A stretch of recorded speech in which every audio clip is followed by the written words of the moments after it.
the era of the fallen empire. The 33 sovereigns of the Forbidden Zone initiated the most colossal insurrection in history. The 7 revered ancestors of the Mu family lead the celestial domain of the Mu clan. The last drop of snow has been consumed by the human race.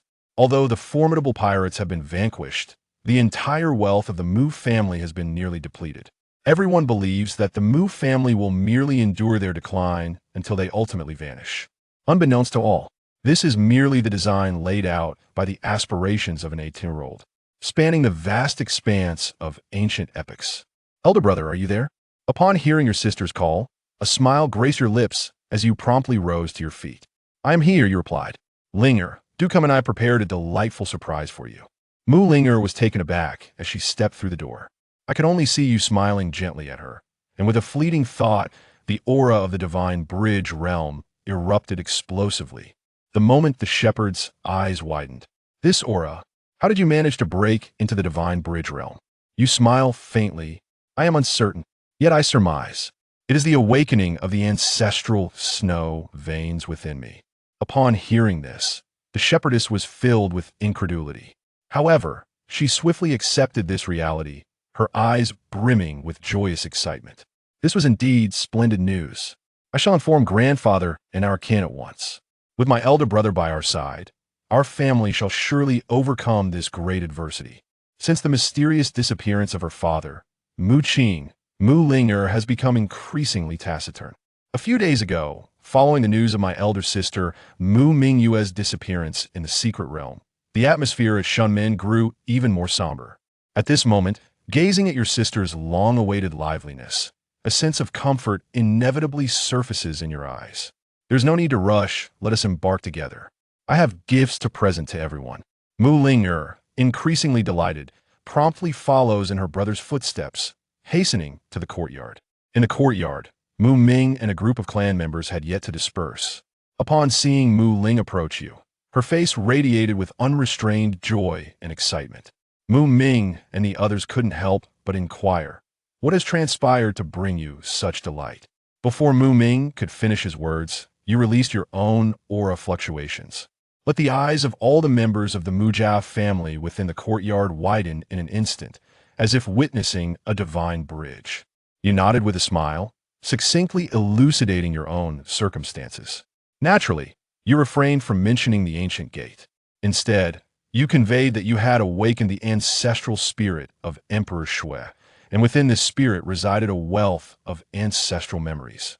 Using this as your rationale, you entrusted the techniques and martial arts you had brought back to Mu Ming, requesting his assistance in disseminating them among your kin, urging them to diligently cultivate and grow stronger.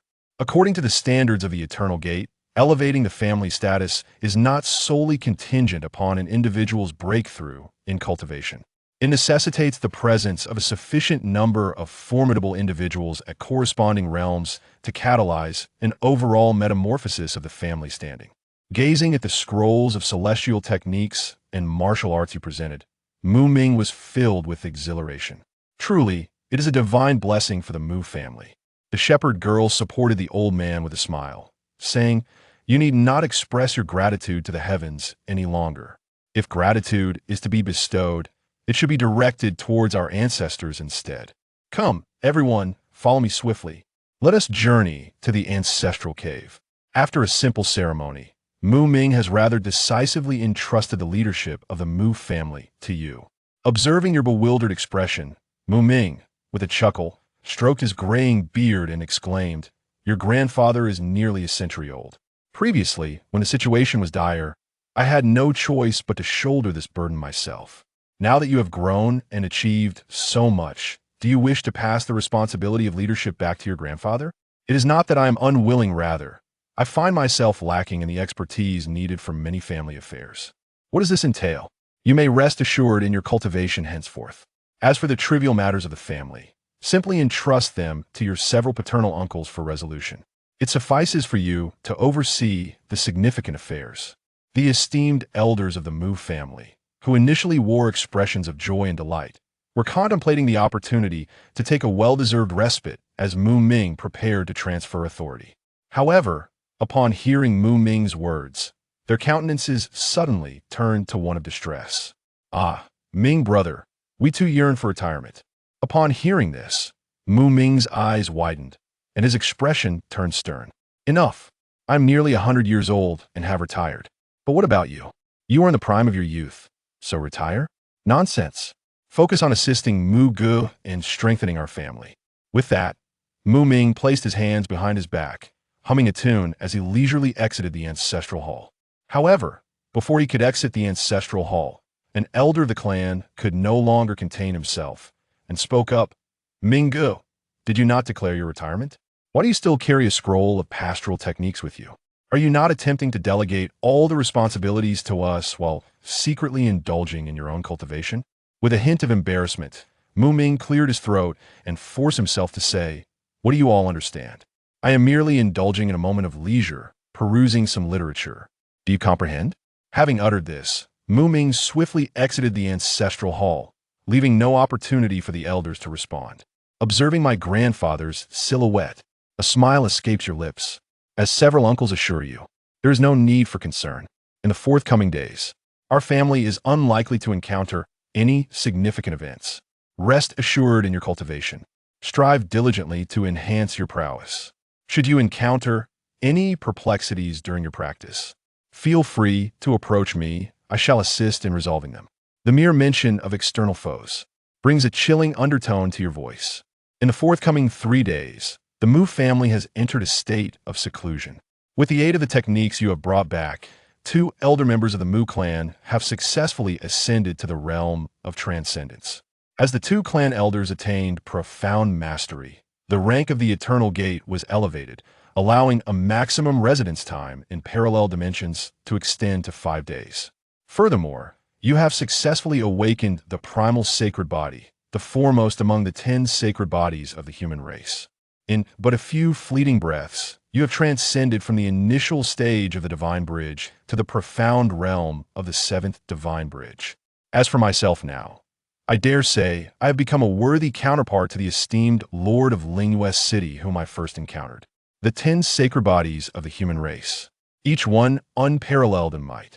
Yet correspondingly, each sacred body is a voracious consumer of wealth.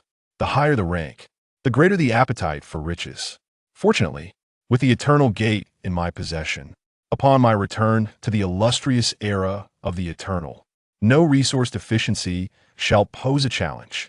However, before my next return to the Eternal, there remains one task for you to undertake. Although the Shun and Mu families both belong to the Dao lineage of the Great Zhou dynasty, however, the Great Zhou dynasty has entered the twilight of its reign. Its control over local orthodoxies has significantly waned, though the provinces where the imperial family resides remain relatively stable. In border states, such as Lingzhou, situated in the northern frontier, the long-standing rule prohibiting conflicts among different orthodoxies has long been disregarded. Thus, the Shen family dares to be so audacious. Following the disappearance of Mu Mingwei, they boldly approached the Mu family, threatening to annihilate them if they did not surrender the Mu Ling Claw. However, if Ko can go, so can I. Your current prowess is indeed comparable to that of the formidable King Lei Lai of Lingzhou. To obliterate the Shun family is but a trifling matter.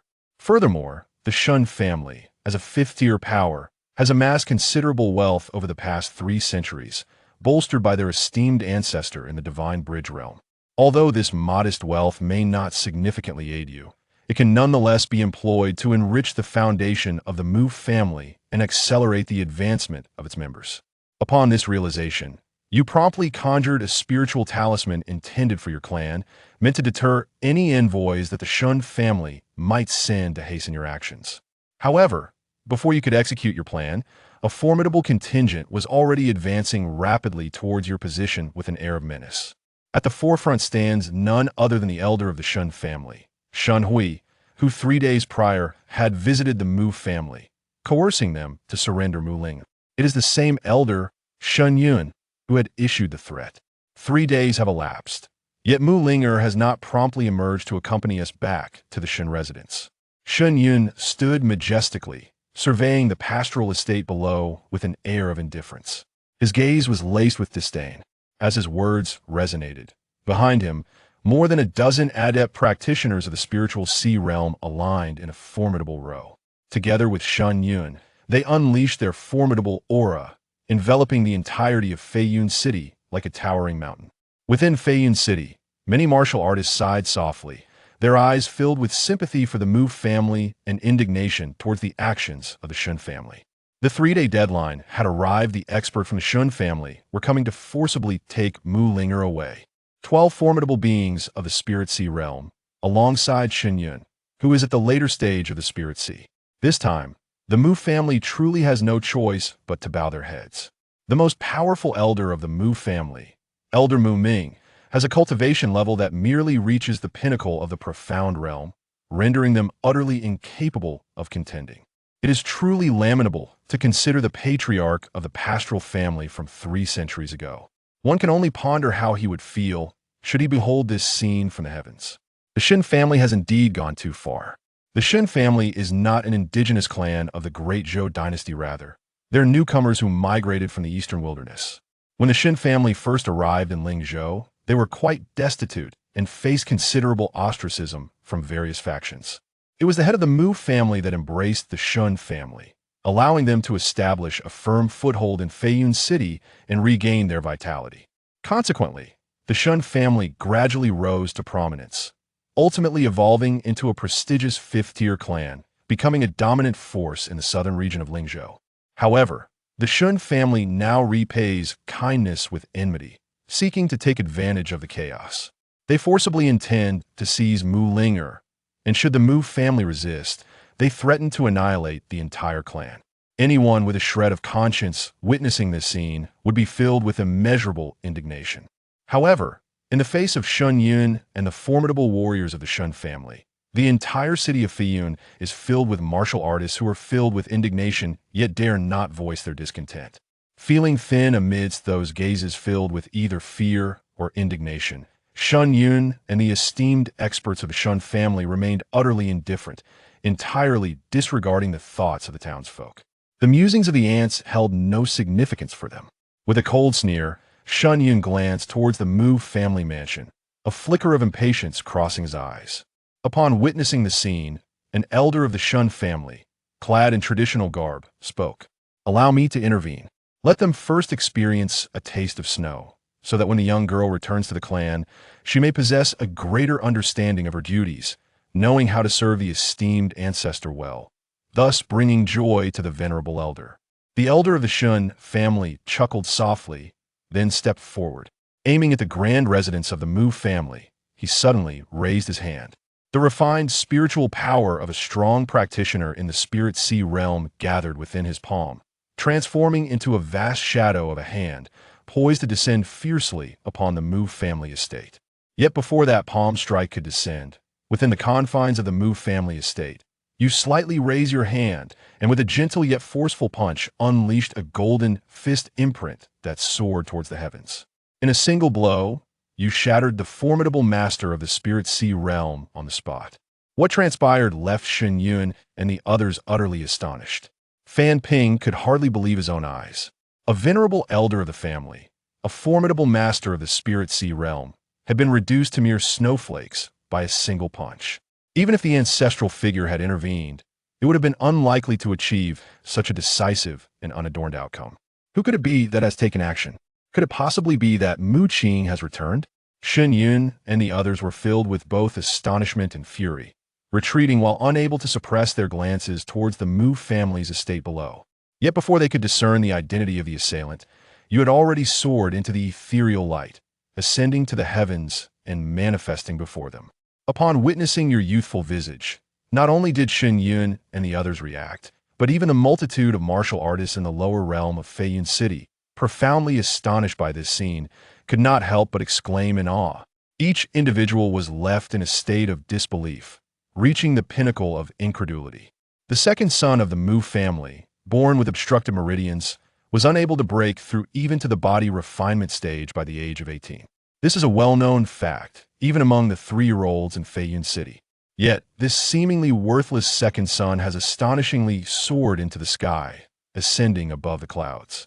Merely this feat signifies that his cultivation has surpassed the realm of the Spirit Sea. This is truly astonishing. They are not merely lost in their dreams. The hearts of the warriors throughout the city tremble with intensity. Shun Yun and his companions are equally taken aback by this scene.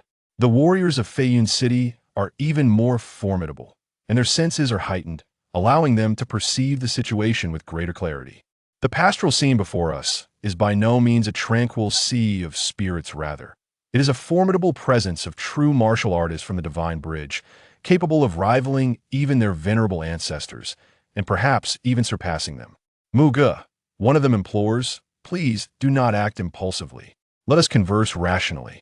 Our Shin family genuinely wishes to assist your Mu family. Consider this.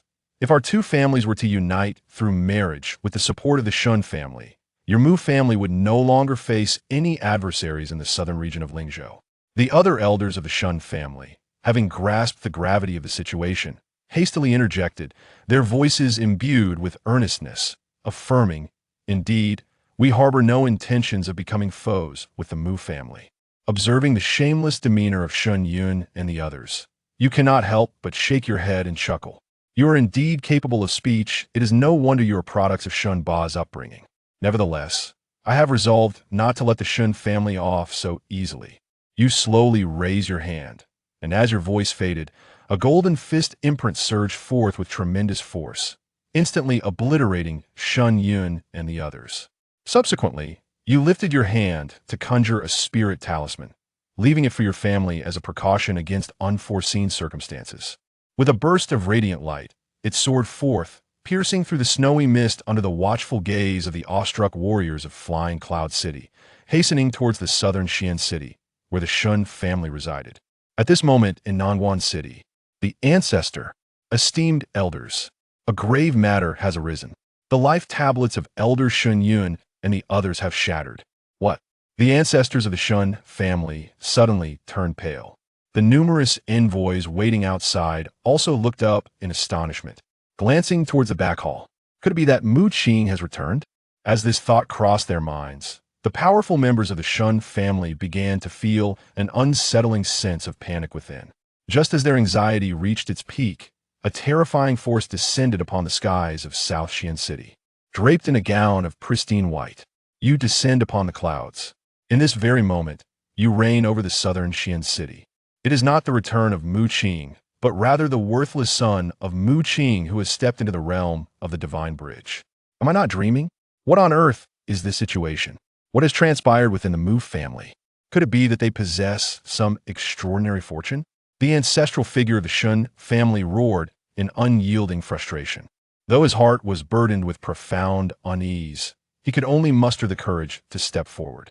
Gritting his teeth, he clasped his hands and proclaimed, "Ah, it is none other than the esteemed Mu Guxian who has arrived. My dear nephew has traveled from afar. Please, do come down. Servants, hasten to prepare tea and extend our hospitality to the illustrious Mu Guxian." Upon hearing the voice of the patriarch, the senior members of the Shun family swiftly regained their composure, each bustling about to make the necessary arrangements. Despite their underlying trepidation, they did not succumb to fear. After all, no matter how formidable Mu Gu might be, he was still merely at the level of the Divine Bridge. Ultimately, the heavens of Lingzhou were not within his dominion. You did not heed the ancestral elder of the Shun family. Descending directly from the clouds, you raised your hand and delivered a single punch, which instantly shattered the elder's chest. Chapter 9. The Annihilation of the Shun Family. A sensation in Lingzhou, the Shun family estate lay shrouded in an eerie silence. The patriarch of the Shun family stared in disbelief, never expecting that Lu Yu would act with such direct brutality. Without uttering a single word, he executed the southern governor, a position endorsed by the royal court on the spot. The remaining members of the Shun clan, along with the Lingzhou envoys, stood in stunned silence until the lifeless body of the patriarch collapsed to the ground, marking the moment they finally comprehended the gravity of the situation. The elders of the Shun family emerged from the inner chambers, their faces etched with grief and fury, their eyes blazing with an intensity that seemed almost tangible as they glared at Lu Yu. "How audacious you are, Lu Yu! How dare you assassinate the southern governor, appointed by the royal court? This is an act of treason. You shall face a fate worse than death." You are doomed. Today, you shall not escape the wrath of the Shun family. They shouted in unison. Although the Lingzhou envoys had previously harbored a degree of sympathy for the Lu family, they could not help but retreat, maintaining their distance from Lu Yu. While the actions of the Shun patriarch were indeed excessive, Lu Yu's response was undeniably extreme. To commit such an act on the sacred grounds of Lingzhou, slaying a governor sanctioned by the Spirit King, was to invite a brutal retribution. The entire Lu family could be implicated and face annihilation at the hands of the royal court, all to uphold the Spirit King's supreme authority in Lingzhou. Sympathy aside, they were unwilling to have bloodshed stain their own hands. Amidst the growing panic, Lu Yu gazed at the enraged elders of the Shun family, slowly lifting his head with a faint smile, revealing his gleaming white teeth. What are you all saying? Did you truly believe that after slaying this old dog, I would spare you? The expression of the Shun family members shifted dramatically. Those elders who had rushed forward to confront Lu Yu were now paralyzed with fear, stumbling back and collapsing onto the ground. Trembling, they stuttered, Lu Yu, I implore you to reconsider. If you cease your actions now, perhaps only you will perish. But should you dare to strike again, it will not end with just your demise. The entire Lu family will be obliterated. Obliterate my family? Lu Yu scoffed coldly. Let the Spirit King come. I am eager to witness how he intends to extinguish the Lu family. Lu Yu harbored little fondness for the royal court either. He vividly recalled the day when the Spirit King's emissaries had coerced his family into submission, demanding the sacrifice of his eldest sister. If his current strength were not merely on par with the Spirit King, but indeed superior, he would have bypassed the Shun family and directly confronted the royal court. With a thunderous punch, Lu Yu dispatched the remaining members of the Shun family with ruthless efficiency. His gaze then shifted to the remaining Lingzhou envoys. As they felt the weight of Lu Yu's stare, witnessing the fall of the Shun family, a shiver ran down their spines. A few audacious envoys from Lingzhou hastily addressed Lu Gongzi, only to quickly amend their words upon noticing the family token of authority at Lu Yu's waist. Master Lu, we have indeed been quite displeased with the actions of the Shun family, and we express our sincere sympathy regarding your family's plight. Sincere sympathy, yet you refuse to take any tangible action, I presume? Lu Yu replied coolly, uninterested in further banter with these fickle individuals. Tenfold. Pardon? With a flick of his fingers, Lu Yu summoned a surge of spiritual energy, drawing the list of gifts they had brought into his grasp and giving it a gentle flick. The teleportation talisman of the Shun family is located in the back hall. You may now inform your clan and sect. The value of your gifts must be multiplied tenfold and delivered here before evening. Should I not see the gift by then, I shall not hesitate to personally visit each of your sects and families, perhaps even accompany a few individuals to keep the Shun family's ancestors company. As Lu Yu spoke, he cast a slight smile towards a group of Lingzhou envoys. Do you comprehend my request? Yes. Understood. The envoys, though feeling a pang of distress, dared not voice any objections when faced with the unyielding gaze of the Shun family's ancestor and the accompanying members of the Shun clan. They nodded in a flurry, albeit internally conflicted. Yet, despite their eager compliance, Lu Yu was not so naive as to think that the forces behind these envoys would all acquiesce. At the very least, the several families located in the northern part of Lingzhou, alongside the Lingwang's residence, would not yield. The other sects complied due to their remoteness from the Lingwang's court and proximity to Lu Yu, but the situation was entirely different for those in the north. However, as evening approached, Lu Yu was pleasantly surprised to find that the northern sects had indeed delivered the resources he had requested. Unexpectedly, I have chosen an opportune moment to act. After inquiring with the envoys from those sects, a glimmer of understanding crossed Lu Yu's eyes. The current martial emperor of the Great Zhou was nearing the end of his lifespan. In a bid to bolster their own odds of inheriting the throne, various princes were vying to win the allegiance of the feudal lords across the states. This turmoil was the very essence of the Great Zhou dynasty's current disarray. Among these, the three northern states, including Lingzhou, had originally been allied with the second prince, who had previously held sway over the border states. However, as other princes began to offer their terms, the Lingwang found himself losing control. 2 months prior, he resolutely accepted the olive branch extended by the fifth prince. shifting his allegiance to that faction. The terms proposed by the fifth prince were indeed enticing.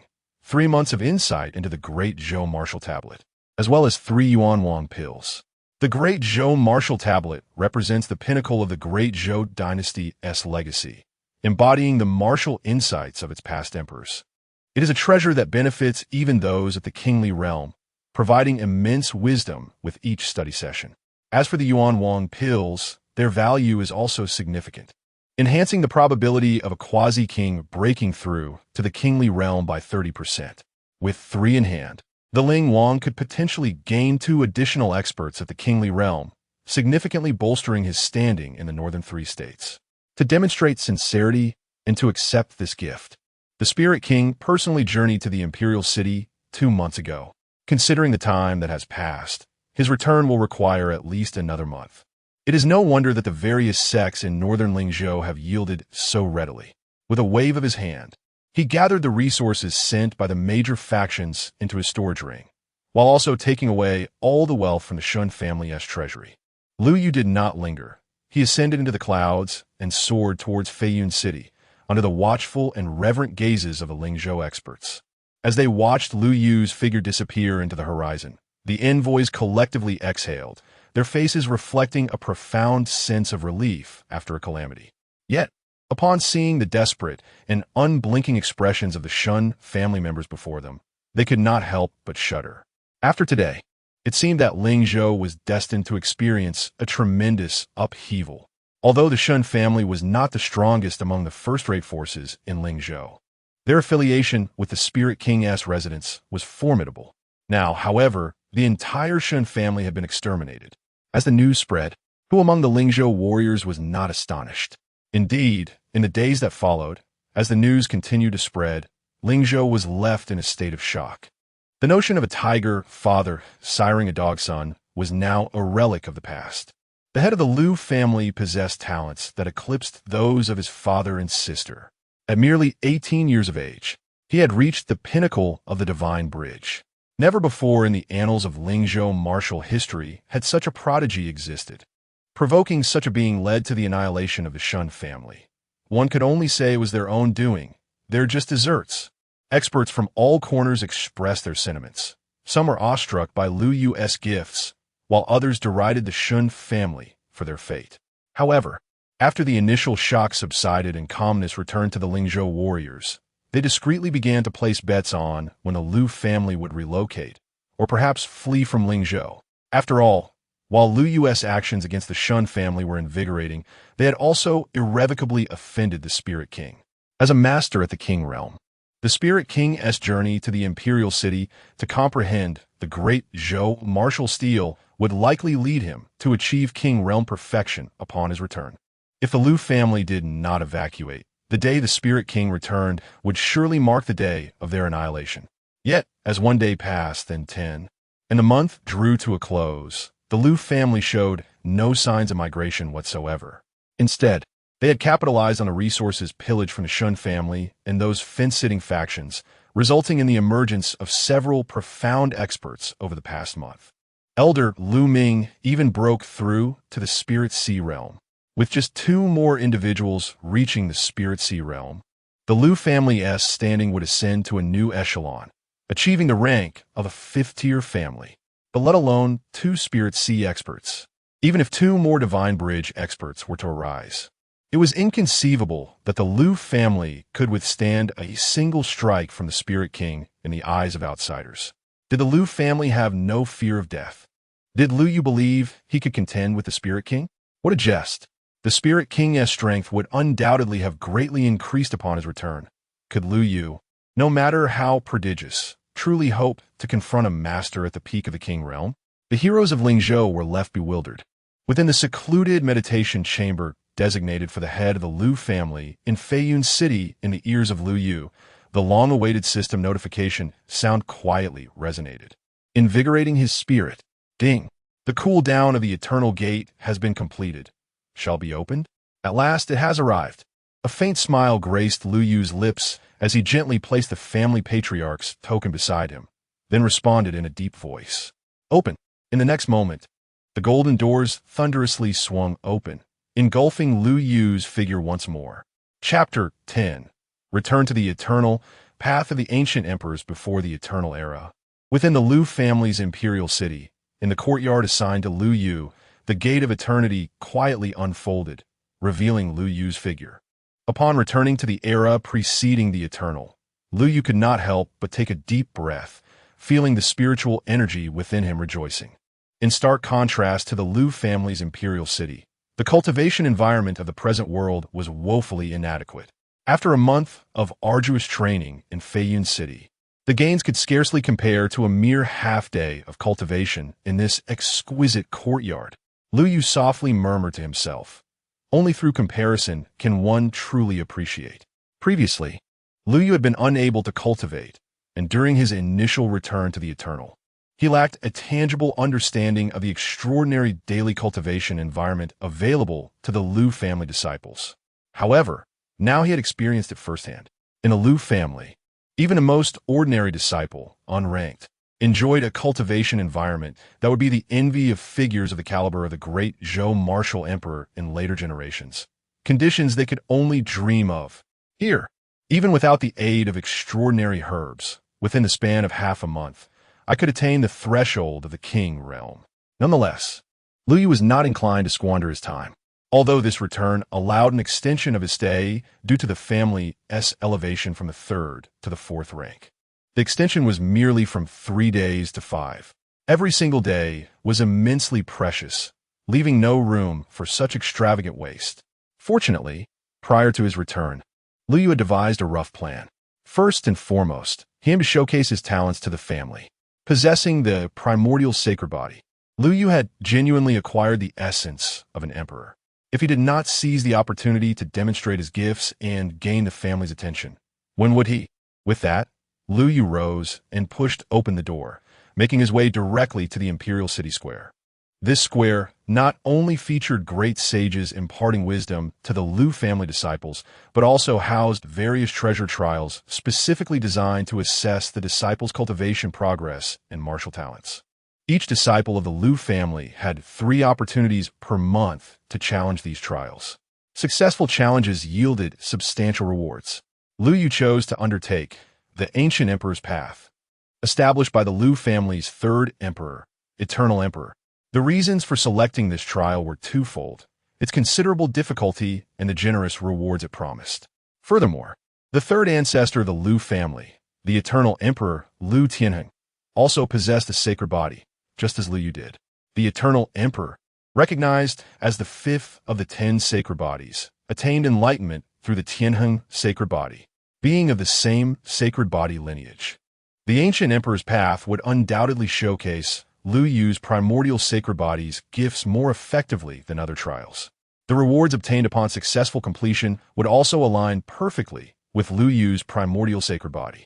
Isn't that Lu Yu, who returned to the family just a couple of days ago?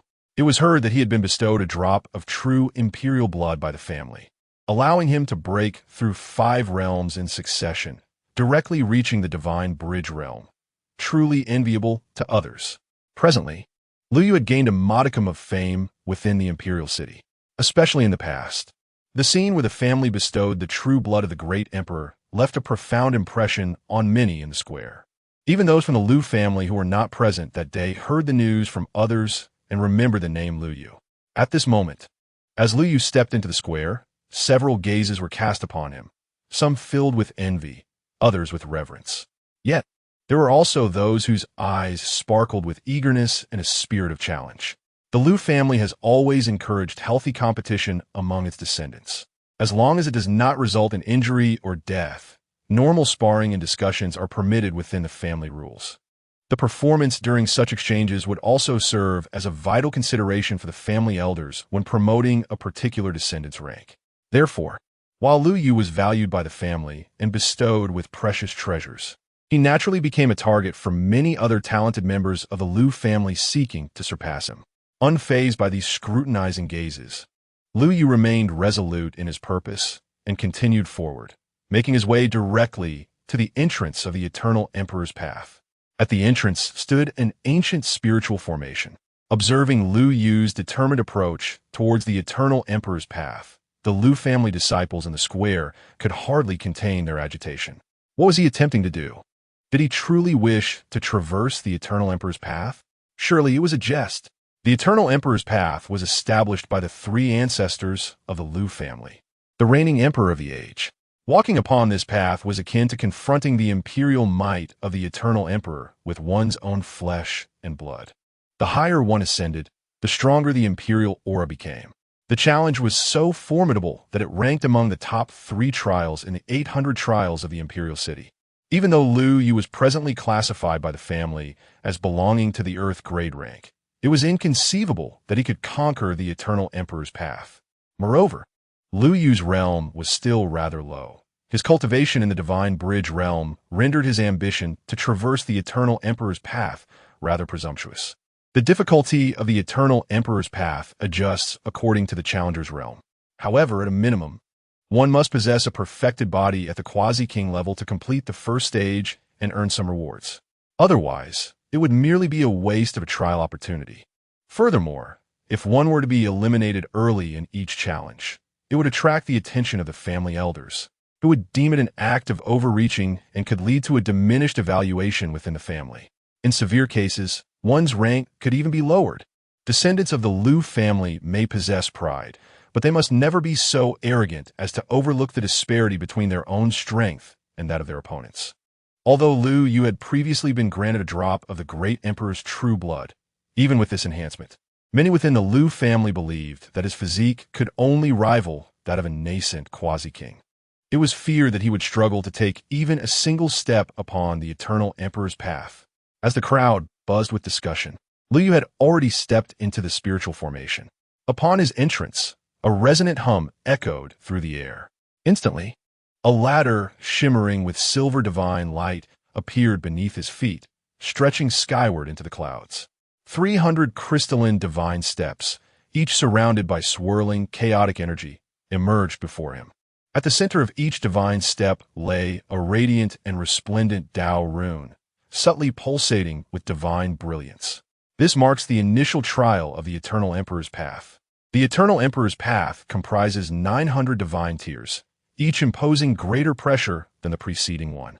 Every 300 tiers constitute a significant level, where the difficulty escalates dramatically. As the first stage of the Emperor's path commences, numerous gazes converge upon the plaza of the imperial city. However, at this moment, Liu Yu's figure has already vanished within the spiritual array. They merely cast a glance and soon lost interest. The descendants of the Liu family are numerous, not to mention the various branches of the Liu family elsewhere. Within the imperial city alone, the gathering of Liu family prodigies numbers no less than 100,000. Countless individuals attempt to conquer various trials daily. Nonetheless, a staggering 99% of them fail to complete the first stage of the Emperor's path, rendering any further attention unnecessary. Yet, those Liu family members who initially noticed Liu Yu are different. As they watch him ascend the Emperor's path, their hearts race with anticipation. Deep down, they do not genuinely believe Liu Yu can traverse this first stage of the Eternal Emperor's path. However, his prior reputation speaks volumes. Within a mere 3 days of returning to the clan, he was promoted to the Earth grade sequence and rewarded with a drop of the Emperor's true blood. Such a person is hardly the type to be oblivious to their own capabilities. Perhaps he possesses some extraordinary means, one of the Liu family members murmured. Yet, just as his words fell, the great avenue rune beneath Liu Yu erupted with a resounding force, emanating a tremendous pressure that hung above his head. With that overwhelming force descending, Liu Yu's figure suddenly shrank, and he found himself seated on the first step of the Eternal Emperor's path. This left those Liu family members, who still held expectations for Liu Yu, utterly speechless. Could it be that he could not even take the first step? Chapter 11. The Great Emperor's Transmission of Law. Breaking into the sovereign realm. The disciples of the Liu family, who once held a glimmer of hope for Liu Yu, found themselves utterly astounded. In the past, those Liu family members who dared to traverse the Eternal Emperor's path, no matter how arrogant or overconfident, could at the very least advance a dozen steps. However, Liu Yu, who was overwhelmed and brought to his knees at the very first step, presented a spectacle they had never witnessed before. Could he truly justify the drop of the great emperor's true blood bestowed upon him by his family? Some of the more hot-tempered Liu family members could hardly contain their urge to express their frustration. Yet, it seemed that his situation was somewhat unique. Beside him, a disciple with formidable spiritual awareness widened his eyes and raised his hand to conjure a luminous screen. The screen shimmered, revealing Lu Yu's figure on the emperor's path. The other Liu family disciples flocked around him, captivated by the scene. There, atop the divine tier, Lu Yu sat cross-legged, his expression serene, as if the overwhelming pressure of the great path was non-existent. He even had the leisure to lift his gaze and carefully observe the grand rune inscribed above him. From time to time, he would channel his spiritual energy, seemingly attempting to unravel the profound truth of body refinement contained within that grand rune, eager to manifest it within himself. Was he truly attempting to comprehend the grand runes of the Emperor's path? This fellow, was he not overly ambitious? Several Liu family disciples gaped in astonishment, profoundly shaken by Lu Yu's actions. The grand runes along the Emperor's path were remnants left by the great emperors. Let alone Lu Yu, a disciple at the bridge of divinity realm. Even the great saints of the Liu family might struggle to grasp the profound essence contained within. Surely, he did not believe that merely refining a drop of some ancestral emperor's true blood would enable him to comprehend the grand runes left by the emperor on this path. The true blood of the great emperor was akin to placing a meal before a young child. All one had to do was consume it. However, to fathom the great emperor's runes with Lu Yu's cultivation and age was tantamount to expecting a toddler who had just learned to walk, to sow seeds, water them, aerate the soil, eliminate pests, and harvest, to start from scratch and produce a bowl of rice on his own, even if Lu Yu were a prodigious talent. Such an accomplishment was utterly implausible. Just as the Liu family disciples were engulfed in disbelief at that very moment on the emperor's path, Lu Yu experienced a moment of enlightenment, seizing a glimmer of inspiration. He suddenly urged his blood energy, channeling it along the patterns of the grand divine rune above his head, swiftly circulating it through his meridians. In the blink of an eye, he completed a full cycle. At the instant he finished this cycle, a thunderous rumble erupted. The grand divine rune above Lu Yu vibrated, and, to the astonished expressions of the Liu family disciples, it directly plunged into Lu Yu's body, merging with his flesh. This caused Lu Yu's blood energy to surge dramatically. This must be a trick. The disciples of the Liu family could not suppress their exclamations. Yet, Lu Yu had no time to attend to them. His heart was brimming with exhilaration. Choosing this eternal emperor's path had indeed been the right decision. Lu Yu softly reflected, his gaze fixed ahead. Above the 300 divine tiers, the radiant divine light flowed. Countless descendants of the Liu family, having faced failure at the threshold of imperial success, could only retreat in despair from the path of the emperor. Each of those grand runes now appeared to Lu Yu as beckoning opportunities, awaiting his assimilation and refinement. Possessing the primordial sacred body, Lu Yu not only comprehended the profound truths of physical refinement left by the eternal great emperor within these runes, but could also integrate them into his own being, thus nourishing the augmentation of his corporeal form. This was akin to the eternal great emperor personally visiting the imperial city, offering guidance to Lu Yu in his cultivation and directly imparting teachings to enhance his prowess. With a swift motion, Lu Yu rose and ascended the second step, settling into a meditative posture to once again scrutinize the runes. Witnessing this scene, the Liu family descendants outside the path, who had been observing Lu Yu, gradually calmed themselves. They gazed at Lu Yu's figure, swallowing hard, unable to restrain their murmured insights. I understand now. The reason our cousin Lu Yu was able to comprehend successfully is that the grand rune was merely in its nascent stage, presenting little difficulty. Look, he has been seated on the second step for quite a while, yet still hasn't risen, clearly having encountered a bottleneck. Indeed, that's precisely the point. If we were to engage in comprehension, we would likely succeed as well. It is merely our excessive reverence for the three ancestors that prevents us from daring to challenge, allowing our cousin Lu Yu to seize the opportunity. These Liu family descendants were all exceptional talents within the Earth tier ranks, under 30 years of age, with their cultivation having reached at least the heavenly king realm. In the outside world, they were regarded as prodigies of the imperial lineage. Initially, upon witnessing Lu Yu, who shared their earth tier status, successfully comprehend the grand runes, they felt greatly disheartened. However, upon hearing the insight from one of their peers, they awakened from their stupor. More Lu family members regarded Lu Yu with earnest contemplation, stating, "From now on, we should learn from our cousin Lu Yu. We may revere the imperial ancestors, yet we must not lose the fearless and courageous spirit within us that drives us to strive for progress." Just as they began to encourage one another, feeling revitalized, a resounding boom echoed from the path of the emperor, abruptly silencing their voices. On the path, above Lu Yu's head, the second grand rune was drawn into his body, fused with his flesh.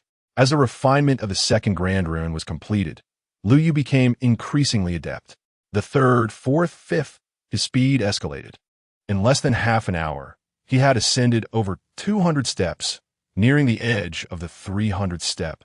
On the verge of completing the first trial of the Emperor's Path, Lu Yu could sense that with the assistance of over 200 grand runes, his realm had reached a critical juncture. He was merely a step away from breaking through the bottleneck of his corporeal domain, ready to leap through the dragon gate and enter a new realm of kingship. Taking a deep breath, Lu Yu suppressed the tumult within his heart, his gaze settling upon the 300th divine step before him. With a deliberate stride, he crossed the threshold and assumed a meditative posture. As he inhaled and exhaled, his vital energy surged. The 300th great Tao rune began to hum and tremble, ultimately after the duration of a stick of incense. Within the enraptured gazes of several distinguished descendants of the Lu family, the rune was successfully absorbed into Lu Yu's being, seamlessly merging with his corporeal form. Upon the incorporation of this rune, a sound akin to shattering shackles echoed within Lu Yu's body. Instantly, it felt as though a primordial beast awakened, reminiscent of a long-dormant volcano erupting with fervor. An indescribable aura of sovereign might erupted from Lu Yu, engulfing the surrounding expanse and casting a shadow over a radius of 10,000 feet around the imperial path. The essence of sovereign power surged forth. A scion of the Lu family had ascended into the realm of sovereignty. As this aura manifested, more members of the Lu family became aware of the happenings at the ancient imperial path. Yet, many merely glanced over, for to the descendants of the Lu family, even a quasi-sovereign or a quasi-emperor was hardly a remarkable figure.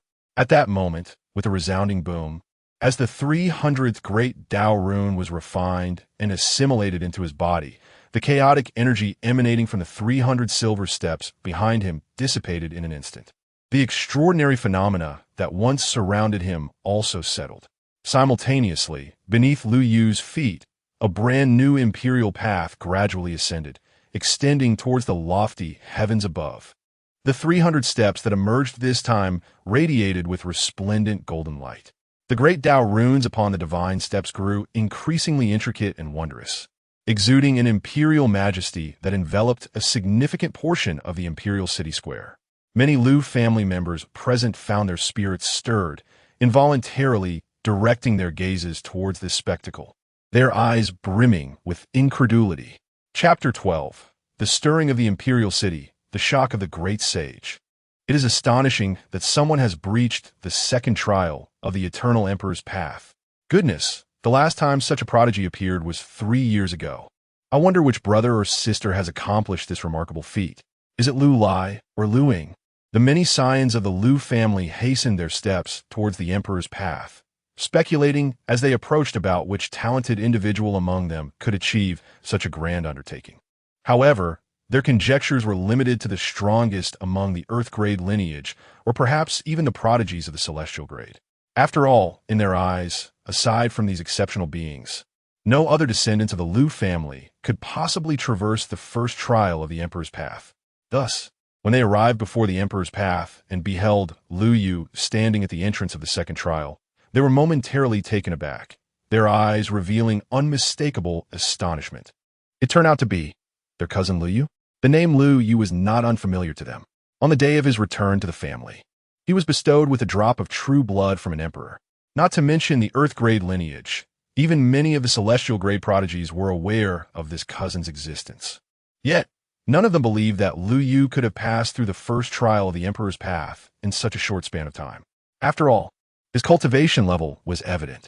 Even with the consumption of the Emperor's true blood, such an extraordinary feat seemed implausible. Lu Hua, did you see clearly? How did our cousin Lu Yu manage to get through? Could it be that our ancestral uncle imparted to him some sacred body refinement technique? The few Earth-grade prodigies who had first taken note of Lu Yu were soon surrounded by familiar members of the Lu family, all clamoring with questions.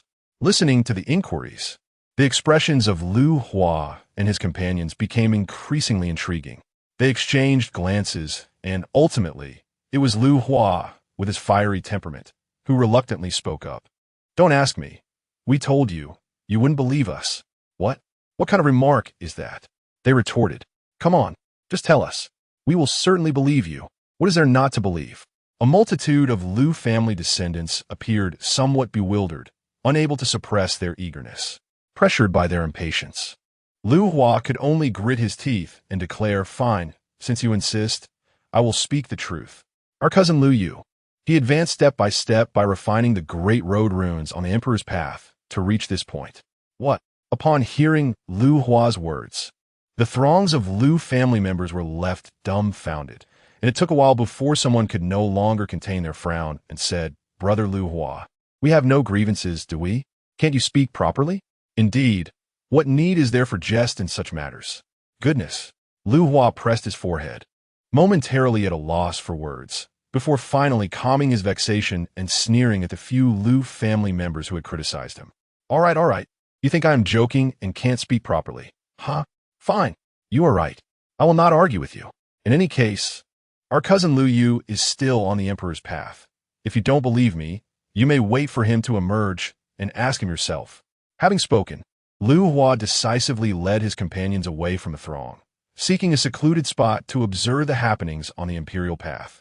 Witnessing Lu Hua's furious demeanor, those proud individuals who had posed questions were left astounded. Could it be that Lu Hua was not jesting? Yet, what he claimed was utterly preposterous. To refine the grand runes of the imperial path, those runes were personally forged by the imperial ancestor. It was inconceivable that even Lu Yu, having just attained the status of a quasi-king, could accomplish such a feat. Even if he were quasi-emperor, it would remain an impossibility. Just then, as the members of the Lu family stood in disbelief, Lu Yu finally took a step forward, ascending the second stage of trials on the imperial path. Boom! The moment he set foot on the second stage, Lu Yu could not help but raise an eyebrow. The difficulty here surpassed that of the first stage by more than double. The might of the emperor in the first stage merely imposed a burden, making it arduous to move. Yet the second stage was far more complex than merely adding weight. In addition to the overwhelming pressure on his body, Lu Yu sensed a surge of divine power rising from beneath his feet. The entire step transformed into a furnace, drawing forth the spiritual energy of heaven and earth, summoned by the grand runes, flowing in torrents to fuel the furnace, aiming to refine him into ashes. However, just as Lu Yu furrowed his brow, he suddenly discovered that under the baptism of this divine power, many impurities, which he had previously been oblivious to, were being extracted from his body, blood, and veins. In that moment, these impurities were expelled, enhancing his primordial sacred body, elevating it slightly beyond its previous state. Though the improvement was modest, the metamorphosis of his sacred body was far more arduous than merely advancing in martial cultivation.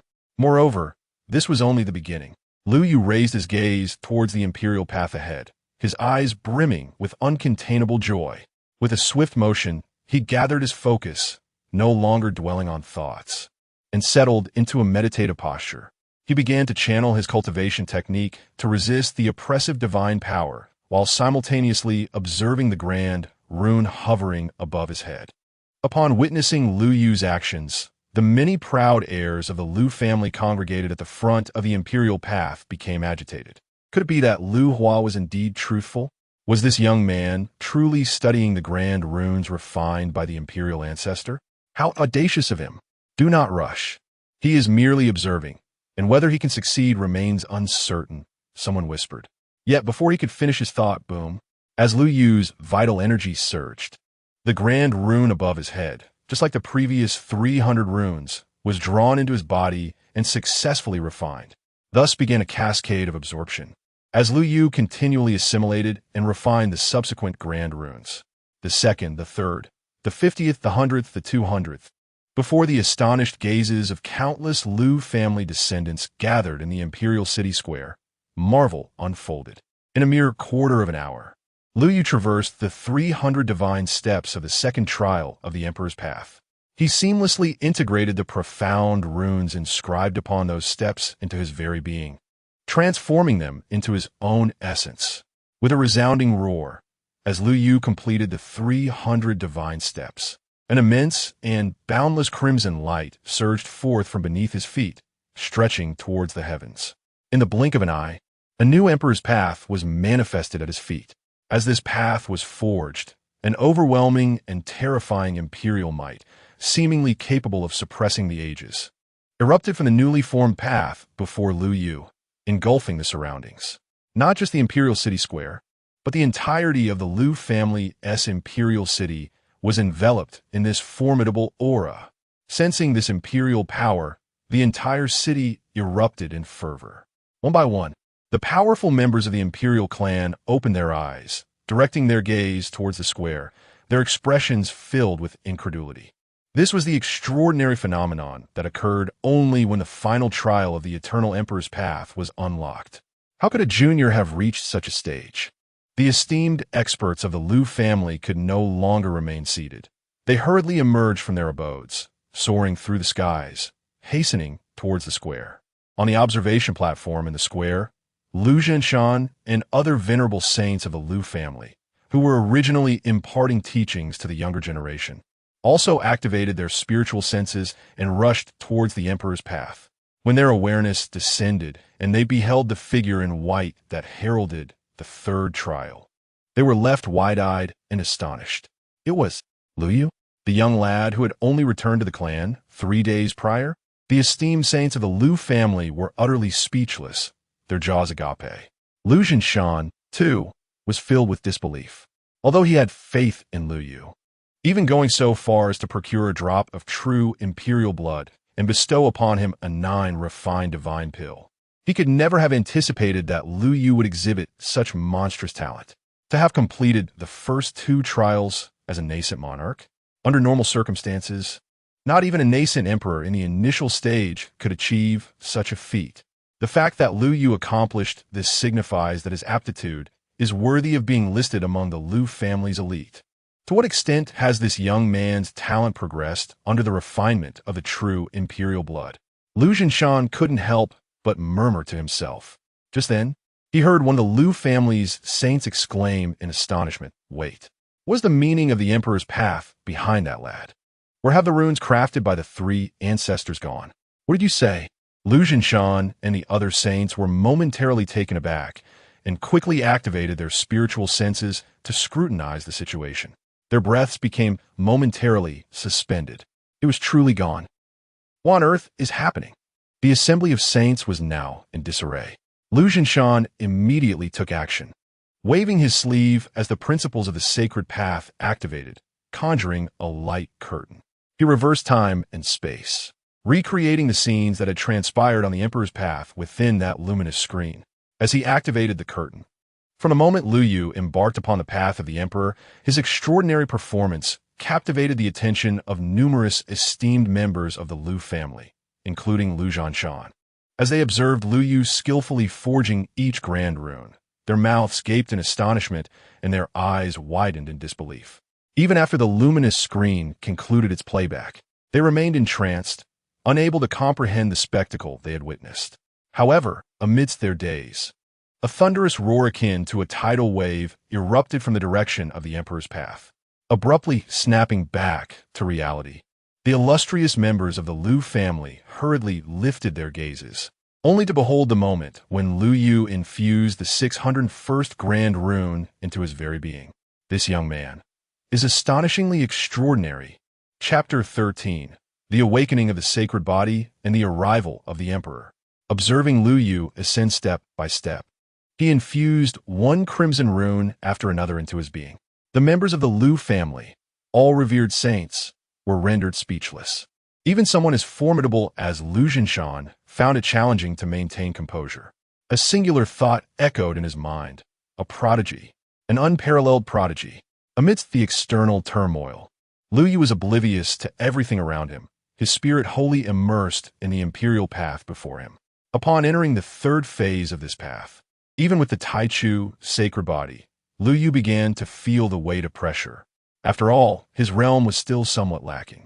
His continued progression relied entirely on his indomitable will and the unparalleled physical prowess of the Taichu sacred body. Yet, Lu Yu had no intention of surrendering. He sensed that under such immense pressure, with each step forward, his Taichu sacred body underwent a transformation, growing stronger. Achieving such a level of metamorphosis through mere solitary cultivation would require more than a decade, an endeavor seemingly unattainable. Moreover, as his sacred body continually transformed, Lu Yu distinctly felt the oppressive force of the imperial path diminishing. For others, the path became increasingly arduous, but for Lu Yu, each ascent felt lighter and more effortless. Boom! As Lu Yu climbed higher, his aura intensified with each step. Ultimately, with his final stride, the entire Lu family imperial city trembled. It was as though a deity awakened at that moment. Lu Yu felt a peculiar and wondrous shackle within him shatter with a resounding crash. Subsequently, an overwhelming surge of blood and divine might erupted from within him. Boom! The imperial city quaked, the earth shook. Behind Lu Yu, boundless chaotic energy dispersed, emanating a formidable divine presence. A radiant golden lotus, as if traversing eons, enveloped in the ancient and profound essence of divinity, blossomed amidst the chaos at that instant. The golden lotus swayed gracefully between heaven and earth, its 9 exquisite petals shimmering with glorious celestial light, seemingly capable of supporting the firmament and reaching the heavens. That magnificent phenomenon was not only visible to the Lu family imperial city, but to the entire celestial domain and even the vast expanse of the Tianxian Dao continent. Countless beings and numerous experts clearly beheld this grand spectacle. Within the various realms of the Tianxian Dao continent, supreme existences were stirred, opening their eyes in astonishment at the celestial golden lotus that seemed to prop up the skies. Heavens, what do I behold? The legendary Chaos Golden Lotus has manifested? They realized it was emanating from the Lu family imperial city. Could it be that the revered Saint Lu Jinshan had transcended into the supreme realm? Many powerful figures stood in stunned silence, instinctively believing that Lu Jinshan had broken through to add another supreme being to the Lu family.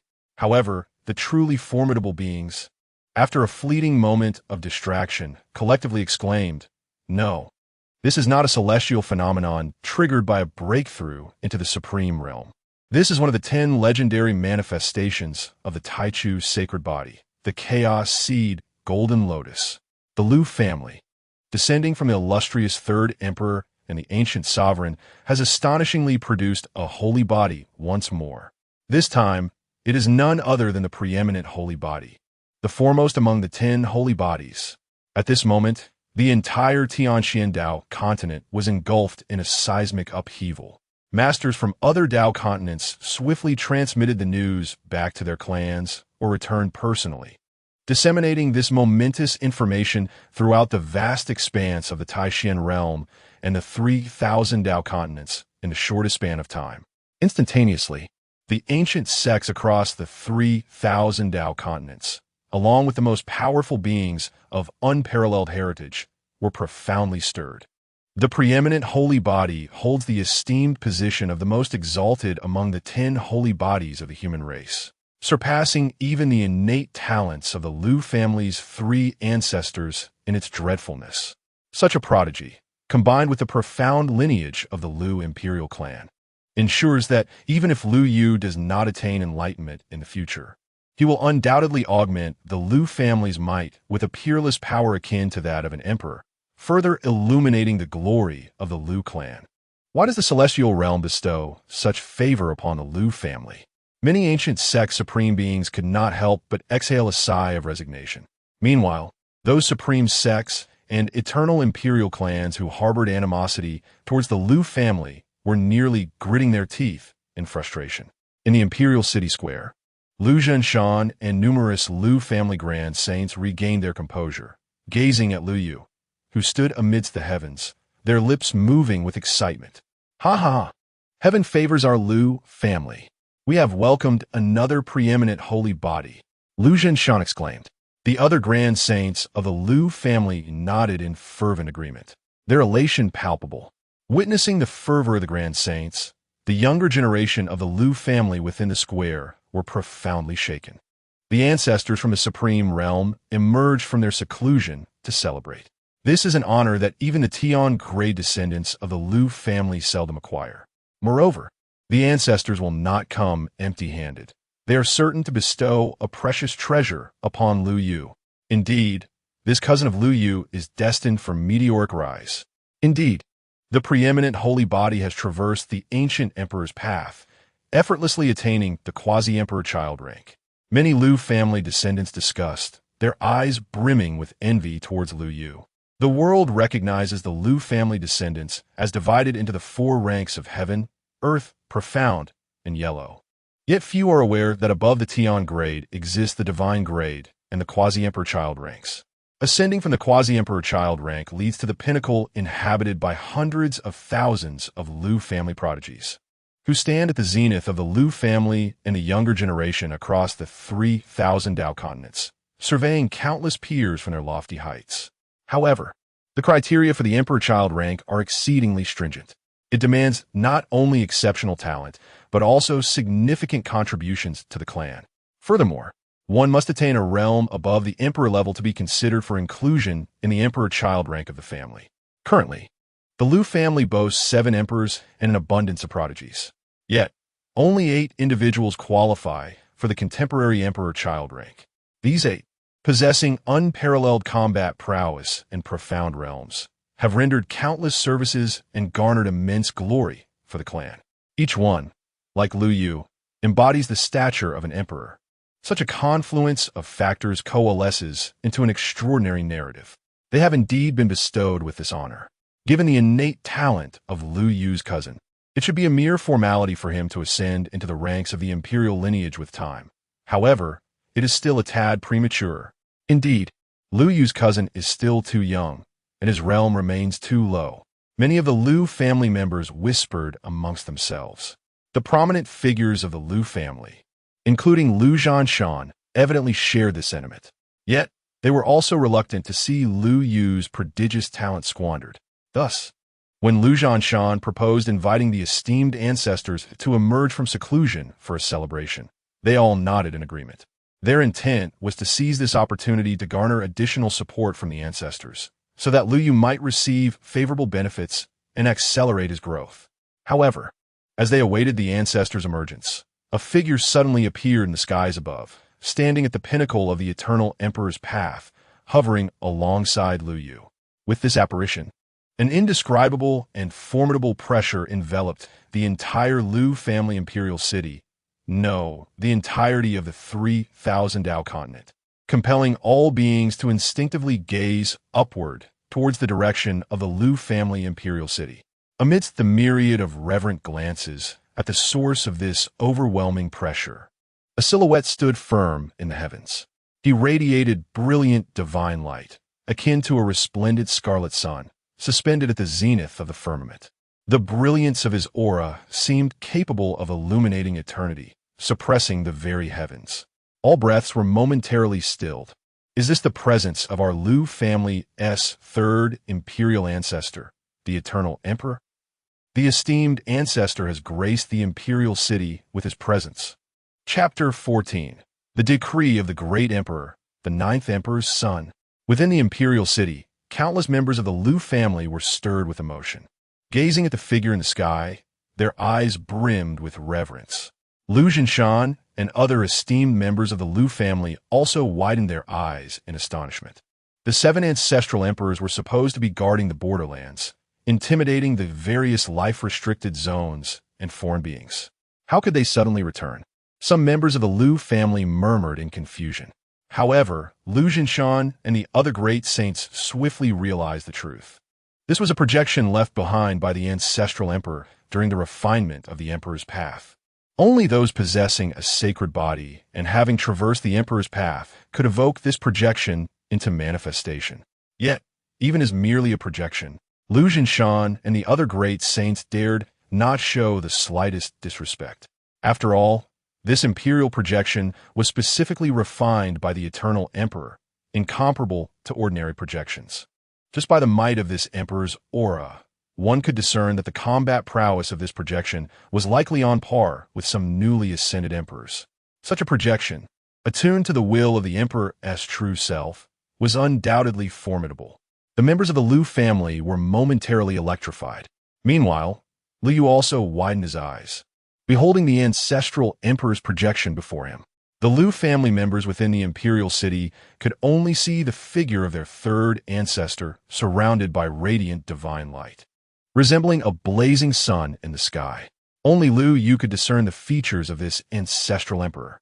Unexpectedly, the visage of this Lu family ancestral emperor was rather unremarkable, akin to an amiable neighbor, exuding a simple and honest demeanor that evoked a peculiar sense of closeness and trust. At this moment, the eternal emperor gazed at Liu Yu with eyes full of contentment. Who would have thought, after millennia, our Lu family has produced another sacred body, and a primordial sacred body at that. Truly, a fortunate event for our Lu family. Jinshan, what is this young lad's name? The eternal emperor smiled as he looked down at Lu Jinshan. Lu Jinshan quickly bowed, responding to the third ancestor. His name is Liu Yu, who just returned to the family 3 days ago. Oh, just returned to the clan and already caused such a stir. Young lad, you possess remarkable talent. The smile of the eternal emperor grew even more radiant, his gaze toward Liu Yu filled with increasing admiration. In light of this, after a brief moment of contemplation, he raised his hand and pointed. From his fingertip, a decree that had long been inscribed flew forth, unfurling before them. However, before the decree could manifest its divine sound, the eternal emperor waved his hand, erasing all the characters inscribed upon it, then snapped his fingers. In the void, a crimson brush materialized. The brush, entirely red, resembled a feather, exuding an extraordinary aura, and within it, one could vaguely sense the weight of imperial might. In that instant of emergence, Liu Yu felt the temperature of the world rise several degrees. Yet, the eternal emperor remained unperturbed, directly grasping the feathered crimson brush, allowing it to dance across the surface.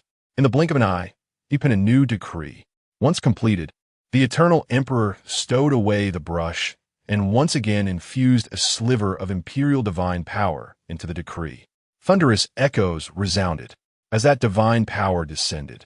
A magnificent voice emerged from the decree. At that moment, the decree resonated throughout the vast expanse of Taishan. All beings across the 3,000 Dao continents could distinctly hear the sound of that divine edict. This emperor, Henggu, proclaims to the heavens and the earth today, I elevate our kin, Liu Yu, into the lineage of the Lu family's imperial sons, ranking him ninth.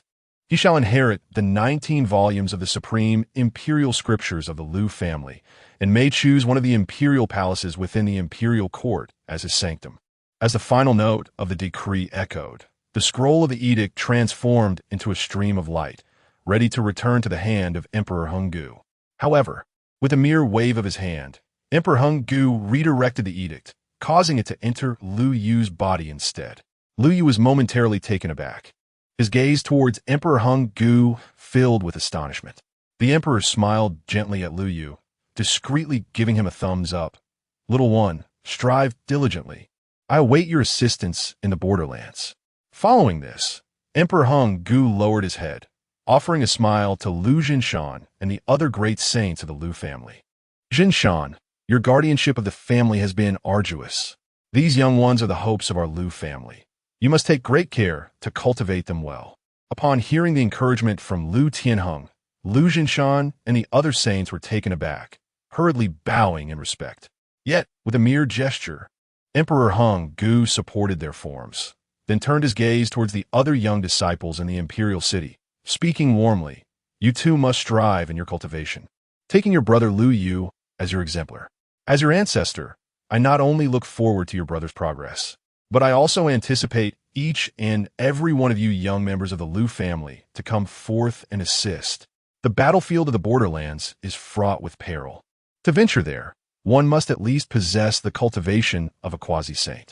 The emperor's words, filled with encouragement and expectation for the Lu family's progeny, stirred the hearts of countless young members, prompting them to bow in reverence, fervently declaring their commitment. However, Emperor Hung Gu simply smiled, similarly to how he had treated Lu Jinshan and the other saints, lifting them with his hand. We are all family. There is no need for such formalities. Focus on your cultivation, eat well, and sleep soundly. That would please your ancestor. With that, Emperor Hung Gu waved his hand, smiling, and said no more. His projection, under the watchful eyes of many reverent Lu family members, gracefully dissipated, transforming back into a stream of light as it returned to the path of the imperial realm. Even though Emperor Hung Gu's projection had vanished, the members of the Lu family remained immersed in the encouragement bestowed upon them, unable to regain their composure for a long while. As for Lu Yu, who had been directly conferred the title of the 9th imperial son by Emperor Hung Gu, his heart was also tumultuous.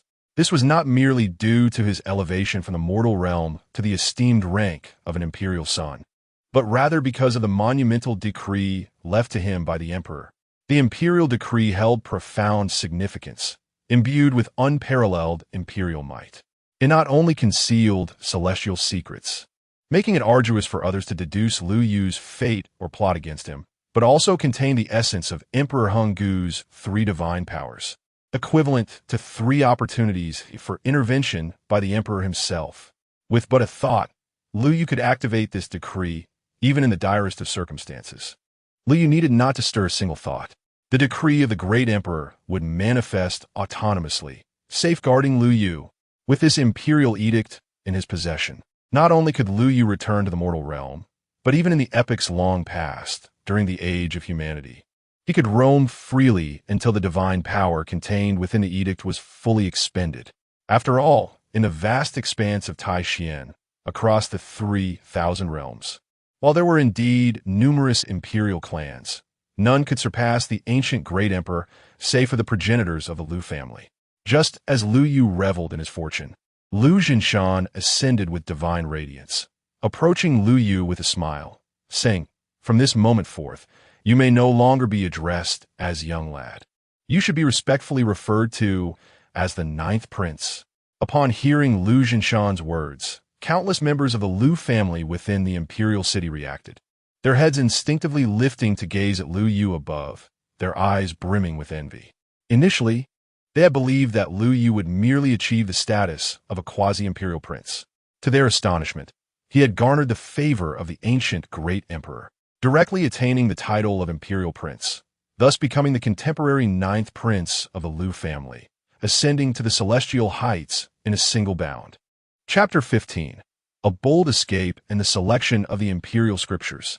Yet, amidst the admiration, numerous members of the Lu family clenched their fists, their eyes on Lu Yu glimmering with a fervent desire for challenge. Although Lu Yu's talent commanded respect, he had only recently returned to the clan. The sudden elevation to the status of an imperial scion would not be readily accepted by many. Furthermore, the Lu family has always encouraged competition among its members. Even Lu Jinshan, who had consistently looked after Lu Yu, would not intervene in such healthy rivalry. Sensing the charged gazes brimming with competitive spirit, Lu Yu smiled calmly, unperturbed.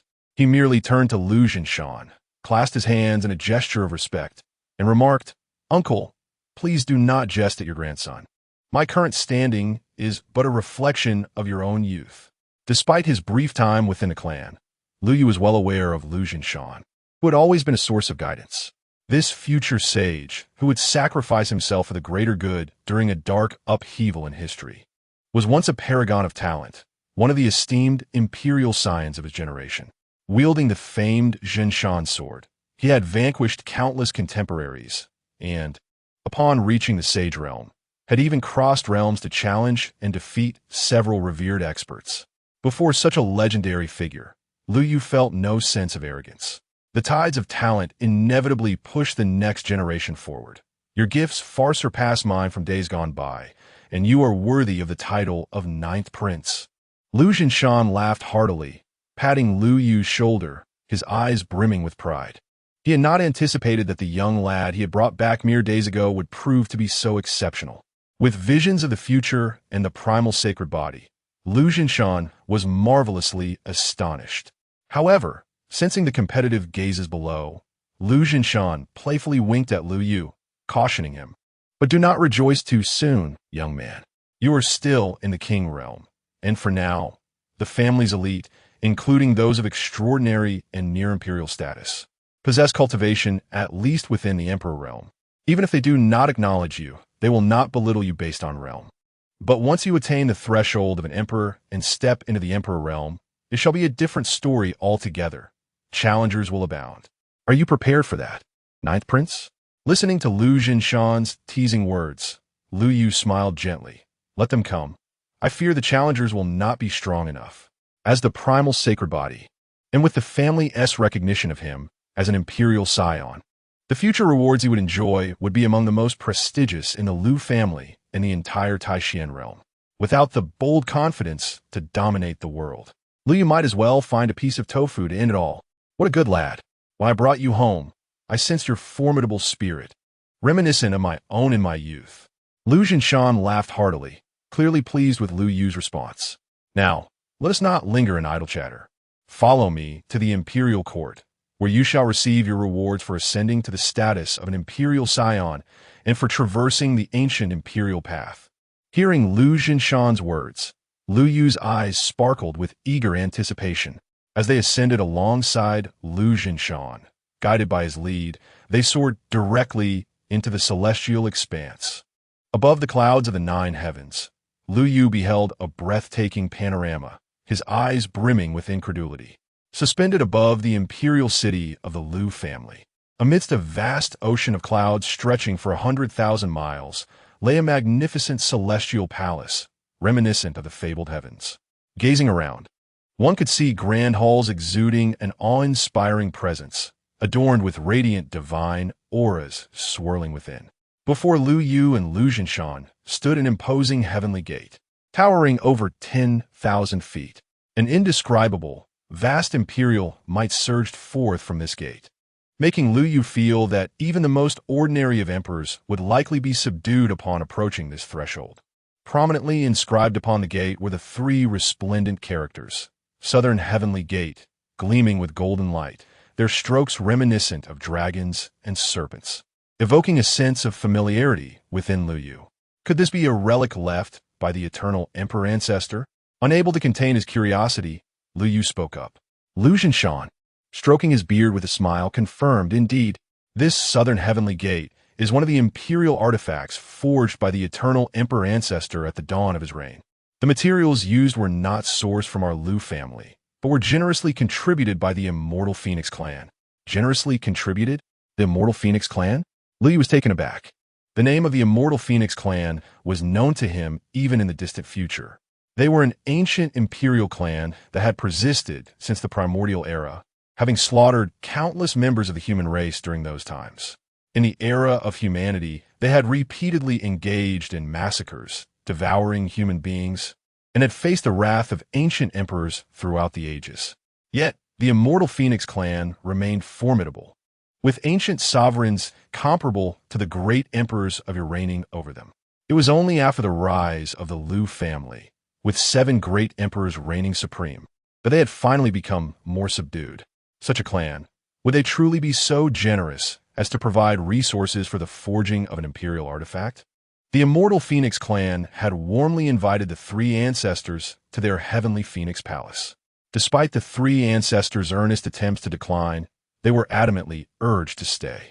With no other choice, the 3 ancestors had to burst through the door, resulting in the materials for our Southern Heavenly Gate. So it was a matter of bursting through the door in such a manner. Lu Yu imagined the 3 ancestors, amidst the enthusiastic pleas of the Immortal Phoenix clan's experts, showcasing the might of the eternal sacred body, lifting the main gate of the Heavenly Phoenix Palace and departing with aplomb. leaving behind a host of immortal Phoenix clan members in awe. It was difficult to reconcile this image with the amiable uncle he had just encountered, who encouraged the younger generation to eat well, sleep well, and cultivate diligently. Fortunately, he had no time to dwell on such thoughts. He hastened to follow Lu Jinshan, passing through the southern heavenly gate and approaching the array of celestial halls. Each of these sacred halls was cloaked in distinct formations, emanating divine light unique to each. Lu Yu quickly discerned a pattern. The outermost halls were predominantly enveloped in 1 to 3 colors of divine light. The central halls radiated with 5 to 6 colors, while deeper within stood halls bathed in 7 colors of divine light. At the apex of the imperial court, there were 81 palaces shrouded in 9 colors of divine light, towering above the clouds. The majestic aura they emitted made Lu Yu feel that they could rival the treasures of the eternal emperor's path and the southern heavenly gate. The tricolor divine light represents the sacred grounds of the disciples of the supreme quality sequence, as well as the esteemed elders of the family. The 5-color and 6-color divine lights belong to the ancestral figures of the supreme realm, along with the various progenitors of the imperial lineage.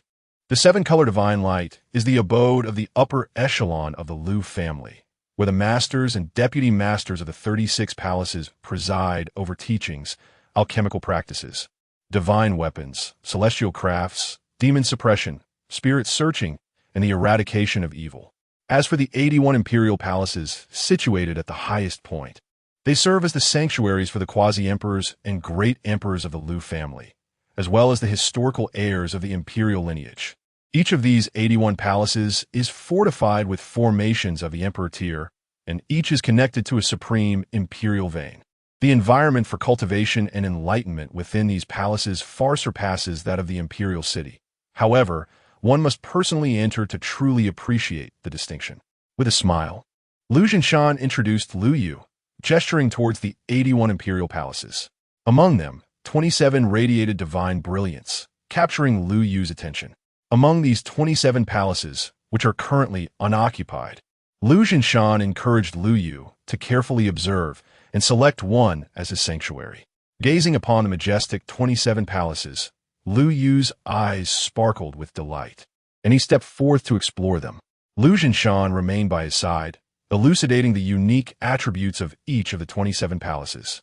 Ultimately, Lu Yu made his choice. He selected the Lihua Palace.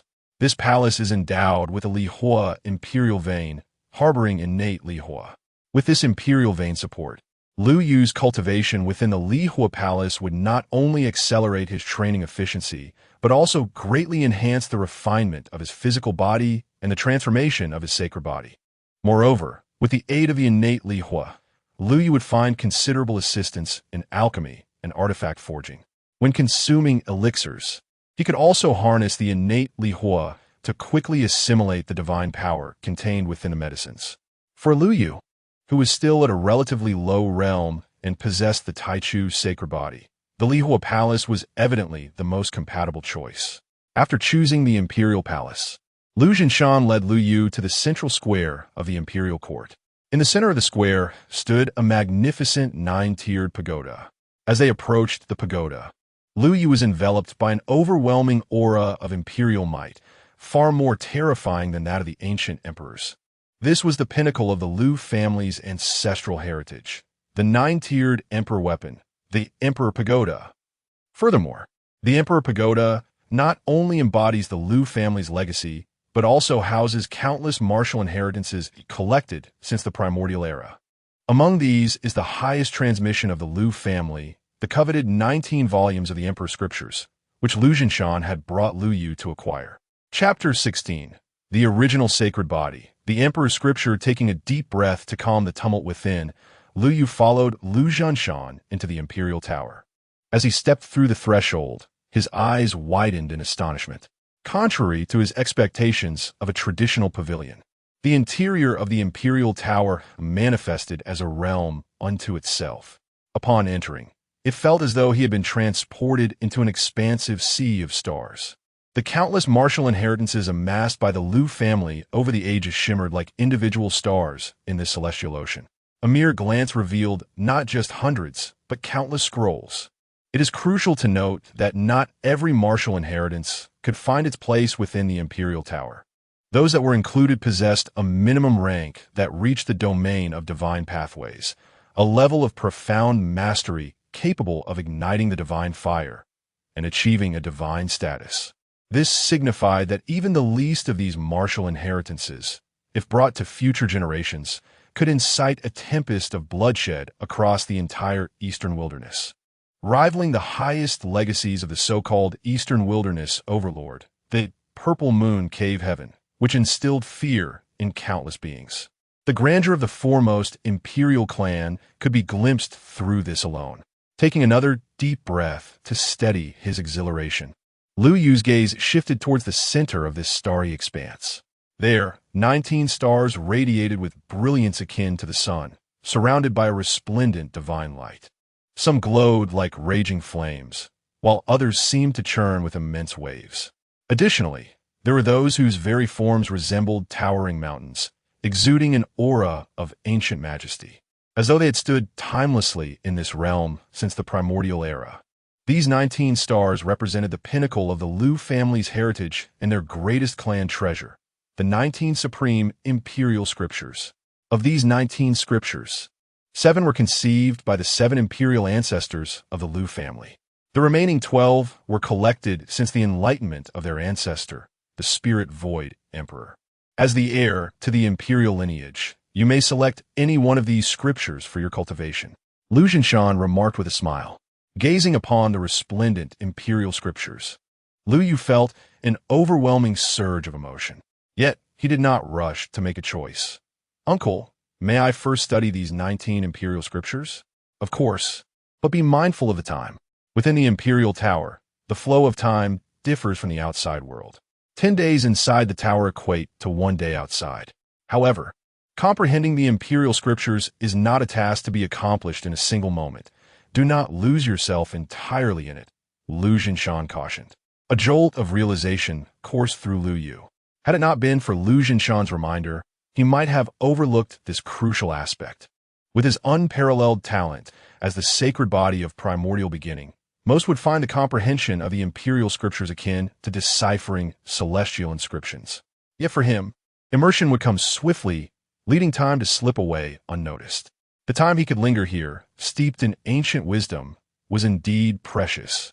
He could always return to the present to study at a leisurely pace.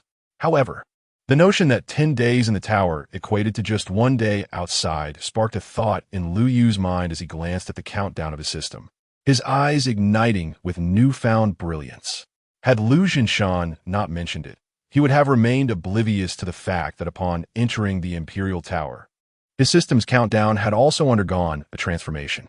Originally, there were merely 4 days left, but it has now transformed into nearly 50 days. This revelation greatly astonished Lu Yu. It appears that in the future, he can return to the imperial palace for his daily cultivation. However, for comprehending techniques and honing martial skills, it is far more advantageous to visit the Great Emperor Tower. For the average disciple of the Lu family, each opportunity to enter the Great Emperor Tower requires significant merit for the family to exchange. Furthermore, the duration of each visit is limited to a single day, rendering it impractical to study techniques within the tower. Yet, as a scion of the Lu family, if Lu Yu so desired, he could reside indefinitely within the Great Emperor Tower, dining, cultivating, and resting without any hindrance. Nevertheless, such an arrangement seems unnecessary.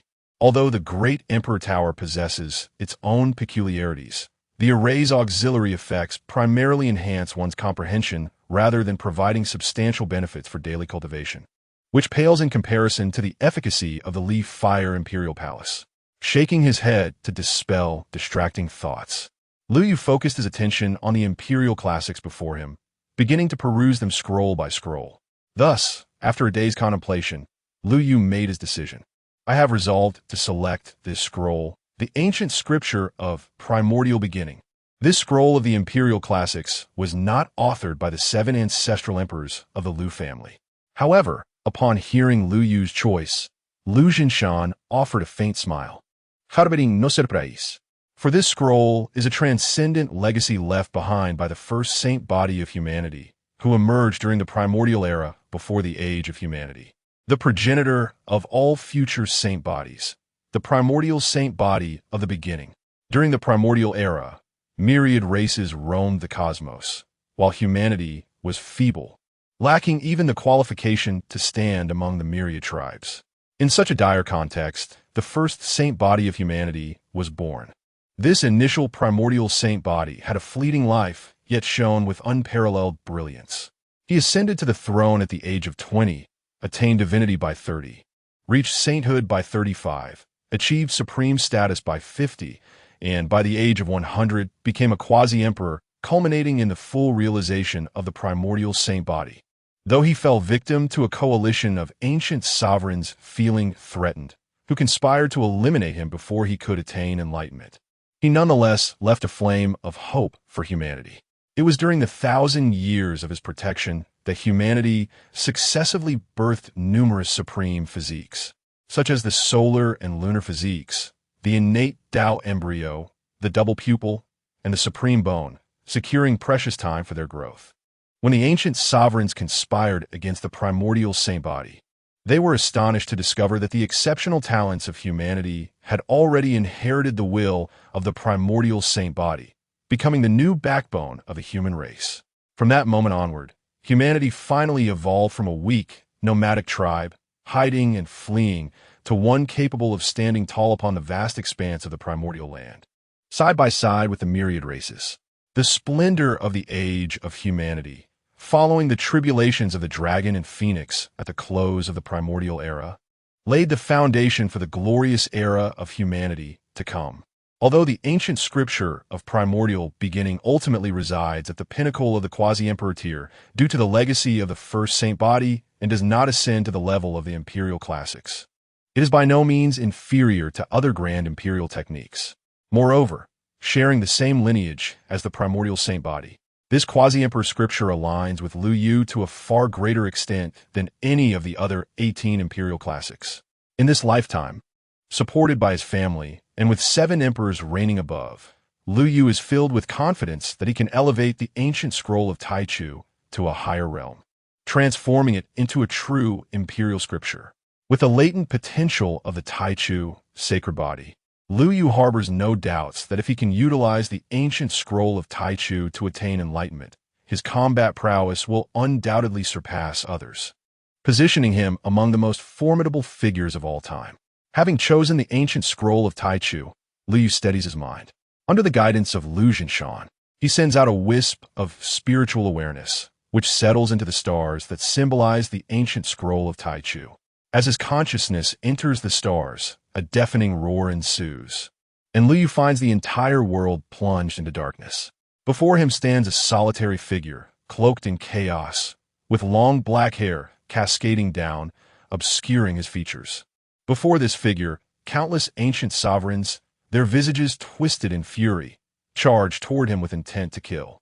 Yet, he remains undaunted, brandishing his sword as he strides forth alone.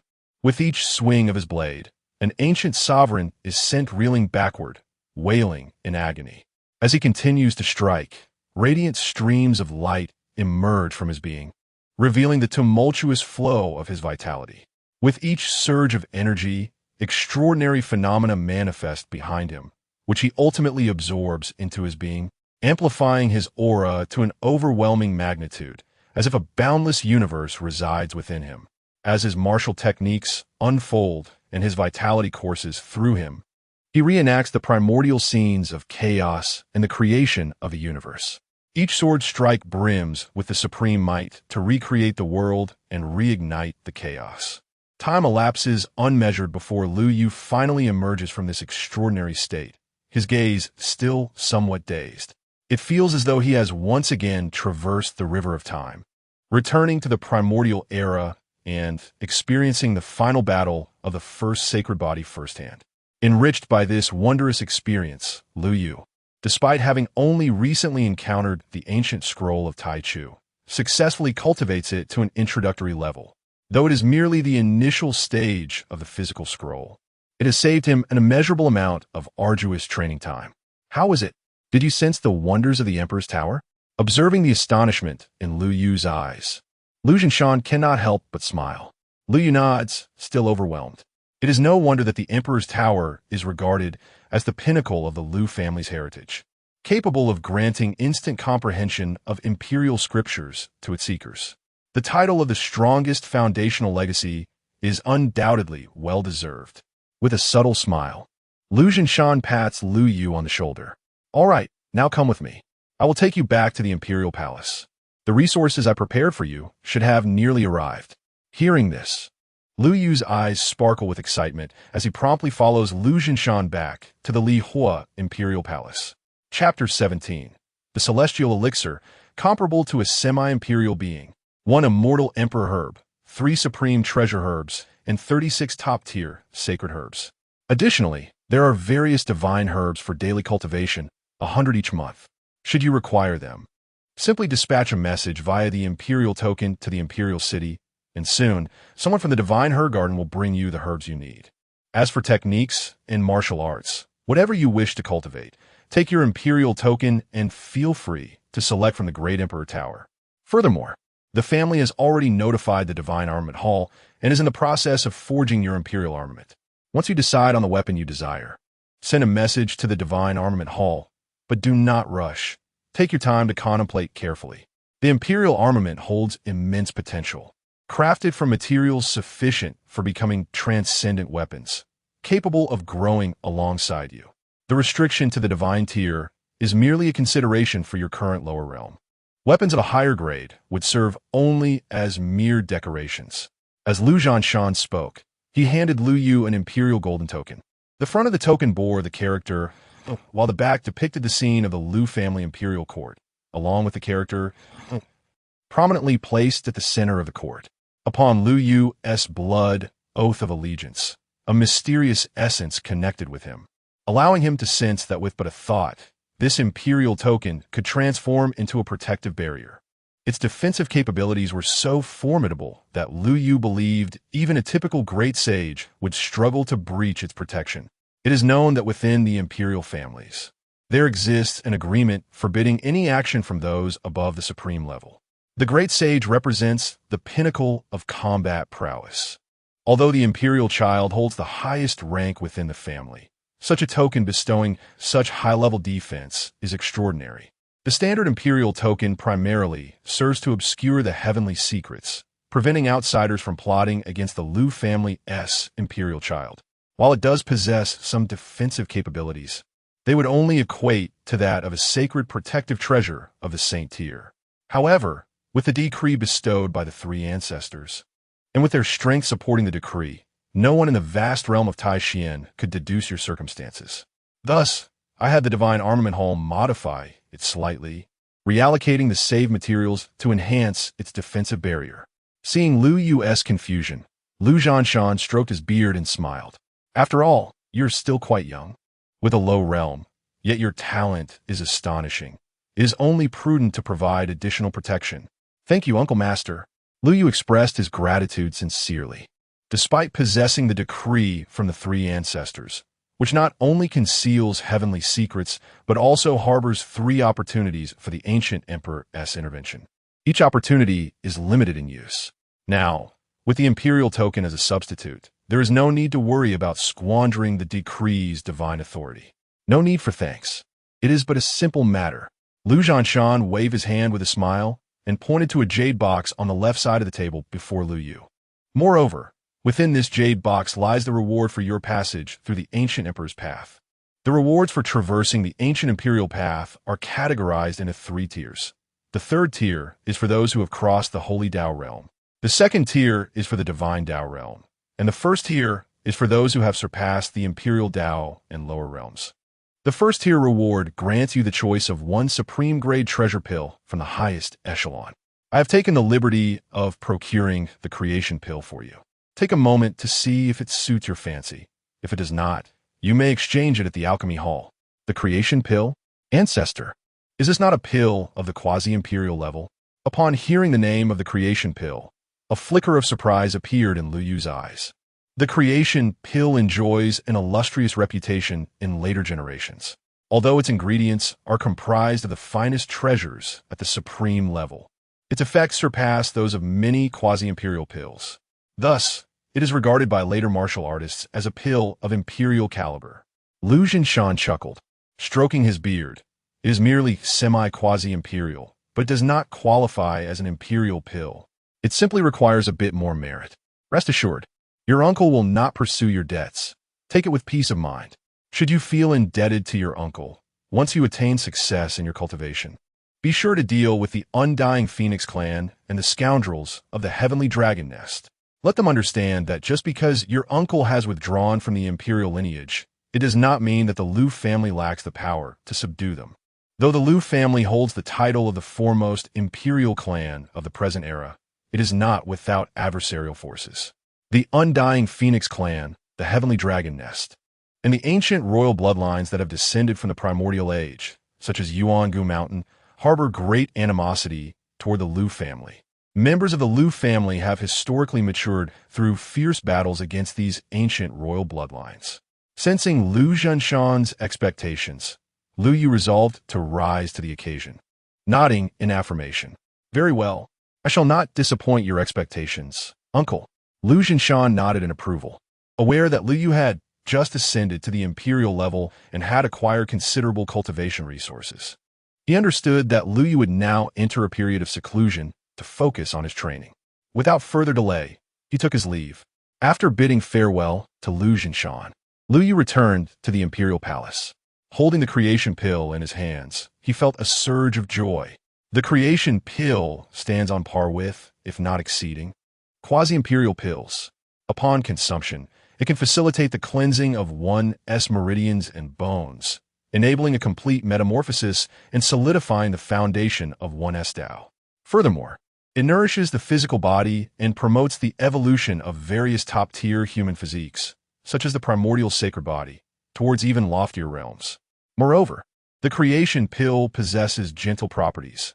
Even though Lu Yu has stepped into the imperial Tao realm, he could consume this pill without the fear of catastrophic consequences. Without hesitation, Lu Yu swallowed the creation pill. As the pill entered his body, he felt an extraordinary energy coursing through him. Following the pathways of his meridians, it was swiftly distributed to every corner of his being, permeating his meridians, bones, and every inch of flesh. Under the influence of this medicinal power, Lu Yu distinctly sensed the impurities within him, which he had previously overlooked, being purified and refined at that very moment. The spiritual energy within his dantian began to steadily enhance, marking the beginning of his cultivation ascent. Even the clarity of Lu Yu's mind, aided by the creation celestial elixir, has become extraordinarily lucid, with thoughts as vibrant as ever. The creation celestial elixir indeed lives up to its illustrious reputation. Reluctant to squander this invaluable opportunity, Lu Yu immediately began to concentrate deeply, activating the Tai Chu ancient scroll. As the techniques were set in motion, Lu Yu's speed in refining the creation celestial elixir surged once more. Typically, a martial artist would require several years of arduous effort to initially refine the elixir's potency. However, Lu Yu accomplished this feat in just 3 days, successfully absorbing the elixir into his body. With the assistance of the creation celestial elixir, his sacred body underwent yet another metamorphosis. The awakened chaos seed golden lotus phenomenon became increasingly extraordinary and complete.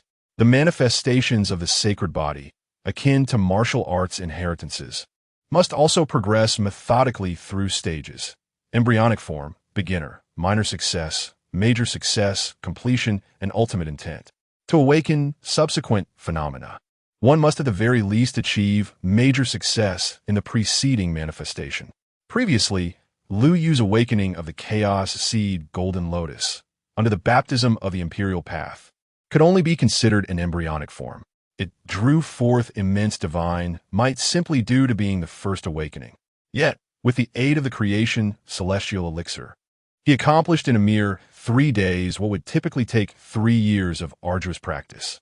He elevated the chaos seed golden lotus to the stage of minor success. Lu Yu felt quite satisfied. Moreover, the medicinal effects of the creation celestial elixir had not yet been completely refined by him.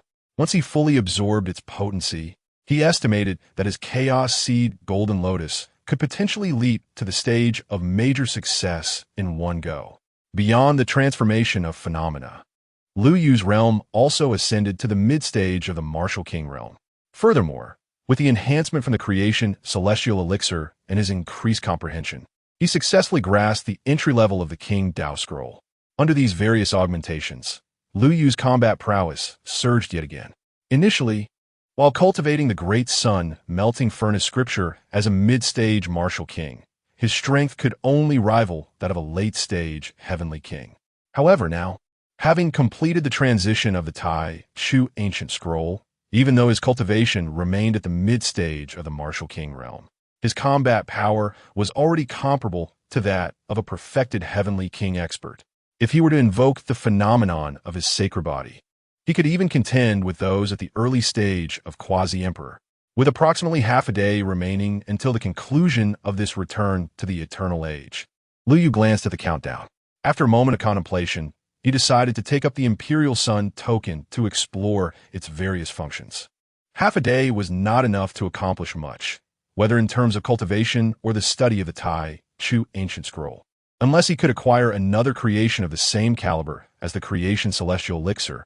A breakthrough within such a brief period was unlikely. Thus, he resolved to take a brief respite.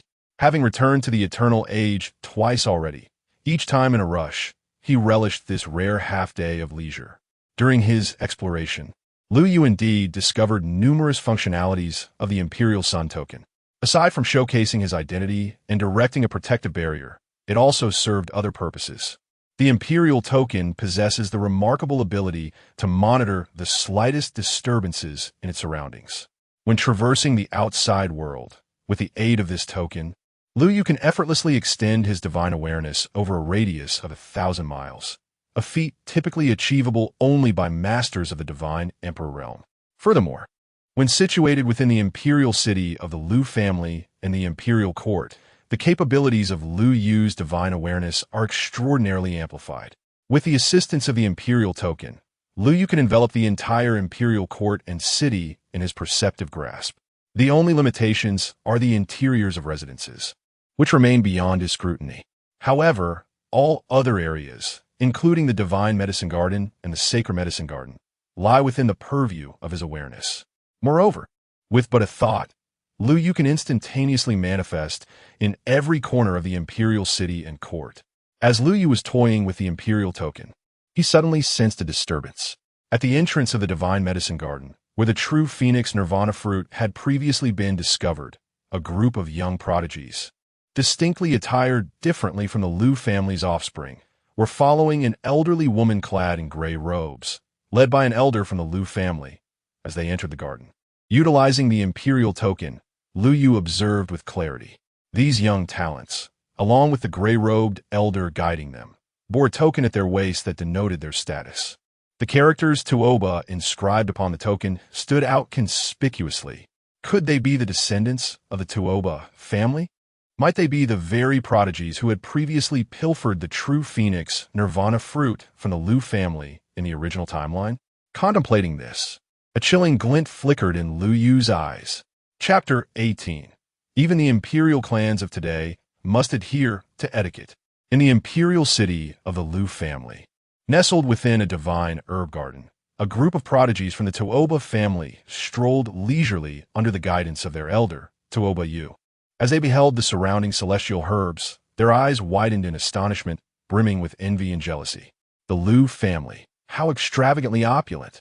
Such an abundance of divine herbs cultivated within their imperial city, yet they do not even consider sharing a portion with us. It is truly absurd how the members of the Lu family boast about their care for our Tuoba clan. Care indeed. I have heard that within the imperial city, the Lu family possesses hundreds of such divine herb gardens.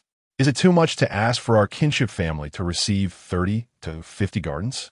Yet here we are, permitted to visit the divine herb garden only once a year, with a mere 100 of us allowed entry at a time. To make matters worse, each individual is allowed to take only 10 divine herbs. Such utter stinginess. The Tuoba prodigies murmured incessantly, their lips moving with discontent. However, their hands displayed no sign of hesitation, as they eagerly gathered the divine herbs they coveted. Observing this, the elder Tuoba could not help but furrow his brow, urging them, "Do not be so hasty. Choose carefully. Each person is permitted only 10 herbs, so ensure you select the finest." He paused momentarily before coldly admonishing, "Keep your voices down. This is the Liu family's domain. Whatever you wish to say can wait until we return home. We cannot provoke the Liu family. At least, not at this moment. Have you not heard? The Liu family has recently welcomed a new Taichu saint body, appointed as the 9th imperial son. What is there to fear?" A woman in blue interjected. Her tone dripped with disdain for the Liu family. The Liu family prides itself on righteousness and protection of the populace. Even if we were not related by marriage, they could not harm us for merely uttering a few words. Indeed, Sister Ling is right, as long as we remain within the bounds of propriety. How can the Liu family hold sway over us? Otherwise, the reputation they have painstakingly built over the past 30,000 years would be utterly destroyed. Several female prodigies of the Tuoba family, who frequently accompanied her, echoed their agreement. Tuoba raised an eyebrow, contemplating the validity of his granddaughter's assertions. The path to the Tuoba family's rise had not been without its challenges, having encountered many families and sects that disregarded etiquette. However, since the union with the Liu family, they had only encountered clans and sects that adhered to proper conduct, which in turn contributed to their prosperity. The families and sects that once acted without decorum had faced dire repercussions. What does this signify? It indicates that adherence to etiquette is the foundation of a family's flourishing. What are the imperial clans of today? Should they forsake propriety, they too shall face decline. With this thought, Tuoba felt a sense of relief wash over him. Yet, another matter crossed his mind, prompting him to gaze at his granddaughter, the blue-clad Tuoba Ling, who had spoken first. Linger just outside the divine herb garden. There were members of the Liu family present. I hesitated to inquire, but now I ask you, are you certain that the extraordinary treasure herb you sensed last year is concealed deep within this divine herb garden? Upon hearing this, Tuoba Ling nodded eagerly, a glimmer of fervor igniting in her eyes. Grandmother, you must believe me. I assure you, I did not misinterpret my senses. It is indeed within this divine herb garden that I detected something unusual. Even now, I can still perceive the fragrance of that precious herb in the air. Just a whiff invigorates my spirit. She implored, Grandmother, you must find a way to allow me access to the core of the divine herb garden to retrieve that precious herb. I have a feeling that this herb may very well pertain to the future lineage of the Tuoba family. Listening to Tuoba Ling's words, a similar intensity flickered in Tuoba Yu's eyes. However, she soon regained her composure, shaking her head in response. But according to our agreement with the Liu family, the core of the divine herb garden not only houses the divine herbs, but is also the site of their grand array for cultivating these herbs. We cannot trespass recklessly. Is it not the same? Tuoba Ling retorted, her voice rising in pitch. The agreement forbids us from intruding because they fear we might disrupt their grand array. But our intention is merely to acquire the precious herb. We are not here to tamper with their array. Thus, it cannot be deemed a transgression on our part. Indeed, Sister Ling is correct. The other female disciples of the Tuoba family chimed in. Elder of the clan, rest assured, we shall not act rashly. These disciples had previously learned about the true phoenix nirvana fruit from Tuoba Ling. However, they were unaware that it was indeed the true phoenix nirvana fruit, merely believing it to be a kind of supreme-grade precious herb. Nevertheless, such a treasure was still remarkable. The Tuoba family was not a reigning imperial clan. It was only through the support of the Liu family that they had produced a few supreme beings. For the Tuoba family, a supreme-grade precious herb was already exceedingly valuable. Bringing it back to the clan would undoubtedly elevate their status significantly. Tuoba did not wish to miss out on this opportunity from merit either. She agreed with her granddaughter's assessment and, after a moment's deliberation, nodded resolutely. Very well. I shall go seek out the sage guarding this spiritual herb garden and engage him in conversation to divert his attention. You all take this opportunity to swiftly enter the core of the divine herb garden and retrieve that precious herb. With that, Tuoba Yu hastened towards the entrance of the divine herb garden, making her way to the sage who presided over it. Meanwhile, Tuoba Ling and the others awaited the signal from Tuoba Yu. Once it arrived, they hurriedly advanced, entering the core of the divine herb garden at the fastest pace possible. However, as they stealthily infiltrated, Tuoba Ling's expression abruptly shifted. "What is happening? Where is it? Sister Ling, what has occurred?" The other Tuoba female disciples inquired, their faces paling. They were unaware of the true phoenix nirvana fruit's appearance, but could sense Tuoba Ling's anxiety, prompting them to question her repeatedly. "It is gone. The precious herb I sensed last year has vanished." Tuoba Ling's eyes were filled with a mixture of astonishment and fury, accompanied by a profound sense of loss. It was as if something faded, something that rightfully belonged to her, was forcibly taken away at that very moment. The profound sense of loss and frustration nearly drove her to the brink of madness. Just then, a chilling voice echoed from behind them. "What is happening?" "Naturally, I sense that precious herb and have taken it." With a ghostly presence, Lu Yu appeared behind Tuoba Ling and the other prodigies of the Tuoba clan, causing their hearts to momentarily skip a beat as they turned in unison to meet Lu Yu's icy gaze. Initially, Lu Yu harbored doubts about whether he had mistaken the identity of the culprits. However, the series of actions taken by Tuoba Ling and her companions upon entering the sacred herb garden left him with no doubt. They were indeed the culprits who had stolen the true phoenix nirvana fruit years ago. "What do you intend to do? I warn you, do not act recklessly." Sensing the murderous intent in Lu Yu's eyes, Tuoba Ling's companions recoiled in fear. Yet Tuoba Ling, regaining her composure, boldly confronted Lu Yu. "Let me tell you, do not think that just because this is the Lu family's territory, you can do as you please." Upon hearing her words, Lu Yu furrowed his brow and retorted coldly, "Is it not you who acts without restraint? I recall our agreement with your clan. Outsiders are not permitted to enter the core of the sacred herb garden. That agreement prohibits us from tampering with the grand formation, which we have not breached." Tuoba Ling's companions, emboldened by her resolve, chimed in before she could speak. "Exactly. Do not attempt to intimidate us with your so-called agreement. We are not afraid. With so many witnesses present, if you dare to act recklessly, your Lu family's reputation will be irreparably damaged." Witnessing the audacity of these Tuoba clan prodigies left Lu Yu momentarily speechless. Having been reborn in the Taishan world for 18 years, he had not encountered such a fascinating breed of individuals in a long time. However, his moment of astonishment was interpreted by the Tuoba prodigies as a sign of his guilt, which only served to embolden them further. Especially Tuoba Ling, having shaken off her initial panic, pointed an accusing finger at Lu Yu and berated him. "My sisters are right. Did you not hear their words? Hurry up and apologize to us." "Apologize? Me?" Lu Yu responded incredulously. Tuoba Ling scoffed. "What? Should we be the ones to apologize instead? You suddenly appear behind us, then accuse and threaten us. This is all witnessed by our Tuoba clan prodigies. If you do not apologize, you shall not leave here easily today." As Tuoba Ling spoke, her posture grew ever more erect, and the admiration in the eyes of her companions intensified. A female prodigy from the Tuoba clan quietly reminded Tuoba Ling, "Sister Ling, the precious herb. Do not forget the precious herb." Realizing the significance, Tuoba Ling's eyes sparkled with renewed determination. "Indeed, moreover, you just stated that you took the precious elixir. Now, be honest and return it to us.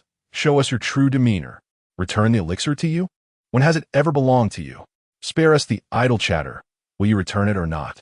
Tuoba Ling said through gritted teeth, her inexplicable sense of loss driving her to the brink of madness. Her gaze fixed upon Lu Yu, eyes glinting with a fierce intensity. "And if I refuse to return it, what will you do?" Sensing the chill radiating from her eyes, Lu Yu remained rooted in place, arms crossed, a cold smirk etched on his face. "Then do not blame us for our lack of courtesy. Let us act together, seize this individual, retrieve the elixir, and summon the elder of the Lu family to compel him to offer us an apology." Chapter 19. An apology? A decisive retaliation. With a commanding voice, Tuoba Ling issued her order. The group of Tuoba family prodigies, who had long followed her, immediately sprang into action, launching a fierce assault on Lu Yu. Observing their movements, Lu Yu couldn't help but chuckle. Although he had arrived with the intention of luring them into a trap, deliberately concealing the imperial decree, he was taken aback by the audacity and lack of intellect displayed by the Tuoba clan. It seems the Tuoba family has sheltered you too well.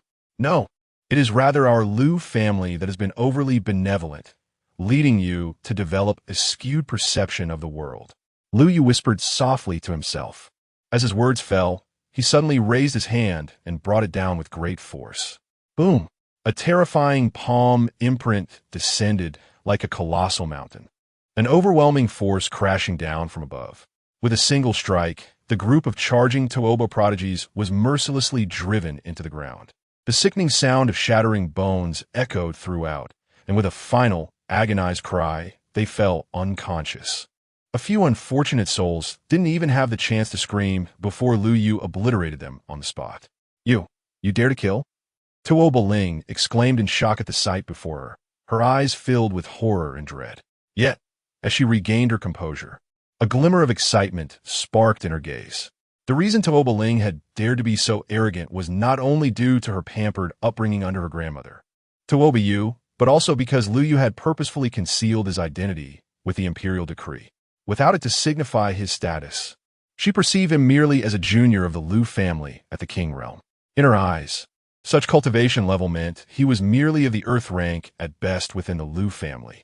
Given her standing in the Tuoba clan, she believed she could easily suppress Lu Yu, and any repercussions from the Lu family could be deflected by her background.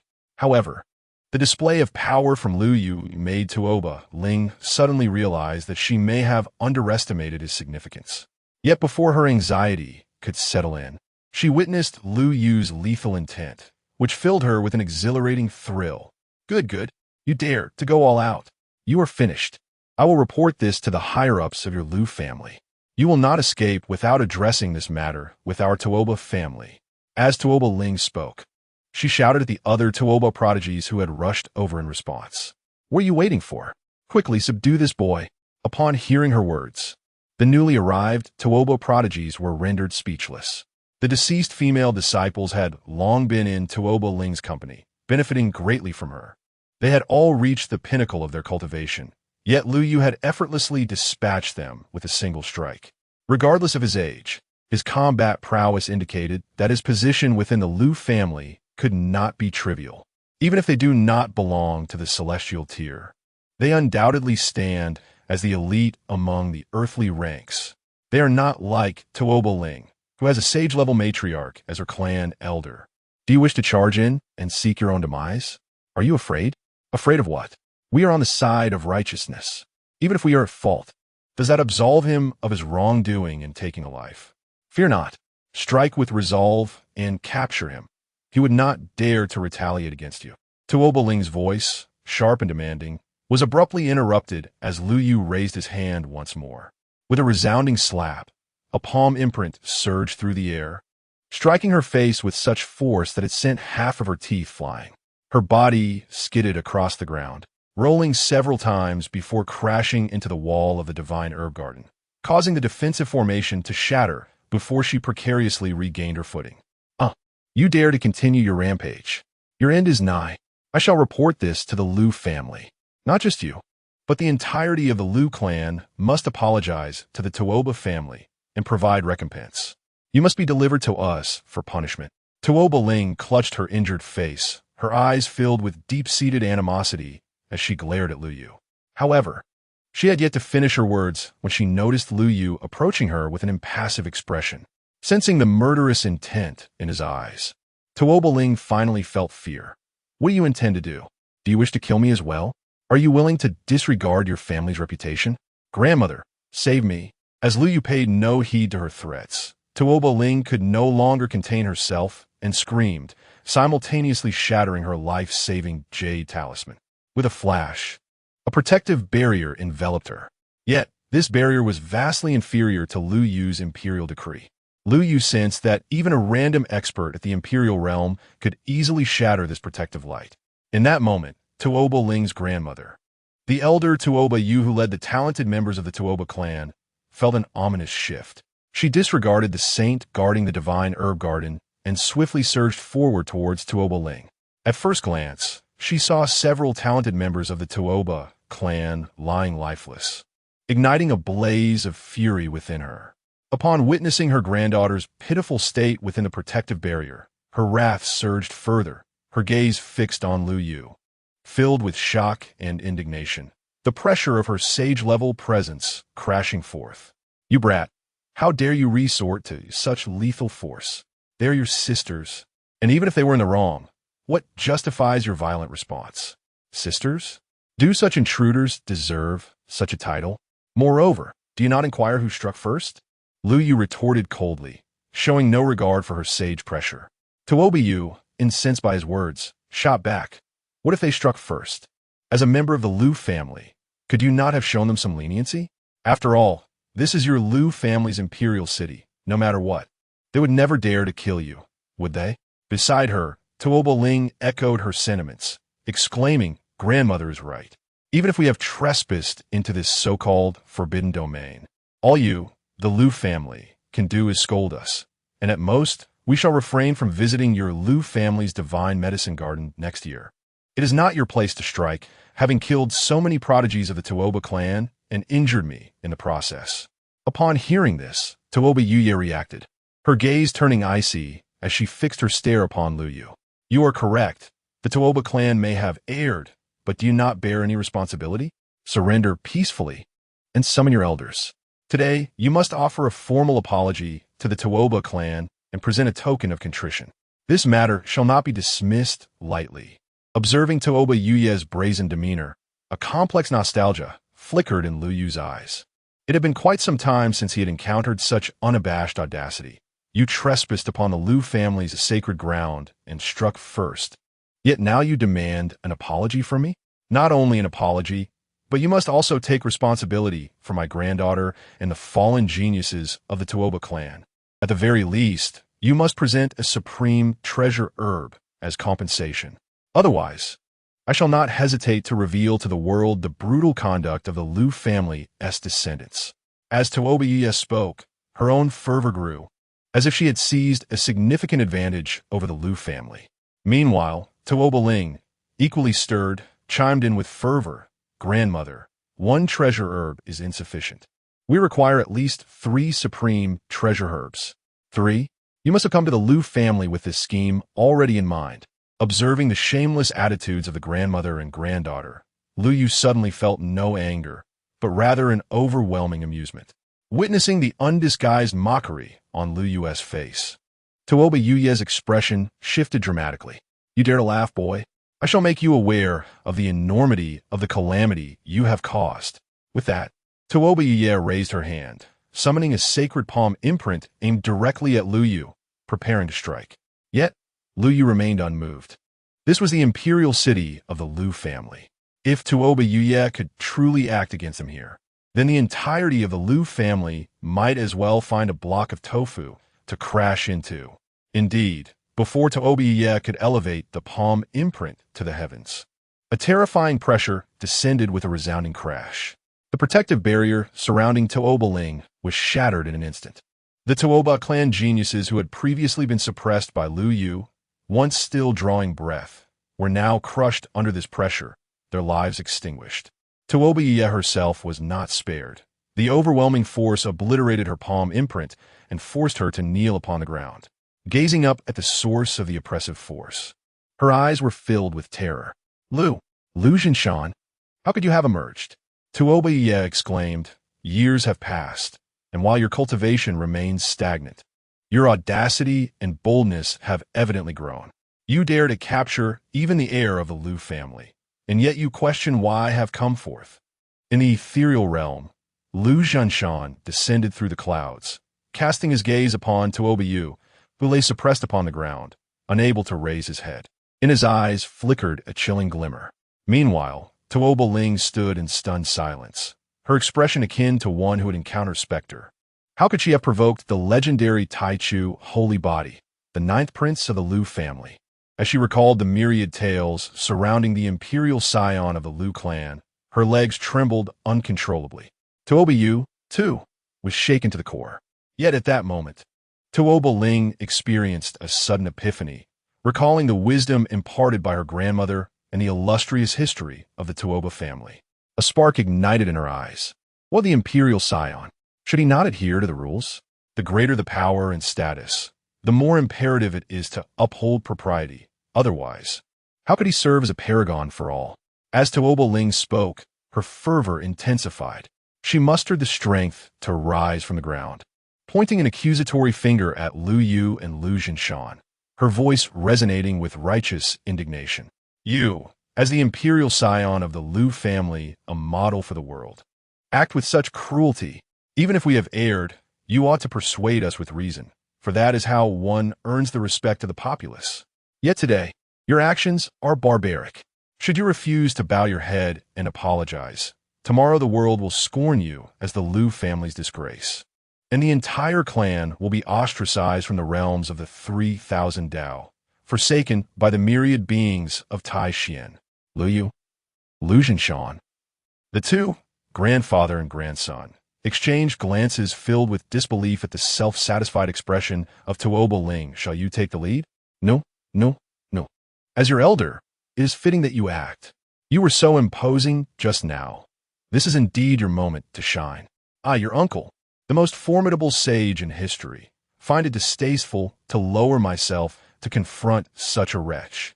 Nor can I bring myself to do so. I am still the 9th prince of the Lu family, the apex of the holy body. Furthermore, as the elder, you should set an example for the younger generation. Should you not? Did I not hear that you are the very model for all? I swear. The grandfather and grandson engaged in an intense exchange of glances and thoughts. Observing this, Tuoba Ling mistakenly believed her rhetoric had struck a chord and sought to capitalize on her momentum. Turning her gaze toward Lu Jinshan, she intended to further persuade him with her theories, hoping to sway him to her side, to suppress Lu Yu and safeguard the reputation of the Lu family. With her voice alone, she aimed to incite the mighty sage to act against the 9th prince, the so-called black sheep of the Lu clan. Should such news spread, her fame would soar, and the status of the family's divine maiden would rightfully be hers. Caught in the allure of that promising future, Tuoba Ling nearly succumbed to a triumphant laugh. However, before she could utter a word, a resounding boom echoed as Lu Yu could no longer contain himself, launching a fist that offered her no opportunity to speak. In a single blow, he obliterated her, silencing any scream, reducing her to a mere cloud of blood mist. Chapter 20. The Supreme descends, still unleashing devastation. Lingya, no, you wretched creature. How dare you act with such brutality? Is this how your Lu family treats your in-laws? Are you not afraid of being forsaken by all? Witnessing this scene, Tuoba Yu could not restrain her anguished shout, yet her words remained unfinished. In the clouds above, Lu Jinshan's brow twitched violently, and he could not help but launch a punch. A formidable fist imprint came crashing down. Just as this imprint was about to obliterate Tuoba Yu and send her to join her granddaughter, a jade talisman at Tuoba Yu's waist suddenly erupted with radiant energy, revealing the figure of a man in gray robes. With a slight raise of his hand, he intercepted Lu Jinshan's devastating strike at the critical moment. The man in gray, though appearing to be in his 20s, possessed eyes that were profoundly deep, exuding an aura of ancient wisdom. He was evidently a remarkable being who had lived for countless years. The overwhelming pressure emanating from his projection affirmed his status as a quasi-supreme being. Tuoba Mozhang, do you still wish to protect your dear granddaughter? Upon witnessing the projection of the quasi-supreme, Lu Jinshan sneered, dispersing the fist imprint with a wave of his hand. His gaze towards Tuoba Mozhang was devoid of any trace of fear, and his words dripped with mockery. Tuoba Mozhang was one of the few quasi-supreme entities of the Tuoba family, holding a status comparable to that of the quasi-emperors of the Lu family. Tuoba Yu was indeed his biological granddaughter. It was precisely due to this connection that Tuoba Yu could traverse freely and without restraint both within the Tuoba family and beyond. Consequently, her granddaughter, Tuoba Ling, had developed a similarly arrogant disposition. Hearing Lu Jinshan's derision, a flicker of anger surfaced on Tuoba Mozhang's face, but he quickly suppressed it. The matters of today were no longer worth pursuing. Even if my granddaughter is at fault, The ninth prince has already taken many lives and should cease his actions. I shall allow my granddaughter to return and let this matter conclude here. Ninth prince, what do you think? As he spoke, Tuoba Mashang's gaze fell upon Lu Yu. Though his words were framed as a query, there was a distinct lack of respect in his tone, laced with an oppressive, commanding air. While Lu Yu held the title of the ninth prince, what of it? The prince is ultimately not a true emperor. Masters of the Sacred Path realm might fear this title, but for Tuoba Mozhang, who had already entered the realm of the supreme, the contemporary prince held little sway. Hadn't Lu Jinshan, the previous prince, merely attained the great sage realm?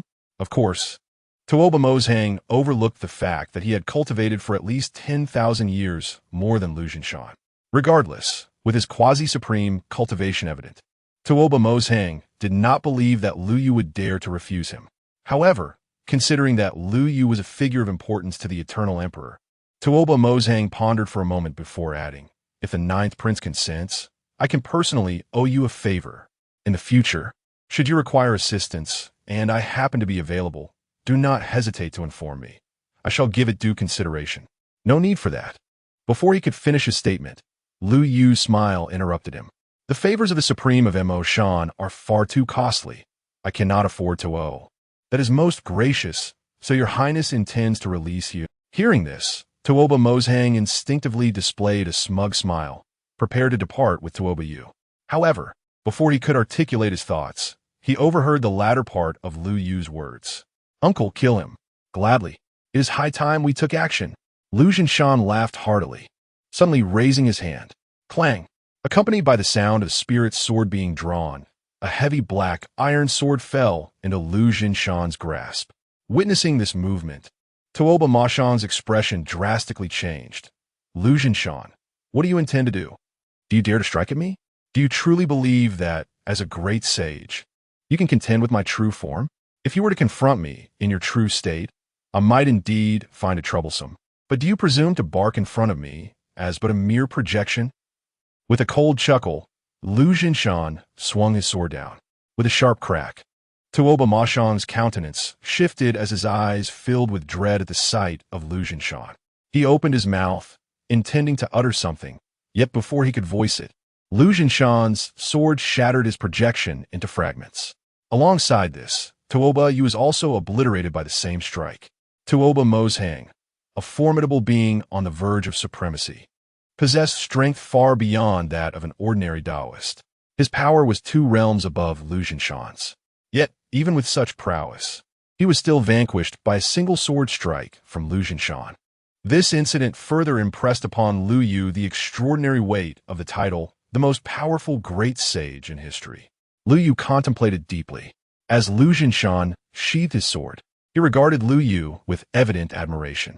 Although Lu Yu had recently been elevated to the status of a prince, he faced a legendary supreme without a trace of fear, even daring to prompt Lu Jinshan to slay Tuoba Yu. "Well done, my young friend," Lu Jinshan praised with a smile. "You flatter me, uncle. Moreover, it was you who exerted the most effort in today's affair," Lu Yu replied with a grin. Lu Jinshan waved his hand nonchalantly. Merely dispatching a projection of a quasi-supreme is hardly noteworthy. However, Lu Jinshan's expression turned slightly grave as he regarded Lu Yu. "You have now forged a significant enmity with the Tuoba family. Though they may be inconsequential, the Lu family behind them could prove troublesome.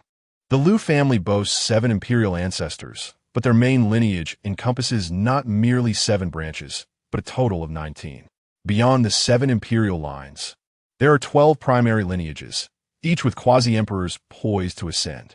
This is the foundation of the Lu family's current flourishing state. Just as there exists competition among the younger generations of the Lu family, aside from the 7 imperial lines, none dare to provoke them. Between the various prominent lineages, competition is equally fierce. In the quest to stand out amidst this rivalry, it is inevitable that some leaders of these lineages resort to external alliances for support. The Tuoba family, along with several other allied families, has been bolstered by the collaboration of the 9th and 13th branches of the Lu family.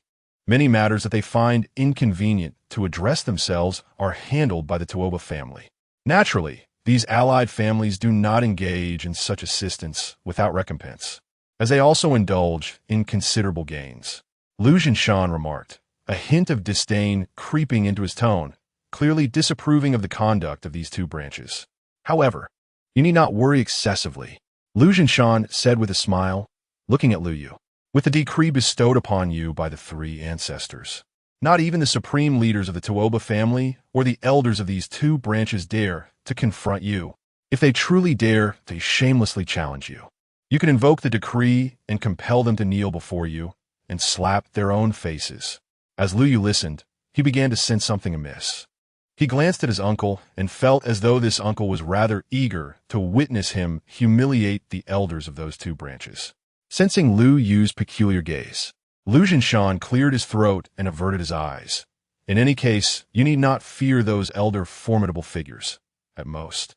Their younger generations may harbor some animosity towards you. The challenges you will face in the future will be somewhat greater, but as an imperial scion, such tribulations are unavoidable and thus not of great concern. Lu Yu nodded. Rest assured, uncle, I do not regard these petty clowns with any seriousness. That's the spirit. Lu Jinshan clapped lightly and smiled at Lu Yu. Enough of this idle chatter.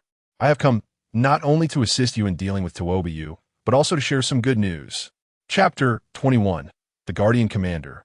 Return to the mortal realm according to the family rules. As the heir of the Lu family, I am entitled to possess 300 quasi-saints, 36 saints, 10 saintly masters, and 1 saintly king to serve as guardians before stepping into the realm of the sacred path. While the specific numbers of quasi-saints, saints, and saintly masters need not concern you, the selection of the saintly king, who serves as the commander, requires careful consideration. Not only must they possess formidable strength, but their character must also resonate with yours. After all, this guardian team is destined to accompany you for over a century, making the commander's temperament a crucial factor. I had initially chosen a saintly master hailing from the Ji family for you, but given your demeanor towards the Tuoba family today, I reconsidered. As Lu Jinshan spoke, he presented a jade talisman to Lu Yu. This talisman contains records of all the elder saints within our family, along with their past experiences. Peruse it and see if any among them piques your interest. Observing the jade talisman extended by Lu Jinshan, Lu Yu refrained from accepting it. Instead, he gazed intently at Lu Jinshan. Did you just mention selecting a saintly master from the Ji family? If it is indeed a member of the Ji family, I have no objections. The Lu family boasts numerous allies and over 100 kin. While the Tuoba family is a treacherous clan, many others are loyal and valiant, having fought alongside the 7 imperial ancestors of the Lu family until the bitter end during the greatest upheaval in history. The Ji family is among them. In that final battle, the masters above the saintly rank from the Ji family emerged. The ancestor of the Ji family, possessing the potential to become a great emperor, transcended his limits, sacrificing his own lifespan to achieve a breakthrough to the emperor realm, fighting valiantly.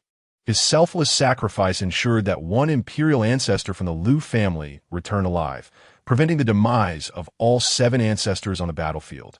With such a profound connection, Lu Yu's regard for the Ji family stands in stark contrast to that of the Tuoba family.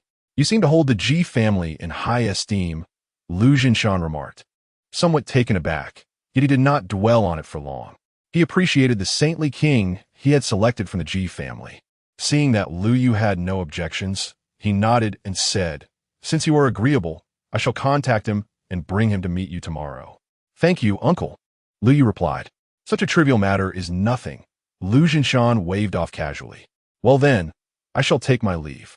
Should there be anything, the imperial heir can summon me. Your nephew bids you farewell. Lu Yu smiled and slightly bowed. After seeing Lu Jinshan off, he stretched lazily. Having dealt with Tuoba Ling and witnessed Lu Jinshan subdue Tuoba Yu, Lu Yu felt a wave of exhilaration wash over him. With his spirits lifted, Lu Yu's mind began to race. Glancing at the remaining countdown, he recalled his previous return to the Eternal Era, where he had memorized an extensive array of techniques and martial arts. A thought struck him. If memories could be brought back, would it not be possible to ingest a considerable amount of divine herbs before returning, thus bringing them back to the mortal realm? The cultivation environment of the Lu family in the present world is vastly different from that of the Eternal Era. Returning to the present world, whether it be a month or even a year, would not be an easy feat for Lu Yu's cultivation to advance even slightly. However, should this approach prove fruitful, his training efficiency upon returning to the mortal realm would not be significantly hindered. Determined, Lu Yu promptly selected 30 of the most suitable divine herbs from the divine herb garden, intended for warriors in the realm of the royal path, to enhance his cultivation and refine his physique. He then activated the Imperial Sun's token and swiftly returned to the Leaf Fire Imperial Palace. Within the palace, he began to indulge in the divine herbs, each one capable of stirring a storm of blood and chaos across the eastern wasteland and even the entire desolate domain. Lu Yu consumed them with the fervor of a child munching on carrots and cucumbers, devouring them whole. The potency of these 30 top-tier divine herbs surged through his meridians like a raging torrent. Were it any other individual, even if they shared the bloodline of the Lu family and were a prodigy of the imperial lineage, they would have been overwhelmed and crushed by their own physique. After all, Lu Yu's cultivation was merely at the King S level. Under normal circumstances, consuming a single royal-grade spirit herb would be a remarkable feat yet. Lu Yu audaciously swallowed 30 at once. As he did so, he activated the Taichu ancient scroll. Within him, the sound of the great Tao resonated, and luminous runes flickered. All the tumultuous medicinal energy was successfully subdued, no longer raging, but settling within his meridians. In the time that followed, these divine herbs would serve as sustenance for him, gradually absorbed to accelerate his cultivation and the metamorphosis of his body.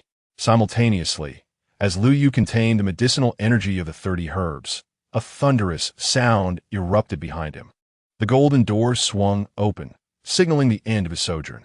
The eternal gate engulfed Lu Yu's figure, and when he regained his senses, he found himself back in the tranquility of the family head's meditation chamber. Upon opening his eyes, Lu Yu immediately inspected his own being, and an unmistakable surprise burst forth in his gaze. He had successfully brought back all 30 divine herbs. Drawing a deep breath as his thoughts whirled, a strand of imperial might radiated from within him. In that instant, the entire Feiyun city trembled. Lu Yu sensed the anomaly and quickly retracted that strand of imperial power, restoring calm to the city. Fortunately, he had reacted swiftly. Many martial artists in Feiyun were unaware of what had transpired. Only a select few, with profound cultivation, sensed something amiss but dismissed it as mere illusion. Within the meditation chamber, the astonishment in Lu Yu's eyes was nearly tangible. The Eternal Gate could not yet bring items back from the era before eternity. The Imperial Sun's token, for instance, was left behind in that ancient world. Initially, Lu Yu believed that the imperial decree bestowed upon him by the Eternal Emperor would also remain in the realm of the past, just like the Imperial Sun's token. However, to his surprise, the Eternal Emperor made his move, seamlessly integrating the imperial decree into his very being, akin to how Lu Yu had ingested the 30 divine herbs. Both were tacitly permitted to return to the present world by the gate of eternity. The Emperor's prowess was indeed extraordinary. Lu Yu sighed softly, his heart brimming with joy that lingered for an extended period. The disparity between the present world and the ancient era was not merely in the cultivation environment. More significantly, in the present, Lu Yu lacked the protection of a family. However, with the imperial decree now residing within him, his heart felt considerably at ease. Furthermore, Lu Yu clenched his fist slightly. His return to the ancient realm had resulted in a tremendous enhancement of his strength, propelling him from the pinnacle of the divine bridge to the mid-stage of the king realm. Without the need for any manifestations, he could contend with a fully realized heavenly king. With such power, not only could he easily handle the Spirit King, but he could also encompass the entire northern frontier's 3 states within his grasp. After all, in the northern frontier's 3 states, Lingzhou, Yenzhou, and Yuzhou, the most formidable, King Mou of Yuzhou was only at the late stage of the heavenly king realm and would hardly withstand a single strike from Lu Yu. Immediately, Lu Yu rose and exited the quiet chamber. Sensing Lu Yu's aura, the members of the Lu family, including Lu Ming and Lu Linger, who were in seclusion, were momentarily taken aback. They hurriedly emerged from their meditation, their eyes filled with astonishment as they beheld Lu Yu. Have you truly broken through to the quasi-king realm? The Lu family had not seen a king realm member for many years, to the extent that upon feeling the regal fluctuations emanating from Lu Yu, Lu Ming and the others could hardly discern whether he was a quasi-king or a true king. Lu Yu smiled and nodded, looking at his grandfather, sister, and the rest of his family as he cheerfully declared, "To be precise, I am in the mid-stage of the martial king realm." Lu Ming, Lu Linger, and the others could not help but gasp in awe. To honor Lu Yu's efforts, they had also been diligently cultivating in seclusion over the past month, utilizing the techniques and martial arts brought back by Lu Yu. Their own cultivation had notably progressed. They had initially believed they could surprise Lu Yu, but unexpectedly, they were the ones taken aback by his remarkable achievement. Particularly, Lu Linger, whose small face could hardly conceal her disappointment. Yet, when Lu Yu glanced at his younger sister, a glimmer of surprise surfaced in his eyes. "Linger, you have actually cultivated to the spirit sea?" Although aware of his sister's considerable talent, Lu Yu had not anticipated her to excel to such a degree. It was noteworthy that just a month prior, Lu Linger had only just begun her journey into the profound realm. Even with the resources from the Shun family and the techniques he had brought back, achieving a major breakthrough in just a month was an extraordinary talent that could have placed her in the Lu family's lower-tier ranks even in the ancient times. Moreover, Lu Linger had yet to awaken her imperial bloodline. In the future, there might be an opportunity to awaken her and the family's imperial bloodlines. At that time, the elevation of the family tier should accelerate significantly. As Lu Yu contemplated this, he gently patted Lu Linger's little head and encouraged her with a smile. "Do not be disheartened. Your ability to cultivate the spirit sea has already astonished your elder brother." Lu Yu's words were not merely a consolation to Lu Linger. With Lu Linger achieving the spirit sea, the Lu family only requires one more individual to reach this realm in order to elevate from the 4th to the 5th tier. This progress surpasses Lu Yu's initial expectations by a considerable margin. Furthermore, Linger, you are destined to become even more exceptional in the future, and assisting your brother will merely be a matter of time. Is that truly the case? Lu Linger inquired, her large eyes flickering with a mix of belief and skepticism, feeling as though her brother was merely offering her comfort. Lu Yu smiled. "It is indeed true. Not only you, but the bloodline of our Lu family, inherited from our ancestors, resides within us all. I was simply fortunate enough to awaken this lineage first." As he spoke, Lu Yu's gaze drifted past Lu Linger to the relatives gathered in the courtyard, and he softly declared, "In the future, the ancestral blood of our Lu family will surely awaken, and at that time, our clan shall be filled with individuals of remarkable potential." His words were gentle, yet imbued with an overwhelming aura of confidence and authority, inspiring an involuntary sense of trust among the Lu family members, their eyes shimmering with deep longing. Meanwhile, Lu Ming and several elder clan members, including the venerable Lu Yuan, smiled with satisfaction, their hearts swelling with pride at Lu Yu's ability to rally the entire clan spirit with just a few words. However, just as the Lu family was filled with fervor and determination, a tremendous rumble erupted. In the northern expanse of Lingzhou, a column of spiritual energy surged into the sky, emanating a formidable and extraordinary presence that all martial artists within Lingzhou could sense. Within Feiyun City, the numerous warriors of Feiyun widened their eyes in astonishment, gazing towards the north, their expressions etched with dread and trepidation. This wave of royal energy, the Spirit King, has returned to Lingzhou. Chapter 22. The return of the Spirit King. The Spirit King has returned, and with a single punch, he has quelled all opposition.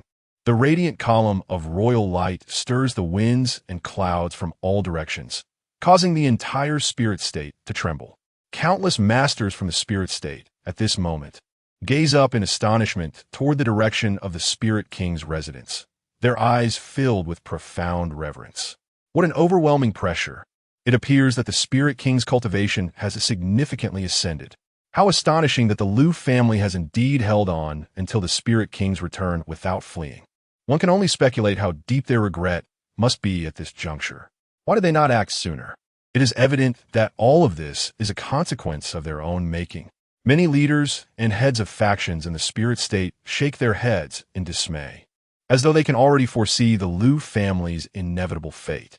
As they lament the situation, they hastily make their way to the teleportation array in their respective cities, eager to reach Spirit State City at the earliest opportunity, preparing to extend their congratulations to the Spirit King. However, upon their arrival at Spirit State City and emerging from the teleportation array, they're taken aback to discover that someone has arrived before them. Who else could it be but Liu Yu? How astonishing that Liu Yu has come so swiftly. I had assumed he would attempt to flee. It appears he has sensed the Spirit King's might and realized escape is futile, hence he has come to surrender. The masters of the spirit state cannot help but whisper among themselves, their gazes toward Liu Yu tinged with intrigue. Within the Spirit King's residence, the experts also swiftly detect Liu Yu's aura. Before the Spirit King can issue a command, 3 formidable pressures surge into the sky, enveloping the entirety of Spirit State City. Those masters who have gathered from various corners of the spirit state to pay their respects to the Spirit King find it increasingly difficult to breathe. 3 royal realm experts. They gaze in shock at the sky. The 3 originally semi-royal figures under the Spirit King's command have indeed transcended into the royal realm. It goes without saying that this is a testament to the efforts of the 5th prince in rallying the Spirit King, providing those 3 Yuan Wang pills. Yet, these pills merely enhance the likelihood of breakthrough, not guarantee it. The Spirit King truly possesses an extraordinary fortune. The Liu family is destined for annihilation. Alas, when Liu Yu first rose to prominence, I had entertained hopes that he would lead the Liu family into a legendary status within the spirit state. Little did I anticipate such a swift descent into tragedy. How lamentable. Many masters in the spirit state regard Liu Yu with complex expressions.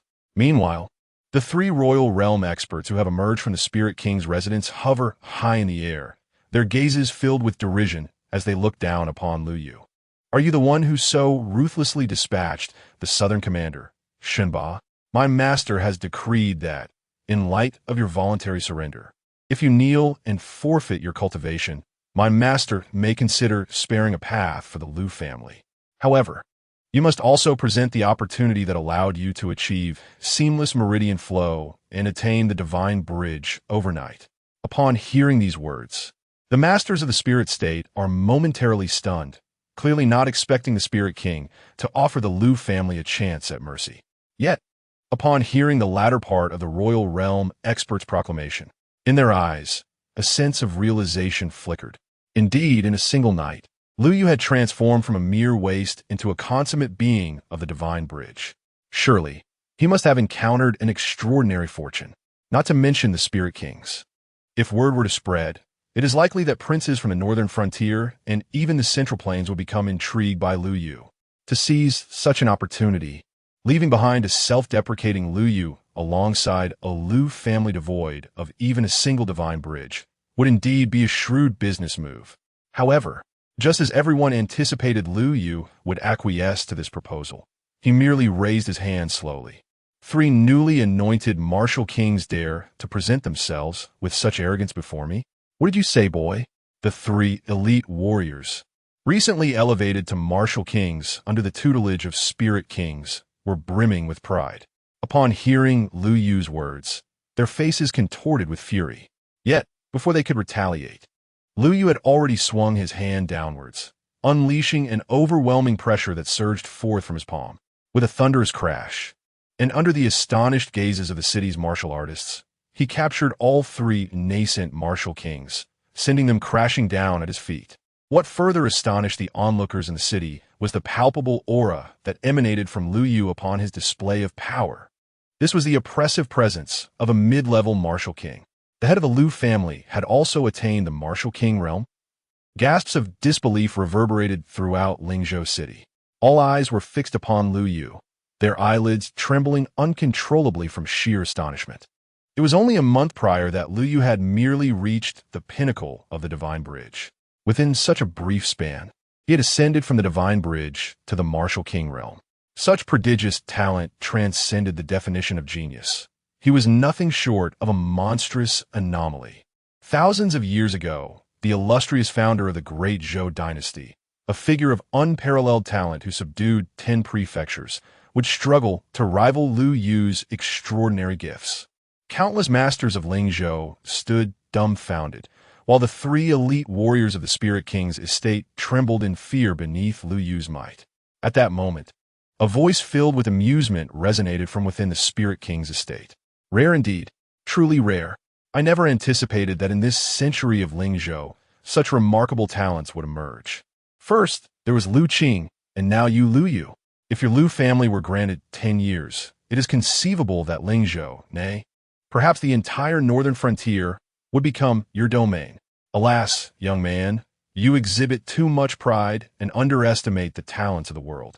As those words fell, amidst the nearly terrified gazes of countless martial artists in Lingzhou, the figure of Spirit King, Lei Lai, soared from within the estate. An aura far more intense and fervent than that of a martial king enveloped the area, akin to a sovereign of the heavens. In that moment, the overwhelming presence commanded the attention of all martial artists, leaving them in stunned silence, their eyes filled with reverence as they gazed upon Lei Lai. This tumultuous surge has transcended the realm of the martial king. The Spirit King, after 3 months of profound contemplation upon the great Zhou martial stele in the imperial city, has astonishingly crossed that boundary and ascended directly to the heavenly king realm. A practitioner from Spirit State could not help but exclaim in astonishment. Meanwhile, the 3 members of the Spirit King's estate, subdued by Lu Yu's mere gesture, were filled with uncontainable joy as they gazed at the Spirit King, their eyes brimming with elation. "Master, please save us," they implored. "Fear not," the Spirit King replied with a subtle smile, turning to Lu Yu and stating, "Young one, considering your extraordinary talent, I shall grant you another opportunity. Surrender your fortune and willingly forfeit your cultivation. I might, perhaps, spare your Lu family." Originally, the Spirit King had harbored intentions of killing Lu Yu. However, witnessing Lu Yu's remarkable transformation from a waste body to the realm of the king in merely a month ignited a profound greed within him. Such an opportunity, if it were to fall into my hands, could facilitate not only the unification of the northern frontier, but also seizing the waning lifespan of the great Zhou martial emperor. Allow me, Lei Lai, to ascend as the sovereign of the great Zhou, a goal that is far from unattainable. Yet, as the Spirit King indulged in these lofty thoughts, Lu Yu merely smiled. Indeed, the apple does not fall far from the tree. You and your subordinates are of the same ilk, utterly oblivious to your own standing. The Spirit King was taken aback. In the next moment, he beheld Lu Yu raise his hand and unleash a punch. The golden, blazing spirit energy, radiant as the sun, surged forth with Lu Yu's strike, coalescing into a towering fist shadow. The overwhelming pressure seemed capable of piercing the heavens, crashing down in an instant before him. With a cry of alarm, the Spirit King swiftly altered his hand seals, launching layer upon layer of defensive maneuvers. Yet all defenses proved futile. Wherever the fist imprint passed, barriers of spirit energy shattered like glass. Under the watchful and terrified gazes of countless Spirit State warriors, Lu Yu's golden fist imprint surged forth, unstoppable as a thunderbolt. After breaching the final layer of defense, it struck the Spirit King, resulting in his immediate demise amidst his desperate wails. Chapter 23. The Parent's Trail. Aiming at Yu Zhou with a soft thud, a brief silence enveloped Lingzhou city, only to be broken by the crisp sound of kneeling. The 3 martial kings who had emerged from the Ling Wang's residence, previously mocking Lu Yu for his audacity in confronting the Ling Wang, took advantage of his distraction to rise from the ground, intending to flee back to the Ling Wang's estate. However, as they barely regained their footing, they were met with the sight of the Ling Wang being struck down by Lu Yu's fist. Without a moment's hesitation, they instinctively knelt before Lu Yu. "Master Lu, spare us. Provide me with a reason to refrain from slaying you," Lu Yu stated calmly as he gazed at the trio. The 3 exchanged glances, and the leader among them summoned his courage, seemingly resolved. We possess intelligence regarding Master Lu Qing." Upon hearing mention of his father, A glint of cold light flickered in Lu Yu's eyes. "Speak in detail. Clarify your words." He stepped forward, seizing the king's realm expert, contemplating the use of his divine sense to extract their memories. Yet, he regained his composure, merely lifting his hand to capture all three and transport them to the Ling Wang's estate. With the Ling Wang deceased, none dared to obstruct Lu Yu within the estate. After witnessing Lu Yu's strength, they were too eager to curry favor with him, fearing to utter a single word against him.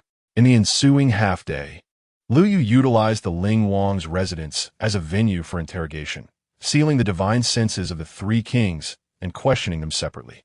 As dusk approached, with the sun setting in the west, Lu Yu emerged from the interrogation chamber, a complex expression etched upon his face. According to the accounts of the three kings, his father, Lu Qing, along with his mother, Qin Yin, had been abducted by a group of enigmatic powerful beings. This group had arrived at the Ling Wang's estate approximately half a month prior to the disappearance of Lu Qing and his wife, demanding information regarding the Lu family. The origins of these mysterious figures remained unknown, yet the weakest among them had already kindled divine fire, placing them at the apex of the power hierarchy across the eastern wilderness. Faced with such formidable entities, the Ling Wang dared not show any negligence, dutifully relaying all information concerning the Lu family. What transpired afterward remained a mystery to them. A mysterious group, unfamiliar with Ling Zhou and, as per the trio's assertions, potentially even the entirety of the eastern wilderness and beyond. Lu Yu furrowed his brow, overcome by a sense of frustration. If only there were a trace, he could pursue them. But now, with no leads to follow, he felt utterly powerless. Fortunately, Lu Yu ultimately resorted to some martial arts and divine abilities he had cultivated since ancient times, forcibly conducting soul searches on the three kings. From the memories they revealed, it appeared that the mysterious figures bore no intent to harm Lu Qing and Qin Yin. However, this did little to alleviate Lu Yu's apprehension. It is imperative to act swiftly to strengthen the family and enhance the Eternal Gate. The Eternal Gate is the cornerstone of Lu Yu's existence. Elevating the rank of the Eternal Gate not only promises substantial rewards, but also allows one to linger longer in the era before the Eternal, accelerating the growth of one's power. Only with formidable strength can one hope to trace the whereabouts of his parents. Furthermore, there is also his elder sister. A glint of cold light flickered in Lu Yu's eyes. His elder sister, Lu Mingyue, has always shown immense affection towards Lu Yu and Lu Linger since their childhood. After joining the Purple Moon Cave, she would return home each year with numerous treasures for cultivation. Although she often downplays their significance, Lu Yu, having lived 2 lives, can discern from the fluctuations of those treasures that they are undoubtedly resources she has saved from her own cultivation to share with her younger siblings. According to the information from the Purple Moon Cave, it will take at least 6 months to reopen the secret realm where Mingyue has gone missing. Lu Yu clenched his fist slightly. 6 months is neither long nor short. He cannot simply wait idly within the clan. He must find a way to personally visit the Purple Moon Cave to assess the situation. However, Lu Yu cannot afford to leave hastily. The Lu family has yet to cultivate a second expert capable of guarding the clan in Lu Yu's absence. Within the Great Zhou, Lu Yu can move freely. Even when faced with danger, the family can rely on the spiritual talismans he has refined to vanquish foes. Yet if he ventures too far, the effectiveness of the talismans will diminish significantly. Moreover, relying solely on talismans cannot compare to the reassurance provided by true experts. This is also the reason Lu Yu has chosen to retain the 3 king-level guardians from the Ling King Manor. Although external experts will not be counted in the family's rank statistics regarding the Eternal Gate, and no matter how many king-level individuals are gathered, the family's standing cannot be elevated. The Lu family is in dire need of top-tier combat strength. With these 3 king-level guardians present, they can alleviate some of Lu Yu's burdens. Additionally, during the soul-searching, Lu Yu left some minor means within their sea of consciousness. As long as Lu Yu remains in the Great Zhou, should any of the 3 harbor ill intentions, a mere thought from Lu Yu could obliterate them entirely. Fortunately, when Lu Yu gazed at the interface of the Eternal Gate, he noticed that upon his second return to the Eternal, new notifications had emerged. Once the rank of the Eternal Gate reaches the king level, it will unlock the Eternal Space. The initial inventory of the Eternal Space is 1, allowing Lu Yu to carry an item not exceeding 3 ranks below that of the Eternal Gate from the parallel realm back to the present world. This signifies that as long as he elevates the Eternal Gate to the king level, he can bring back an item of imperial tier quality. Though not exceedingly high, it will suffice, given the Lu family's foundation prior to the Eternal. Bringing back a top-tier puppet of imperial rank would enable Lu Yu to secure the Lu family and command respect throughout the Great Zhou. Loyalty is indeed the most reliable virtue. However, elevating the family to the royal tier necessitates the emergence of at least 3, 10, and numerous from the currently the only experts in the R, and relying solely on the resources of a single, it is utterly insufficient to elevate the family to the royal tier, let alone the tier in a short span of time. Mused softly, his gaze drifting towards the regions of and 1 is inadequate, yet with the addition of and, even if it does not suffice to elevate the family to the royal tier, reaching the tier should not pose a significant challenge. Nonetheless, did not rush into action. One must take life one step at a time. In the following days, he led them to take control of the 3 from that had been forcefully subjected to a soul search by allowing them to truly comprehend the magnitude of his strength. Outsiders speculated that its power was merely at the mid-stage of a notch above the previous. Yet they felt that its divine sense alone surpassed many. In the northern borders, perhaps only the could be deemed worthy of comparison with the esteemed of the. Upon realizing this, their reluctance to submit to dissipated entirely. With their leadership, the ascension to progressed remarkably smoothly, affording the tranquility needed to cultivate for several days. Utilizing the divine herbs brought back from the era, experienced a breakthrough in his cultivation, transitioning from the mid-stage to the late stage of significantly enhancing his combat prowess. Now, even without invoking any extraordinary manifestations, he could easily annihilate at full circle. After solidifying his progress over these few days, the family settled comfortably in. It was time to set forth and bring and under his command. Clenching his fist and feeling the surging divine power within, a smile crept upon his lips. He rose and exited the quiet chamber. Outside, the 3, who had recently pledged their allegiance to him, awaited eagerly upon sensing the fluctuations of his breakthrough. Upon seeing emerge, they immediately bowed in reverence, their eyes brimming with awe. "We congratulate our Lord on your advancement in cultivation," they exclaimed, while secretly rejoicing in their fortune. With such a talent as, barring any unforeseen circumstances, reaching the seems highly promising. At that time, those who had allied with him early on would surely have the opportunity to rise alongside him. Such a master is far more promising than following the original. With these thoughts, they promptly bowed and cautioned, "With your lordship's talent, not only in the northern borders, but throughout the vast realm of, none can rival you." However, the other 2 in the northern borders, and will not remain idle upon learning of this demise. "My lord, it is imperative to prepare early."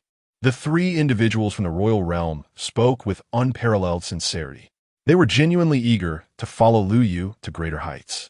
Lu Yu could sense their earnestness and nodded in response, assuring them, "Rest assured, I shall not remain idle."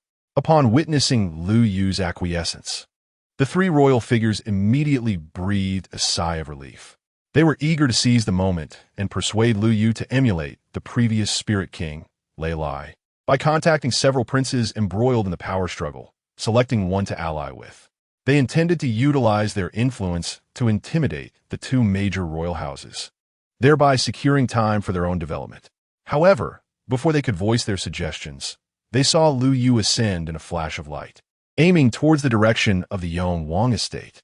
"Master, what are you planning to do?" they inquired. "Keep an eye on Lingzhou. I am headed to the Yong Wang estate." "What?" Lu Yu cast a glance at them. "Did you not say that we cannot remain passive?" "That was not our intention."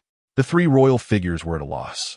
Yet Lu Yu, having grown weary of further explanations, thought to himself that with his strength, he could easily conquer the 3 states of the northern frontier, if it were not for his reluctance to waste the imperial decree on a mere martial sovereign. he would have already made his way directly to the imperial city of the Great Zhou. With a swift burst of divine radiance, Lu Yu hastened towards Yuzhou, the seat of the Yonwang estate, the foremost among the 3 states of the northern frontier. Chapter 24. The Ambitions of the King of Ghosts. The arrival of Lu Yu in the city of Yuzhou, within the opulent confines of the King of Ghosts' estate. A middle-aged man adorned in fine garments reclined in the main seat of his study. He rested his chin upon his hand, perusing a report delivered by his subordinates, a sardonic smile curling at the corners of his lips. The ambitious Lei Lai, who had previously aligned himself with the 5th prince, had made a great spectacle of his newfound loyalty, eager for the entire Dezhou to witness that his faithful hound had finally found a worthy master. Yet, having barely savored the rewards bestowed by his new lord, he met an untimely demise. Though Lei Lai was the king of Lingzhou, a figure of considerable stature in the northern frontier, the middle-aged man in luxurious attire displayed not a shred of reverence for him. Even the news of Lei Lai's death scarcely stirred his composure. Across from this regal figure sat a man clad in gray robes, observing the King of Ghosts with a mixture of envy and trepidation. However, as he contemplated his own circumstances, a knot of anxiety tightened within him, prompting him to speak. "My lord, we must remain vigilant of Lu Yu, who has slain Lei Lai. Should we not consider taking measures to eliminate him early on, lest we inadvertently foster a future threat?" The speaker was none other than Zhu Yu, the ruler of Yinzhou, which shares borders with both Ling and Yu states. Yet, compared to the imposing presence of the King of Ghosts, this Yinzhou monarch appeared rather timid. This apprehension was understandable, for Zhu Yu had only attained the pinnacle of the king realm, while even Lei Lai, who had ascended to the heavenly king realm, had fallen to Lu Yu's formidable prowess. Should Lu Yu set his sights on him, his end would undoubtedly be swifter and more decisive than that of Lei Lai. Indeed, preparations must be made, but why the haste to act? The King of Ghosts replied with a serene smile. Since Lei Lai chose to serve as the 5th prince's hound, it is only fitting that his master seeks vengeance on his behalf. Summon someone to deliver a message to the imperial city, informing our esteemed 5th prince that his newly acquired hound has been slain. At the command of the King of Ghosts, a guard stationed outside the door promptly bowed. "Yes, Your Majesty, rest assured, I shall relay the message immediately. Now, with the 5th prince's intervention, we can rid ourselves of this fledgling tiger. Brother Zhu, you can rest easy now." After issuing the orders, the King of Ghosts turned to Zhu Yu, his expression warm. Zhu Yu nodded, though unease still lingered in his heart. What if the 5th prince chose not to confront Lu Yu, but instead sought to recruit him? He had previously attracted several wandering cultivators of the king realm. Adding Lu Yu to his ranks would not be beyond the realm of possibility. "Recruit Lu Yu? My lord, you jest," the King of Ghosts chuckled softly. "The King of Ling has just pledged his loyalty to the 5th prince, theatrically presenting himself as a loyal minister meeting a wise sovereign. Yet, this so-called loyal minister met with a sudden demise within his own palace. In this context, our esteemed 5th prince, rather than seeking vengeance for his loyal minister, is instead attempting to recruit those who have slain him. If such news were to spread, who among the other princes would dare to ally themselves with this 5th prince? Truly, my royal brother is exceptional. He undoubtedly deserves the title of the foremost figure in the northern frontier." Upon hearing the insightful analysis from Prince Yu, the previously anxious Yin Wang felt an overwhelming sense of reassurance. Yet, a flicker of concern still lingered. What if Lu Yu, unsatisfied after seizing Lingzhou, turned his attention toward Yinzhou before the 5th prince could act? "Fear not, for I shall not stand idly by while you, my brother, find yourself in peril." Prince Yu replied with a slight smile. "Should he dare to strike at you, oblivious to the consequences, we shall intervene directly to assist the 5th prince in clearing the path. Of course, in doing so, the vast and fertile lands of Lingzhou would remain untouched by the 5th prince's ambitions. Rightfully, they would belong to us and our families.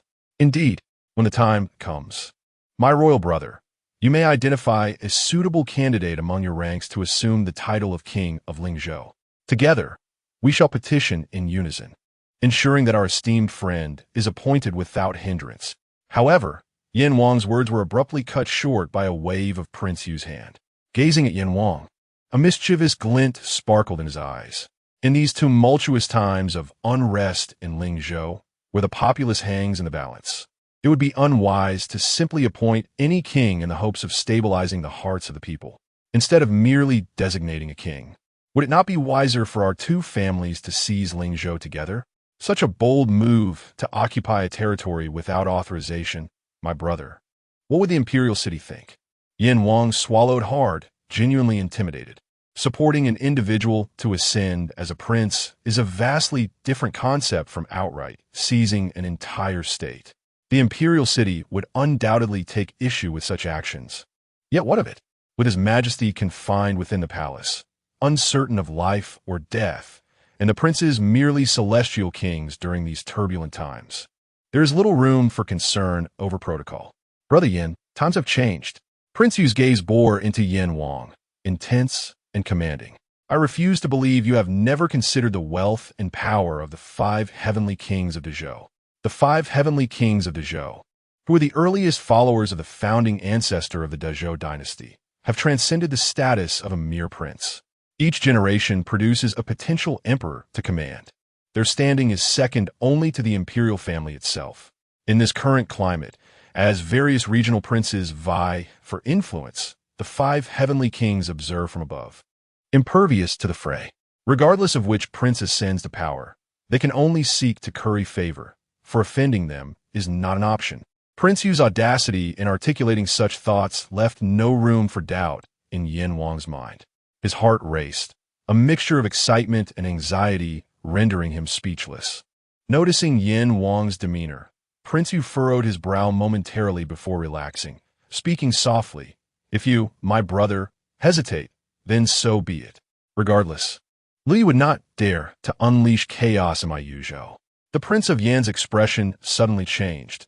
After a brief hesitation, a glimmer of ruthlessness emerged in his eyes.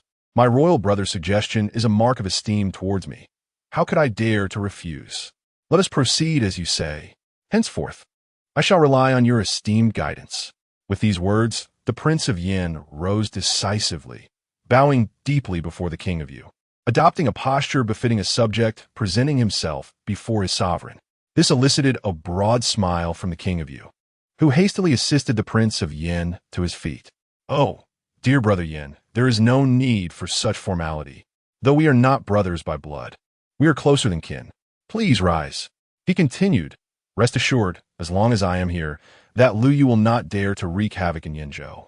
Even if he were to show the slightest hint of unrest in Lingzhou, I shall unleash my wrath without hesitation. I will not allow him to disturb you. However, before the King of Yu could finish his statement, an overwhelming pressure descended upon the royal palace, accompanied by Lu Yu's indifferent voice.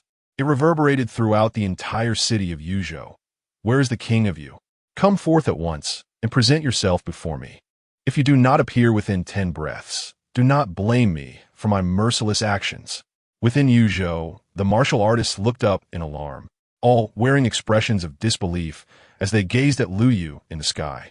Chapter 25. Suppression by a single finger. The new lord of the northern frontier is that. Lu Yu, rumored to have slain the Spirit King Lei Lai, how dare he directly assault our Yuzhou city and summon the Yu King to meet him? Is he courting death? Within Yuzhou city, countless martial artists were momentarily stunned, gazing at Lu Yu in the sky. Their expressions reflected sheer astonishment. Earlier, when news arrived from Lingzhou of Lu Yu's slaying of the Spirit King Lei Lai, many martial artists in Yuzhou were equally taken aback, surprised by the revelation. Yet, like the Yu King, they had not given Lu Yu much thought. After all, while the Spirit King had acquired some fortune, he was ultimately merely at the initial stage of the Heavenly King realm. Any mid-stage Heavenly King could easily crush him, a novice just having attained the Heavenly King level. Moreover, the Yu King was a formidable presence, being at the late stage of the Heavenly King realm, having immersed himself in it for over a decade.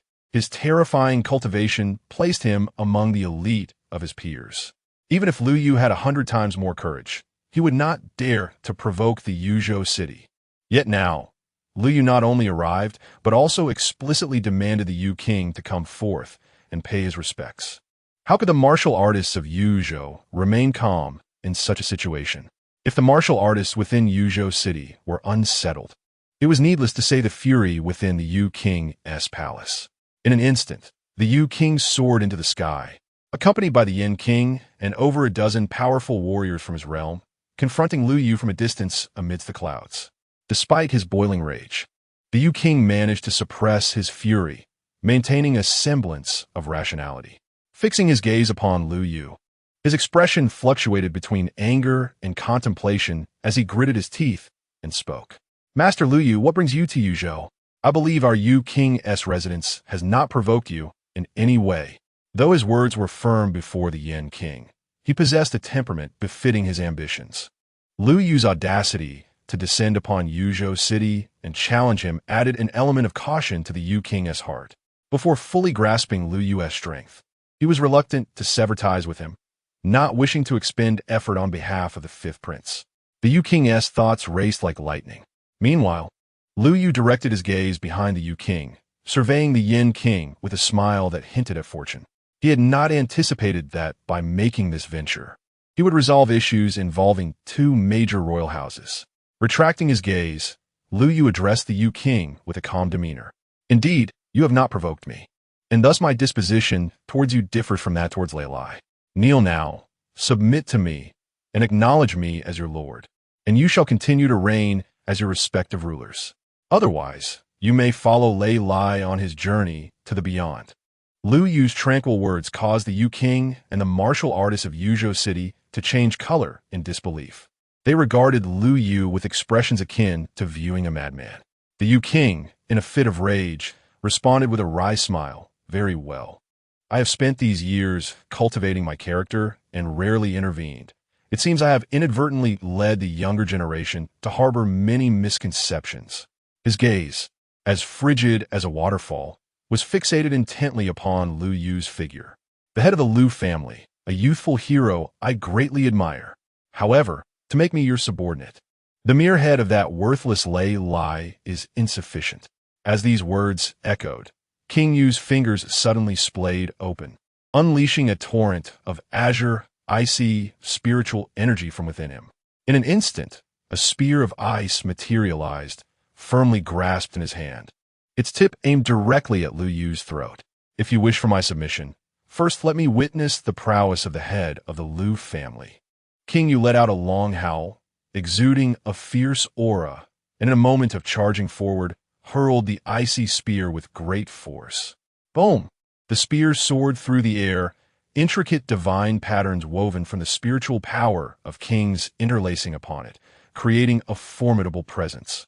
Wherever it passed, the air itself seemed to freeze, and the spiritual essence of the battlefield appeared to be profoundly affected, leaving countless watching warriors in Yuzhou feeling an overwhelming suppression of their own abilities.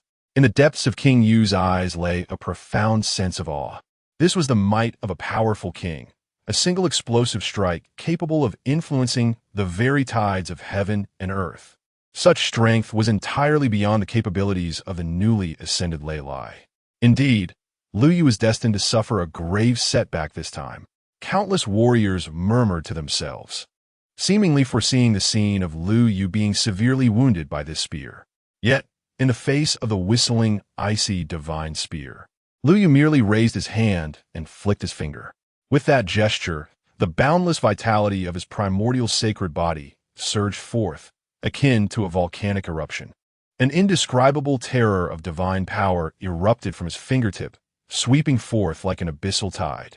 Under the fearful gazes of numerous warriors in Yuzhou, as well as the likes of King Yin and other sovereigns behind King Yu, this divine power shattered the icy spear with ease.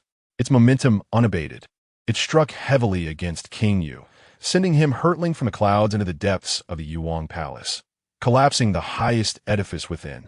Cough, cough within the ruins of the Yuan Palace. King Yu, disheveled and pale, struggled to cough, each spasm expelling copious amounts of blood. Yet he could not spare a moment to tend to his injuries. Gazing up at Lu Yu, who was poised to strike again, he forced himself to endure the pain and fell to his knees with a thud. Why, Your Majesty, I was unaware of your divine might. Please forgive me and spare my life. I shall certainly serve you devotedly from now on. Very well, Lu Yu nodded, responding coolly. Then first, release your sea of consciousness. Upon hearing Lu Yu's words, King Yu's expression shifted momentarily. Yet he soon accepted the reality, forcing a bitter smile as he obediently relinquished the guard over his spiritual sea. Lu Yu flicked his finger, and a stream of divine consciousness descended into King Yu's spiritual sea, infiltrating near his royal divine soul. From that moment forth, as long as Lu Yu remained in the Great Zhou, if the King of Yu displayed even the slightest sign of unrest, he could be swiftly detected and acted upon. Having subdued the King of Yu, Lu Yu's gaze returned to the Yanzhou King and his companions, who stood dazed in the air. Do you wish to further test my capabilities? Upon hearing Lu Yu's words, the Yanzhou King and his entourage snapped back to reality. Observing the now kneeling, loyal King of Yu, they dared not entertain any thoughts of resistance. One by one, they hurriedly prostrated themselves in the clouds, pledging their allegiance to Lu Yu. Yet, Lu Yu did not show leniency. Their recent submission left their loyalty unproven, and thus he inscribed restrictions within their consciousness. As the multitude of kings knelt in submission, a brief silence enveloped Yuzhou City. The warriors throughout the city instinctively bowed, paying their respects to Lu Yu, who hovered above. It was only when Lu Yu entered the King of Yu's manor that they collectively exhaled, rising to their feet. They exchanged glances, their eyes reflecting disbelief.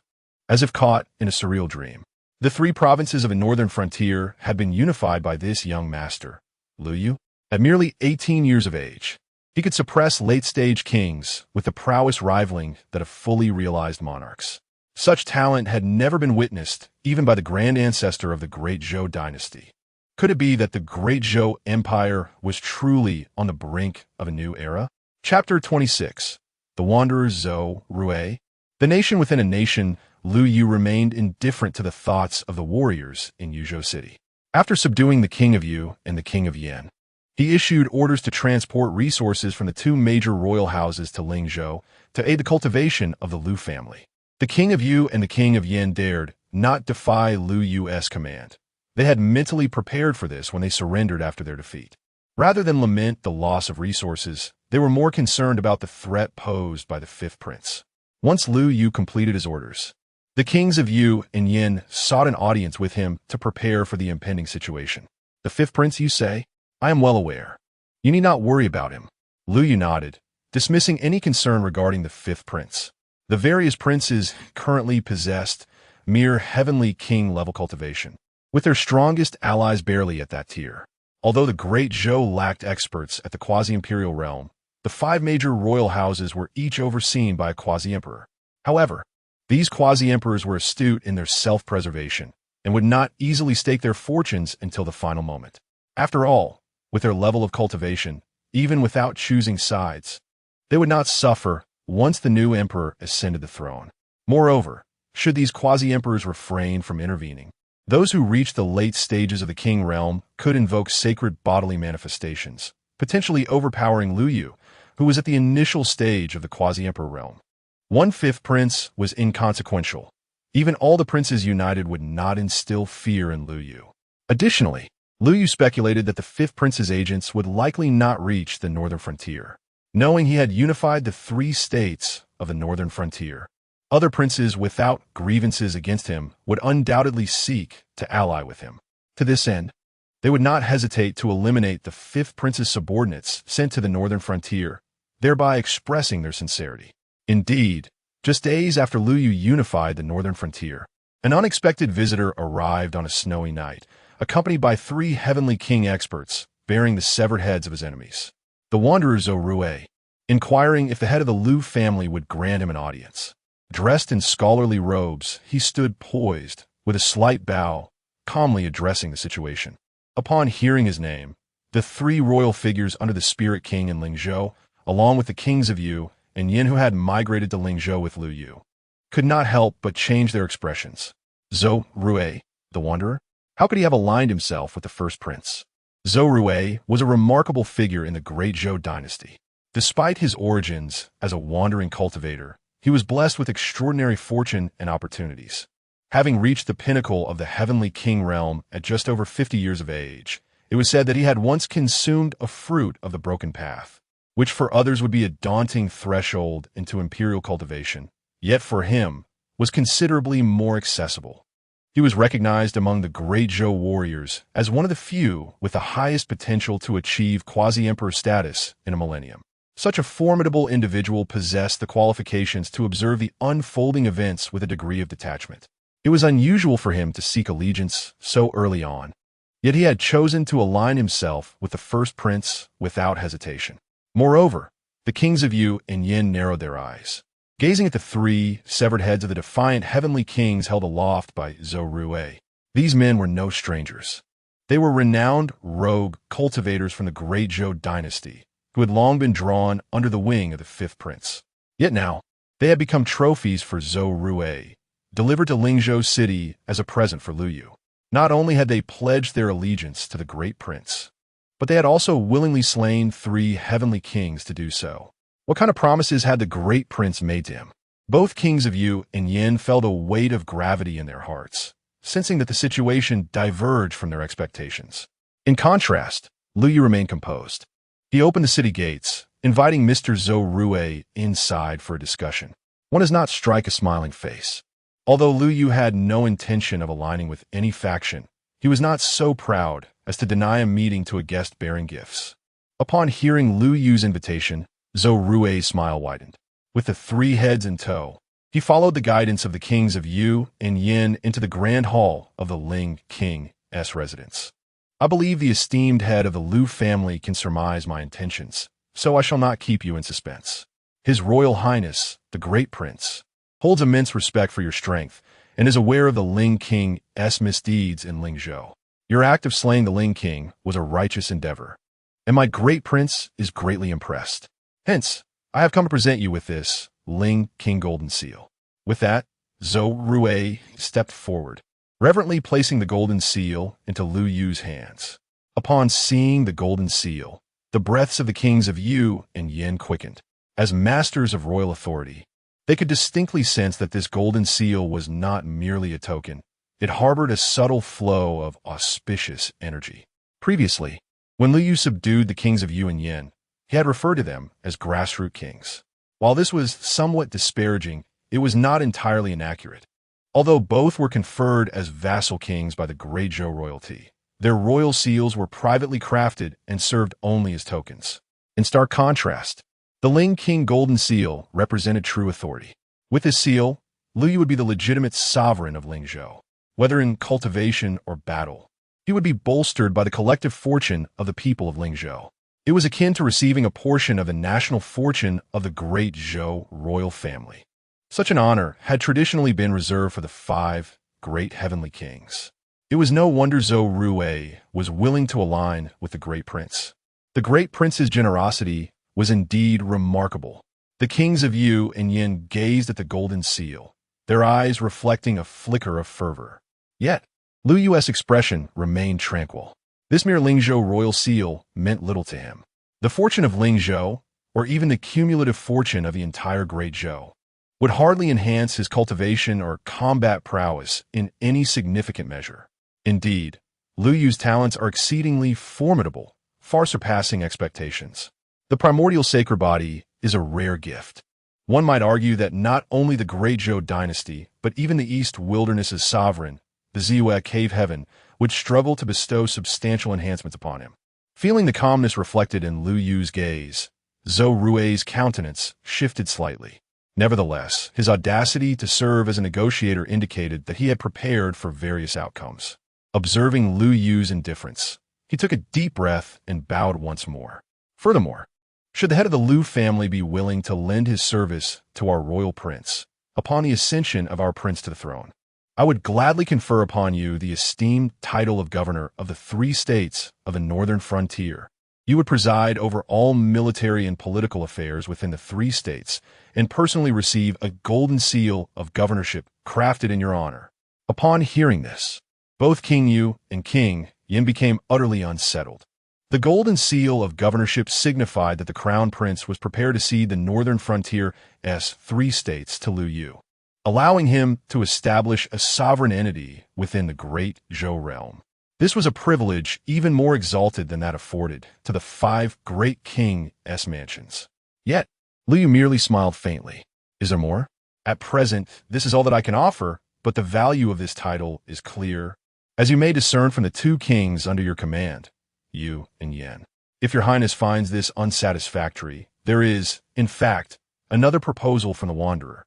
Zhou Rui spoke, a mysterious smile gracing his lips as he stepped forward and whispered, your rapid growth hints at extraordinary opportunities behind your success. Unlike the foolishness seen with the Spirit King, our royal prince merely wishes to invite you to share in these opportunities. Should you consent, upon our prince's ascension, not only the 3 states of the northern frontier, but even several more could easily be within reach. Chapter 27. An offer that cannot be refused? Listening to Zhou Rui's words, both King Yu and King Yan's eyes shimmered with longing. They perceived an understanding in Zhou Rui's gaze, recognizing why the crown prince could attract such a figure.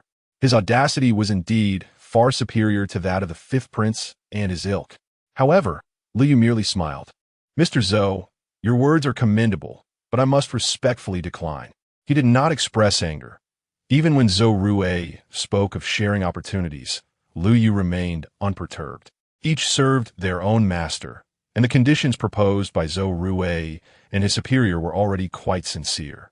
Yet, their vision and ambition fell drastically short of Liu Yu's, failing to sway him. Should Liu Yu have displayed anger, it would have been a misstep. King Yu, King Yan, please escort Mr. Zhou to rest and treat him with the utmost respect, Liu Yu said softly, preparing to depart. King Yu and King Yan were taken aback by Liu Yu's refusal. However, they discerned that their master had firmly made up his mind and was not engaging in negotiation with Zhou Rui. Thus, they refrained from speaking further. They stepped forward to respectfully invite Zhou Rui to retire. Yet, Zhou Rui's expression shifted. To him, Liu Yu's response was merely a fade, a play of bargaining that was somewhat excessive and indicative of insatiable greed. After all, his offer was already exceedingly generous. Unable to contain himself, he stepped forward, unleashing his imposing aura to halt Liu Yu. Master Liu, please do not overstep. Both King Yu and King Yan's faces paled, while Liu Yu halted his steps, casting a cold glance at Zhou Rui.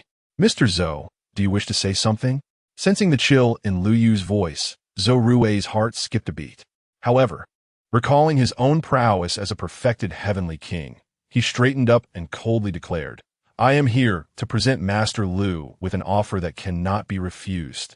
With that, Zhou Rui waved his hand, and from within his sleeve, a crimson light shot forth. The crimson beam tore through the air, its brilliance akin to fire, glaringly bright against the night sky. Both King Yu and King Yan instinctively lunged in front of Liu Yu, fearing it was some assassination artifact unleashed by Zhou Rui. Yet, Liu Yu remained calm, gesturing for the two to stand down. There is no need for concern. It is not a hidden weapon, Liu Yu stated coolly, gazing at the crimson light. Within the crimson beam was a palm-sized red jade talisman. At its center, a drop of blood mingled with a hint of golden light. As Zhou Rui infused spiritual energy into the talisman, the drop of blood emanated an extraordinary aura, momentarily startling both King Yu and King Yan. Zhou Rui regarded them with a proud smile. I trust that both kings have discerned the essence.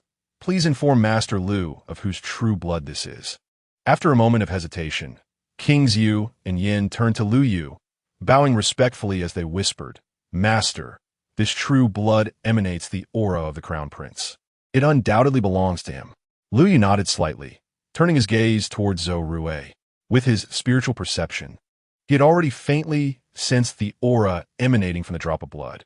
However, he chose not to reveal this, allowing Zhou Rui to perform. So, Mr. Zhou, what is it that you wish to convey? It is quite simple.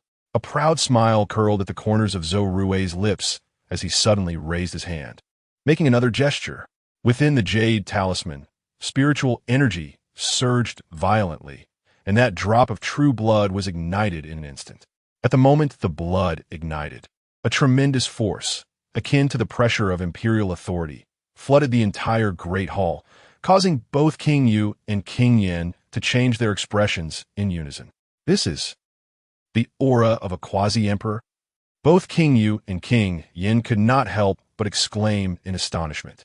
Their eyes filled with disbelief as they gazed at Zhou Rui. They finally understood why Zhou Rui was willing to pledge allegiance to the crown prince and devoted himself so earnestly to his service. While other princes were still in the mid to late stages of the heavenly king realm, the crown prince had already reached the pinnacle of this stage. Although the quasi-emperor pressure within this drop of blood was faint, its presence marked a monumental breakthrough from nothing to something. This singularity signified that the crown prince's ascension to quasi-emperor was not far off. Once he achieved this status, the old martial emperor of the Great Zhou would undoubtedly affirm his position as the crown prince.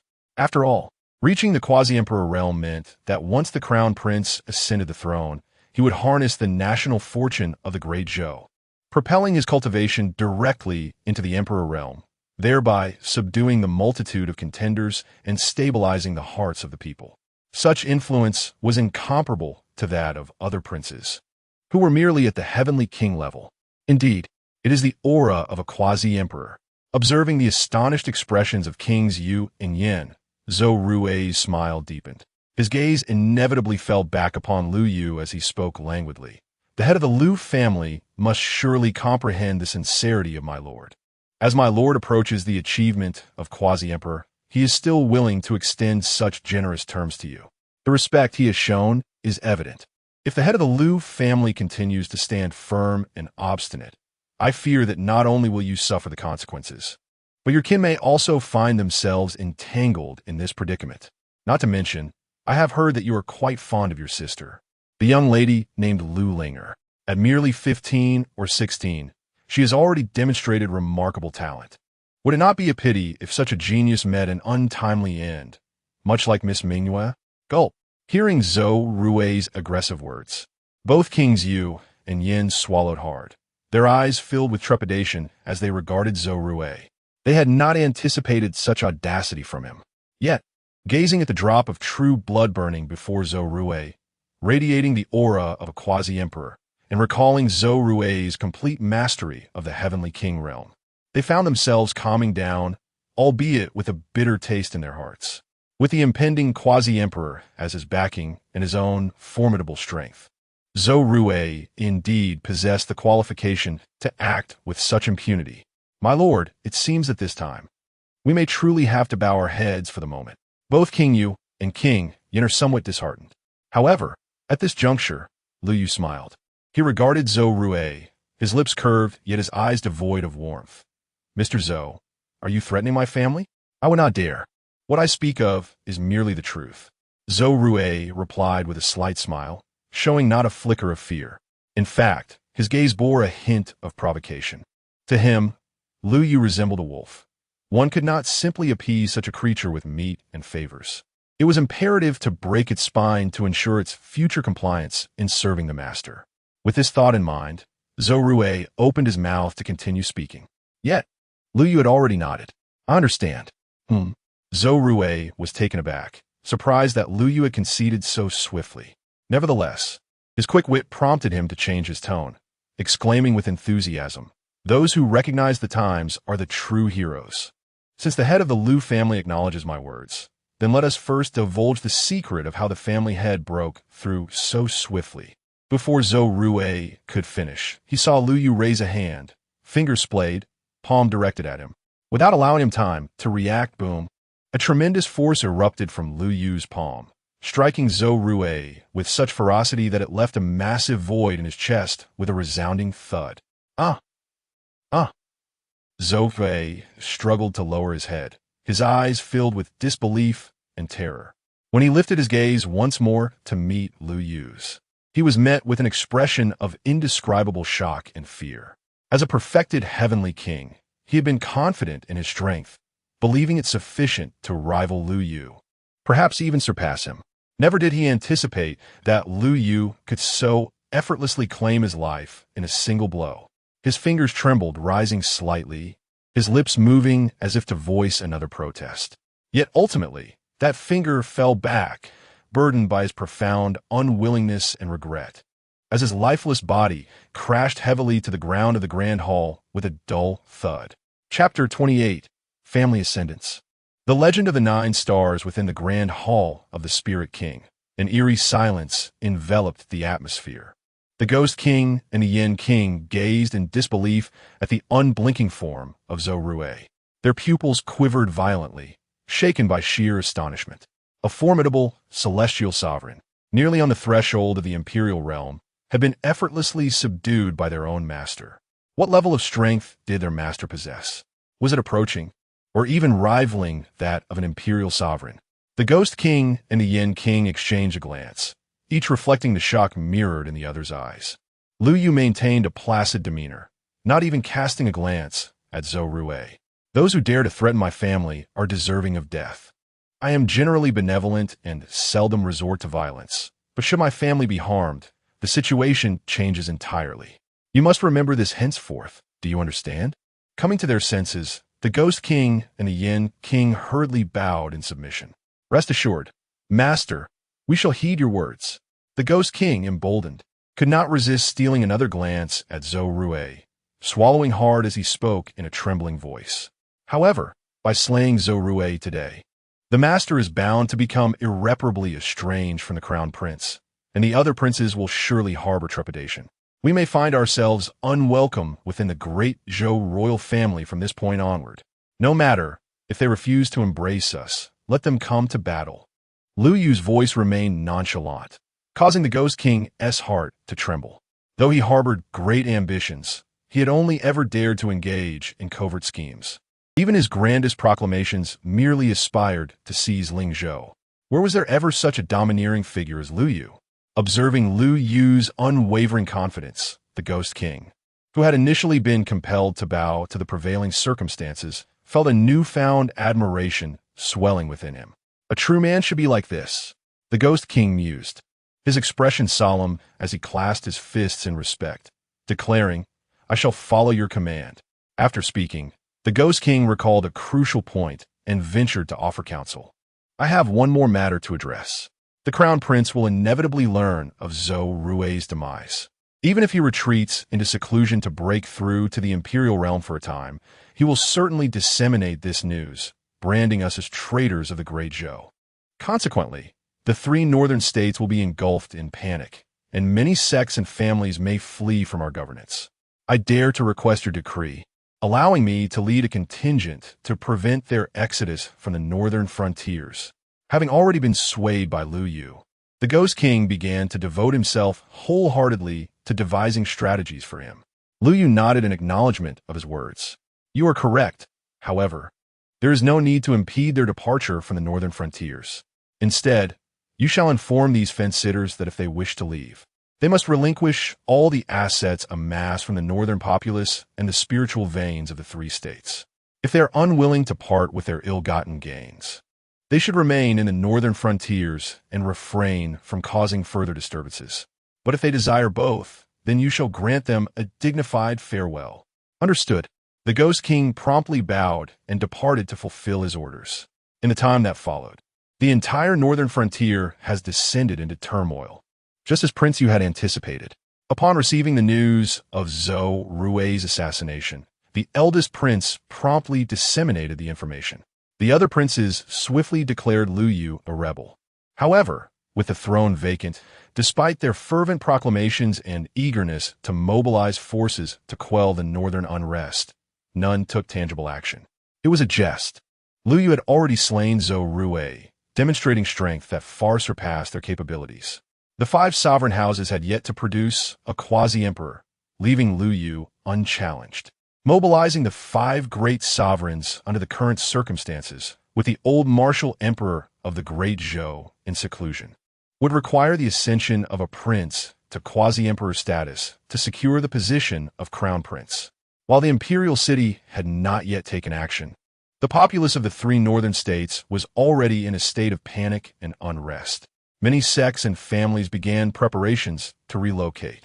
Although this suggestion originated from Prince Yu, before they could depart from their respective states, they were intercepted by him and his men. Surrender all resources from our treasury to leave the northern frontier? What a farce! This is the legacy of our family spanning 5 generations. On what grounds does Lu Yu claim our possessions? Prince Yu is already the sovereign of our northern territory, and your intention to betray him in favor of the great Zhou provides sufficient justification for this demand, Prince Yu retorted with a cold smirk, silencing the indignant experts from the northern frontier. Confronted with the oppressive aura emanating from Prince Yu and reassessing the strength of their own family warriors, the northern experts ultimately complied, surrendering their respective family treasuries.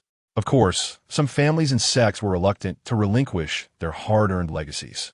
They retreated to their cities, cursing Prince Yu in their hearts. Such scenes continued to unfold across the northern frontier in the following days. Meanwhile, as Prince Yu traversed the region, the Lu family received joyous news. The esteemed elder of the Lu family, Lu Yuan, after a period of rigorous seclusion and cultivation, finally broke through his bottleneck and ascended to the Spirit Sea realm. With Lu Yuan's breakthrough, the grade of the Everlasting Gate also experienced a long-awaited elevation. Ding! Detecting that the host's family possesses 1 warrior above the 5th realm, 3 above the 4th realm, and 5 above the 3rd realm, along with a martial inheritance suitable for most family members at the 5th grade or above. The conditions for family advancement have been met. Family grade promotion achieved. Everlasting Gate grade elevated. Current Everlasting Gate grade, 5. Current maximum duration of stay in parallel spacetime, 10 days. Ding! Detecting that the host has successfully elevated the grade of the Everlasting Gate and received a promotion package. Would you like to open it? Yes. With Lu Yu's command, the matter was set in motion. On the system interface, a brilliant golden light erupted with a resounding brilliance. Ding! Congratulations, host. You have obtained a legendary 9-star reward. Eternal Sword Embryo. Eternal Sword Embryo, the embodiment of the path to enlightenment, born to be a sword. Those who awaken this innate quality are endowed with an extraordinary swordsmanship talent that surpasses the contemporary. Any sword technique appears as clear as patterns on the palm to them, allowing instant comprehension and mastery. In battle, the lethal force of their sword techniques is greatly enhanced, as if they are the sovereign of the sword, invincible in their pursuit. Will you accept the reward? Accept. Lu Yu smiled faintly and accepted it directly. The 9-star legendary reward, though not as formidable as the previous primordial sacred body, was still exceptional. The embodiment of the path to enlightenment indicated that even without the primordial sacred body, with the assistance of the eternal sword embryo, Lu Yu could effortlessly cultivate to the quasi-emperor realm. Moreover, with the awakening of this eternal sword embryo, the direction for forging his future divine weapon as an imperial son could also be determined. Glancing at the cooldown timer for the Eternal Gate, Lu Yu smiled slightly. Upon returning to the Eternal Realm tomorrow, he would send a message to the Divine Weapon Hall, requesting them to forge an imperial sword for him. Lu Yu's thoughts flowed. At the very same moment, as his will descended, boom, Lu Yu felt a mysterious light cluster emerge within him once more. As he operated the primordial ancient scroll, this light cluster rapidly integrated into his body. Empowered by the divine energy within that light cluster, his body underwent yet another transformation. The first transformation to arrive was his comprehension. Under the baptism of the light cluster formed by the eternal sword embryo, Lu Yu felt his spiritual platform becoming increasingly ethereal, and the consciousness within his sea of awareness grew clearer. The swordsmanship inheritances of the king and emperor levels that he had merely memorized before the eternal era were, in this moment, comprehensively understood by Lu Yu, allowing him to master them at the highest level, as if they were an extension of his own will. Moreover, his physical meridians, internal organs, and even every bone and drop of blood underwent a profound metamorphosis under the baptism of that light cluster, becoming increasingly extraordinary and complete. The 30 divine herbs and the potency of the creation elixir that had been accumulating within him began to blaze with fervor at this moment, ignited by the awakening of the eternal sword embryo, and were rapidly absorbed by Lu Yu. This led to a new transformation in Lu Yu's cultivation and the manifestation of his sacred body. Almost simultaneously, as Lu Yu awakened the eternal sword embryo, King Yin could not help but seek out King Yu. Brother Wang, aren't you considering your own situation? Chapter 29. The Ambition of the Prince of Yu. Offering loyalty within the newly established Prince of Yu's residence in Lingzhou City, the King of Yin gazed at the Prince of Yu, his eyes filled with perplexity. During this period, the Prince of Yu had been diligently serving Lu Yu, suppressing the rebellious sects and families in the northern territories who sought to defect to the Great Zhou. Initially, some sects and families attempted to resist, but after the Prince of Yu displayed his ruthless hand and eradicated several factions with overwhelming force, the remaining ones dared not show their faces again. It could be said that Lu Yu, and by extension the Lu family, have been able to cultivate in peace during this time, allowing the Lu family to ascend rapidly to the status of a fifth-tier family, and enabling Lu Yu to awaken the ancient sword physique. The contributions of the Prince of Yu were indeed indispensable. However, he also bore a considerable amount of blame. Although the orders came from Lu Yu, the hatred directed towards the Prince of Yu was no less than that aimed at Lu Yu, perhaps even more intense. This left the King of Yin baffled and increasingly concerned for the Prince of Yu. My dear brother, even if His Highness possesses remarkable talent, there is no need for you to exert yourself to such extremes at this moment. To speak candidly, the outcome of this matter is still uncertain. Should you not consider your own well-being? The King of Yin could not help but counsel the Prince of Yu. If Lu Yu were to ultimately face defeat, with the Prince of Yu's late-stage Heavenly King cultivation, he would have a fair chance of receiving clemency from the imperial city, provided he submitted in time.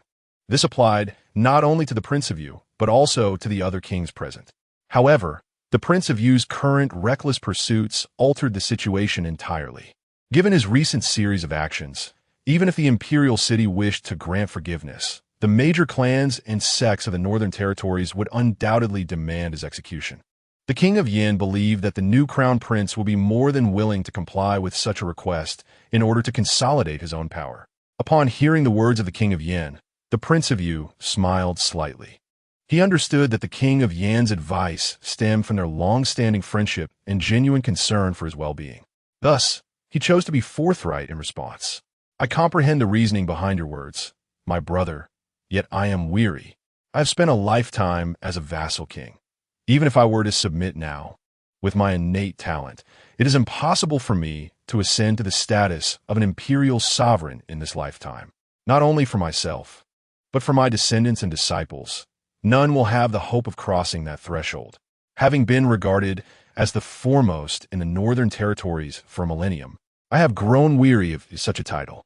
In the Prince of Yu's eyes burned the fierce flame of ambition. He was acutely aware that the benefits to be gained from defecting to the Great Zhou were exceedingly limited. At best, he would remain in Yuzhou, a mere grassroots king, leading the northern territories. Yet, those who have glimpsed the true dragon would never willingly follow a mere wild serpent. Moreover, in the Prince of Yu's perspective, the so-called royal family of the Great Zhou could hardly be considered worthy of comparison to Lu Yu. At their most formidable, they were nothing more than a water snake. In light of our years of camaraderie, I urge you, my brother, do not hesitate any longer.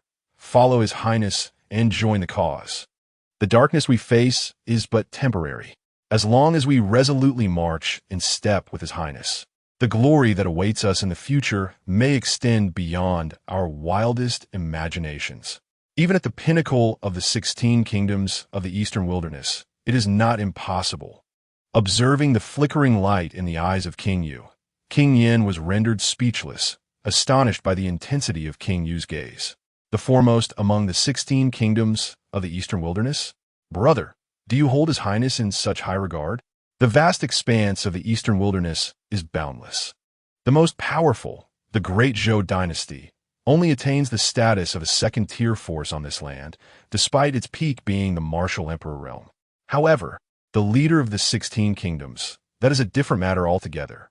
The current sovereign of the Great Yin dynasty is a genuine divine being, igniting the sacred fire and capable of achieving eternal life. Under his command, the Great Yin dynasty holds an eminent position, standing at the apex among the many first-tier forces in the Eastern Wilderness. Even the dominant power, the Purple Moon Cave, treats the sovereign of the Great Yin with utmost respect, refraining from any semblance of arrogance in their interactions. Yet in King Yu's view, Lu Yu possesses the potential to surpass even the sovereign of the great Yin, a master of the divine path? This seems rather exaggerated.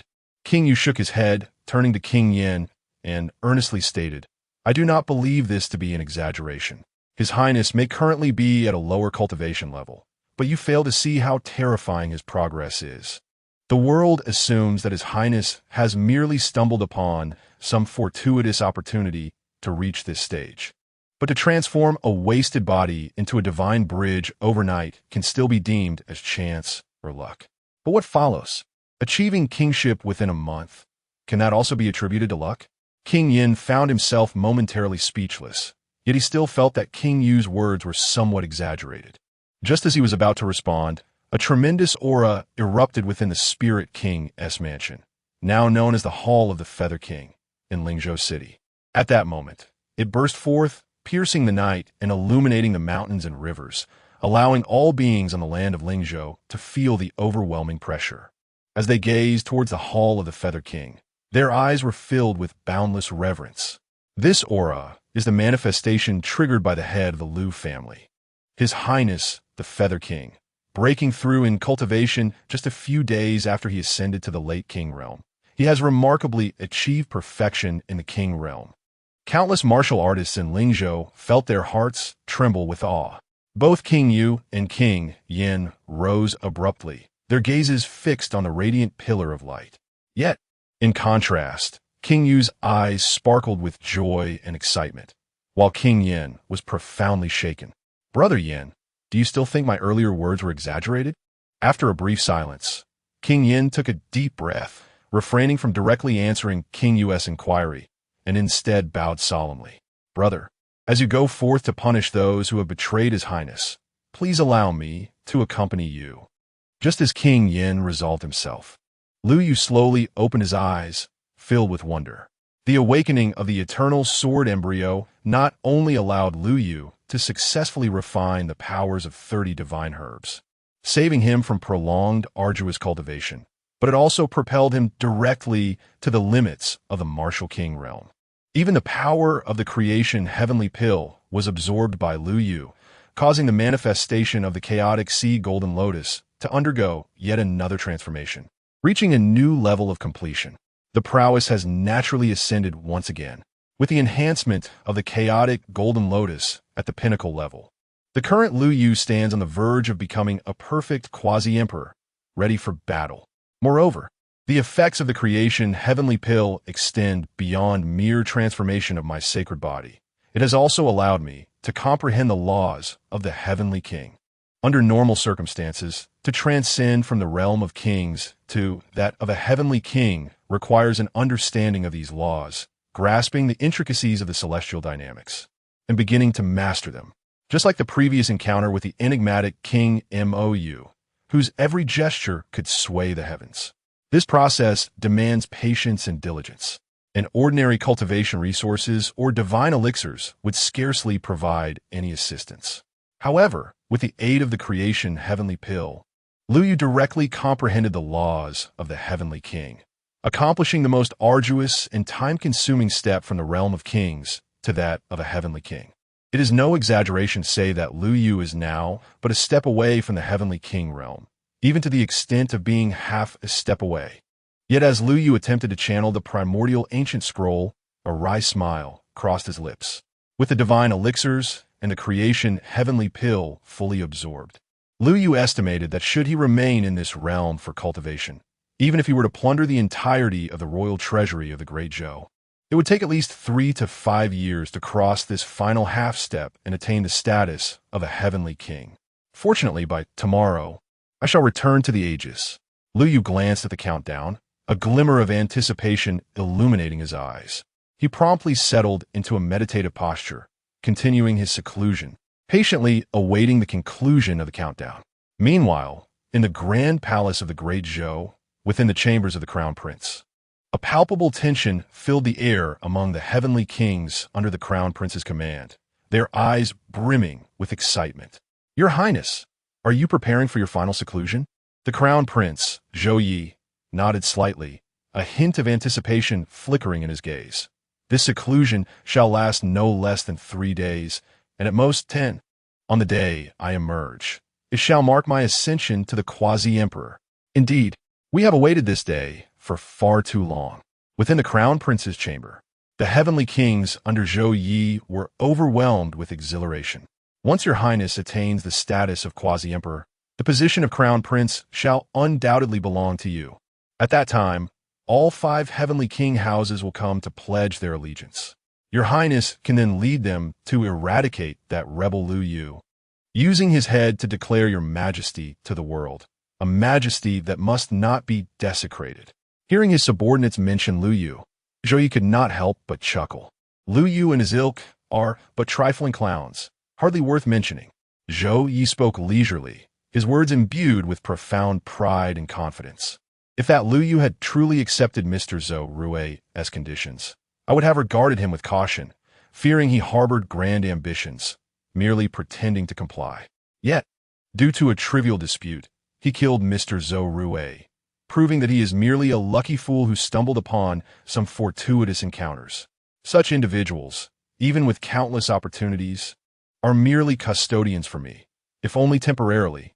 With a commanding gesture, Zhou Yi proclaimed, "On the day this prince emerges from seclusion, there shall be no need to contact the celestial palaces.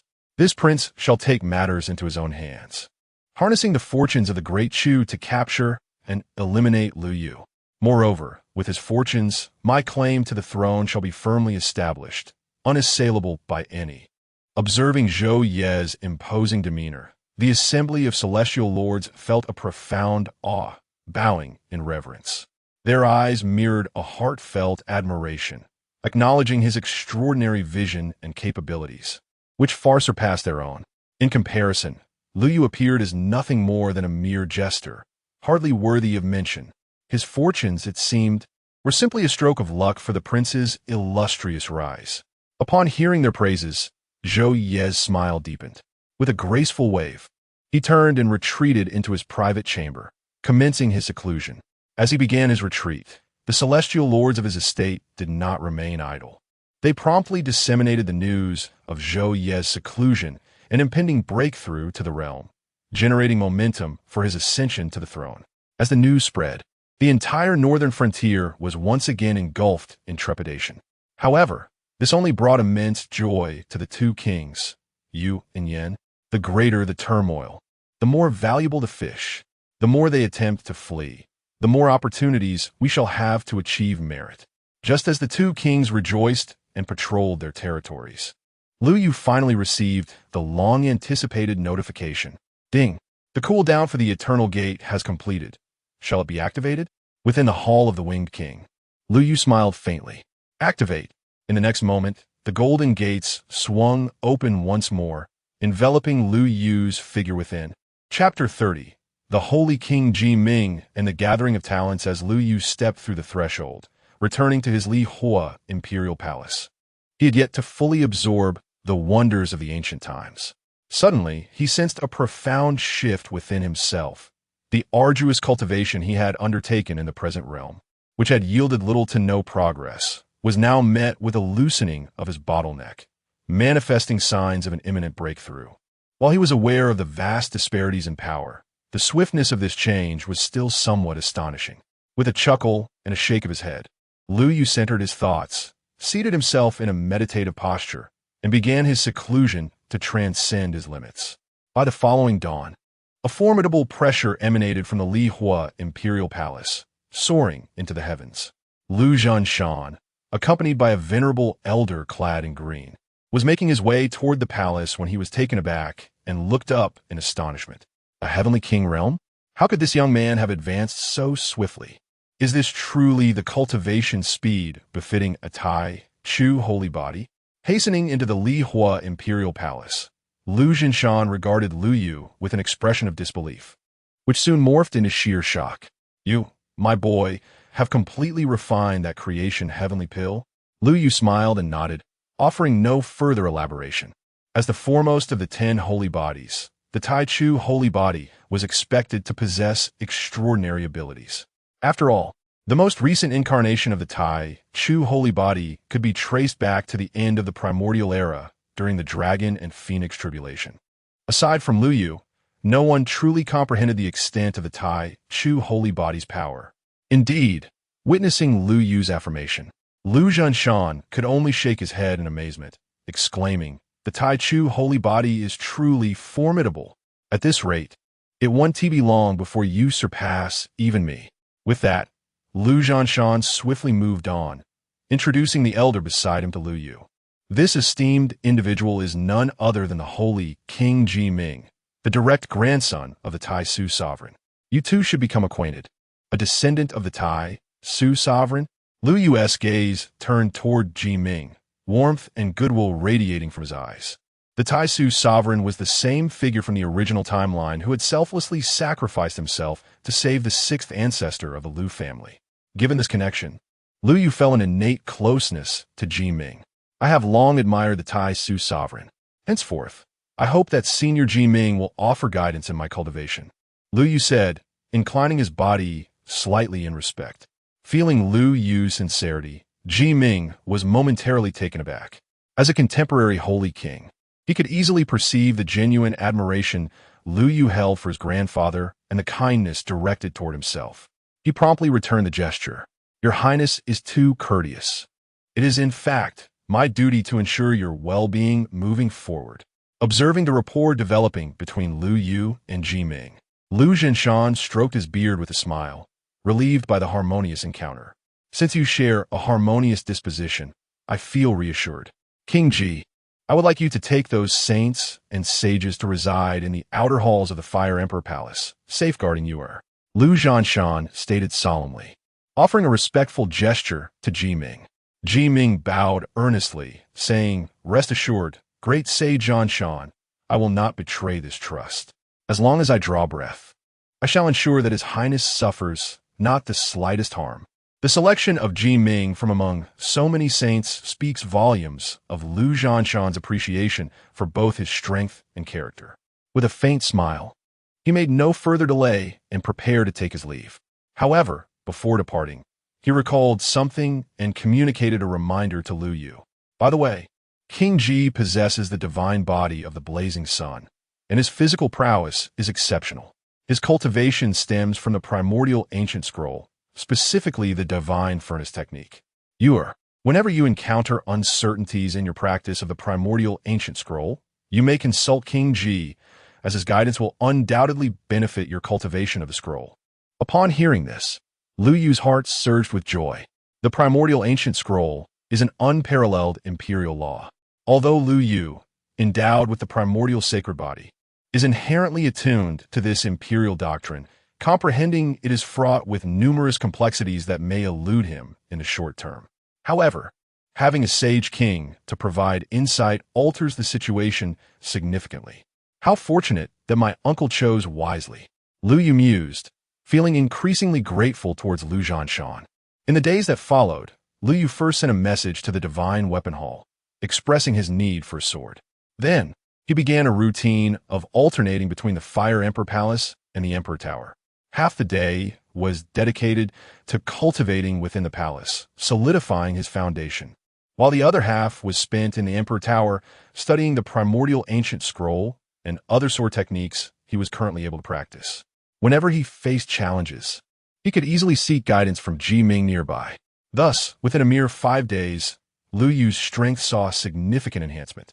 He successfully cultivated the royal volume of the primordial ancient scroll to perfection, now only a step away from grasping its true essence. His combat prowess had also ascended once more. Previously, when invoking the Chaos Seed Golden Lotus, Lu Yu's strength merely equated to that of a peak quasi-emperor. However now, should he activate the Chaos Seed Golden Lotus, he would feel confident in contending against even an emperor-level expert.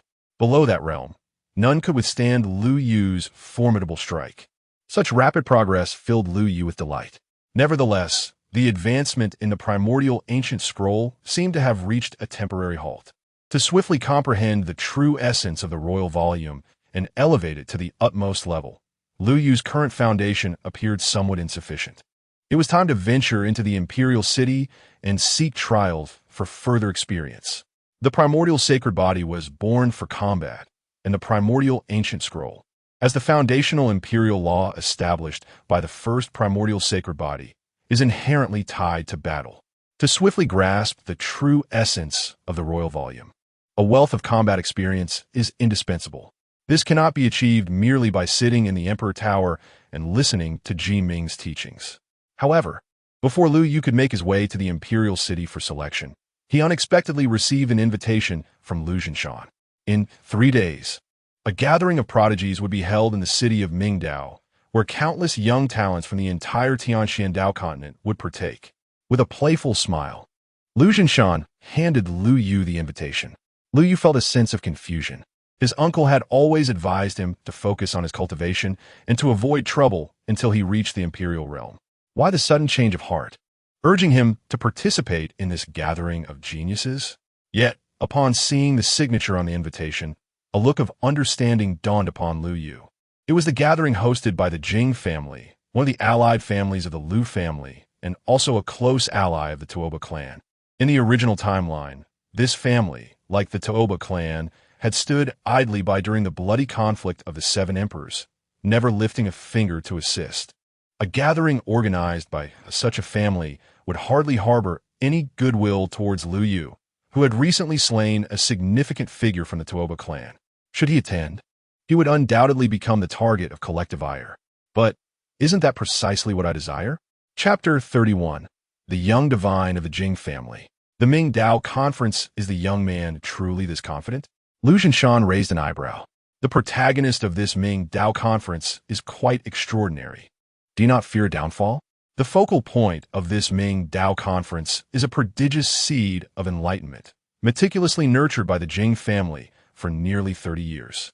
This individual holds a prestigious status among the younger generation of the Jing family, revered with the title of Young Divine, and is acclaimed as the foremost seed of enlightenment within the clan. Having followed the supreme of the Jing family for years, he has cultivated his skills within the sacred grounds of the supreme. Though he has yet to reach the age of 30, he has already grasped certain imperial laws. It is said that he has 1 foot firmly planted in the realm of the imperial path. Moreover, aside from him, the Tuoba family boasts several other prodigious seeds of enlightenment who will grace this Mingdao Conference to bolster the presence of the Jing Young Divine. While these seeds may not possess the divine stature of the 2 families, they are indeed remarkable in their own right, although their cultivation may still be at the pinnacle of the heavenly king realm. Their combat prowess is sufficient to transcend the boundaries of the laws and engage with experts of the quasi-imperial realm. The Jing Young Divine has even achieved astonishing victories against those in the early stages of the quasi-imperial realm. The disparity between the realms of law resembles an insurmountable chasm. The difference between the pinnacle of the heavenly king realm and the early quasi-imperial realm may appear trivial. However, in truth, this gap is far greater than that between the perfected king realm and the pinnacle of the heavenly king realm. Thus, it is precisely due to his triumphs over early quasi-imperial opponents that the Jing Young Divine can maintain his esteemed position as the foremost seed of enlightenment in the Jing family. After elaborating on the Jing and Tuoba family's prodigies, Lu Zhenshan turned to Lu Yu and continued, furthermore, this Mingdao Conference, thanks to the promotion by the Jing and Tuoba families, has attracted numerous prodigies from the Tianxiandao continent. Should you falter in this gathering, it would indeed be a significant loss of face. Upon hearing Lu Zhenshan's teasing remark, Lu Yu smiled slightly. Uncle, are you employing reverse psychology here? Do not speak recklessly. I am merely concerned for your well-being. Lu Zhenshan waved his hands dismissively before adopting a serious demeanor. Now, on a more serious note, I present to you this invitation because I genuinely hope you will attend the Mingdao Conference. You possess the Taichu sacred body, born for battle. Relentless cultivation alone is not the path befitting such a sacred body. However, it is also a fact that you are still young and have not practiced for long. If you feel your foundation is insufficient, it is perfectly acceptable to abstain without any psychological burden. Feeling the genuine care in his uncle's words, warmth surged through Lu Yu's heart, prompting him to smile as he replied, Uncle, rest assured, a mere assembly of individuals barely reaching the quasi-imperial level poses no threat to me. Such arrogance? Lu Zhanshan's brows twitched at this declaration. Lu Yu smiled slightly. Do you not believe me, uncle? How about we place a wager? He continued, I possess 3 supreme medicinal herbs. Should I lose, they will be yours. However, if I emerge victorious, I shall grant you 3 more. Ah, but uncle is the greatest sage of the Taishan realm, his strength surpassing mine by countless magnitudes. In a wager with his grandson, the stakes were not merely 1,000,000 times greater, but at least 100-fold, or so it was said. Upon hearing Lu Yu's words, Lu Zhanshan could not help but widen his eyes in astonishment. Good lad, 100-fold? Do you truly regard the supreme treasure herb as if it were mere cabbage? If I were to lose 300 of them, uncle would hardly be able to stroll to the 2nd floor in leisure. At most 10 herbs. Take them or leave them. Very well. 10 it is, and since my grandson does not deem it insufficient, it is settled. With a hearty laugh, Lu Yu promptly established the wager with Lu Zhanshan. Upon bidding farewell to Lu Yu and stepping out of the Li Hua Emperor Palace, Lu Zhanshan could not resist glancing back. He observed Ji Ming, who was diligently preparing for the emperor's departure as per Lu Yu's command. A glimmer of anticipation flickered in Lu Zhanshan's eyes. Though he held Lu Yu in high regard, his utmost expectation for him was merely to triumph over the initial stage of the Heavenly King realm. However, witnessing Lu Yu's confidence, it seemed he might not only contend with those of the initial stage of the quasi-emperor realm, but perhaps even those of the mid-stage as well. It appeared that the upcoming Ming Dao conference would be particularly lively. 3 days later, atop the grandest tavern in Ming Dao City, a multitude of martial artists gathered. They were awestruck by the distinguished figures arriving in droves into the city, experiencing a profound sense of enlightenment. These individuals hailed from backgrounds that were, at the very least, rooted in divine-level lineages, with many being prodigies meticulously nurtured by sacred-level sections. In times past, it would have been a rare fortune for ordinary martial artists to encounter even one of their kind throughout the year. Yet, on this day within Ming Dao City, such exceptional talents appeared to be quite commonplace.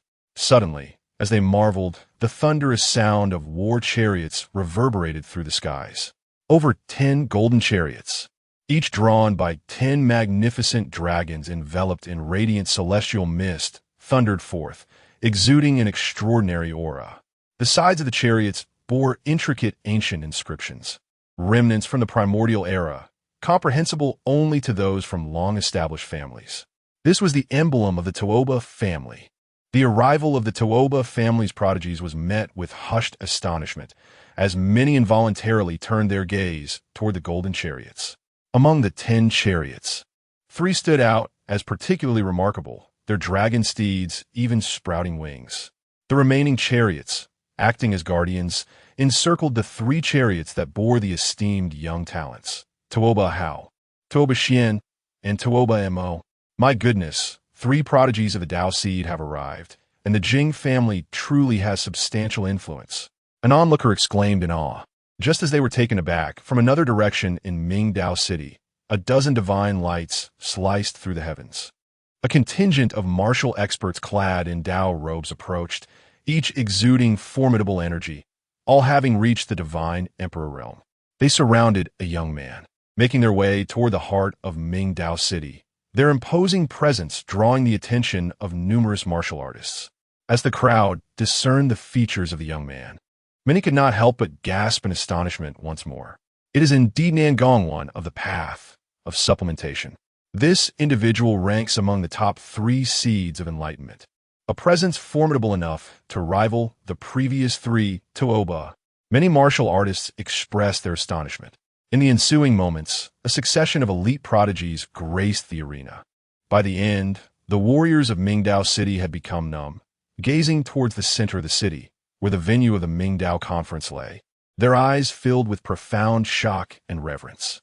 The Ming Dao conference had attracted over a dozen immortal sect seeds of enlightenment, with countless prodigies of sacred lands and divine dynasties in attendance.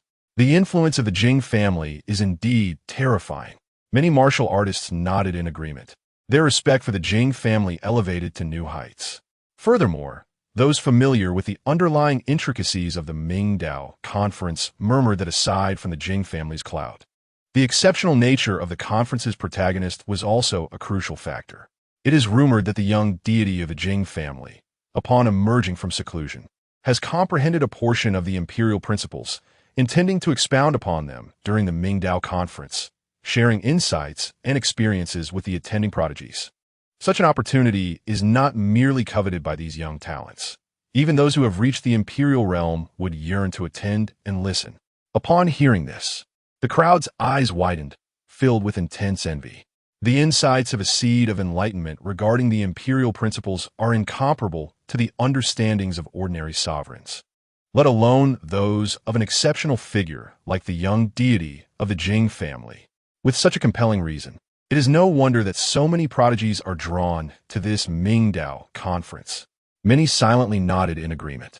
Additionally, another martial artist quietly remarked, "In fact, I have heard whispers that the Jing family has also invited a prince from the Lu family to this Mingdao conference. If that prince decides to attend, the prestige of this conference will rise even further." What? The prince of the Lu family? Is he also coming to expound at the Mingdao conference? Chapter 32. The arrogance of Lu Yu. The Lu family, in today's Taishan realm, is an exceedingly sacred name. Each scion of the Lu family is, without a doubt, a prominent leader among the younger generation of this realm. The insights into cultivation from such prodigies are, without exaggeration, coveted even by the most skilled practitioners in the divine path, who would eagerly seize the opportunity to attend their teachings. However, scarcely had these words escaped when they were met with derisive laughter. I have heard that news as well, but there is truly no need to regard that scion of the Lu family with such reverence. The speaker, evidently connected to the Jing family, expressed disdain for Lu Yu with a tone laced with scorn. It was said that the invited scion of the Lu family was the recently appointed ninth scion, not yet 20 years of age. What wisdom could he possibly share regarding his cultivation?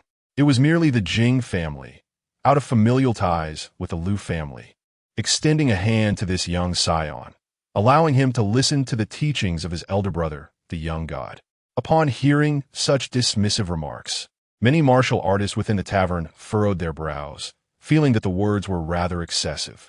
Not to mention the 7 emperors of the Lu family, who have significantly contributed to the well-being of Taishan's populace. Thanks to their vigilance at the borders, numerous sovereigns of forbidden zones dared not encroach upon Taishan, allowing for a peaceful era of 30,000 years. It is the support of the Lu family that has enabled the Jing family to produce numerous supremes and achieve the illustrious name of an immortal family. With such a debt of gratitude, even if the young god of the Jing family were indeed more accomplished than Lu Yu, he ought not to adopt such a condescending demeanor. Your words are excessively harsh. One individual could not restrain himself from interjecting. The young god of the Jing family is undoubtedly remarkable, yet he is significantly older than the scion of the Lu family. Even if his realm is slightly higher, it does not warrant such an attitude of superiority. But before he could finish his sentence, a cold scoff echoed from outside the tavern. The moment that scoff resonated, an invisible pressure descended upon the scene. The martial artist who had defended Lu Yu felt as though he had been struck by a heavy blow to his chest. Without completing his words, he was forcefully propelled out of the tavern, blood spewing from his mouth as he crashed onto the long street. How dare a mere quasi-emperor mock the young god? The reprimand was but a minor punishment. Should there be further insolence, the consequences would be far graver.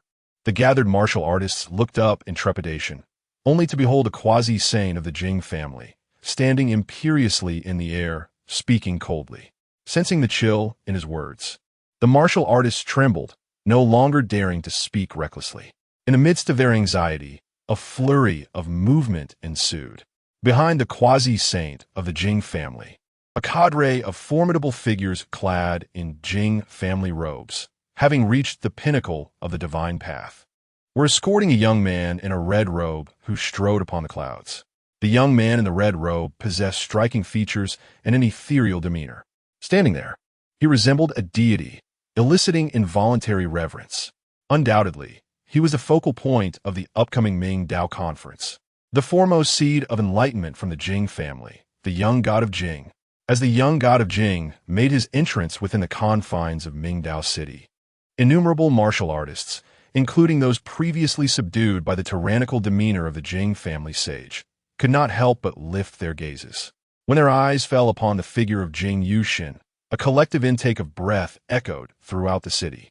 An overwhelming vitality emanated from Jing Yuxin, a life force that transcended the very essence of the royal path, even eclipsing that of the imperial realm. This vitality was akin to that of a divine being capable of igniting the sacred fire within the realm of divine martial arts. Could it be that the rumors held truth? A martial artist murmured, or written across their features as they regarded Jing Yuxin. Legend had it that Jing Yuxin was a reincarnation of a deity, born with a blazing divine fire within. While the path to divinity is often a long and arduous journey for other martial prodigies, for Jing Yuxin, the moment of birth marked the potential for immediate ascension to godhood. Yet, it was ultimately a supreme member of the Jing family who intervened, sealing that divine fire to allow Jing Yuxin to cultivate a flawless foundation for his path, hence the name Yuxin. Initially dismissed as mere folklore by the world, the spectacle before them now rendered such skepticism obsolete. A prodigious being born with the divine fire, despite the Jing family's arrogance.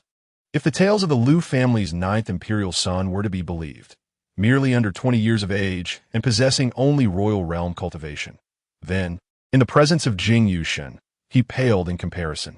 As Jing Yuxin approached the venue of the Mingdao conference, the overwhelming vitality radiating from him elicited expressions of astonishment and trepidation among many esteemed attendees, along with a hint of uncontainable reverence. This only served to enhance the pride etched upon Jing Yuxin's countenance.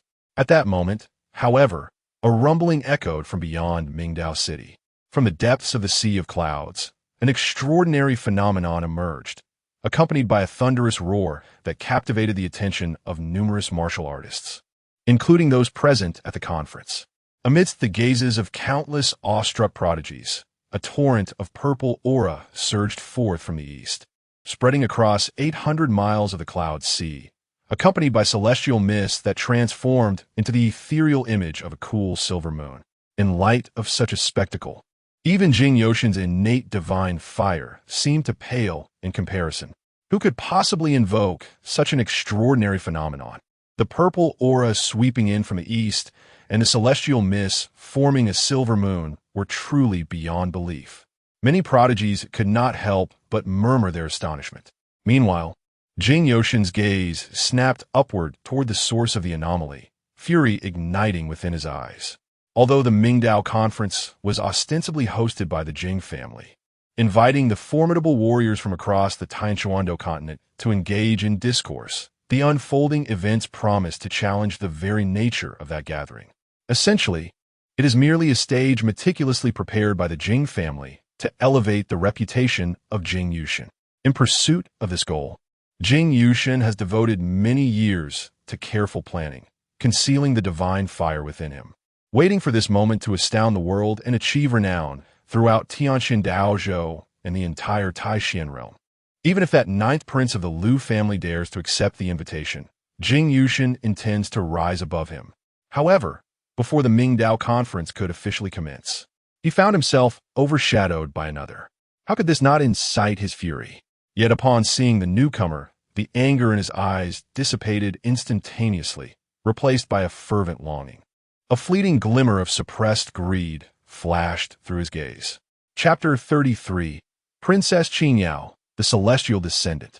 Amidst a tapestry of reverent gazes, above the sea of clouds outside Mingdao City, 9 magnificent phoenixes gracefully pulled a resplendent phoenix carriage, gliding through the heavens. Surrounding the carriage, auspicious clouds billowed, while the ethereal phenomenon of purple mist heralded the arrival of an extraordinary presence from within. Flanking the phoenix carriage were numerous stunning quasi-saints, dutifully guarding their revered charge. Yet, as the beaded curtain of the carriage was lifted and the maiden within rose to step forth, the breathtaking quasi-saints were instantaneously rendered akin to mere commoners in her radiant presence. Within the carriage, the young woman emerged gracefully, her skin as smooth as jade, her lips a luscious cherry hue, and her pearly teeth gleaming complemented by her enchanting eyes.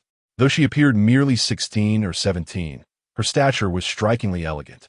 A pair of ebony silk stockings clung to her long, delicate legs, while beneath her flowing skirt, a glimpse of her perfectly proportioned, snow-white form was revealed. As she stepped out of the phoenix carriage, the entirety of Mingdao City turned its gaze toward her. Countless female cultivators felt their spirits dim, while male practitioners gazed at her with fiery fervor, their eyes brimming with passionate admiration. She was none other than the ninth princess of the immortal ancient nation, the great Chu kingdom, Princess Chu Qingyao. Among the 10 most stunning figures of the Tianxian Dao continent, she was not just one of the 10. Her innate talent was unparalleled. It is said that she possesses the heavenly moon Dao body, and upon her birth, a wave of purple mist surged for 3,000 miles. With extraordinary comprehension and a stroke of divine favor, she could avert calamity and attract fortune, bestowing blessings even upon those close to her.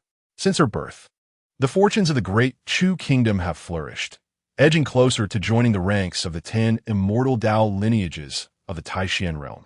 Who could be fortunate enough to win her hand in marriage in the future?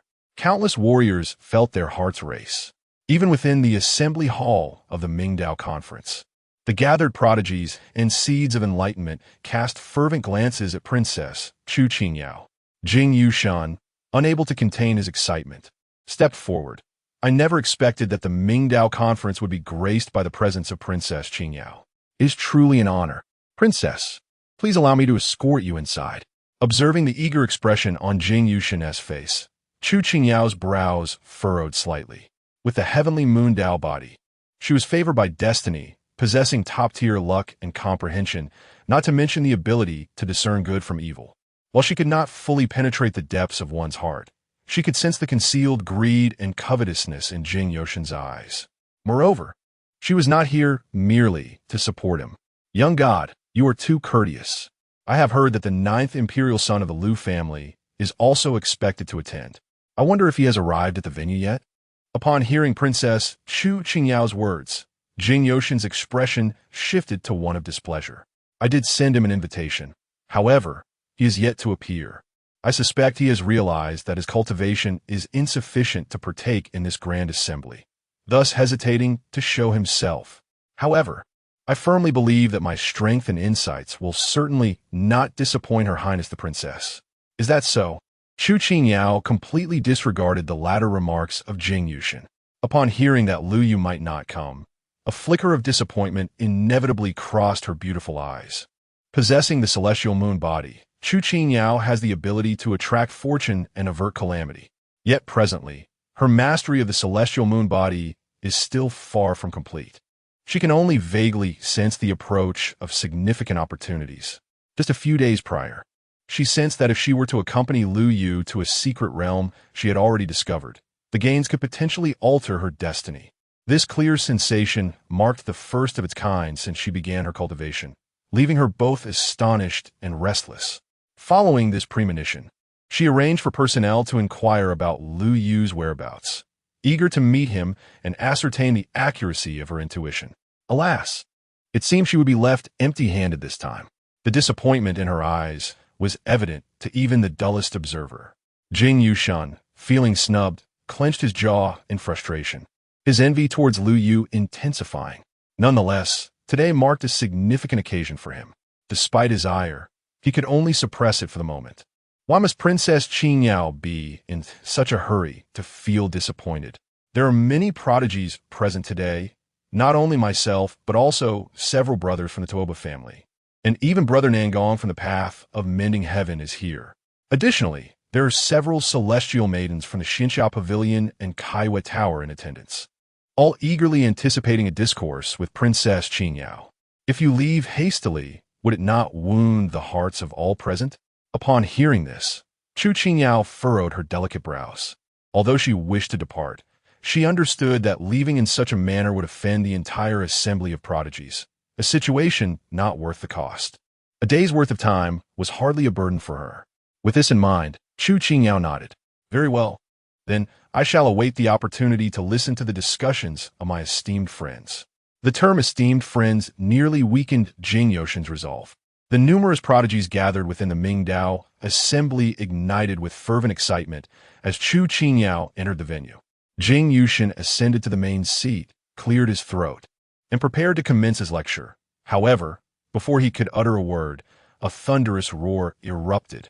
From beyond the clouds, an overwhelming imperial might surged forth, enveloping the heavens in an instant.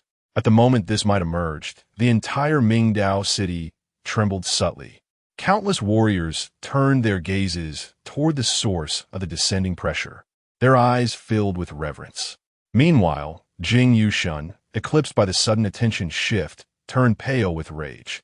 Yet, at this moment, no one cared about his expression. All held their breath, focusing intently on the sea of clouds. One by one, magnificent warships sliced through the sky, accompanied by chariots of radiant gold, pulled by mighty and exotic beasts, thundering across the void. Each ship and chariot bore supreme, divine engravings, radiating unparalleled divine might. Placed among the Jing family, one could easily serve as a protector of the Tao at the level of a quasi-saint, akin to Jing Yushun, a seed of enlightenment. Within these majestic ships and battle chariots, they merely exist as foot soldiers. Those such as Jing Yushun, seeds of enlightenment, must bow and pay their respects, addressing the venerable sages and sovereigns of their kin. Yet, within these vessels, they are but captains. Amid this formidable array of guardians, there stood a seven-colored divine ship, towering 100 zhang higher than the others, resembling a colossal beast amidst the clouds. A grand flag emblazoned with the character Lu fluttered proudly in the wind, its banners snapping valiantly. Beneath this imposing standard, an elder saint king, radiating an overwhelming aura, stood with hands at his sides, as if a mere glance could reduce the entire Mingdao city to powder. The youth he attended, slightly older than Chu Qingyao, possessed a tall, slender figure clothed in white, exuding an unparalleled grace and an otherworldly demeanor.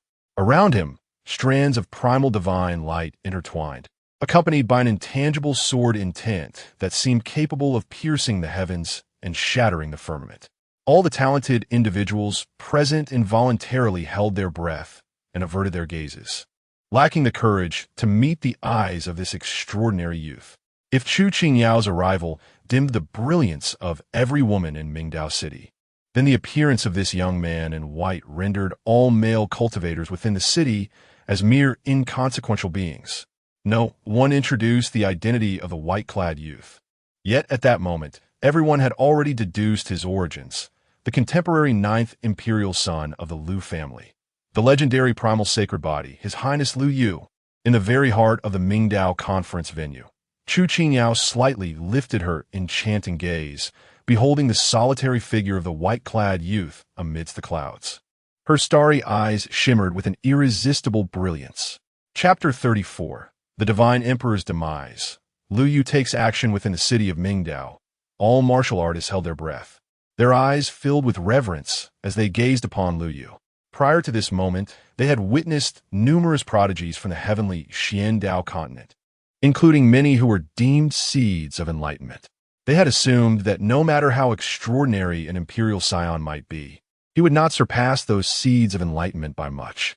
However, as they beheld Lu Yu's aloof and transcendent demeanor, they recognized the naivety and superficiality of their previous thoughts. Or the seeds of enlightenment in the presence of the imperial scion, but mere trifles. One martial artist could not help but exclaim sincerely, prompting many others to nod in agreement. Inside the Mingdao assembly hall, Jing Yoshin's complexion grew increasingly ashen as he observed that the entire audience's attention had been captured by Lu Yu. Even Chu Qingyao regarded Lu Yu with sparkling eyes, a stark contrast to her previous attitude towards him, igniting a flame of jealousy within Jing Yushin. Immediately, he signaled to a protector of the divine emperor realm beside him. The protector comprehended the cue and soared into the clouds, bowing in deference to Lu Yu aboard the imperial vessel. To our surprise, Your Highness, the 9th imperial scion, has graced us with your presence at the Mingdao conference, bringing us immense joy. We initially believed your cultivation was insufficient and that your absence indicated reluctance to participate. Yet it seems you have mustered the courage to attend after all. Such bravery is truly commendable and worthy of emulation by the younger generation of the heavenly Xiandao continent. As he spoke, the divine emperor protector even performed a slight bow towards Lu Yu. However, the sarcasm embedded in his words was apparent to all. The assembly turned their gaze towards Lu Yu, eager to witness how the ninth imperial scion would respond. Yet, Lu Yu did not even cast a glance at the divine emperor. Instead, Ji Ming, standing behind him, raised his hand.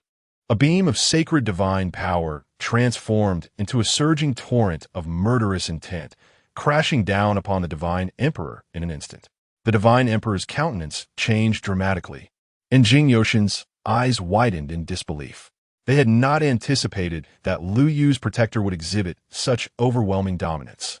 Was he truly prepared to deliver a fatal blow over mere words? As the sacred light descended at the critical moment, the quasi-saint protector beside Jing Yushin intervened just in time. He conjured sacred divine light into a long whip, deftly wrapping it around the divine emperor, pulling him back to safety midair, narrowly evading the lethal strike.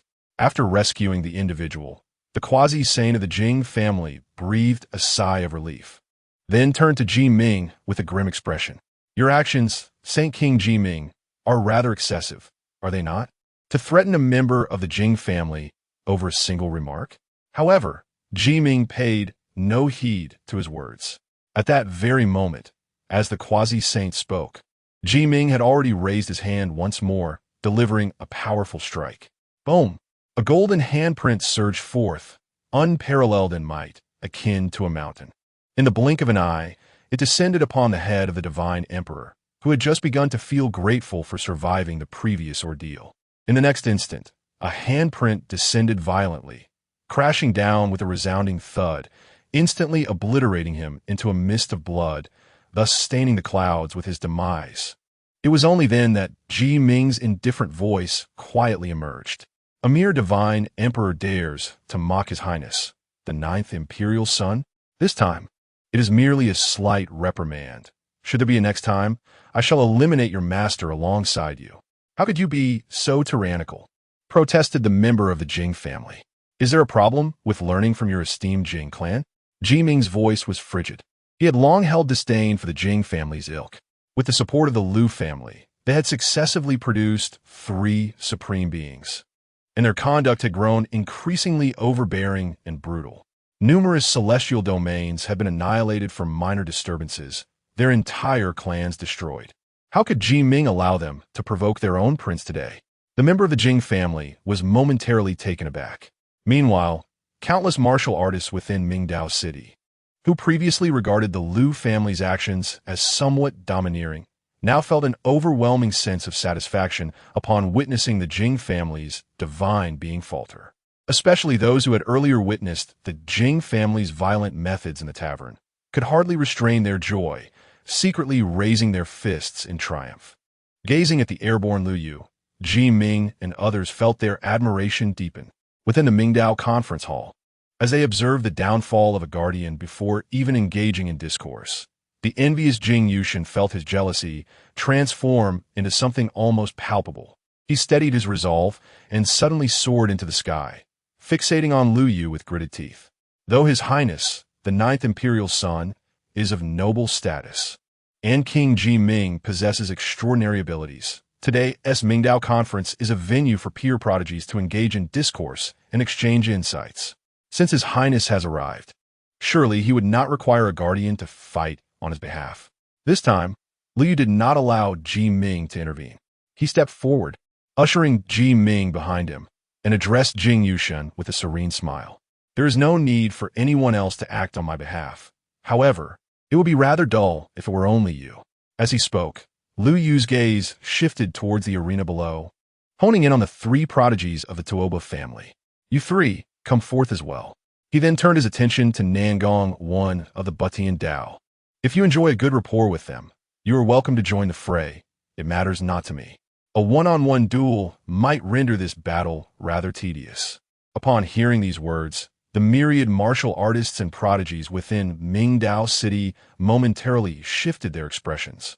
Anger flickered in their eyes as they regarded Lu Yu.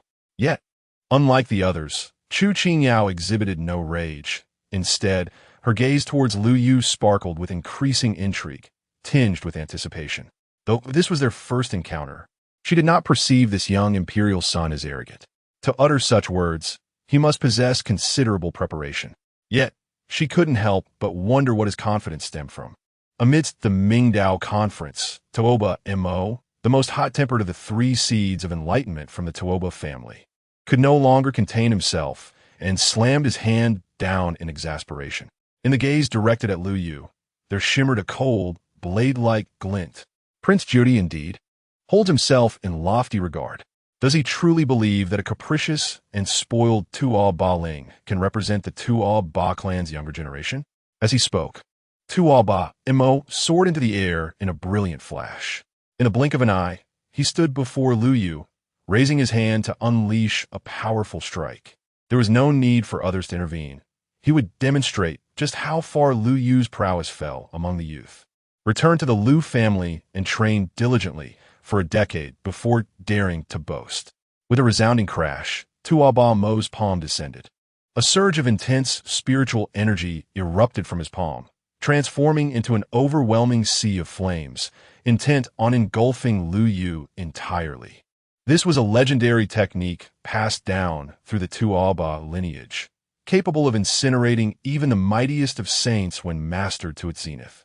Though Tuo Ba Mo had yet to reach such heights, the fiery tempest he conjured was formidable. Even a king's realm expert, let alone a quasi-emperor, would have no choice but to retreat in the face of such searing flames. Yet, Lu Yu did not flinch or evade. He allowed the torrential inferno to descend upon him. A victorious gleam flashed in Tuo Ba Mo's eyes. Was Lu Yu seeking his own demise? The onlooking prodigies were momentarily taken aback. However, in the next instant, their eyes widened in astonishment.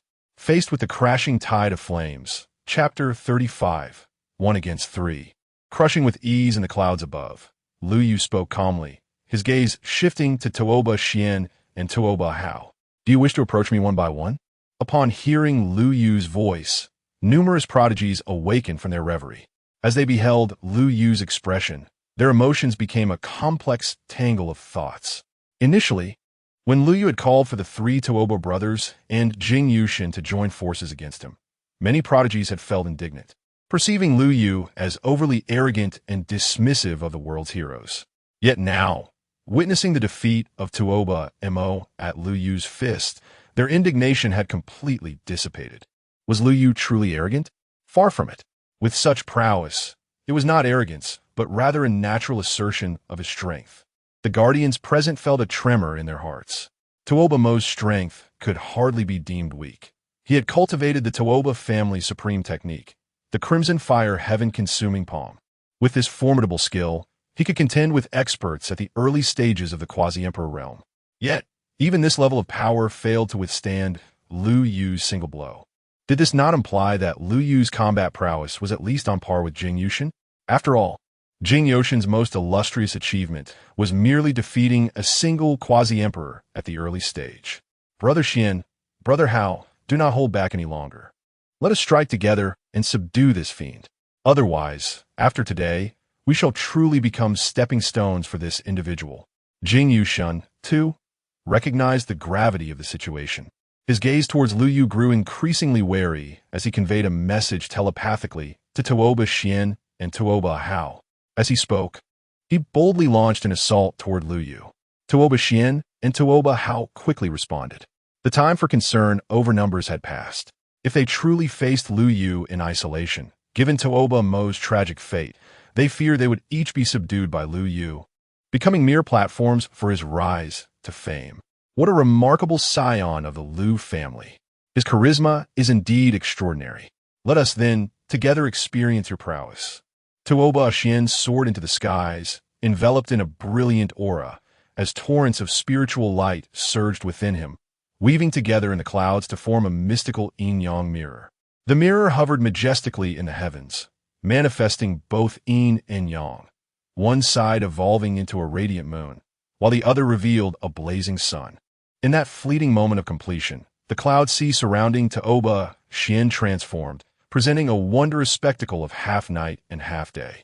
The essence of heaven and earth circulating within the clouds also bifurcated into yin and yang, becoming not only more extraordinary and pure, but also responsive to Tuoba Xian's will, enhancing the power of his various divine abilities and martial techniques. This ability to manipulate the spiritual energies of heaven and earth transcended the realm of royal laws. Only experts in the imperial domain could achieve such a feat. Even if Tuoba Xian wielded this power through the yin-yang mirror, it was still an impressive achievement.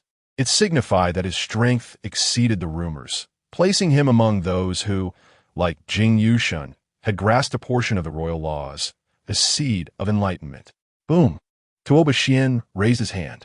The yin-yang mystic mirror radiated countless beams of divine light, and under the augmentation of the celestial energies of heaven and earth, it manifested two serpentine dragons, one black and one white, soaring into the air with a fierce roar.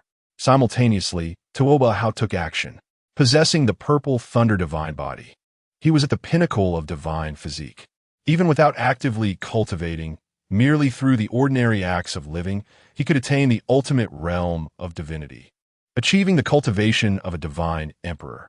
At this moment, he unleashed the ninefold purple extreme divine thunder. Though he had not comprehended the royal principles to the extent of Tuoba Xian, he could still draw upon the celestial energies for enhancement. Relying on the intrinsic power of his purple thunder divine body, he amplified the prowess of his thunderous techniques. The might of these 9 layers of purple extreme divine thunder was immensely overwhelming.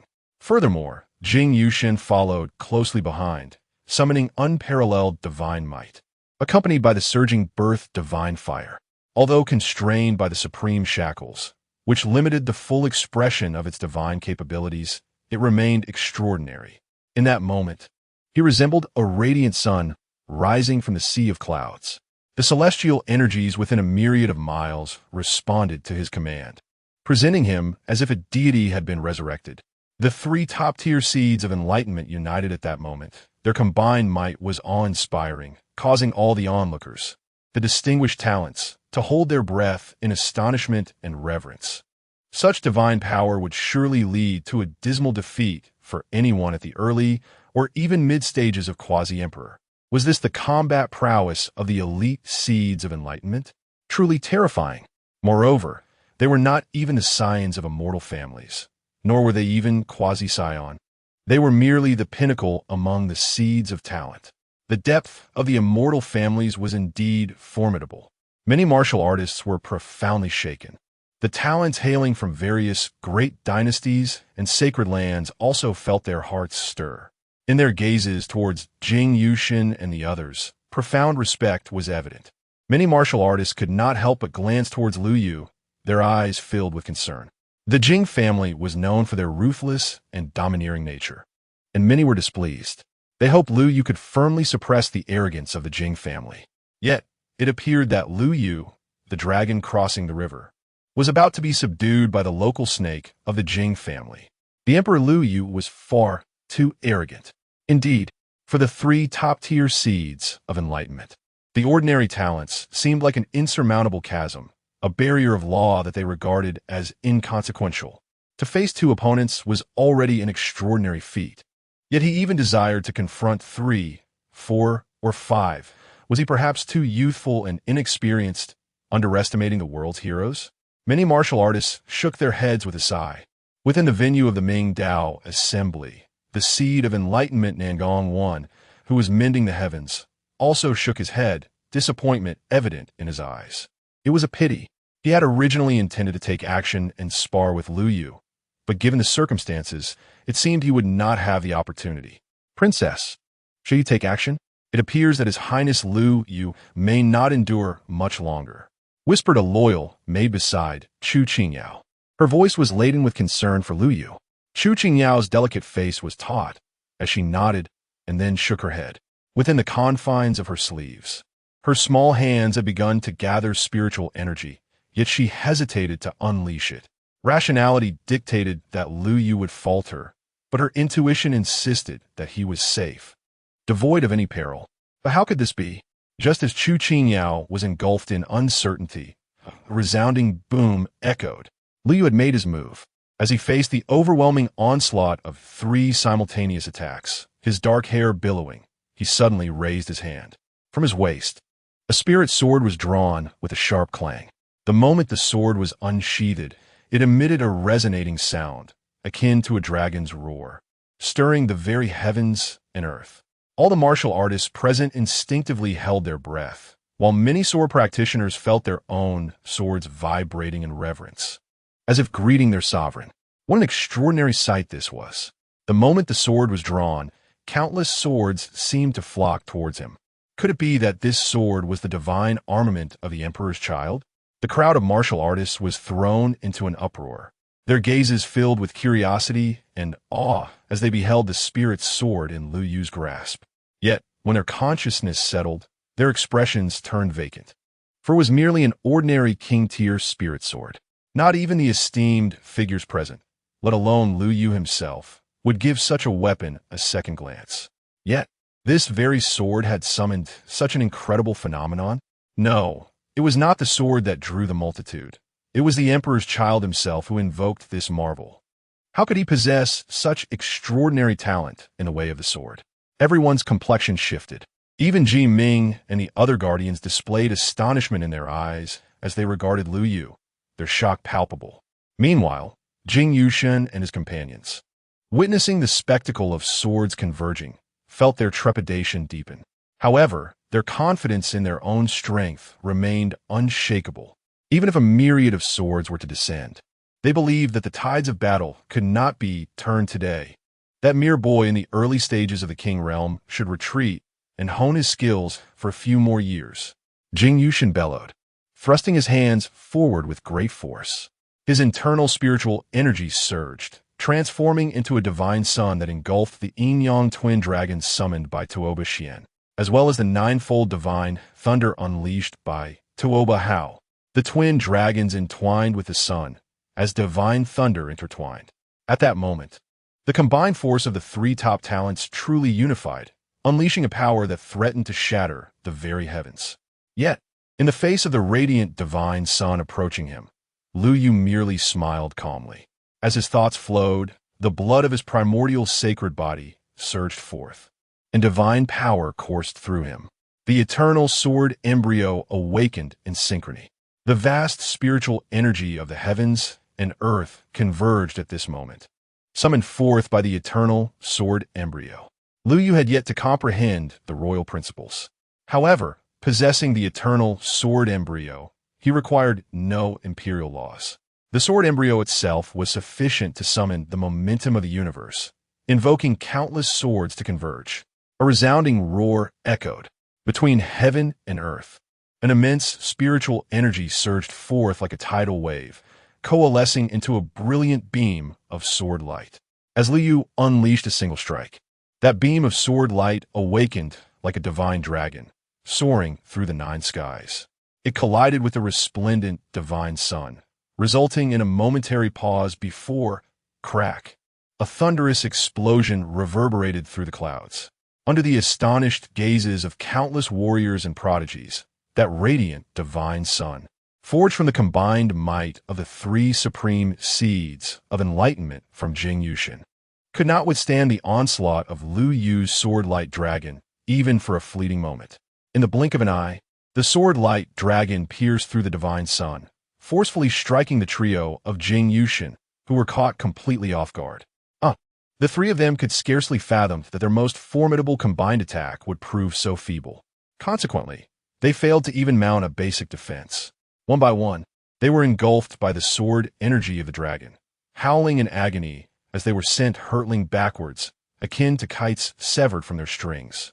Following in the wake of Tuoba Mo, they plummeted from the clouds, crashing heavily onto the earth of the Mingdao assembly. In that venue, 3 profound impressions of human forms were left behind. This has to be a joke, right? Chapter 36, The Supreme Shackles. The God of Darkness annihilates the world within the city of Mingdao. The martial artists stood in stunned silence, gazing in disbelief at the spectacle before them. With a single sword strike, Lu Yu dominated the arena, effortlessly suppressing the trio of Jing Yuxian. This completely surpassed their expectations. Nangong, the seed of enlightenment from the Bu Tian Dao, gaped in astonishment, his pupils trembling faintly as he beheld the disheveled appearance of Jing Yuxian and his companions. A wave of terror surged within him, accompanied by an overwhelming sense of relief. He was grateful that he had refrained from stepping forward in that critical moment. Otherwise, given the ferocity of Lu Yu's final sword strike, he too might have found himself among the fallen at the venue. How had this Prince Lu Yu achieved such a feat? His cultivation was merely at the initial stage of the Heavenly King, was it not?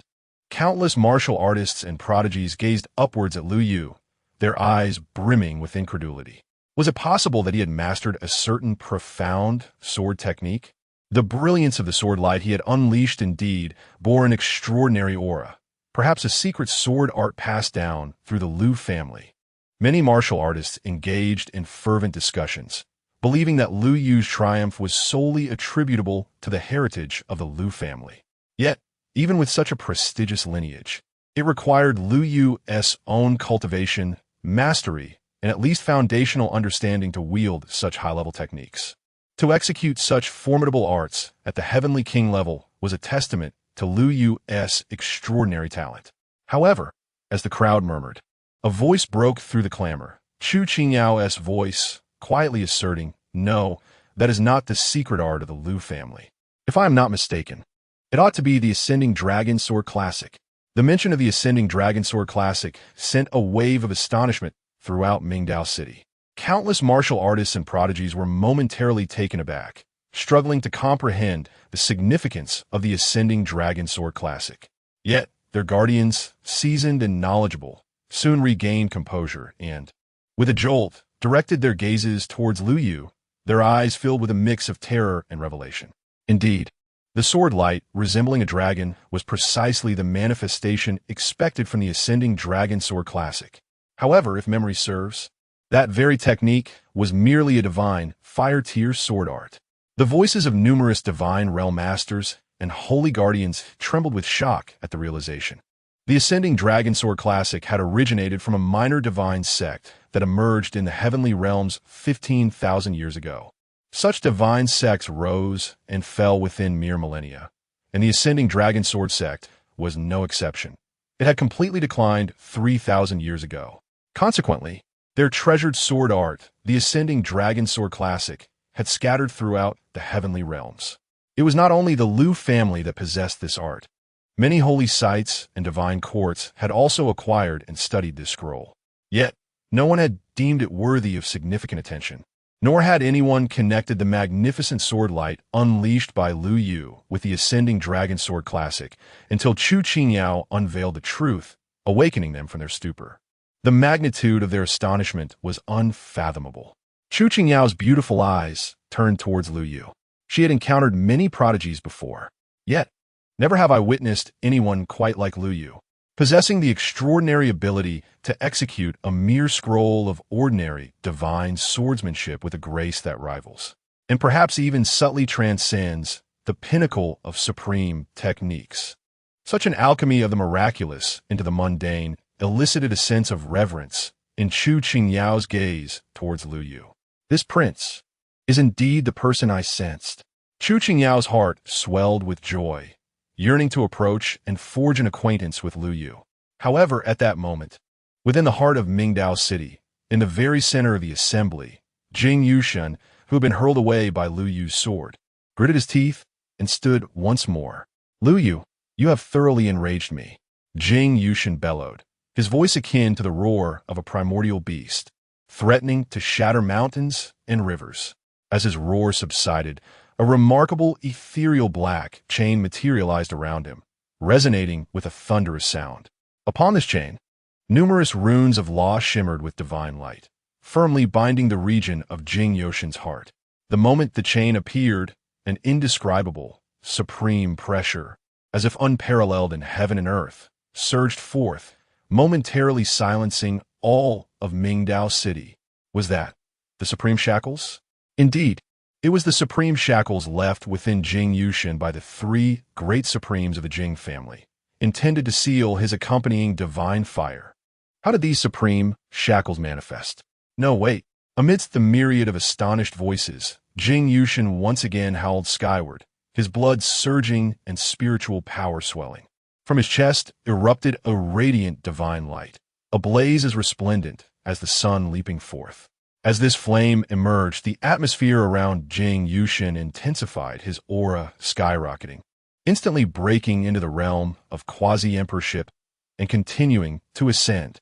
Early quasi-emperor, mid-quasi-emperor, until he finally stabilized at the late quasi-emperor stage. Am I truly not dreaming? To surge into the late quasi-emperor stage in an instant? Is this the might of the accompanying divine fire? All present were left in stunned silence, their eyes filled with awe as they beheld Jing Yushin. Wait, this is not even the full extent of the accompanying divine fire's power. Look, the divine energy consumed by that flame is hardly a fraction, barely 1%. Those with keen perception noted the transformation of the divine fire, their voices trembling uncontrollably. The divine energy that allowed a seed of enlightenment like Jing Yushin to leap to the late quasi-emperor stage did not even consume 1% of the essence of the divine fire. This divine fire must be far more terrifying than rumored. According to the tales, the divine fire accompanying Jing Yushin was merely of the lowest tier within the realm of divine fires. But now, it is evident that such power is beyond what one would expect from a mere divine fire tier. Even the divine fires of the utmost realm, those wielded by divine emperor-level masters, may not rival the fervor and strangeness of Jing Yushin's accompanying divine fire. The true tier of this divine fire is likely approaching the sacred realm. Just as the crowd remained in shock, a profound hum resonated throughout the air. Within the body of Jing Yu, the supreme shackles reverberated with a profound hum. The individual supreme runes that constituted these shackles emanated a dark radiance. In an instant, they forcefully released Jing Yu from their grip, and the summoned divine fire, which was his innate companion, was sealed once more. Yet, Jing Yu found himself indifferent to these occurrences. He closed his eyes, meticulously attuning himself to the changes within. This breach of the shackles and the subsequent empowerment from the divine fire had already brought him immense satisfaction, even to the point of feeling a pang of regret. Though the shattering of the celestial barriers and the successive overcoming of 3 minor realms had thrilled him, Jing Yu was acutely aware of the cost. The extent of the realms he had just broken through would significantly diminish his future potential. This impulsive act could very well reduce his chances of ascending to the domain of enlightenment by as much as 30%. Contemplating this, Jing Yu abruptly opened his eyes, his gaze fixed upon the location of Lu Yu in the clouds. His eyes were filled with a chilling intensity. "This is all you're doing, Lu Yu. Kneel before me and repent for your arrogance." Jing Yu roared to the heavens, extending his hand toward Lu Yu. With a thunderous strike, he unleashed the doomsday seal of the underworld. An overwhelming imperial force surged forth, coalescing into a pitch-black seal in an instant. This seal was inscribed with countless apocalyptic visions, floods engulfing the land, divine flames incinerating mountains and rivers, and formidable deities of the underworld towering in the heavens, their cold eyes mercilessly slaughtering all beings. This was one of the supreme techniques passed down through the Jing family, and at its pinnacle, it could even summon these deities, recreating the cataclysmic scenes of doom. With a single imprint, it could obliterate an entire realm's populace, transforming them into desolate earth. Previously, Jing Yu lacked the foundation to execute such a technique, but now, bolstered by the divine fire, he had reached the quasi-emperor stage and could initiate this move, albeit in its nascent form. Even in this rudimentary execution, the entire doomsday seal appeared somewhat ethereal, as if it could dissipate at any moment. Yet, the force it wielded was astonishing. It surged forth with unparalleled might, sweeping towards Lu Yu, causing the multitude of onlookers to tremble in trepidation. The doomsday seal of the underworld was indeed terrifying. The enhancement from the divine fire was immensely formidable. It is worth noting that, including the realm of laws, Jing Yu had effectively shattered 4 levels of barriers. For others of his caliber, such a rapid breakthrough would typically render their foundational strength utterly precarious. Reaching the quasi-emperor stage and being able to wield the combat power of a mid-quasi-emperor was already commendable. However, Jingyu exhibited no signs of a weakened foundation. In fact, he was capable of executing the doomsday seal of the underworld with remarkable finesse. The first seed of enlightenment from the Jing family was truly deserving of its reputation. The entire assembly was left in astonishment. Commander Ji Ming and his cadre of guardians were equally taken aback. They could sense the latent lethality within that doomsday seal, which was perilously close to the pinnacle of quasi-emperor strength, though their prince was undeniably gifted. However, in terms of cultivation, it is merely at the initial stage of the heavenly king realm. Compared to the perfected state of the quasi-emperor, it falls significantly short by nearly 10 minor realms. Such a disparity renders them incapable of remaining at ease. Yet, before they could advance, Ji Ming preempted their movements, halting them. There is no need for haste. The prince has not spoken, which signifies his confidence in countering this move. Ji Ming spoke softly, gesturing for the saints under his command to remain calm. As the protector of Lu Yu's path, he carried the imprint of Lu Yu's divine consciousness within his mind. At any moment, should Lu Yu wish, he could convey messages to him. However, Lu Yu remained silent, and the divine imprint left behind emanated a tranquil stillness. There was no sign of fear or trepidation. Not even a ripple disturbed the calm. The Nether God-S annihilation seal unleashed by Jingyu Shun seemed to be of no consequence to Lu Yu whatsoever. Commander, the saints of the Lu family yearned to persuade him further. Yet, upon meeting Ji Ming's resolute gaze, they could only grit their teeth and suppress their urge to intervene. With the assembly of saints subdued, Ji Ming could not help but cast his gaze towards Lu Yu, a flicker of concern evident in his eyes. Faced with the Nether God-S annihilation seal, from an alternate position, he truly could not fathom how Lu Yu would withstand it. Just as the weight of anxiety settled upon Ji Ming's heart, Lu Yu looked upon the Nether God-S annihilation seal with a glimmer of delight in his eyes. Now, this is starting to get interesting, he murmured softly. Suddenly, a towering golden lotus erupted behind him, enveloped in boundless chaotic energy. Under the watchful eyes of countless astonished onlookers, the golden lotus trembled and unleashed a celestial glow of chaos. In an instant, it obliterated the Nether God-S annihilation seal unleashed by Jingyu Shun. Chapter 37. The Divine Fire of Golden Lotus Town. One of the 10 manifestations of the primal sacred body, the chaotic seed, Golden Lotus. Under the grand auspices of this magnificent phenomenon, even a true master of the imperial realm like Lu Yu could engage in battle. A mere perfected quasi-imperial could hardly withstand a single strike from Lu Yu. Before such terrifying divine power, how could the approaching perfected quasi-imperial, the underworld god, pose any threat to Lu Yu? Is this all the strength you possess? Continue. On the clouds, Lu Yu stood upon boundless chaotic divine light, his back adorned with the chaotic golden lotus swaying in the wind, exuding unparalleled grace. The strongest techniques, which had been shattered by Lu Yu's single blow, left the underworld god Jingyu Shun increasingly desperate. Damn it, damn it, damn it.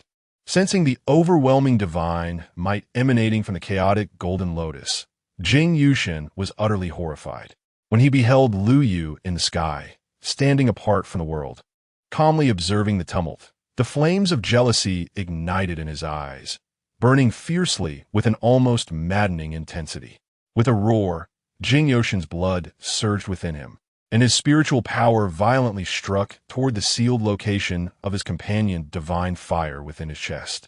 He sought to activate his imprisoned companion Divine Fire once more to enhance his own strength.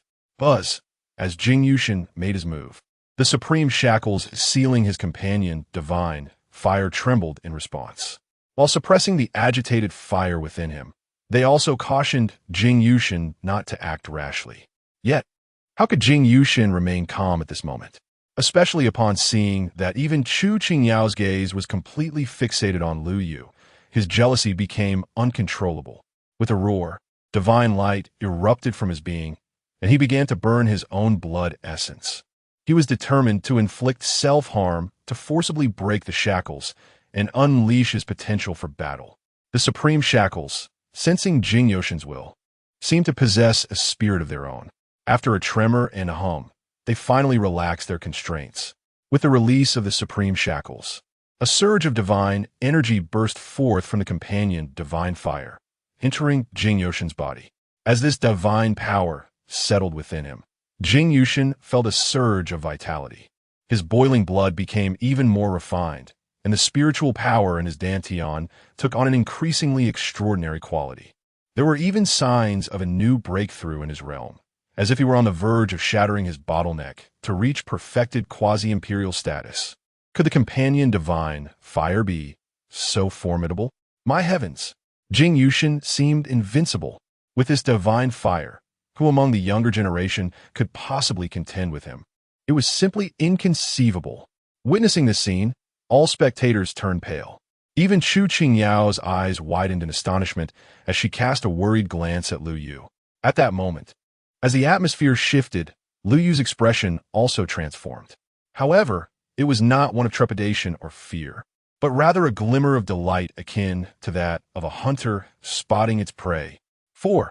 At the instant Jing Yushin broke the supreme shackles and summoned the companion divine fire, Lu Yu sensed that the manifestation of his summoned sacred body resonated with a yearning intent. And the object of that yearning was none other than Jing Yushin. Within the body of the young god Jing, there exists a sphere of accompanying divine fire. This divine fire possesses effects akin to the creation elixir, capable of significantly accelerating the transformation process of my sacred body. Lu Yu narrowed his eyes, unable to restrain himself as he surged forward. The young god Jing, taken aback by Lu Yu's audacity, momentarily froze, but a sinister smile soon crept across his lips. Does he still dare to advance?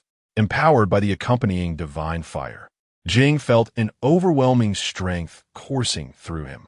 Even a master at the perfected realm of a quasi-emperor would be no match for him. I shall demonstrate just how terrifying my power truly is. Kneel and beg for mercy. With a resounding roar, Jing summoned boundless divine power. And as he altered his hand seals, a brand new underworld god-s annihilation seal materialized in an instant. Propelled forward by Jing's hands, the magnificent divine seal surged forth, accompanied by a tempest of fierce winds, crashing violently towards Lu Yu. However, with a mere flick of his hand, Lu Yu unleashed the chaotic golden lotus, which vibrated with a resonant hum, instantly shattering the underworld god-s annihilation seal into countless streams of radiant light. What? Jing's eyes widened in disbelief, instinctively taking a step back. Yet, before he could retreat further, a figure emerged from the dissipating streams of light. Lu Yu burst forth from the luminescence, reaching out to grasp Jing by the collar. Jing felt his perspective shift abruptly, and when he regained his senses, he found himself hoisted effortlessly by Lu Yu, hurtling towards the ground with tremendous force. With a sickening thud, blood sprayed forth and bones shattered. Jing felt as though his face had been mercilessly crushed beneath countless mountains. The excruciating pain, mingled with the acrid scent of blood, threatened to elicit a scream from him. Yet, before he could vocalize his anguish, Lu Yu flipped him over once more, and then with a thunderous crash, the chaotic golden lotus descended from the heavens, striking Jing squarely in the chest, silencing any cries that had yet to escape his lips. He was nearly rendered unconscious. Gulp! Observing Lu Yu effortlessly overpowering the young god Jing once more, the multitude of onlookers instinctively swallowed hard. Their gazes towards Lu Yu were filled with trepidation. They had initially believed that Lu Yu would face defeat, that the young god Jing, fueled by the divine fire for a second time, would achieve a successful counterattack. Yet, to their astonishment, Jing's fate after this second igniting of the divine fire was even more tragic than the first. He had barely launched an attack before being forcefully subdued by Lu Yu. Just as the crowd was engulfed in shock, Jing could no longer contain his anguished wails. With his cries, a pitch-black supreme shackles manifested violently upon his chest, drawing the attention of all present, their eyes wide with disbelief. Could it be that the young god of the Jing family could continue to burn the accompanying divine fire under such circumstances? This companion divine fire is astonishingly powerful. If it possesses such efficacy, does it not imply that in the realm of cultivation, before reaching the ultimate pinnacle of divine paths, no one can suppress this individual? The crowd remained in a state of bewilderment, feeling that Jing Yushun's strength was somewhat excessive. Only Chu Qingyao, with wide, beautiful eyes, gazed at Lu Yu, filled with boundless shock and incredulity. No, it is not Jing Yushun. It is His Highness Lu Yu. It is His Highness Lu Yu who is extracting the divine fire from within Jing Yushun's body, thus triggering the anomaly of the supreme restraint. What? The entire assembly was shaken. Everyone was rendered speechless, instinctively believing that Chu Qingyao was spouting nonsense. The companion divine fire of Jing Yushun is extraordinarily miraculous. It is believed to be left behind by a colossal divine emperor on the verge of entering the sacred domain. It encapsulates the essence of that divine emperor's lifelong cultivation, unmatched in its rarity. Not to mention the presence of the three supreme beings of the Jing clan, who have jointly established the supreme restraint. Even without this supreme restraint, how could a companion divine fire of such caliber be controlled by Lu Yu, a mere king? To put it bluntly, this kind of companion divine fire, even in the absence of Jing Yushun, would incinerate any ordinary king who dared to approach it, making it utterly impossible to extract. However, as time progressed, all present clearly observed that beneath the chaotic golden lotus, at the heart of Jing Yushun, the radiance emanating from the supreme restraint grew increasingly tumultuous. The intense struggle and resistance were evident to even the blind. Furthermore, as the tug-of-war continued, the outline of the companion divine fire sealed within Jing Yushun began to manifest from his chest. There were indeed subtle signs of it being forcibly drawn away by the chaotic golden lotus. Has Lu Yu, the imperial son, truly achieved this remarkable feat? Chapter 38. The Refinement of Divine Fire. The supreme mandate. Countless warriors stood in stunned silence. Among them, those hailing from the grand divine courts, and even the heirs of eternal lineages, such as Nangong Wenji, could not help but widen their eyes in disbelief. The disdain that once lingered in their gazes towards Lu Yu had vanished entirely, replaced by an overwhelming sense of reverence. As the crowd remained in shock, Jing Yushun finally emerged from his agony.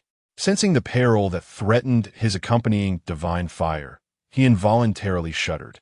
What had allowed him to ascend to such heights within the Jing family? Was it not the innate divine fire that accompanied him since birth? If it were to be stripped away, all his status, women, and reputation would slip away like water through his fingers.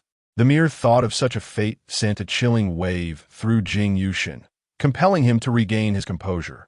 You wish to seize my divine fire? Dream on.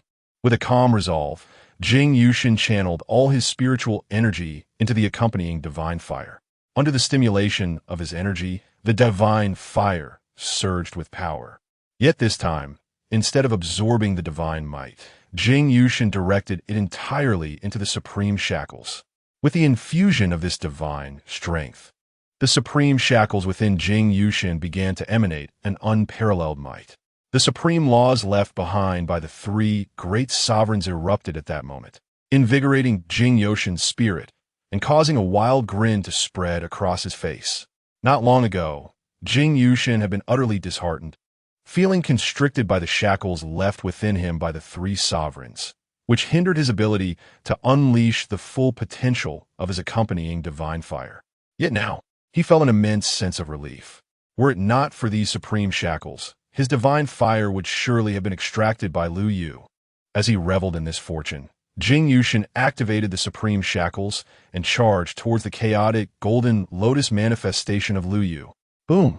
The impact reverberated through the air, causing the grand spectacle of the chaotic golden lotus to tremble ever so slightly. The speed at which it was being drawn away was abruptly interrupted, prompting Lu Yu to furrow his brow in concern. Jing Yushun, equally aware of this shift, could hardly contain his glee, bursting into laughter. Ha ha! What of the primordial holy body? To covet my accompanying divine fire is nothing but a foolish dream. Lu Yu, I advise you to withdraw swiftly, or else the shackles left by my family as sovereign will unleash their full might. Even if you are a prince of this age, you may very well meet your end here. With Jing Yushun's raucous laughter, The supreme shackles emanated an undeniable aura of supremacy. Though they lacked a physical form, they contained genuine supreme laws, and there were 3 in total. With the power of these 3 supreme laws, even without a tangible presence, the might contained within the shackles, if fully unleashed, could indeed obliterate any expert beneath the sacred path. Feeling the immense pressure emanating from the supreme shackles, everyone instinctively held their breath. Sensing a certain suffocation in the air, Ji Ming and the others furrowed their brows, expressions of regret flickering in their eyes. It seemed the prince might truly have to concede for the time being. Although the primordial sacred body was invincible, the prince was still far too young, not yet fully matured, and it was somewhat premature to contend against the supreme laws. Alas, if he could seize that innate divine fire, it would indeed serve him greatly, Commander. Shall we take action? Ji Ming's companions, protectors of Lu Yu, could not help but silently communicate among themselves. A flicker of temptation arose in Ji Ming's gaze. Yet before he could convey his thoughts to Lu Yu had already let out a cold laugh. Do you wish for me to spill blood on the spot? Merely a supreme shackle, and you possess such confidence? Truly foolish beyond measure. As his words fell, a thunderous roar erupted. Within Lu Yu, the primordial ancient scroll was pushed to its utmost limit. The golden primordial sacred blood surged and boiled, akin to countless volcanoes erupting simultaneously. At that moment, the blazing divine power was summoned by Lu Yu, converging into a chaotic golden lotus. In the instant of their convergence, an indescribable force, reminiscent of the primordial rhythm of the universe, surged forth, enveloped in boundless divine light, emanating from the celestial golden lotus. The supreme shackles lacked a physical form, existing solely as laws. To some extent, they could also be regarded as a manifestation of phenomena, a pure embodiment of the great laws. Although the chaotic golden lotus had yet to be refined to the level of true understanding, its great level of mastery contained profound laws that had already subtly brushed against the brink of enlightenment. If you were to harness that fragment of divine power from the innate divine fire for yourself, perhaps I would indeed find myself troubled today. However, to apply that divine power against the supreme shackles, standing upon the clouds, Lu Yu, with the chaotic golden lotus towering behind him, resembled a supreme deity. Gazing down upon the vast expanse, who granted you such confidence to believe that mere supreme laws could withstand the manifestation of my primordial sacred body? In the next moment, the chaotic golden lotus descended silently. There was no thunderous roar, nor rippling waves. Even the gasps of astonishment momentarily ceased. In that instant, all were rendered speechless, merely gazing vacantly at the center of the battlefield. There, the 3 supreme beings of the Jing family, who had united to evolve the law shackles, crumbled like glass before the overwhelming might of the chaotic golden lotus, unable to withstand even a breath. Without the protection of the supreme shackles, the innate divine fire was extracted from the despairing gaze of Jing Yushun, drawn into the golden lotus. Boom! The moment the innate divine fire merged with the chaotic golden lotus, Lu Yu felt an immensely rich flow of divine power surging into his body, requiring no effort from him to actively refine it. Under the influence of this divine stream of light, the vast spiritual power concealed within Lu Yu's dantian surged dramatically. His aura transformed abruptly, advancing from the initial stage of the heavenly king realm to the mid-stage. Just days prior, the chaotic seed of the golden lotus had only recently reached its full potential, yet under the nurturing of this divine fire, it now seemed to be on the verge of a metamorphosis to an even higher level. Sensing the changes in the chaotic seed golden lotus, Lu Yu's eyes narrowed slightly as he attuned himself to the nature of the accompanying divine fire. When he finally opened his eyes, he could scarcely conceal his astonishment. Initially, Lu Yu had estimated that this accompanying divine fire could rival the effects of the creation pill. However, upon closer inspection, he discovered that this divine fire harbored the essence of a divine body refining Emperor's martial arts. The potential of this Emperor was immense. Had it not been for an untimely demise, achieving sanctity or even becoming a supreme would have been well within reach. The divine fire left behind by such an entity was far more potent than that of the creation pill. It was no wonder the chaotic seed, Golden Lotus, was so agitated, Lu Yu mused softly. At that moment, a thunderous roar erupted from the distant venue of the Ming Dao conference. The Lu family's young master is exceedingly arrogant. We beseech the Supreme's decree to suppress this fiend and reclaim the divine fire. The leader of the Jing family's path guardians, nearly driven to madness, was none other than Jing Yushun's protector. His fate was intertwined with Jing Yushun's. Their glory and downfall were shared. Previously, while Jing Yushun was igniting the accompanying divine fire, he had envisioned a bright future. Although Jing Yushun's potential would be slightly depleted, the opportunity to ascend over a young master of the Lu family was invaluable. The Lu family's young masters had never known defeat in external conflicts. Should Jing Yushun break this precedent, the Jing family would elevate him to the status of a quasi-emperor. In such a scenario, this path guardian would rise alongside him, experiencing a meteoric ascent. However, to his utter disbelief, Jing Yushun suffered a significant setback here. Even the burning of the accompanying divine fire proved futile, as Lu Yu decisively suppressed him and seized the divine fire. The loss of the accompanying divine fire would lead to Jing Yushun's status plummeting, and this path guardian would face severe repercussions, potentially even expulsion from the Jing family. With such a dismal fate looming, how could this quasi-saint of the Jing family not be enraged? And how could he not go mad? In his fury, the quasi-saint of the Jing family abruptly raised his hand and tore open a decree. At the moment the decree was rent asunder, a tremendous surge of supreme divine power erupted from it, manifesting as a spectral sword hovering menacingly above the quasi-saint's head. Its blade pointed directly at Lu Yu in the sky. With a mere thought, the quasi-saint could command the sword to strike down in an instant. As the overwhelming divine power emanated from the decree, silence fell over Ming Dao City.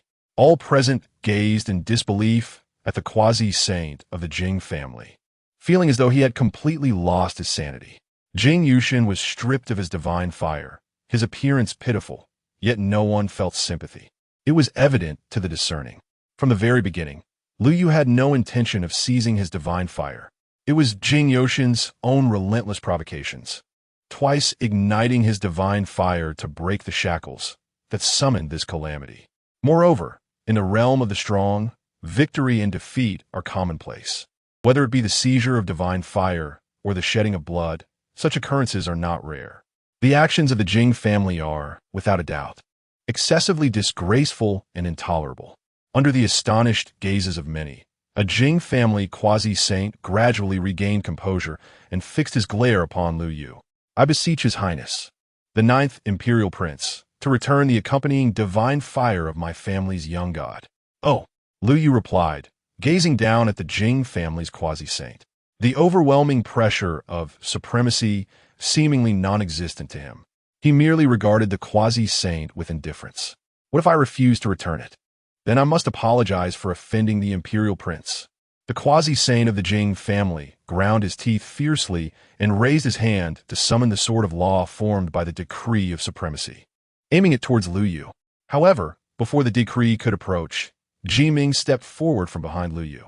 A melodious cry of a phoenix resonated through the heavens, accompanied by an indescribable aura of imperial might.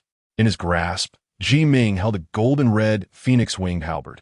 With a swift motion, he swung the halberd, and with a resounding crack, he severed not only the sword of law, but also the quasi-saint of the Jing family, cleaving them both in two on the spot. Chapter 39. The Ancient Realm of Xianyuan. The ancient kingdom's overture dare to threaten the imperial son with the supreme edict? Is the Jing family intent on annihilation? Ji Ming's voice remained composed, yet resonated like thunder in the ears of all present. Everyone stood in stunned silence, scarcely able to believe their eyes. The guardian of the imperial son, Lu Yu, had shattered the supreme edict with a single strike? Surely this was a jest. That Ji Ming should merely be at the Saint King level.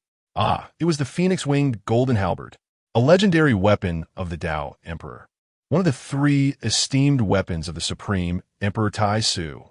Finally, A skilled individual recognized the provenance of Ji Ming's halberd and could not help but exclaim in awe.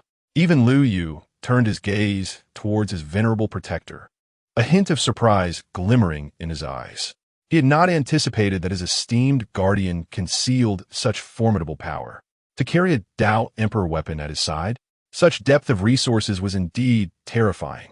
Sensing Lu Yu's astonishment, Ji Ming smiled gently and conveyed through divine thought. This was bestowed upon me by my esteemed ancestor upon learning that I would serve as the guardian of the imperial sun. It is my duty to protect you.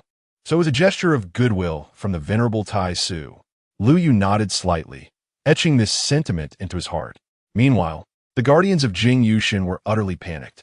They could not even attend to their fallen leader. Each one prostrated on the ground, bowing repeatedly and pleading for mercy. Ji Ming's gaze was icy, yet he chose not to impose further punishment upon them. After allowing them to forfeit their powers, he commanded them to take Jing Yushin and return to the Jing family in disgrace. As the Jing family members retreated in dejection, all eyes turned to Lu Yu, filled with reverence. The foremost imperial lineage of the age was indeed formidable. Even a guardian of an imperial son bore a Dao weapon. It was nothing short of astonishing. Whispers of admiration filled the air as onlookers regarded Lu Yu with envy. Yet it was merely envy. Following the battle in Mingdao City, Lu Yu had already demonstrated his prowess. The primordial sacred body was truly deserving of its reputation for extraordinary combat ability. The title of Imperial Son was indeed well earned. Amidst the murmurs of admiration, Chu Qingyao approached, offering a respectful nod to Lu Yu. Her eyes shimmered with unmasked admiration as she softly spoke, "Your Highness, I am Chu Qingyao. I have long admired your esteemed name, and witnessing you today, your grace is truly unparalleled. To be candid, I recently obtained a pair of tokens granting access to the Xianyuan ancient realm. Might I inquire if your highness would have the leisure to accompany me on an exploration of the realm? The Xianyuan ancient realm is a legacy left behind by a supreme of creation, a place teeming with opportunities. For millennia, each opening has attracted countless prodigies. Even the Liu family has seen numerous descendants of imperial blood and aspiring imperial sons venture into that ancient domain. For the Xianyuan Supreme was indeed a figure of remarkable strength. In his lifetime, he had once defeated the royal clans of the primordial realm with his unparalleled mastery of the supreme creation. Over the millennia, while many prodigies have ventured into the ancient Xianyuan realm, the core inheritance of the supreme Xianyuan has remained elusive to all. Consequently, the tokens of the ancient Xianyuan realm have become exceedingly precious. The emergence of a single token often incites tumultuous storms, drawing numerous prodigies from sacred lands and disciples of divine dynasties into fierce competition. Even a princess like Chu Qingyao from an immortal ancient nation must employ considerable stratagems to obtain a token from the ancient Xianyuan realm. Acquiring 2 such tokens would require a significant expenditure of resources and manpower. Nonetheless, Chu Qingyao expressed a desire for Lu Yu to accompany her, offering him a token as a gesture of goodwill. Her sincerity was commendable. Of course, for Lu Yu, if he so desired, the Liu family could procure not just 2 tokens, but even tenfold that amount. Yet, such a comparison seemed rather heartless. Moreover, the ancient Xianyuan realm? Lu Yu murmured softly, a flicker of surprise crossing his eyes. The opportunities within the ancient Xianyuan realm are abundant. But what truly captivated Lu Yu was a magnificent treasure concealed deep within its confines. If memory serves me right, the legendary primordial Dao fruit should still be hidden within a certain ancient formation at the depths of the ancient Xianyuan realm. The primordial Dao fruit, an unparalleled treasure of immense value, surpasses even the terrifying worth of the Phoenix Nirvana fruit. According to the original timeline, the primordial Dao fruit hidden within the ancient Xianyuan realm remained undiscovered until the end of the human era. It was only after the conclusion of the human era, in the early epochs of the primordial age, that an unknown youth accidentally stumbled into the ancient Xianyuan realm and fortuitously uncovered it. With the aid of the primordial Dao fruit, that originally inconspicuous rogue cultivator achieved unparalleled enlightenment. Though his innate talents were unremarkable, his extraordinary comprehension allowed him to become one of the mightiest beings of the early primordial age, reaching the 10th level of quasi-emperor and achieving a unique path to enlightenment. Had it not been for the cataclysmic upheaval at the end of the human era, which claimed the lives of countless emperors and dominators of forbidden zones, leading to the complete silence of the heavenly heart laws, that once unassuming rogue cultivator, whose potential was merely to ignite the divine fire, would undoubtedly have attained the title of emperor with the aid of the primordial Tao fruit. Reflecting on the value of the primordial Tao fruit concealed within the ancient Xian Yuan realm, Lu Yu felt a stirring in his heart. Although he possessed the Taichu sacred body and the eternal sword embryo, the former primarily endowed him with unparalleled physical combat prowess, while the latter enhanced his comprehension within the sword path, leaving his understanding outside of that realm to be merely at a standard level of an imperial scion. Exceptional, yet still falling short of a level that could truly overshadow his peers among the imperial science. However, if he could merge with the primordial Tao fruit, his comprehension could attain a level of unparalleled excellence, rivaling the prowess of his physical form. With this thought, Lu Yu nodded in affirmation.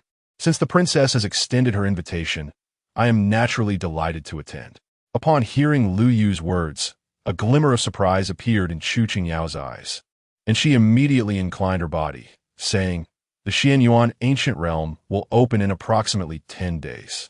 Since your highness has consented, I shall send word to the kingdom, instructing them to prepare in the nearby city, awaiting your highness's arrival."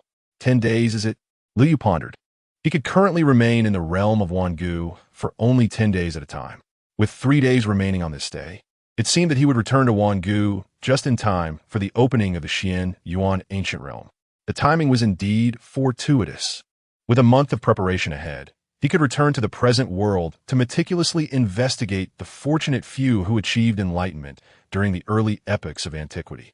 He aimed to discern the specific location within the Xian Yuan ancient realm where the primordial Tao fruit was discovered, sparing himself the aimless wandering amidst its vast expanse. Unaware of Lu Yu's thoughts, Chu Qingyao was filled with anticipation for the journey to the Xian Yuan ancient realm. After Lu Yu's agreement, she promptly sent a message to the Great Chu ancient kingdom and prepared to take her leave to wait for Lu Yu in the designated city. However, as she prepared to bid farewell, she hesitated, gazing at Lu Yu's handsome visage, her heart fluttering. For reasons unknown, a reluctance to part from him began to stir within her. Just as the young lady was caught in her indecision, her path protector, a female sage from the Great Chu ancient kingdom, gracefully approached. After offering a slight bow to Lu Yu, she turned to Chu Qingyao with a gentle smile. "Princess, we have just received a message from the former sovereign." "Why has grandfather contacted us?" Chu Qingyao inquired, her expression suddenly filled with concern. "Is something amiss with him?" "Not at all," the female sage replied, observing Chu Qingyao's innocent demeanor with a soft smile. She stepped closer, whispering into the princess's ear. "The former sovereign has indicated that since Prince Lu Yu has agreed to travel together, there is no need for you to rush to the vicinity of the ancient realm. There are numerous opportunities within the realm, and since you will be accompanying the prince, it is essential to be well prepared." She then cast an appreciative glance at Lu Yu, her eyes sparkling with admiration. "Should Prince Lu Yu agree, my lord wishes for Princess Qingyao to stay with you for a while, allowing you both to become familiar with one another. This will facilitate cooperation and harmony once you enter the Xian Yuan ancient realm. Might I inquire if His Highness is amenable to this arrangement?" Upon hearing her protector's words, Chu Qingyao's cheeks flushed crimson with embarrassment, while Lu Yu, after a brief moment of surprise, could not help but smile joyfully. "If the princess is willing, it would indeed be my utmost honor." Chapter 40. The Return of Qingyao. The arrival of talents, the overtures made by the sovereign of the Great Chu Kingdom were met with receptiveness from Lu Yu. As the contemporary heir of the Lu family, he stood among the 9 sons of the emperor, with the remaining 8 possessing considerable power and influence. Not only did the ancient lineage of the Great Chu hold an esteemed status, but even the quasi-imperial forces had more than one faction at their disposal. In such circumstances, how could Lu Yu, who had no supporting factions aside from the pathguarding team led by Ji Ming, refused the goodwill extended by the venerable ruler of the Great Chu. Observing the expression of eager anticipation mingled with hesitation on Chu Qingyao's delicate visage, Lu Yu smiled gently and offered her a way out. To speak candidly, Princess, I've been grappling with the profound mysteries of the Taichu ancient scroll and have yet to grasp the essence of the royal path scroll. Should you be willing to visit the imperial palace and assist me in unraveling these enigmas, I would be exceedingly grateful. Lu Yu spoke with utmost sincerity, for his words were not merely a means to provide an escape for Chu Qingyao. Possessing the heavenly moon body, while her overall potential might not reach the level of an imperial son, her comprehension certainly qualified her among the elite. Engaging in discourse with her would not only aid Lu Yu in his understanding of the Taichu ancient scroll, but also significantly enhance the progress of other Lu family martial arts inherited practices. Moreover, Princess Qingyao was favored by the heavenly Tao, capable of not only guiding herself towards fortune while avoiding calamity, but also elevating the luck of those close to her. It was previously inconceivable, but now, with her family presenting this esteemed princess before him, how could Lu Yu let this opportunity slip away?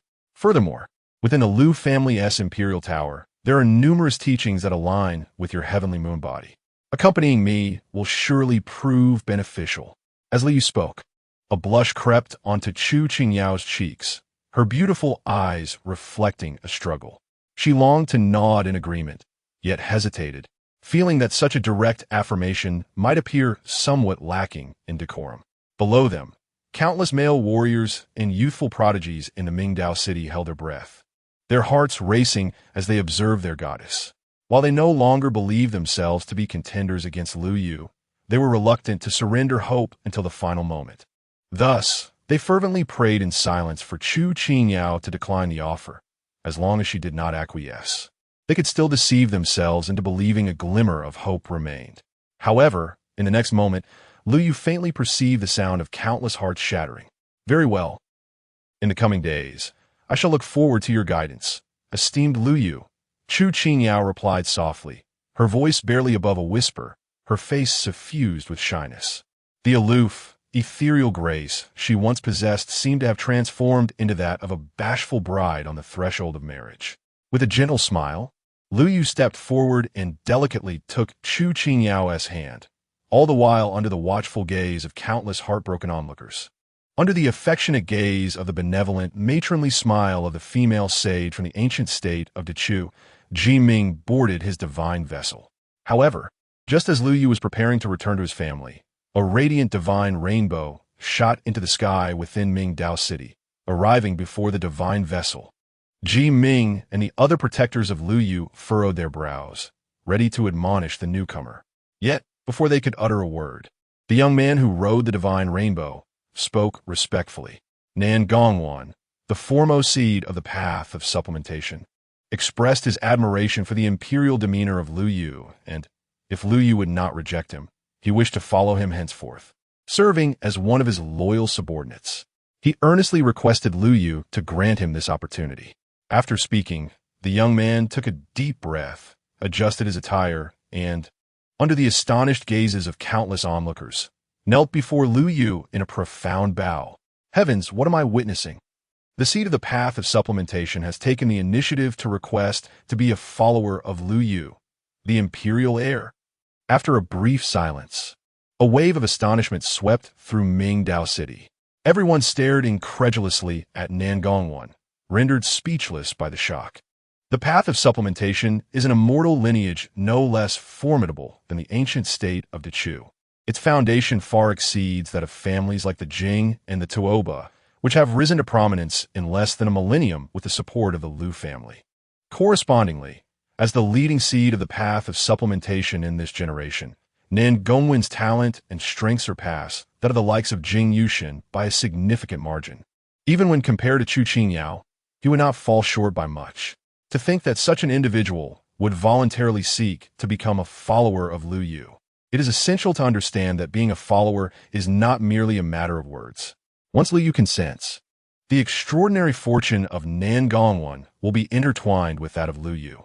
Much like Ji Ming and the other guardians of Lu Yu, they will be bound to him in honor and disgrace. Should Lu Yu face any downfall, or even a mere setback, it would inevitably affect the fortunes of Nangongwen, Ji Ming, and the other followers, potentially shrouding their paths in darkness and extinguishing any hope for advancement. Moreover, as the foremost seed of the path of supplementation, while he may not represent the entirety of the lineage, he undoubtedly symbolizes the allegiance of his Master S faction. In other words, Nangongwen's following does not solely represent himself. It signifies the loyalty of at least one-third of the formidable power of the path of supplementation. Thus, when Nangongwen spoke, even the protective sage, Chu Qingyao, was taken aback. Although she held a high opinion of Lu Yu and had actively facilitated her princess's visit to the imperial palace, in her and the other high-ranking officials of the ancient state of the Chu's plans, the matter of having her princess wholly follow Lu Yu was to be approached with caution, requiring further observation before making a decision. Little did she expect that this seed of the path of supplementation would be so resolute, willing to stake everything on Lu Yu's chariot merely because of today's battle in Mingdao City. Perhaps we should hasten our steps and make contact with the sovereign. Once the ancient realm of Xianyuan comes to a close, the holy maiden of the great Chu contemplated requesting the higher echelons of the Lu family to allow the princess to remain by the side of the ninth emperor. She did not harbor the delusion that her princess could ascend to the position of Lu Yu's primary consort. The status of the Lu family's emperor was immensely esteemed, and his principal consort would undoubtedly be chosen from among the eminent imperial clans of the present age. For enduring legacies such as their great Chu, should they fail to seize the initiative and delay too long, they might find themselves unable to secure even a secondary consort's position. Lu Yu, however, remained indifferent to the thoughts of the holy maiden of Great Chu. Observing Nangongwen kneeling before him, Lu Yu sensed the sincerity in his intentions to ally with him. Yet, he did not hasten to grant his approval, instead stating coolly, "Were you not previously on amicable terms with the Tuoba and Jing families?" Nangongwen's expression turned somewhat bitter. After a moment's hesitation, he responded candidly, "To be honest with the emperor, I have no deep ties with them. I was merely fulfilling the request of my sect's elders to support them at this Mingdao conference. However, when they sought to challenge you, I did indeed entertain the thought of joining them to confront you." At that moment, Nangongwen had considered joining the fray, believing that if he did not seize the opportunity to battle alongside the likes of Jing Yushin against Lu Yu, his exceptional talent would forever render him a mere admirer of Lu Yu, with no chance to spar with him again. Little did he expect that Lu Yu would effortlessly suppress the combined assault of Jing Yushin and his companions with a single sword strike. It was that display of prowess that utterly captivated Nangongwen's heart. Sensing the sincerity in Nangongwen's words, Lu Yu could not help but smile. "Your honesty signifies your intelligence, and I, as the emperor, have a fondness for clever subordinates. Henceforth, you shall remain by my side and serve me." Upon hearing Lu Yu's affirmation, the initially anxious Nangongwen was overwhelmed with joy. He immediately prostrated himself and pledged his loyalty to Lu Yu. As his vow was established, a resonant hum filled the air. Lu Yu felt an invisible thread connecting him to Nangongwen, akin to that which bound others like Ji Ming who had previously pledged allegiance. From that moment forth, their fates, both fortune and disgrace, would be intertwined with Lu Yu, ensuring his absolute loyalty. Chapter 41. Return to the family. 3 vials of blood, however. The means of binding such fortune comes with its own thresholds. One must either cultivate to the level of the sacred path or, like Nangongwen, be a prodigious seed of enlightenment, born of extraordinary destiny. The rest, comprising ordinary divine and imperial experts, or the so-called talents emerging from divine nations, lack the qualifications to pledge their fortunes.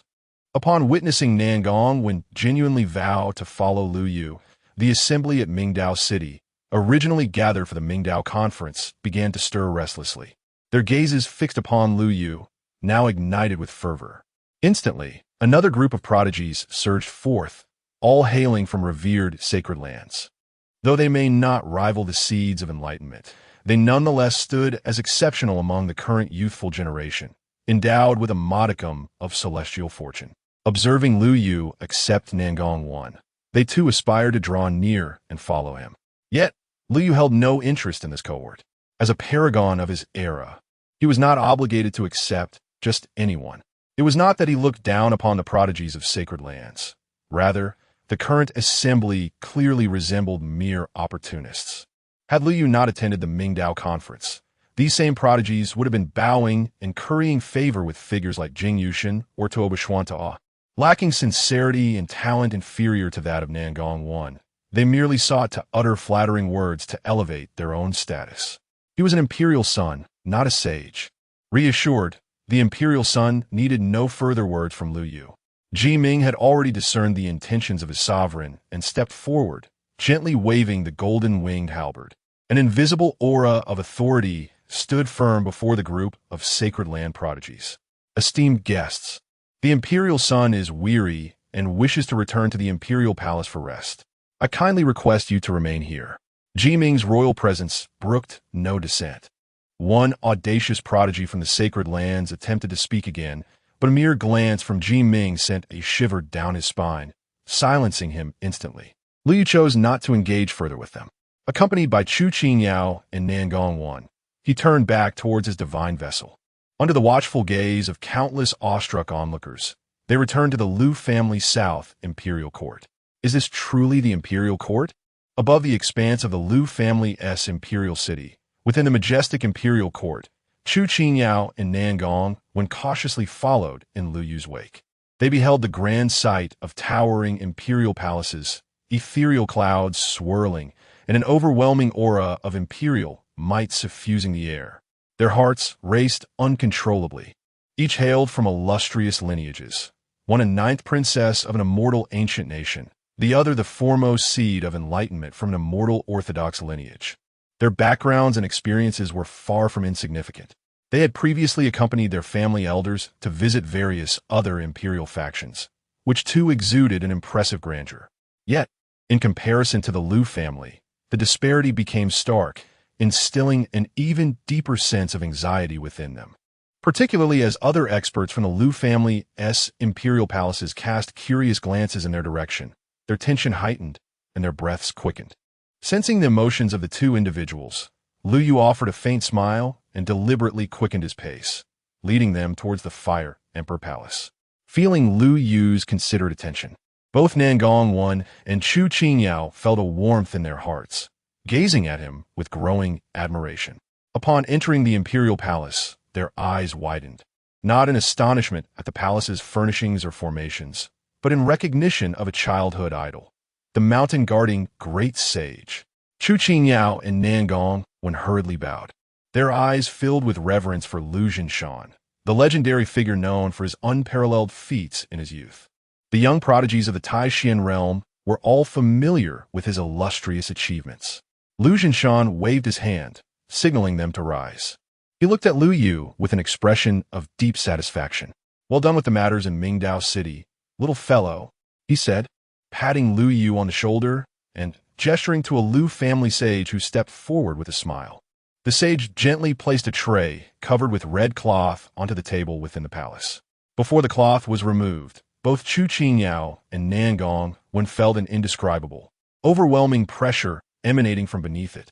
Intrigued, Lu Yu raised an eyebrow. Lu Jinshan smiled mysteriously and signaled the sage to unveil the red cloth. As it was lifted, both Chu Qingyao and Nangong Wan raised their brows in astonishment, their eyes shimmering with awe. Beneath the cloth lay 3 exquisite vials of supreme blood, each distinct, arranged neatly on the tray. An ineffable and mighty aura surged forth from the vials, accompanied by an intense wave of life energy that radiated from within. Had it not been for the quality of the jade vials sealing them, Chu Qingyao and Nangong Wan would have had no doubt that the sheer force of these 3 vials of blood could sweep through the entire imperial court, affecting even the Lu family's imperial city across the 9 heavens. Such vigorous life energy indicated one possibility. These vials contained the top-tier blood extracted directly from the hearts of supreme-level great demons. Their value was likely comparable to that of ordinary emperor's blood. Chu Qingyao and Nangong Wan could not help but swallow hard, their gazes towards Lu Yu filled with increasing reverence. Was this the training resource prepared for the crown prince by the Liu family? The foundation of the foremost imperial clan in the world was indeed formidable. Yet they could not help but wonder from which supreme great demons these precious blood vials had been obtained, while both felt a mixture of shock and confusion. The act of extracting blood from the hearts of great demons was undoubtedly a fate worse than death for them.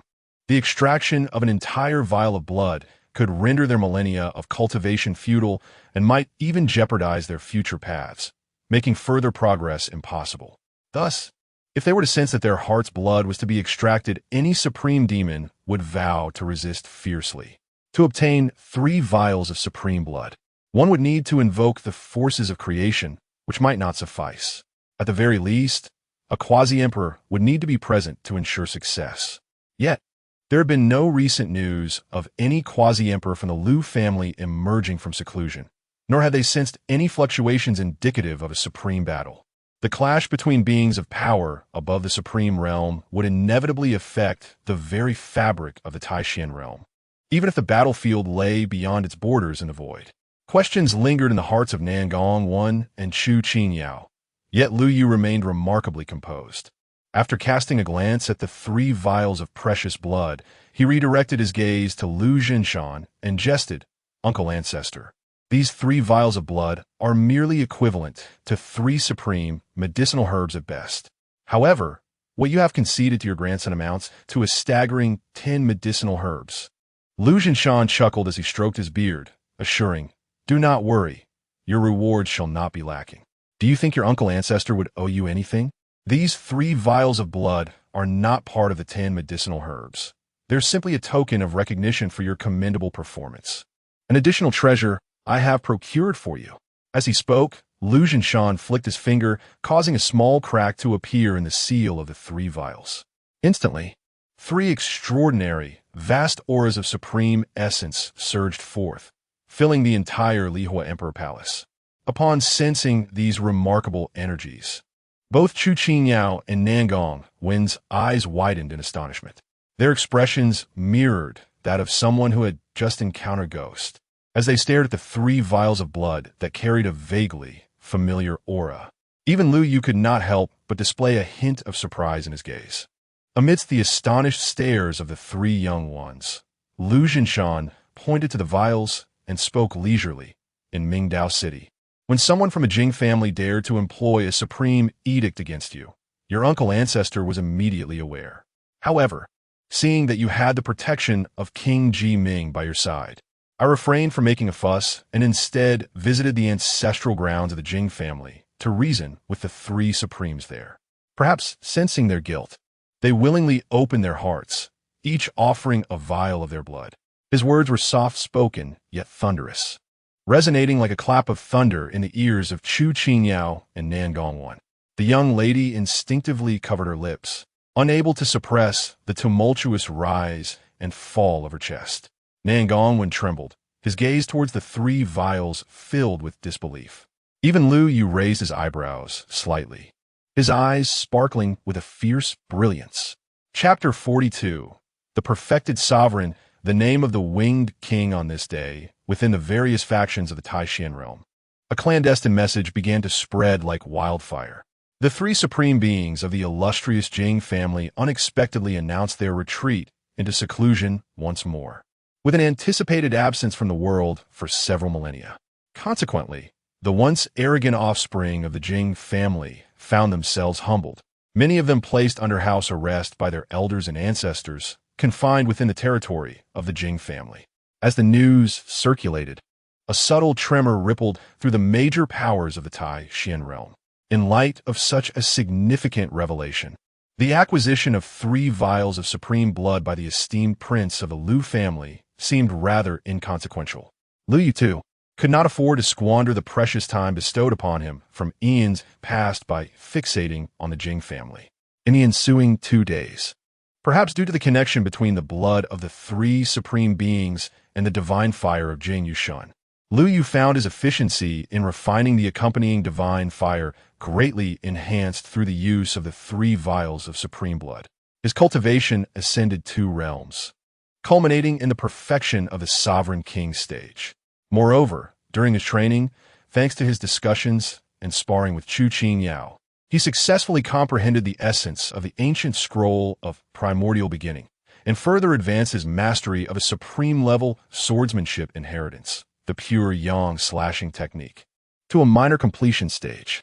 His combat prowess soared yet again, though he had yet to step into the realm of the monarch. Lu Yu was confident that he could contend with even the early experts of that tier. Sensing the burgeoning divine power radiating from Lu Yu, Chu Qinyao's beautiful eyes sparkled with intrigue. Though she was unaware of Lu Yu's true level of strength, she could sense that she would not last even a single exchange at his hands. Regrettably, time was of the essence. A hint of sorrow flickered in Chu Qinyao's gaze. Beside her, Nan Gongwen could not help but express, if only we could grant His Highness a bit more time, he would undoubtedly refine more of the supreme blood and the accompanying divine fire. When he reaches the ancient Yuan realm, he will surely sweep through the arena and make a name for himself across the world. Upon hearing their words, Lu Yu could not help but smile. Time running short? Not necessarily. After 2 days of cultivation, the 3 vials of supreme blood and Jing Yushun's accompanying divine fire had already begun to merge within him, ready to accompany him back to the present world. This signified that Lu Yu had gained an extra month for refinement.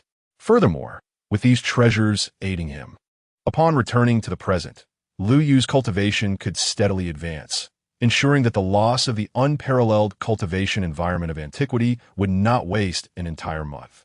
Additionally, with the month granted upon his return, Lu Yu could conveniently investigate the fortunate individual who had retrieved the primordial Tao fruit from the ancient Yuan realm during the early ages of antiquity, seeking to discern the precise location within that realm where the fruit had been found.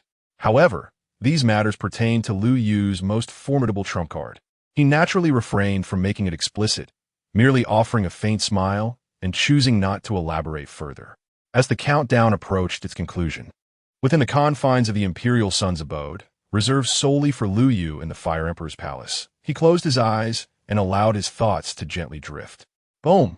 The golden gate of eternity erupted open, once again engulfing Lu Yu's silhouette. 3 days later, at the border of the Great Zhou dynasty, a young lad clad in white soared through the clouds, hastening towards the distant Sangyan mountain range. Witnessing the audacity of this white-clad youth, the multitude of martial artists congregated near the Sangyan mountains could not help but display expressions of astonishment. The Sangyan mountain range serves as the demarcation between the Great Zhou and the Great Xia dynasties, recognized as the largest beast-infested mountain range shared by the 2 nations. Within this unending expanse of mountains, traces of formidable beasts at the Heavenly King realm have been noted. Consequently, martial artists traversing between the Great Zhou and Great Xia typically hire spiritual vessels at the cities bordering the Sangyan mountains and travel in groups. By leveraging the protection of these vessels and the collective strength of the assembly, they deter the ferocious beasts dwelling within the mountains, ensuring a relatively secure passage to their destination. The term relatively secure is employed because the Sangyan mountains are home to terrifying creatures that can easily shatter even the most elite spiritual vessels, which are often accompanied by hundreds of martial artists, reducing them to mere sustenance. The risk of encountering danger is ever present, even for those traveling in groups aboard spiritual vessels. To traverse the Sangyan mountains alone, riding a sword, is a perilous endeavor.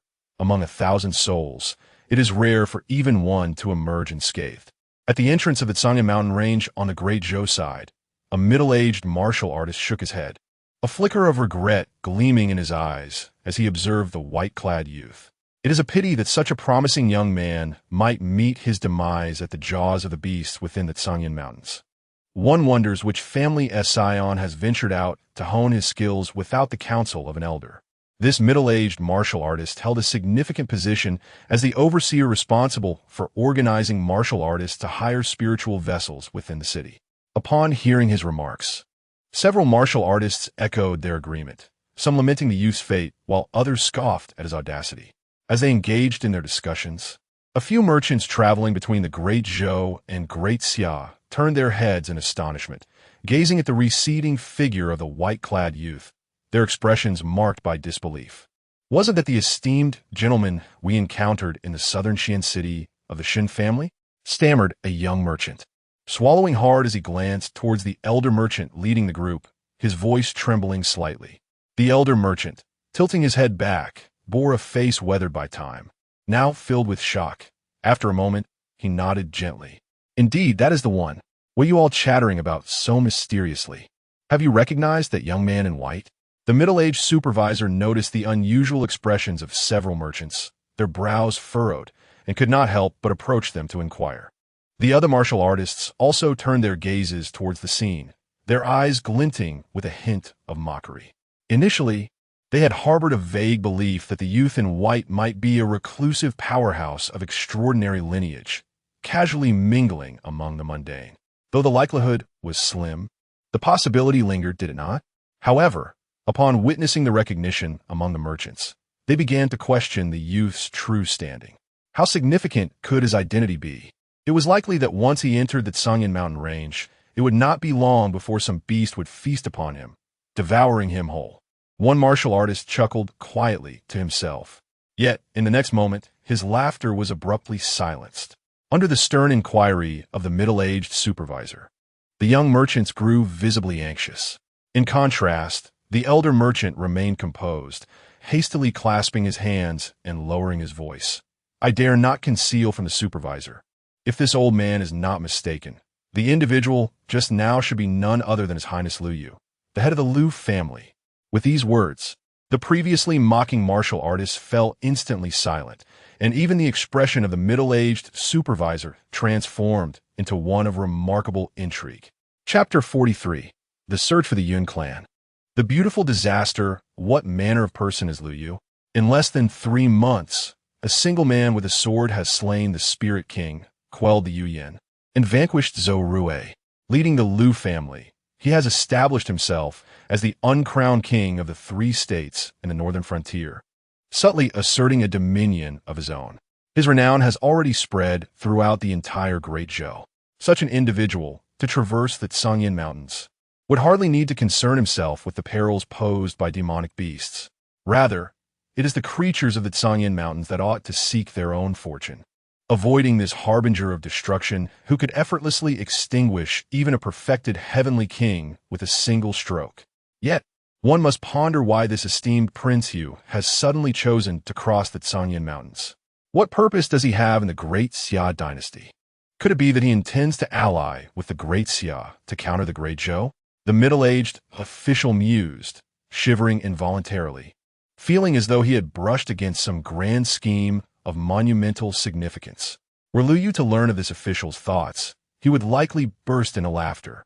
With his current prowess, if he sought to supplant the Great Zhou, there would be no need for alliances with the Great Xia.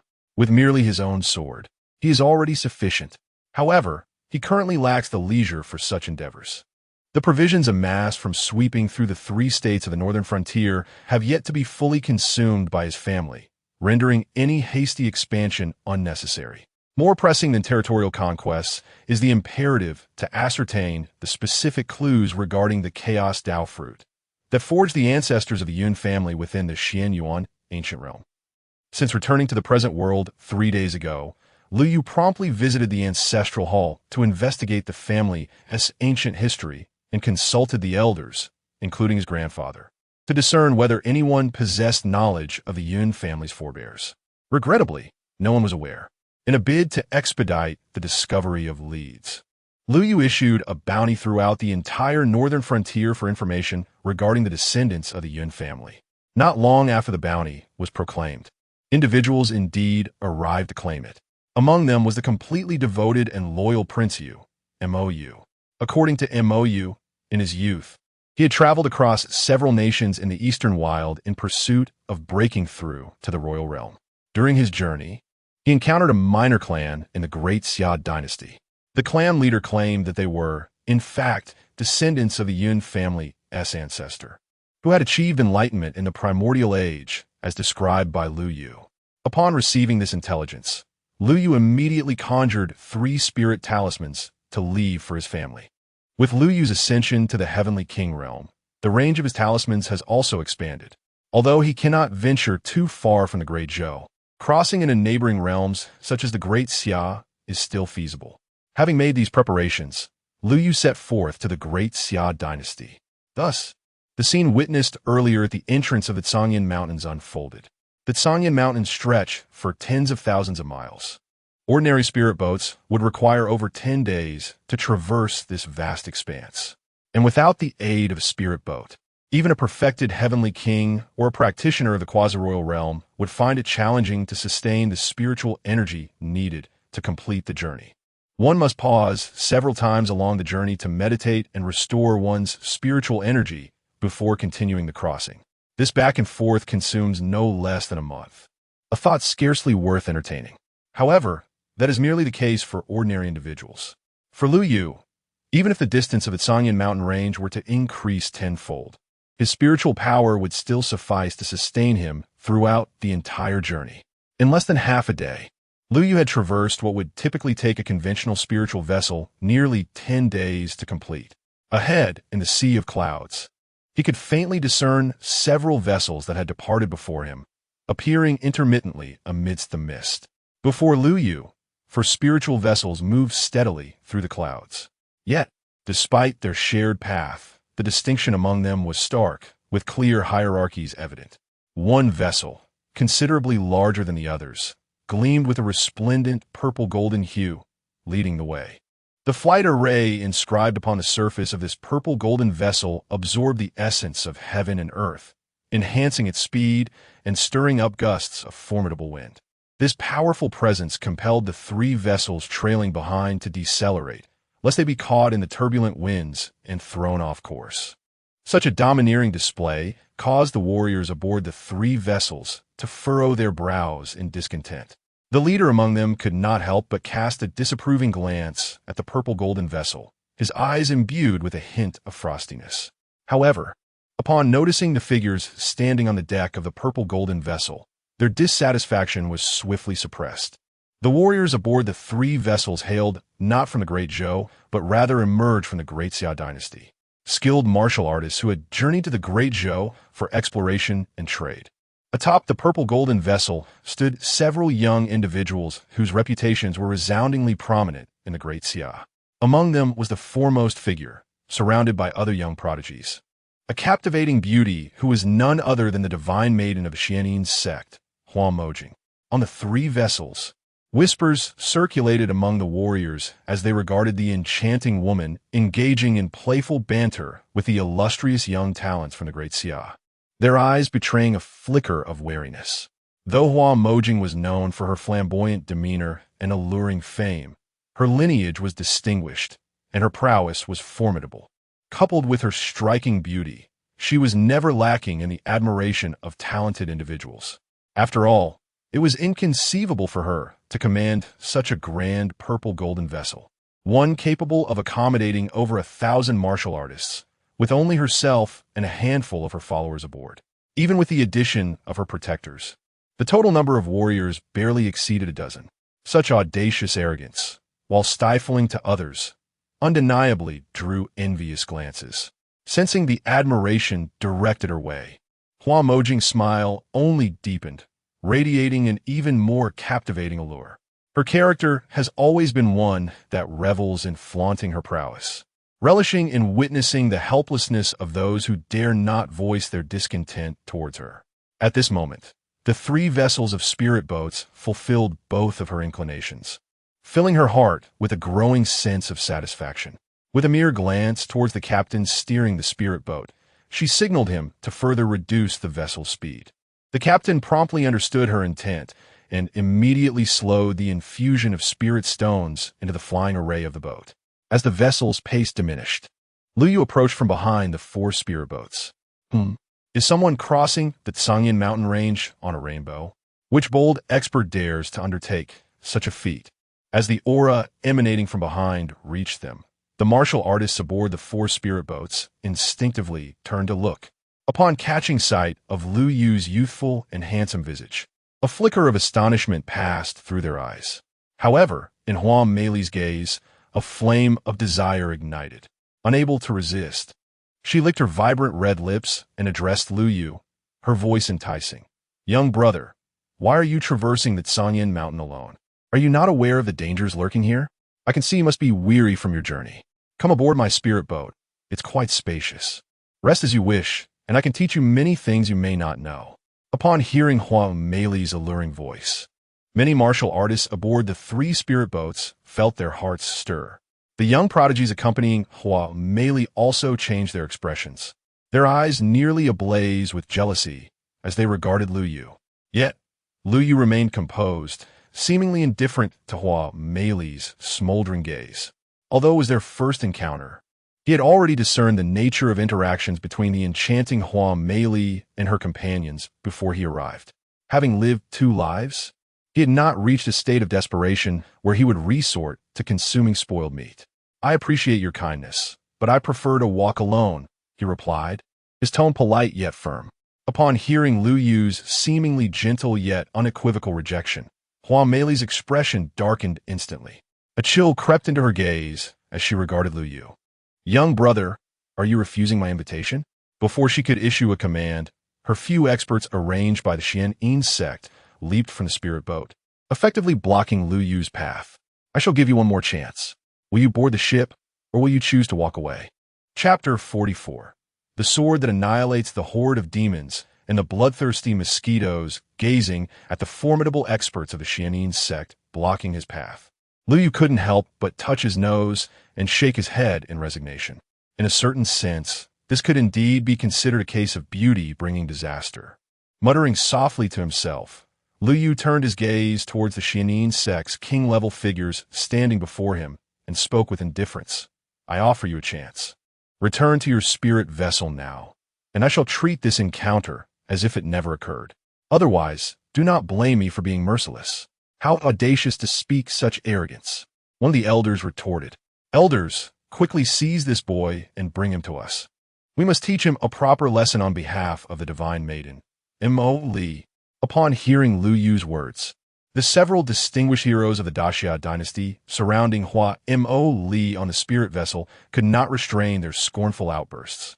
However, at that moment, a thunderous roar erupted from the mountains below.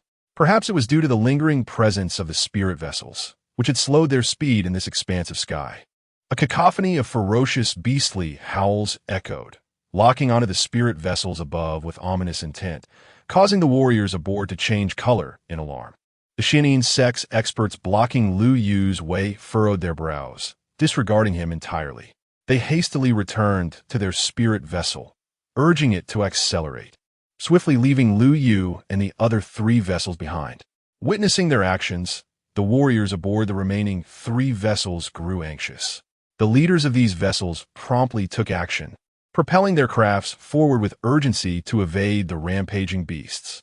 Yet as they passed by Lu Yu, the 3 leaders hesitated momentarily, unable to resist calling out to him. Young friend, do not hesitate. Quickly board our vessel. The beasts have already sensed our presence. Do not linger. If you wish to travel alone, you may depart after we navigate this perilous stretch. Indeed, any of our 3 vessels will suffice. Hurry aboard so we can evade these beasts. The warriors aboard the 3 vessels, having previously suffered oppression at the hands of the Xian'in sect, felt a sense of camaraderie, seeing Lu Yu similarly targeted. However, witnessing this interaction from her golden purple spirit vessel, Hua Mo Li's eyes flashed with coldness. Third elder, she commanded icily. Her protective leader immediately understood her intent. Do not worry, divine maiden. Leave it to me. With a sinister grin, the 3rd elder of the Xian'in sect raised his hand, unleashing a surge of pure spiritual energy that violently struck the flight formation of the golden purple spirit vessel. Boom! The flight formation erupted in divine light, causing the speed of the golden purple spirit vessel to surge dramatically. Simultaneously, as the vessel accelerated, it stirred up a tempestuous gale, akin to a whirlwind, which violently impacted the 3 vessels, causing them to lose balance and their speed to plummet unexpectedly.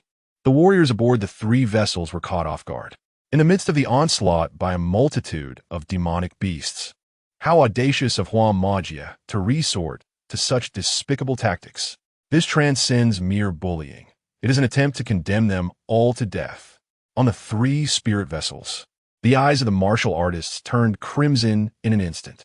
The three leaders, each at the king realm, also paled in countenance. Without a moment's hesitation to communicate with Lu Yu, they hastened to the flight array on their respective vessels, intent on restoring balance.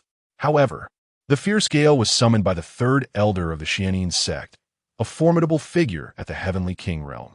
Given their levels of cultivation and the urgency of the situation, they were unable to stabilize the vessels in time. They could only watch helplessly as hundreds of flying demonic beasts surged forth from below, claws bared, ready to attack their vessels. Damn it! Everyone, prepare yourselves. Activate the defensive and offensive spirit arrays. We must eliminate this horde of beasts first. The three leaders cursed under their breaths before issuing their commands. The martial artists understood the gravity of the life and death crisis and swiftly moved to the arrays, channeling spiritual power into them without hesitation. Yet, the anxiety in the eyes of the three leaders did not diminish in the slightest. The sheer ferocity of the hundreds of flying demonic beasts was astonishing. Each beast had reached the quasi-king level, and a few of the strongest had even attained king realm cultivation. Despite their protection from the vessel's grand formation, this fierce battle would likely claim at least half of the martial artists on the three vessels. If luck were to abandon them, even the three leaders could suffer grievous injuries. Damn it, Xianyin sect. The three leaders could not suppress their anger and were poised to act when, suddenly, Lu Yu soared into the air, appearing before the three vessels, shielding them from the oncoming horde of demonic beasts. Young friend, what do you intend to do? Brother, do not act recklessly. The three leaders and the martial artists aboard the three spirit vessels were taken aback. Even from afar, Huang Majia and her companions on the purple-gold spirit vessel paused, casting incredulous glances towards Lu Yu, filled with confusion. Has this young man lost his senses? Does he truly believe he can single-handedly halt such a multitude of beasts? Among the proud youths beside Huang Majia, who had harbored jealousy towards Lu Yu for nearly stealing their goddess, mockery escaped their lips as they witnessed him stand defiantly before the horde. While Huang Majia felt a twinge of satisfaction, there was also a hint of regret. Such a handsome visage wasted. Had she known the beast would arrive, she might have urged the elder to act sooner, capturing him for a more pleasurable encounter before casting him to the beasts. Nevertheless, despite her regret, Huang Majia refrained from instructing her protective leader to save Lu Yu. After all, the combined strength of those hundreds of demonic beasts was far beyond what the third elder of the Xianyin sect could contend with. One must possess at least the prowess of a quasi-emperor to boldly declare the ability to rescue Lu Yu from the clutches of the hundreds of demonic beasts. Yet, the leader of the Xianyin sect merely reaches this level. Such an individual, even in the company of Huang Moli, would not dare to issue commands recklessly. Huang Moli, feeling a sense of regret, observed the situation while the leaders aboard the three spirit vessels, along with their accompanying warriors, were perplexed by Lu Yu's audacity. They refused to idly watch as a mere youth stood before them in defiance. Young brother, come aboard the spirit vessel. Let us face this together, called out the highest-ranked female warrior among the three quasi-kings. Upon hearing her words, Lu Yu turned, revealing a gentle smile. The female warrior felt her heart tremble. Yet before she could fully comprehend the moment, Lu Yu had already raised his hand and drawn his sword. The sword's cry pierced the heavens like thunder, resounding through the clouds. Under the astonished gazes of the gathered warriors, Lu Yu unleashed a magnificent beam of sword light that soared forth like a sun rising amidst the clouds, sweeping towards the throng of demonic beasts. Wherever the radiant light passed, the beasts disintegrated as if they were winter snow under the scorching summer sun, unable to withstand even a breath against its might. Both the quasi-kings and the king-level beasts were turned to ashes, vanishing into the ether. What manner of sword technique is this? The warriors stood in stunned silence, their eyes reflecting disbelief as they gazed upon Lu Yu. Yet, Lu Yu remained composed. What he wielded was the pure yang sword technique, which he had comprehended to a minor level with the aid of Chu Qingyao before his return to this realm.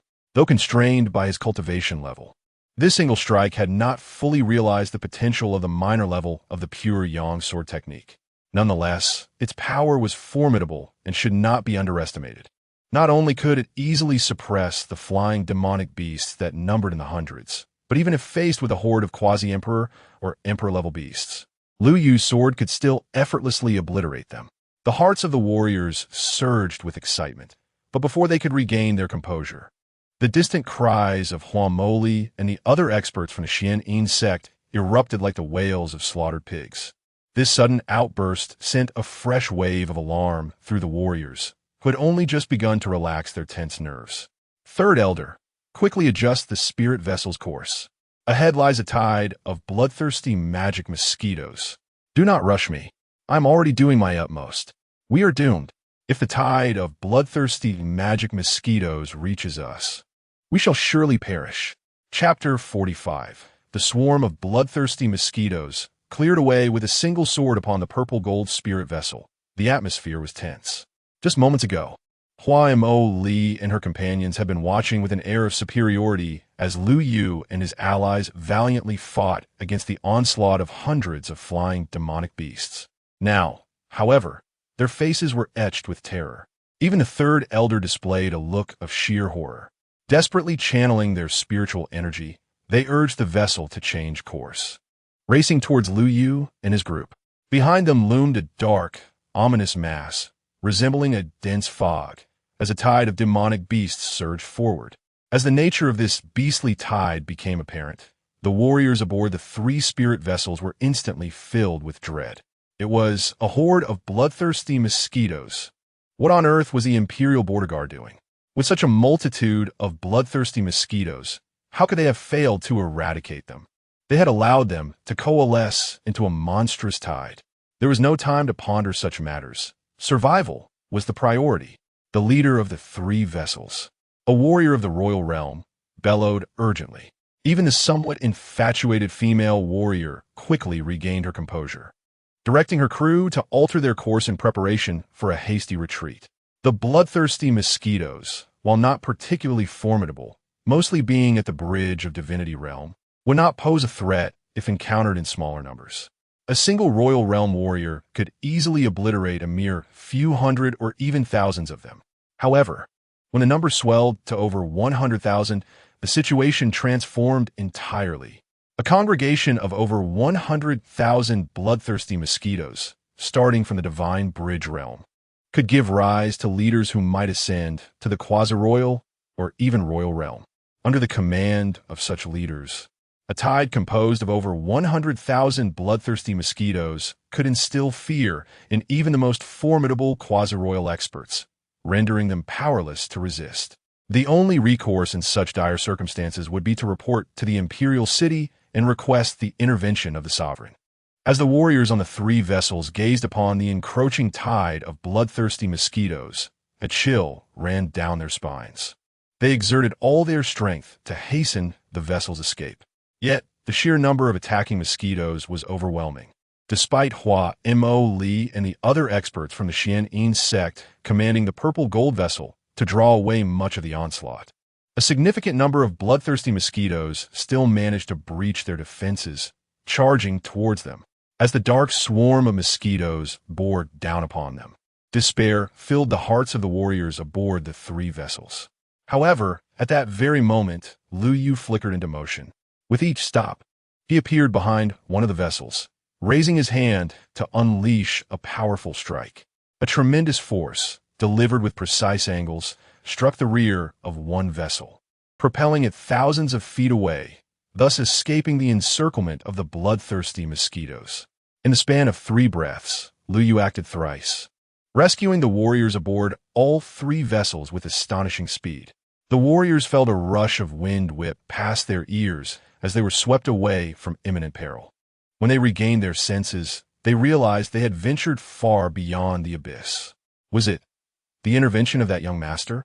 Who exactly is this young master, endowed with such extraordinary prowess? The warriors aboard the 3 spiritual vessels exchanged incredulous glances, their faces reflecting profound disbelief. Even the 3 elite leaders of the Wang realm appeared somewhat dazed, for Lu Yu was astonishingly youthful, surely not exceeding 20 years. Yet, his strength surpassed theirs by immeasurable magnitudes, rendering their decades of cultivation seemingly futile. Surely, there could be no such prodigy in the Great Xia. As they marveled in shock, Lu Yu swiftly emerged from the encirclement of the bloodthirsty demon mosquitoes. Meanwhile, aboard the purple-gold spiritual vessel ensnared by the mosquitoes, cries rang out, "Young Master, Your Highness, esteemed Elder, previously, we were blind to your greatness. Please, do not hold our ignorance against us. Save us.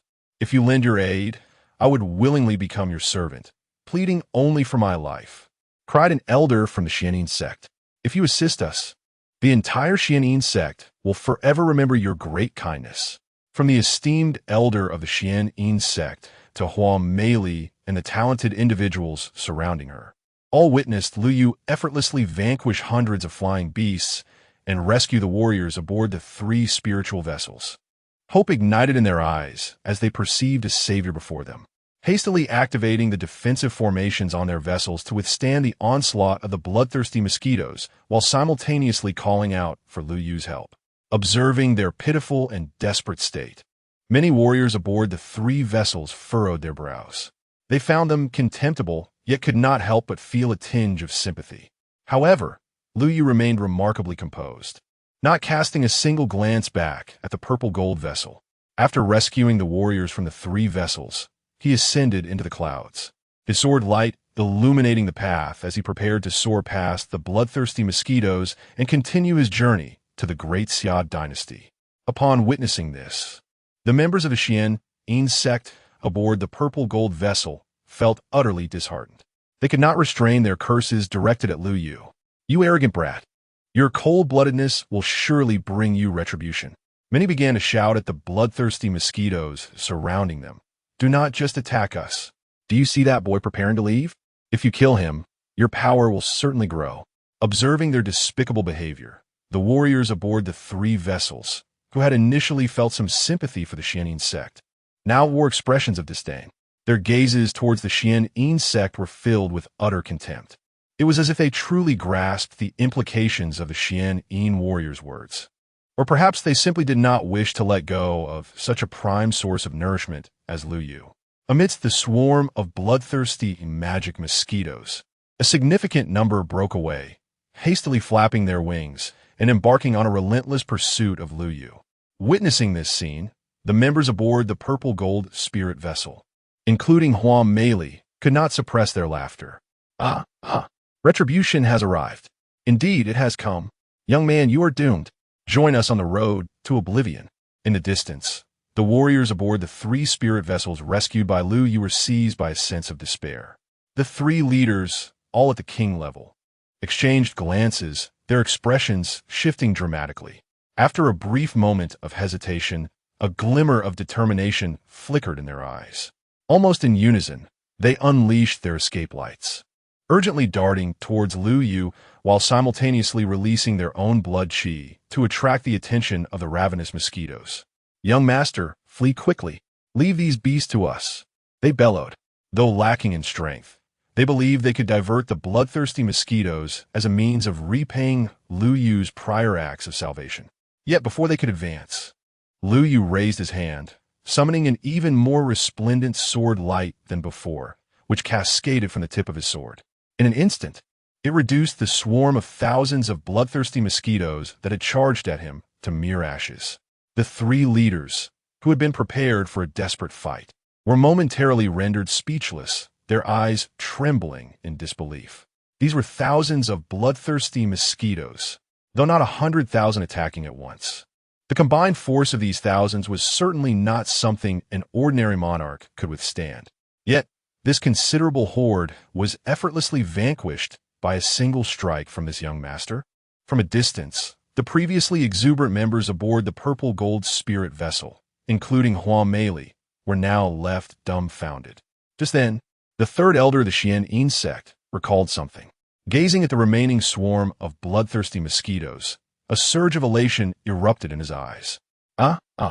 We are saved. Do not be afraid. Quickly channel your spiritual energy into the formation." Suppressing his excitement, the elder transmitted his voice to Huang Meili and the others with urgency. "That young man has slain a significant portion of the mosquitoes. although we cannot defeat the remaining ones. If we exert all our strength to break through their encirclement, we will undoubtedly succeed. Act swiftly. This is our final chance for survival." Before the elder could finish, he noticed the growing terror reflected in the eyes of Huang Meili and the others. Ignoring the transmission, he turned sharply, only to find himself nearly overwhelmed with horror. Under the desperate gaze of the Xian Yin sect's experts, Lu Yu wore a serene smile as he aimed at their purple-gold spirit vessel, flicking his finger. With a whoosh, a strand of spiritual energy struck the vessel's hull. As the energy struck, the purple-gold spirit vessel shuddered violently. Though its structure remained intact, the protective formations for defense, offense, and flight were all set ablaze. Yet, with a mere snap of Lu Yu's fingers, everything disintegrated. The protective barrier that sheltered the experts of the Xianyin sect, including Hua Mo Li, naturally vanished into thin air at that very moment. Chapter 46. The Yun clan of Qingzhou, with the daughter Yun Chan, gazed upon the bloodthirsty swarm of demonic mosquitoes, their pupils gleaming with a sinister red light. The experts of Xianyin sect could not help but scream in terror. "Please do not approach us." Yet, how could this frenzied horde of blood-sucking mosquitoes be deterred by mere words? Immediately, the remaining tens of thousands of these fiends took to the skies. Amidst the cacophony of their buzzing wings, the anguished cries of the Xian Yin sect members faded into silence within mere moments. Having satiated their hunger, the bloodthirsty mosquitoes then cast their ravenous gazes upon the three spirit boats behind Lu Yu. However, upon catching sight of Lu Yu himself, the swarm involuntarily trembled, and under their leader's command, prepared to flee. Yet, how could Lu Yu allow them to escape? He had initially spared them to assist in clearing away refuse. With the task complete, he would not hold back. With a swift and decisive stroke of his sword, he sent the swarm of tens of thousands of mosquitoes to their demise. Sheathing his sword, Lu Yu noticed the warriors aboard the distant spirit boats, along with the three leaders of the Wang realm, each with mouths agape, their eyes filled with sheer astonishment. Though they were aware of Lu Yu's formidable prowess, the extent of his power was undeniably staggering.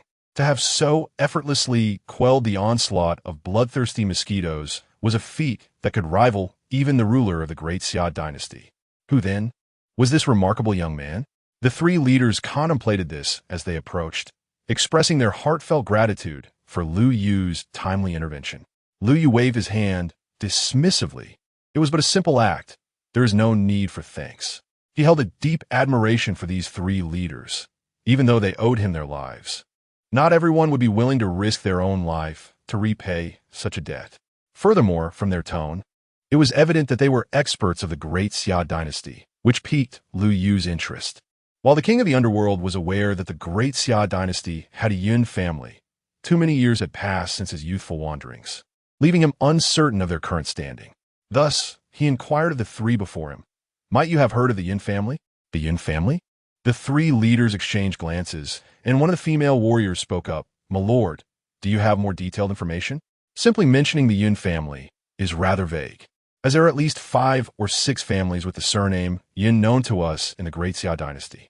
Lu Yu pondered briefly. Is there a family with a lineage that is ancient, even tracing back to the primordial era? At this, the female warrior's expression brightened with recognition. "If that is the case, then I am quite familiar with it. The Yin family you seek is located in Qingzhou, one of the 5 states in the southern territory of the great Xia." With that, she respectfully performed a bow and introduced herself. "The young lady before you is Qiu Xian, the esteemed elder of the illusory spirit sect, hailing from the illustrious lineage of Qingzhou. Should the young master not mind, she is more than willing to guide him to the Yun family." Upon hearing this, Lu Yu's face brightened, and he promptly nodded in agreement. "I would be grateful for your assistance, Elder Qiu." Consequently, Lu Yu, accompanied by Qiu Xian, bid farewell to the others. The group of martial artists under Qiu Xian's command was entrusted to 2 other leaders from the Wang realm, who readily accepted the responsibility. The admiration in their eyes towards Qiu Xian was palpable. To befriend such a youthful master of the royal path was a stroke of extraordinary fortune. Should they gain her favor, the entire illusory spirit sect would surely ascend to greatness. Indeed, Qiu Xian, a martial king, along with her sect, was truly blessed. As they watched Qiu Xian follow Lu Yu on their journey, one of the younger leaders from the Wang realm couldn't help but express his envy. The older leader beside him chuckled softly, remarking that, in comparison to Qiu Xian and the illusory spirit sect, the Yun family was far more fortunate. They had heard Lu Yu mention that this enigmatic prince of the royal realm had a connection with a powerful ancestor of the Yun family. Before his master passed away, he had entrusted this young man with the care of the Yun lineage. Considering the hardships the Yun family had faced over the years, it was astonishing that they would encounter such a stroke of luck today. Who can truly foresee the twists of fate or predict the outcomes of life? The two leaders from the Wang realm sighed in reflection. Meanwhile, Lu Yu, under Qiu Xian's guidance, hurried along, swiftly exiting the Sangyan mountain range and entering the territory of Qingzhou. Thanks to Qiu Xian's introductions, Lu Yu gained a deeper understanding of the Yun family situation. Their fortunes bore a resemblance to those of the Lu family, albeit with a significant disparity in luck. Decades ago, the Yun family had produced several prodigies, and at their zenith, boasted 5 or 6 experts on the verge of becoming kings. They once showed signs of dominating their previous territory, Mingzhou. Unfortunately, as their power began to rise, they attracted the attention of the Mingzhou overlord, Zhan Yu, who swiftly dispatched the Yun family's aspiring kings under the pretext of fabricated grievances. Had it not been for the quick-witted decision of their current patriarch to relocate to Qingzhou and seek refuge under the illusory spirit sect, the Yun family would likely have faced utter annihilation. Now, the Yun family possessed only 2 or 3 guardians of the divine bridge, long since past their former glory. Comparisons with their ancestors were not even worth mentioning. However, their patriarch had a daughter named Yun Chan, whose talents were said to be remarkable, and she had gained some notoriety in the vicinity of Nali City, where the Yun family resided. As Qiu Xian spoke, she gestured for Lu Yu to look ahead. On the horizon, a city began to materialize, revealing itself to be Nali City, the home of the Yun family. Following Qiu Xian's direction, Lu Yu focused his gaze on the city, but his brow furrowed in concern. Noticing his unease, Qiu Xian paused and swiftly turned her attention to Nali City. Upon doing so, her own brow knitted in worry. What could be amiss? The audacity of the Zhan Yu sect to invade our Qingzhou and stir up trouble is truly astonishing. Above the skies of Nanli City, a group of over 10 martial arts masters, clad in robes inscribed with the word Zhan Yu, hovered majestically in the clouds. Below them stood a middle-aged couple alongside a serene and graceful young lady, united in their stance against the formidable Zhan Yu sect adversaries. Behind them, a throng of Yun family members gathered, their eyes alight with indignation and defiance as they gazed upon the aerial assembly of Zhan Yu masters. This scene momentarily left Lu Yu in a daze, for it bore a striking resemblance to the plight his own family had faced not long ago. Just as Lu Yu contemplated this parallel, he felt a sudden tremor in his consciousness, drawn to the elegant young lady in the white dress. A peculiar glimmer sparked in his eyes. This maiden exuded an extraordinary aura of fortune. Since accepting Nangong, one as a follower, Lu Yu had become attuned to the presence of fortune, able to faintly discern the fluctuations of luck surrounding those nearby. However, this method of perception was not entirely precise. It only yielded reliable insights regarding prodigies of the Dao seed level. Yet, as Lu Yu beheld the white-clad maiden, the waves of fortune radiating from her struck him as genuine, marking her as a true prodigy of the Dao seed caliber, an individual of remarkable destiny. It was indeed astonishing that such a declining family could still produce a talent of this caliber. Clearly, the Yin family was not to be underestimated. My journey here has not been in vain.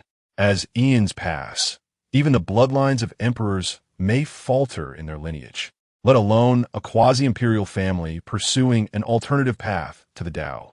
Thus, despite the resolute intelligence from the Ghost King, Lu Yu had prepared himself for the possibility of an unfruitful venture. However, upon witnessing this white-clad maiden, the weight upon his heart lightened considerably. Surely, this young lady must be Yun Chan, the daughter of the current head of the Yun family. Lu Yu nodded inwardly. With his keen perception, He could discern that Yun Chan had already reached the divine bridge realm, on par with her parents. At the tender age of 17 or 18, akin to Lu Yu himself, she had achieved this level of cultivation relying solely on the modest resources of the Yun family, without the aid of abundant heavenly materials.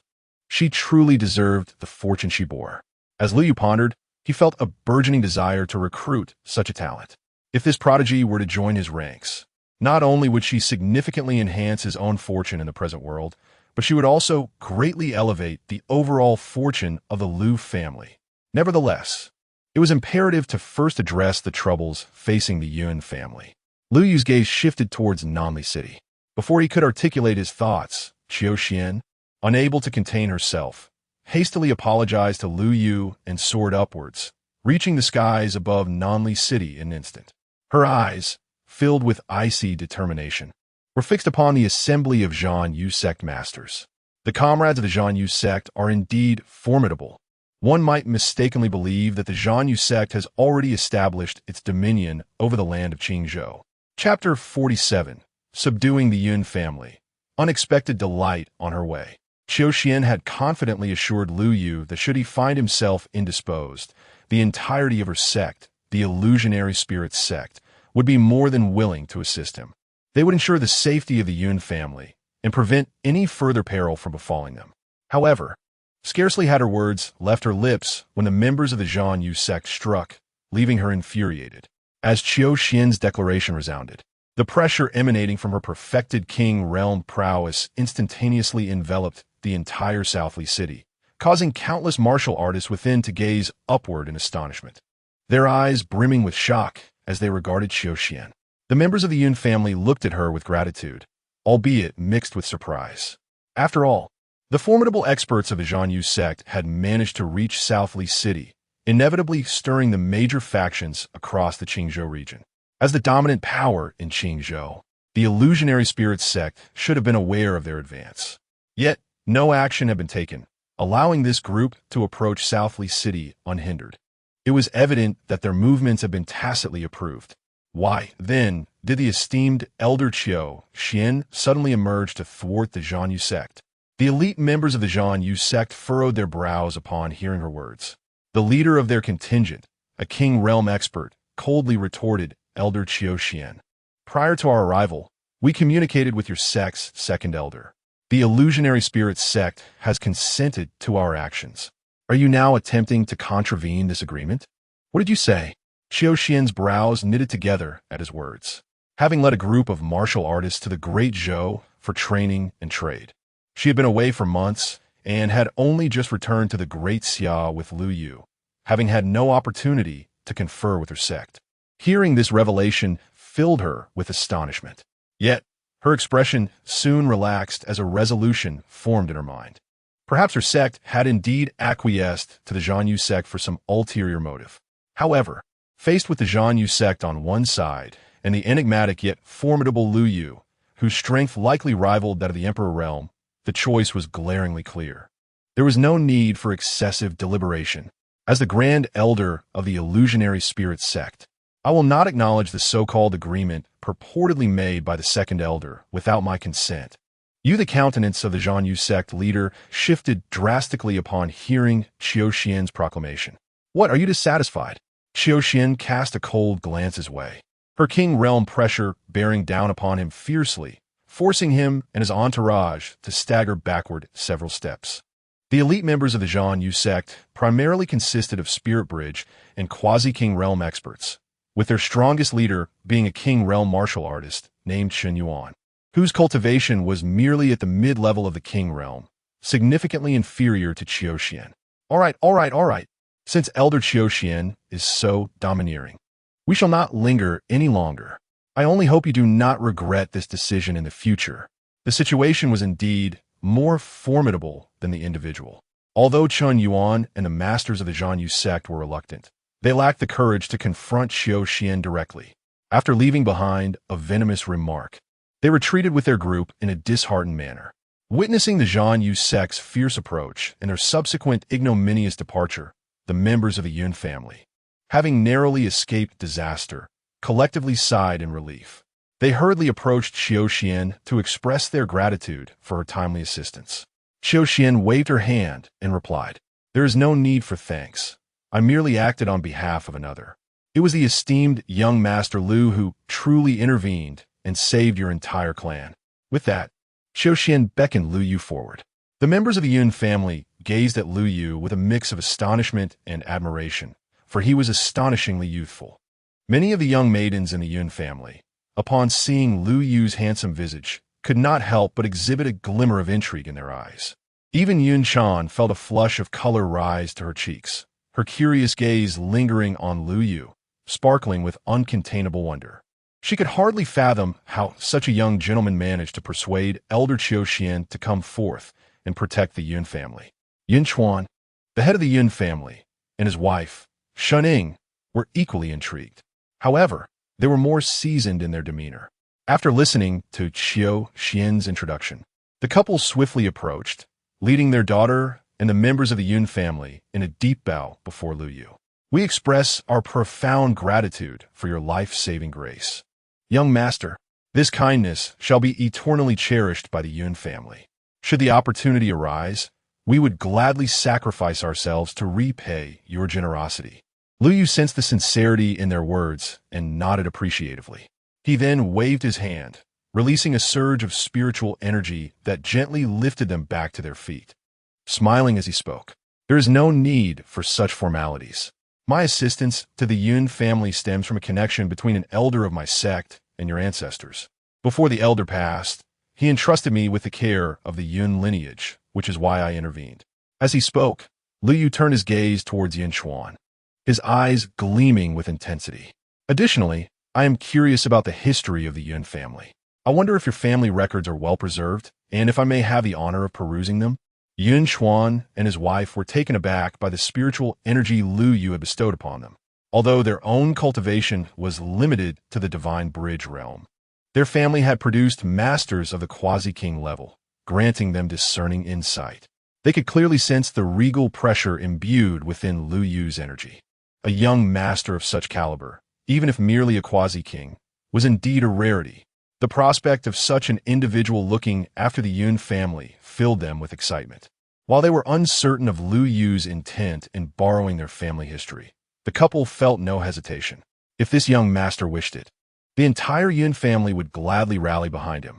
After all, due to the tribulations brought on by the Zhanyu sect, the Yun family had endured great hardship and longed for a peaceful existence. Thus, Yin Chuan led his family members in a respectful manner, inviting Lu Yu and Qiu Xian into the Yun residence and guiding Lu Yu to the ancestral hall where the family's ancient records were kept. Moments later, Yin Chuan led Yun Chan to the side of Lu Yu. At this moment, Yin Chan had clearly made an effort to present herself elegantly. She donned a more formal palace gown, her graceful demeanor accentuated by a delicate of vermilion between her brows, enhancing her exquisite beauty, resembling a radiant pearl, inviting admiration. Yin Chuan respectfully bowed to Lu Yu before speaking.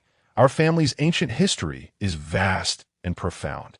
Even a person of your exceptional talent may find it challenging to peruse it entirely in a short span. Thus, may I propose that my daughter serve you and attend to your needs for the time being?"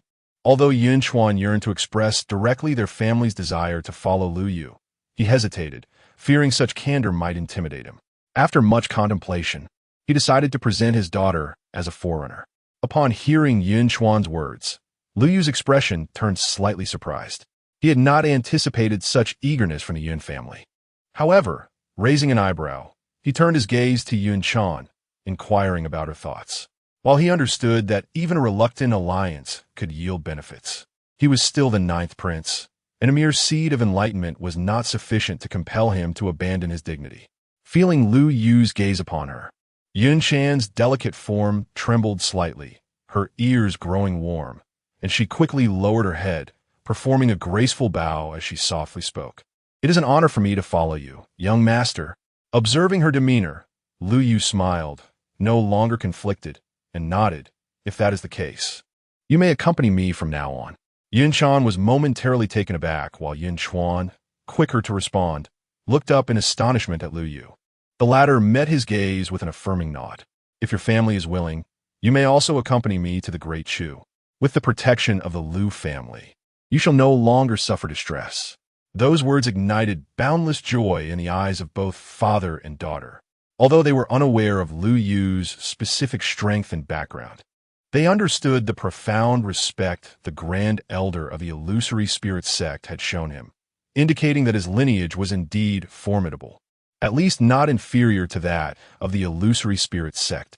With such powerful protection, coupled with their relocation to the Great Zhou dynasty, separated from the Great Xia by the vast Song Yin mountain range, they surmised that the Zhanyu sect would likely refrain from causing them further troubles.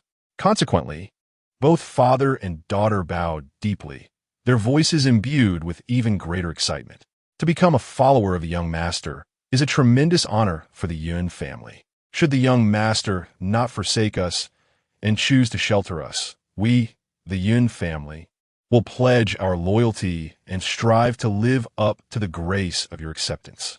As their words echoed, Liu Yu sensed a thread of fortune rising from Yunshan, enveloping him and enhancing his own luck.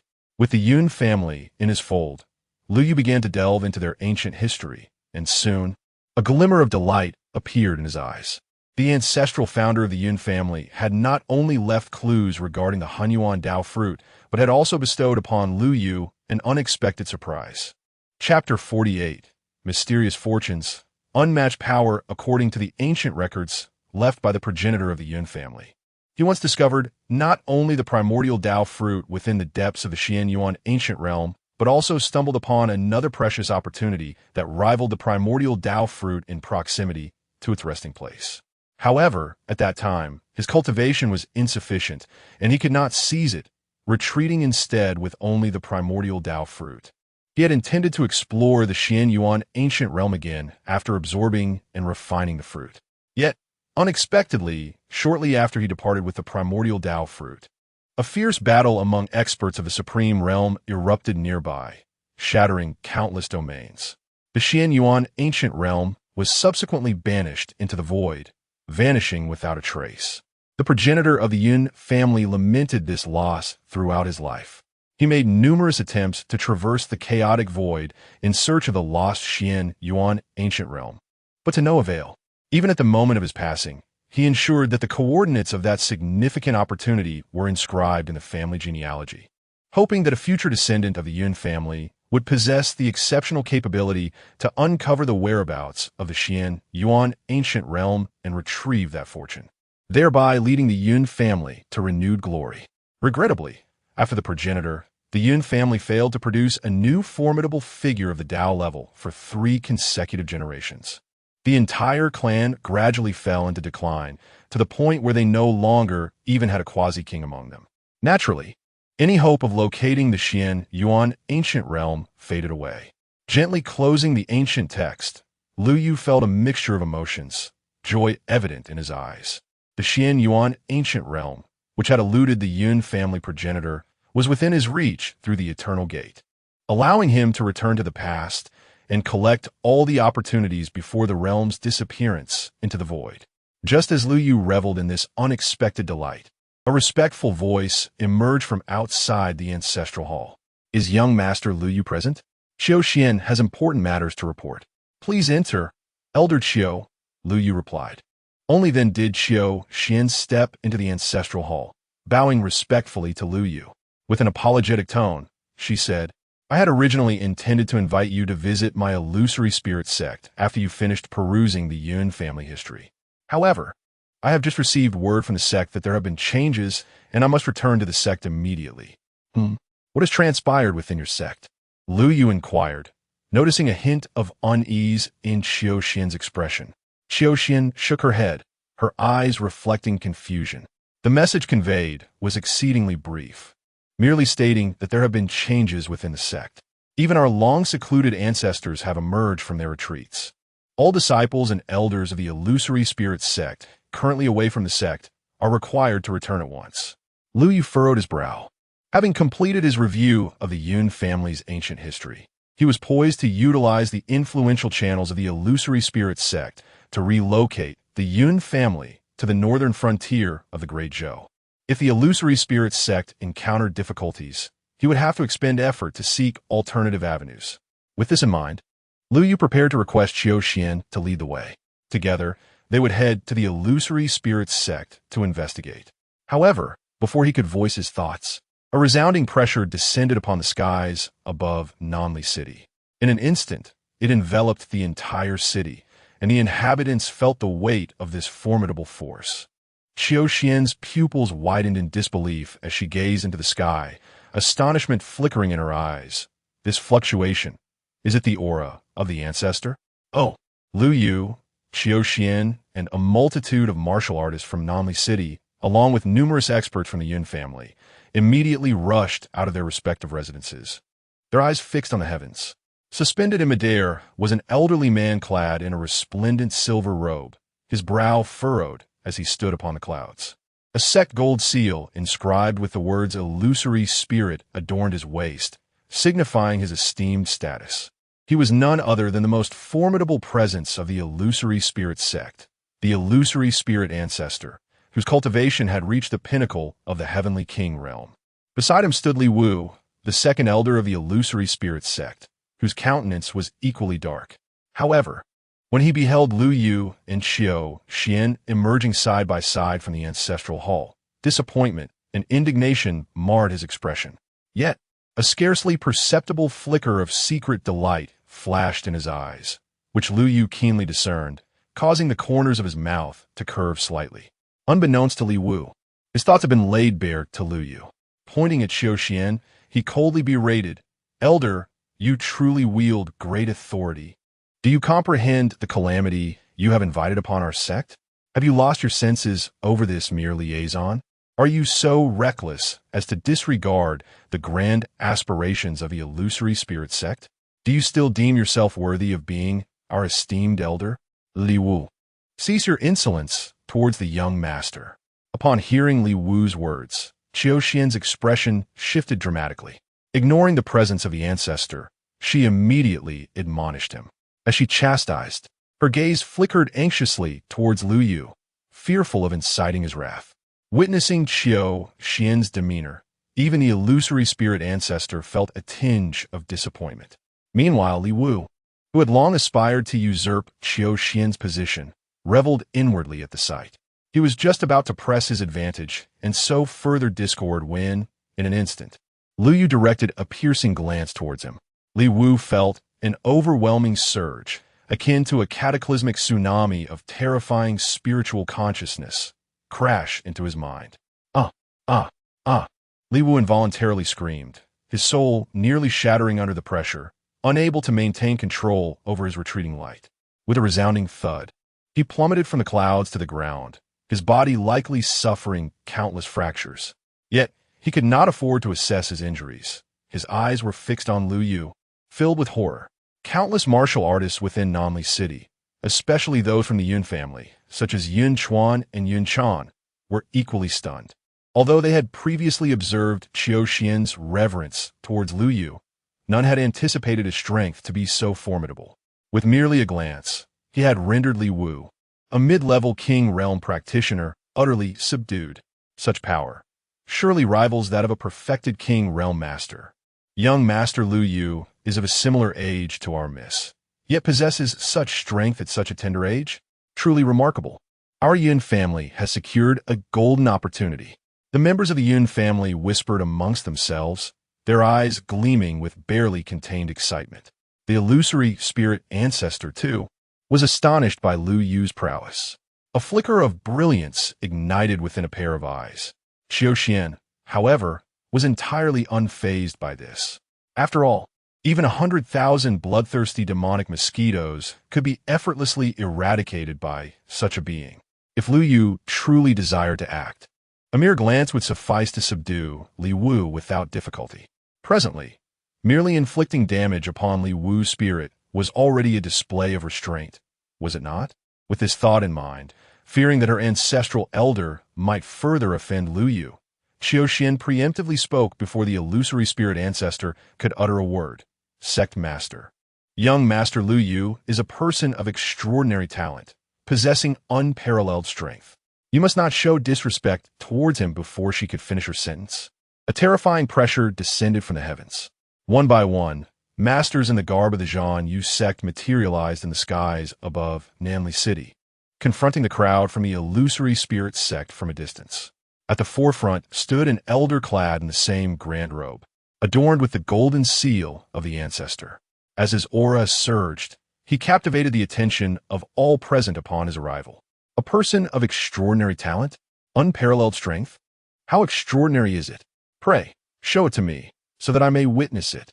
The Zhan Yu ancestor's gaze fell, and he began to speak slowly from the clouds. His voice was measured, and as he glanced at Lu Yu, his eyes brimmed with disdain. The oppressive aura emanating from him, a manifestation of the imperial path, rendered every warrior in Nanli City, including the numerous masters from the illusory spirit sect who had followed the illusory spirit ancestor, trembling in fear, scarcely daring to breathe. The depths of the Zhan Yu ancestor's eyes were etched with trepidation. Even Xiao Xian could not help but change her expression slightly. A dawning realization flickered in her eyes as she regarded the Zhan Yu ancestor.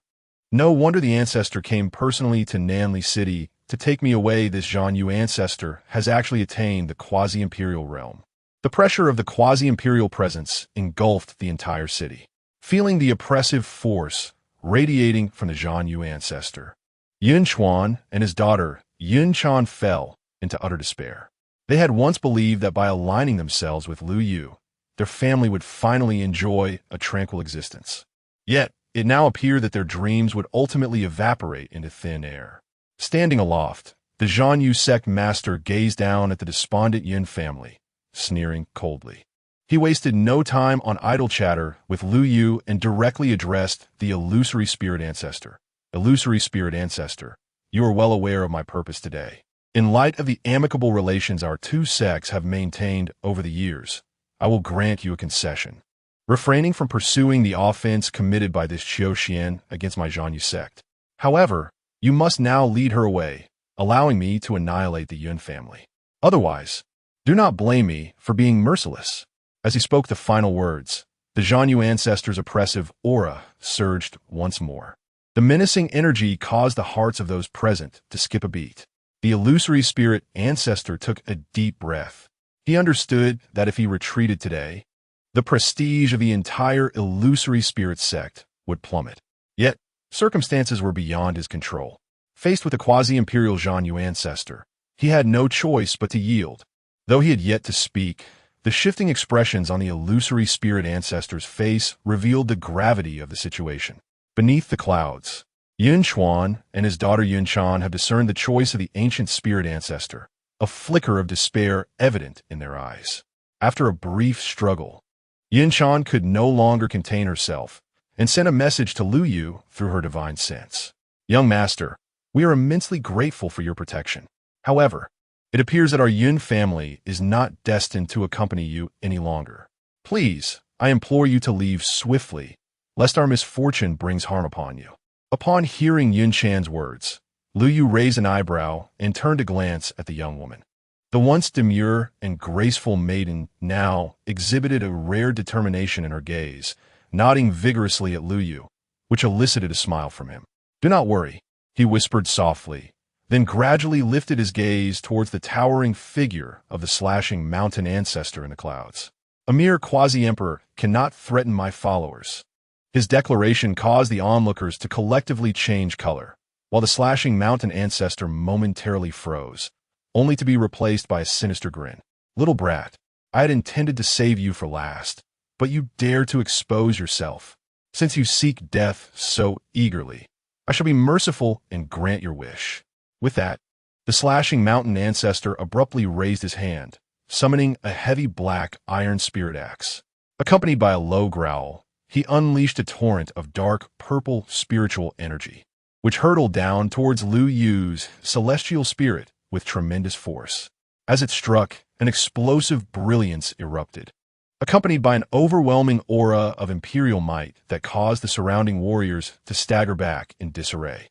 The radiant light obscured the battlefield, yet the spectators had already made up their minds. What a pity for this youth. He possesses loyalty and righteousness, yet he is undeniably overestimating his capabilities. The might of a quasi-emperor is indeed terrifying. Just as the crowd lamented, the blinding brilliance began to dissipate, revealing the situation at the heart of the conflict. As the light faded, the murmurs of the onlookers halted abruptly. The slashing mountain ancestor's eyes widened in shock, as though he had witnessed something horrific. Amidst countless astonished gazes, Lu Yu stood tall, his pristine white garments untouched by dust.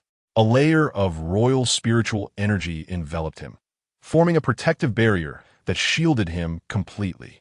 The onslaught of the descending axe blade failed to even mar his spiritual barrier, leaving not a single crack. Such a feeble strike dares to boast before this king? Lu Yu spoke softly. As he finished his words, his figure soared skyward, directly approaching the slashing mountain ancestor, seizing him by the neck before he could regain his senses. With a crisp crack, echoing through the air, the newly ascended quasi-emperor, filled with boundless ambition, found himself unable to utter a final word before Lu Yu snapped his neck, extinguishing his life in an instant. Chapter 49. The ancient relic shocks the kings. Did I not see correctly?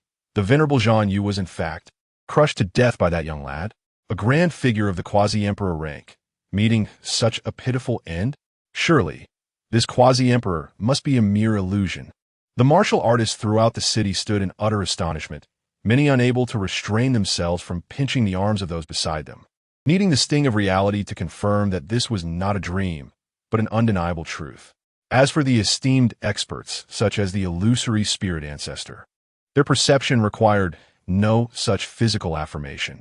Their cultivation allowed them to sense the truth with clarity. Indeed, Zhang Yu had achieved the quasi-emperor realm. Yet, this very realization intensified their astonishment towards Lu Yu. After all, they too discerned that Lu Yu's youthful visage was not a mere fade of cultivation. The vigor coursing through him could only belong to a lad of 17 or 18 years. In other words, this was a prodigious talent, not yet 20, capable of effortlessly slaying a quasi-emperor with his bare hands. Without a moment's hesitation, as Lu Yu's gaze fell upon them, the illusory spirit ancestor and the other members of the illusory spirit sect hastily bowed in deference. Illusory spirit ancestor and the members of my sect pay our respects to the young master. We have been remiss in our conduct previously, and we beseech your forgiveness. As he spoke, the illusory spirit ancestor could not help but cast a resentful glare at Li Wu. At that moment, Li Wu had finally regained his senses from the stupor brought on by his spiritual injuries. Initially, he harbored some resentment, but witnessing Lu Yu's prowess in dispatching a quasi-emperor with such ease had thoroughly instilled fear in his heart. To crush a quasi-emperor of the initial stage with bare hands was a feat beyond even those of the mid-quasi-emperor tier. The true strength of this youth must have reached the late quasi-emperor stage. In the Great Xia dynasty, much like the Great Zhou dynasty, aside from the sovereign, the strongest experts among the various factions were at most of the quasi-emperor level. In the southern region of Great Xia, the most formidable individuals were merely at the late quasi-emperor stage, barely able to stand alongside this young man. How had he dared to speak so insolently to such a being? Li Wu found himself wishing he could traverse back in time to slap his former self. Consumed by fear, he ultimately sank to his knees, while the illusory spirit ancestor and the other experts from the illusory spirit sect merely bowed in reverence. He prostrated himself on the ground, pleading for mercy. "Young master, spare my life. I beg for your forgiveness. I was blind and spoke disrespectfully. Please grant me a reprieve. I vow to be cautious with my words henceforth and never to speak recklessly again." Lu Yu maintained a tranquil demeanor. Would he indeed spare him? Li Wu hastily raised his gaze, filled with anticipation. Yet, in the next moment, he saw Lu Yu lightly wave his hand. A tremor coursed through Li Wu's body, and he felt as though his hard-won foundation of the kingly realm, the very laws he had come to comprehend, evaporated with that single gesture, plunging him from the realm of kings back down to the mortal plane. A century of arduous cultivation had been rendered null. Begin anew from your sect's disciples and learn what it truly means to tread carefully with your words. He intoned, as Li Wu sensed an unprecedented weakness within him. In Li Wu's heart, there was an overwhelming sense of despair and sorrow. However, upon hearing Lu Yu's final words, akin to an act of clemency, a sense of relief washed over him. He let out a self-deprecating smile, took a deep breath, and with a thud, knelt once more before Lu Yu, bowing deeply in respect. "Thank you, my lord, for your mercy. I, Li Wu, will not betray your expectations and shall henceforth tread carefully in my words and deeds." Lu Yu nodded non-committally, his gaze shifting to the remaining masters of the Zhanyu sect. "Choose, death or surrender." There was no hesitation. Witnessing Lu Yu's terrifying power in effortlessly crushing their ancestor, the remaining kings of the Zhanyu sect found themselves devoid of any courage to oppose him. They did not even dare to entertain thoughts of vengeance, and thus, they swiftly knelt in submission. Without further ado, Lu Yu summoned Xiaoxian. The Zhanyu sect, after all, had once produced a quasi-emperor, and its treasury was likely more abundant than the combined treasuries of the three royal houses in the northern border under Lu Yu's command. Seizing this opportunity, Lu Yu would not let it slip away. He instructed Xiaoxian to arrange for the experts of the illusory spirit sect to visit the Zhanyu sect, guided by its members, to collect the entirety of their treasury and transport it to Southly City for the Yun family to take back to the northern border of the Zhou. Xiaoxian naturally complied with Lu Yu's arrangements. Meanwhile, the experts of the illusory spirit sect, after witnessing Lu Yu's prowess, were filled with profound reverence for him. Feeling honored to be tasked by Lu Yu, many of the kings voluntarily stepped forward to request Xiaoxian to call their names. The ancestor of the illusory spirit also assisted Xiaoxian in selecting a few diligent individuals. After sending away Xiaoxian and the others, the ancestor of the illusory spirit could not help but furrow his brow in deep contemplation. The strong must not be insulted. Previously, Li Wu's arrogance and disrespect had enraged Lu Yu.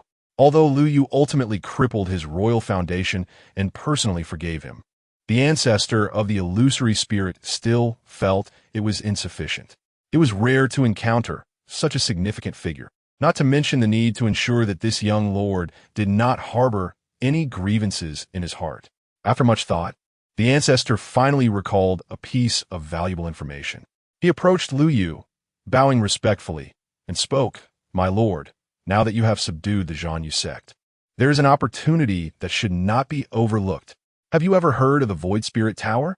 The Void Spirit Tower is an ancient treasure discovered in the southern regions of the Great Xia a century ago.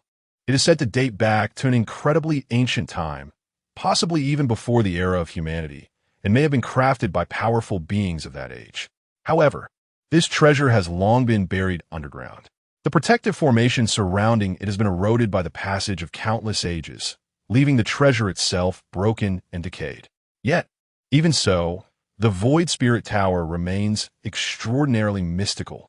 Cultivating within its confines for a day surpasses 3 months of arduous labor in the outside world. A century ago, when the ethereal tower first emerged, the formidable factions across the 5 southern states battled fiercely countless times to vie for this treasure, ultimately establishing a set of rules. Each year, the royal sects of our southern territory are permitted to send 10 disciples or 1 individual of kingly stature to train within the ethereal tower. The duration of their training is determined by the strength of the sect, ranging from a minimum of 10 days to a maximum of 1 month. If my memory serves me correctly, the Zhanyu sect has yet to utilize their allotted time in the ethereal tower this year. Since you have subdued the Zhanyu sect, the opportunity to use the ethereal tower rightfully belongs to you. Listening to the words of the esteemed ancestor, a glimmer of delight appeared in Lu Yu's eyes. To train for a single day is to surpass 3 months of arduous cultivation in the external world. The primal holy body is of an exceptionally high caliber. Rare treasures that typically accelerate training would yield minimal enhancement for Lu Yu. However, should such a treasure, capable of amplifying the training efficiency of ordinary martial artists 100-fold, be in his possession, it would undoubtedly enhance Lu Yu's cultivation speed by 2 or 3 times, even if diminished. Naturally, Lu Yu was unwilling to let such an opportunity slip by. He promptly requested the esteemed ancestor to lead the way. They journeyed together to the site where the ethereal tower had emerged. The quality of the ethereal tower is exceedingly high, even in its fragmented state. It cannot be refined by the experts of the 5 southern states. Even the ruler of the Great Xia, a master of the imperial realm, had once attempted to refine this precious artifact, but ultimately returned empty-handed. Each year, he could only send some royal prodigies to train within the ethereal tower. If even the ruler of Great Xia is powerless, one can only imagine the limitations of the other experts from the southern states. Thus, since its inception, the ethereal tower has remained atop the unremarkable Nanhua Mountain, which, prior to the tower's appearance, was inconspicuous in the 5 southern states. Yet, over the past century, due to the presence of the ethereal tower, prodigies and experts from various sects have flocked to this location daily to engage in training. To maintain order, the various sects have stationed kingly experts in the vicinity of the ethereal tower. At this moment, as the esteemed ancestor guided Lu Yu on a radiant path, a martial king stationed there stepped forward to intercept them. Esteemed ancestor of the illusory spirit sect, you should have exhausted your training duration for this year. Why do you still seek access to the ethereal tower? The esteemed ancestor smiled gently, gesturing toward Lu Yu. While our training time has indeed been used up, the Zhanyu sect has yet to utilize their allotted half-month of training time this year. Since the Zhanyu sect has now pledged allegiance to me, this training duration rightfully belongs to Lord Lu Yu. Upon hearing this, the martial king who had blocked their path was taken aback. Experts stationed nearby turned their gazes toward them, their eyes filled with astonishment. The Zhanyu sect? They have submitted to this young man? Esteemed ancestor, are you jesting? The elder of the Zhanyu sect is rumored to be on the brink of the imperial realm. How could he possibly submit to a mere youth under 20? At his age, it is unlikely that he could attain the status of a monarch. In response to the skepticism of the crowd, the ancestor of illusions smiled faintly, raised his hand, and a golden radiance blossomed in his palm. This spectacle caused the assembly of kings to widen their eyes in astonishment, their voices brimming with disbelief. Could it be the revered golden seal of the ancestor of Mount Slashing? Chapter 50. An excessive appetite? One strike to subdue. As they gazed upon the golden token, the expressions of the assembled kings shifted dramatically. Their eyes turned to Lu Yu, now tinged with a newfound reverence. Maintaining an air of tranquility, Lu Yu simply inquired, "May I enter now?" "Of course, esteemed young master. Please proceed." The guardians stationed here, all kings in their own right, hastily cleared the path to the ethereal spirit tower. However, at that moment, several radiant streaks of light descended swiftly from the northern reaches of Nanhua Mountain, accompanied by an aged voice that rang out, "Hold on." The elder of the illusory spirit sect furrowed his brow. The other kings instinctively looked up. Upon recognizing the newcomers, their expressions shifted once more, and they hurriedly bowed in greeting. "We have the honor of meeting Master Mo Yang and the esteemed quasi-emperors." The 5 who arrived exuded a palpable pressure of quasi-emperor might, with the foremost elder projecting an even more formidable aura, clearly at the late stage of the quasi-emperor realm. He was none other than Master Mo Yang, the foremost figure of the Daxia dynasty in the entire southern territory. Though advanced in years, Master Mo Yang's eyes still sparkled with vitality, reflecting the pride born of a life of privilege. To the bowing kings, he merely snorted disdainfully before leisurely directing his gaze toward Lu Yu. "You must be the renowned Lu Yu, the one who, at such a tender age, has already vanquished the elder Zhanyu, who had just stepped into the quasi-emperor realm. Indeed, you are remarkable. However, young master, as you seek to enter the ethereal spirit tower and claim the treasury of the Zhanyu sect, do you not think your ambitions are somewhat excessive?" As he spoke, Master Mo Yang's eyes shifted to the elder of the illusory spirit sect, his voice laced with a hint of coldness. "And you, the sect master of the illusory spirit, do you not feel any shame in bowing so low before this outsider, given your responsibilities to the beings of the southern territory?" The elder of the illusory spirit sect was momentarily taken aback, a look of bewilderment crossing his face. "We of the illusory spirit sect are merely taking this opportunity to assist the young master. How can that be construed as a betrayal of the beings of the southern territory?"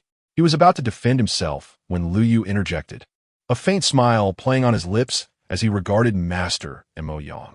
He had already surmised the elder's intent. Clearly, he had come to covet the legacy left behind by the deceased elder Zhanyu, eager to pressure Lu Yu into conceding. With a subtle smirk, Liu spoke. Let's not dwell on any perceived faults of the illusory spirit sect. Rather, what guidance do you seek from me, Master Mo Yang? Guidance? I would not presume to offer such, Master Mo Yang replied, interpreting Lu Yu's words as a sign of his willingness to compromise. A smile spread across his aged visage as he waved his hand dismissively. While Elder Zhang Yu's provocations were indeed misguided, his death has absolved him of his transgressions. As for the treasury of the Zhang Yu sect, I implore you not to interfere. Regarding the ethereal spirit tower, considering the considerable effort you have made to arrive here, I suggest you enter and experience its wonders for 2 or 3 days. Upon hearing this, the elder of the illusory spirit sect's countenance changed, unable to restrain himself as he interjected on Lu Yu's behalf. How can it be merely 3 days? However, before he could finish speaking, Lu Yu waved his hand to silence him. Upon witnessing this, Master Mo Yang's smile broadened. The 4 esteemed quasi-emperors accompanying him also breathed a sigh of relief. Prior to their arrival, they had harbored concerns that this promising young Lu Yu would not easily yield. They feared that a fierce battle might ensue. To their astonishment, Lu Yu was subdued with such ease. Indeed, it was Master Mo Yang who had accomplished this.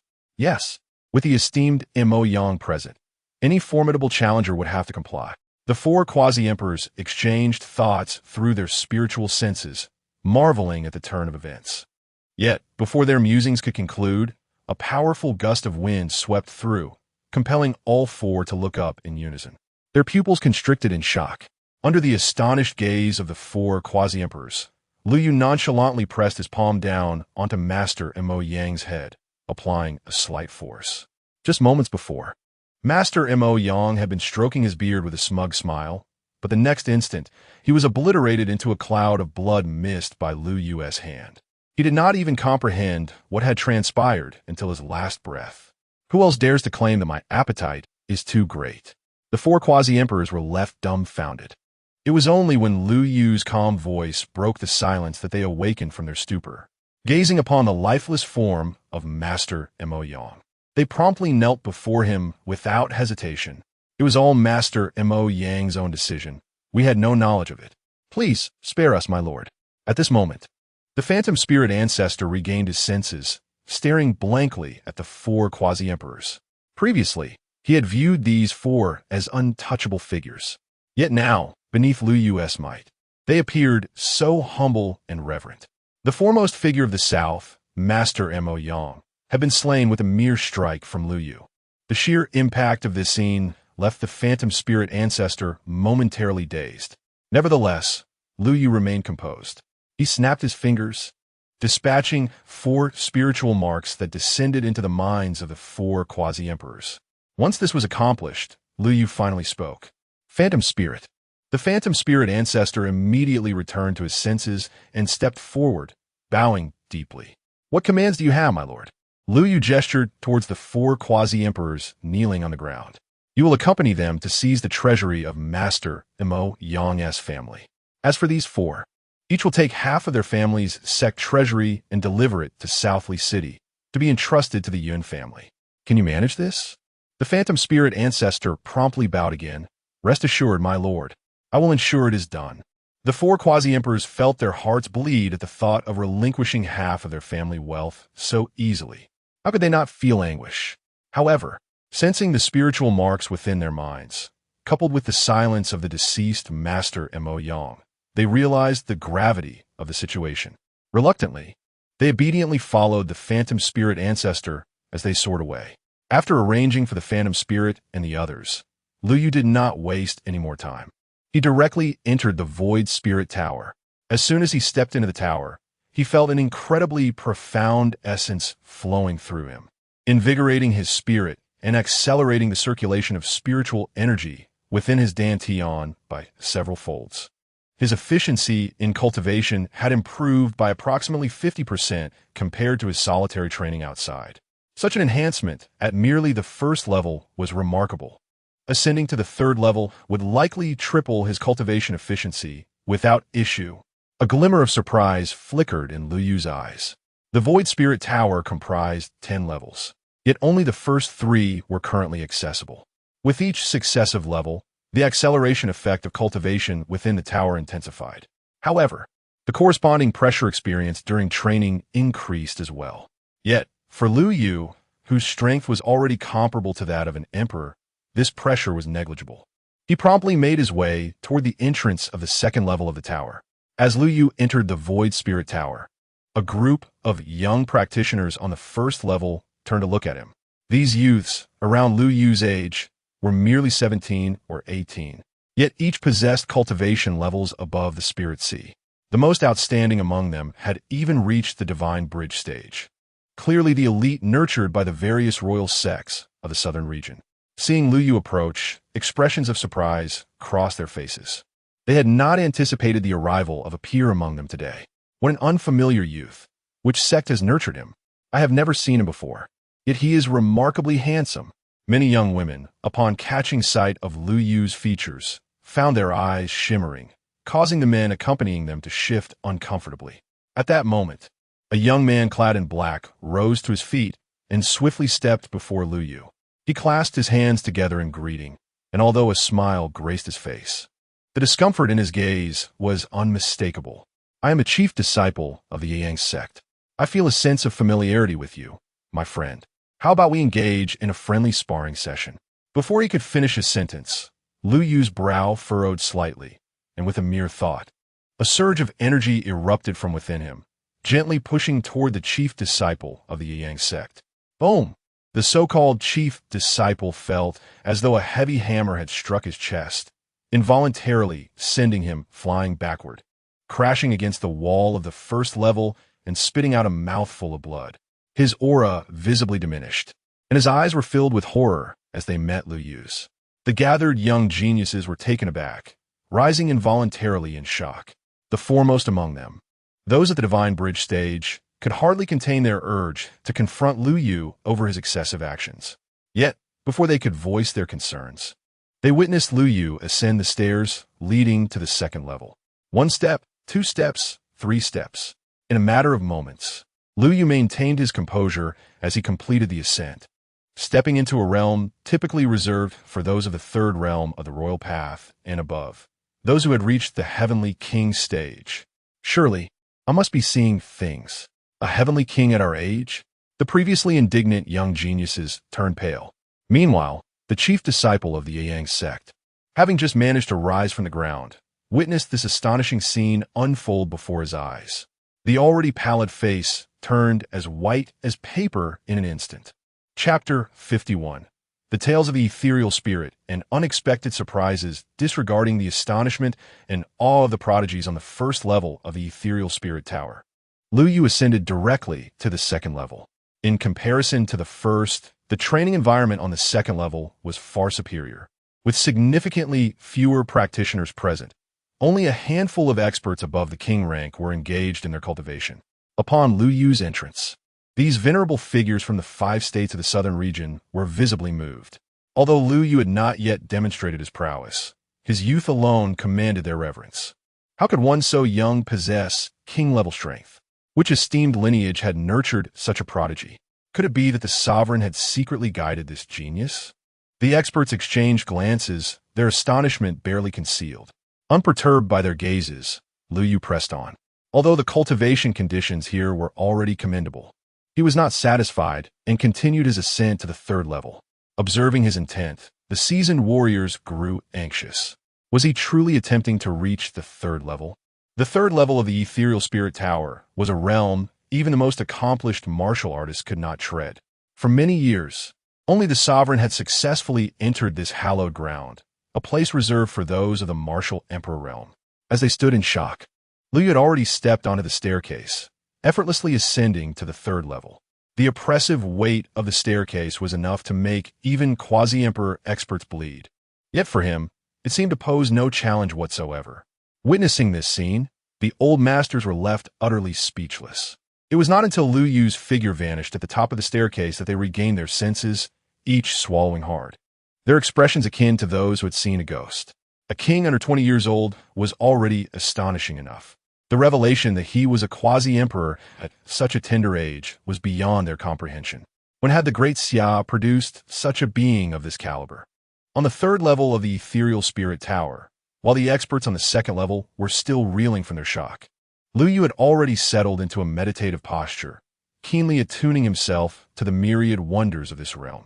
Compared to the second level, the spiritual energy on the third was far more abundant. Even more remarkably, Lu Yu sensed a profound and mysterious principle of the Tao at play here. With this principle's enhancement, not only could his cultivation efficiency be greatly amplified, but it would also assist martial artists in comprehending the higher-level principles of the Emperor Tao. This ethereal spirit tower was truly extraordinary. The third level could aid practitioners in grasping the Emperor Tao principles. If it were intact, the complete 10-level ethereal spirit tower would likely facilitate the comprehension of the Supreme Tao. No, it could even enable the understanding of the path to enlightenment. A flicker of astonishment danced in Lu Yu's eyes. Undoubtedly, in its complete form, this ethereal spirit tower was a premier quasi-emperor treasure, capable of aiding individuals in realizing the path to enlightenment. Its worth surpassed that of 10 quasi-emperor weapons, rivaling even some lesser imperial artifacts. Such a treasure, if whole, would have been an extraordinary boon even for Lu Yu, the imperial scion of the Lu family from millennia past. Regrettably, it lies in ruins. Lu Yu shook his head in lamentation. Yet, he suddenly realized something. I recall that the ancestor of illusions once mentioned that the sovereign of the Great Xia dynasty had also come here, attempting to refine this dilapidated spirit tower, only to return empty-handed. A glint of brilliance flashed in Lu Yu's eyes. The crumbling spirit tower was of little consequence to Lu Yu from eons past. However, for the present-day Lu Yu and the Lu family, it represented an unparalleled opportunity. Should they acquire the spirit tower, it could significantly enhance the cultivation efficiency of the entire Lu clan. Even Lu Yu, prior to igniting the divine fire, could benefit immensely from the spirit tower support. Immediately, Lu Yu closed his eyes, deeply contemplating the myriad wonders within the spirit tower, seeking the opportunity to refine it. Soon, he opened his eyes, joy radiating from them. He sensed that at the very center of the third level of the spirit tower, a rule spirit talisman was floating in midair, detectable only through the use of divine consciousness. This talisman was the key to refining the dilapidated spirit tower. Without hesitation, Lu Yu propelled himself towards the talisman. Within his sea of consciousness, his divine awareness surged and landed directly upon the talisman. Boom! As his divine awareness penetrated it, Lu Yu felt a terrifying pressure collide with him from the talisman, causing his sea of consciousness to tremble momentarily. No wonder the sovereign of the Great Xia ultimately gave up. The pressure contained within that rule talisman was beyond what a sovereign-level expert could bear. Lu Yu took a deep breath, yet his eyes sparkled with delight. His strength was now comparable to that of a sovereign-level expert. His divine awareness, likewise, was no exception. Despite the formidable pressure within the talisman, it could merely rattle Lu Yu's sea of consciousness without expelling his divine awareness from the talisman. This made the task considerably simpler. A smile crept upon Lu Yu's lips. As his thoughts flowed, boom. Behind him, the manifestation of the chaos seed, Golden Lotus, roared into existence.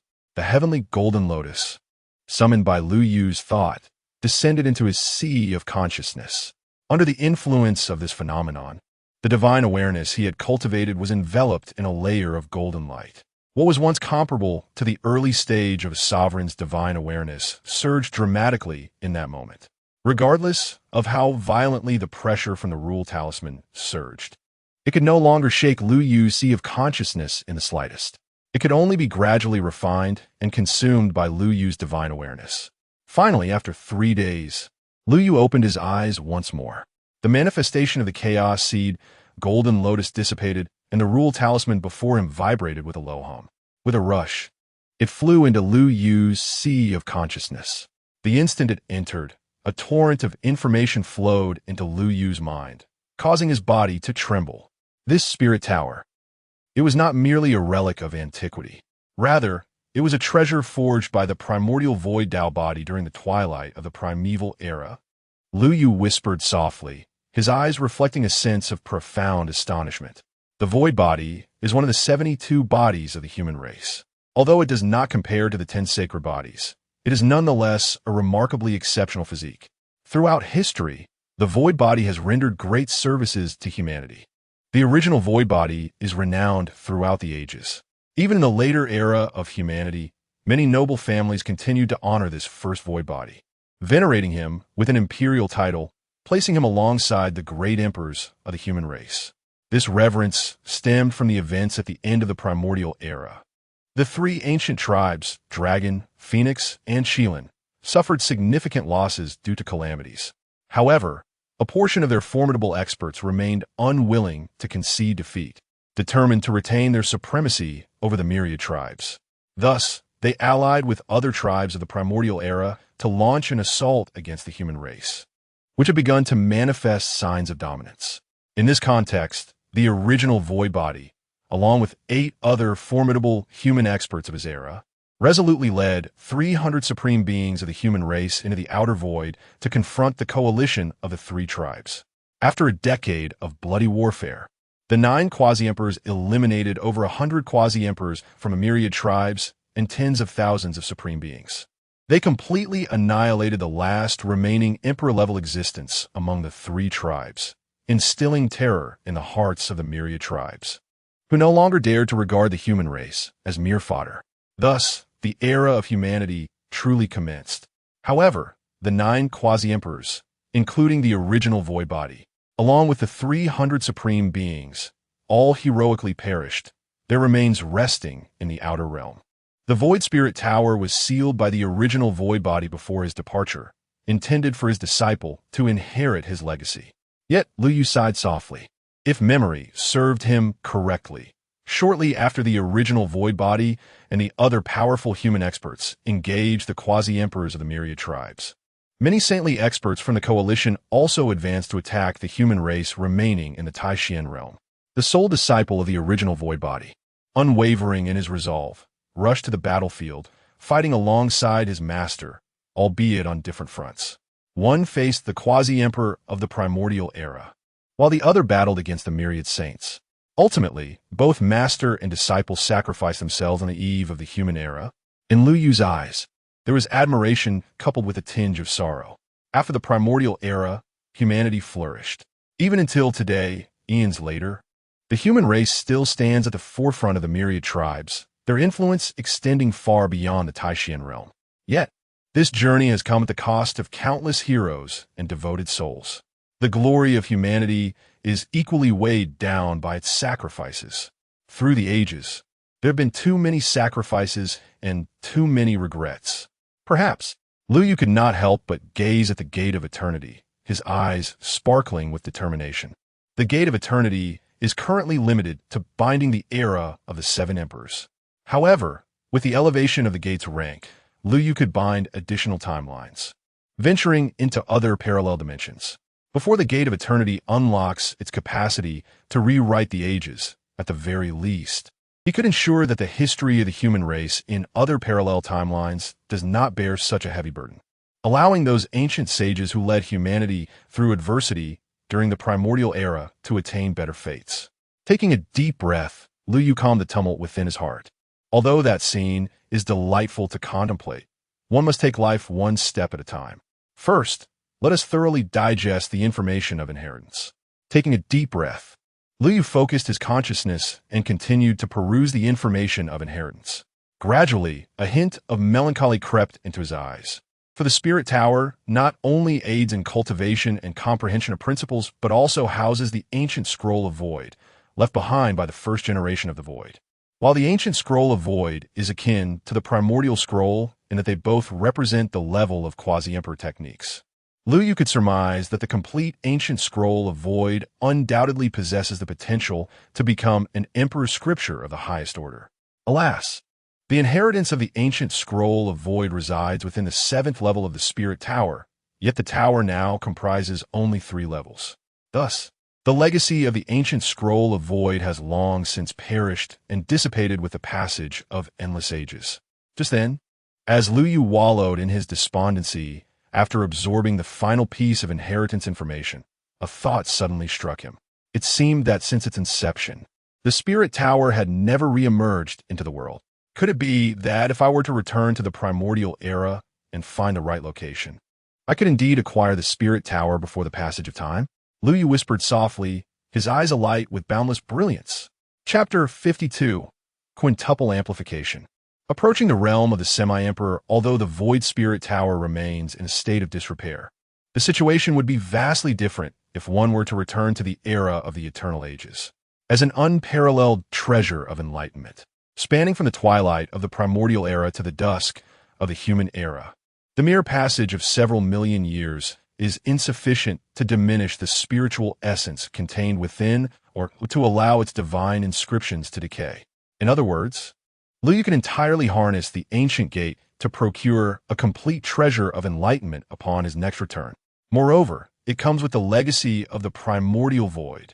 This event is a momentous occasion for Lu Yu and the illustrious Lu family of the bygone eras, far surpassing the value of the previous true Phoenix Nirvana fruit. Contemplating this, Lu Yu felt a surge of excitement within his heart. However, there still remains a span of approximately 20 days before his next return. Suppressing his fervor, Lu Yu concentrated his thoughts. With a surge of energy, the intricate array of laws within the third layer of the Void Spirit Tower was fully activated by him. Previously, the martial practitioners who had entered the tower could only passively receive the cultivation enhancement, failing to unleash the true potential of the tower's array of laws. Yet, as the master of the Void Spirit Tower, Lu Yu could maximize this enhancement effect. Originally, the cultivation efficiency was boosted threefold, but now it soared to over 5 times. While it may not rival the cultivation environment of the Li Hua Emperor's Palace, considering the current circumstances, the ability to amplify the Taichu holy body to such an extent is indeed rare. Lu Yu nodded slightly, his gaze filled with anticipation. With the quintuple acceleration of cultivation, combined with the precious blood and divine fire within him, Lu Yu estimated that within half a month at most, he would attain the status of a semi-emperor.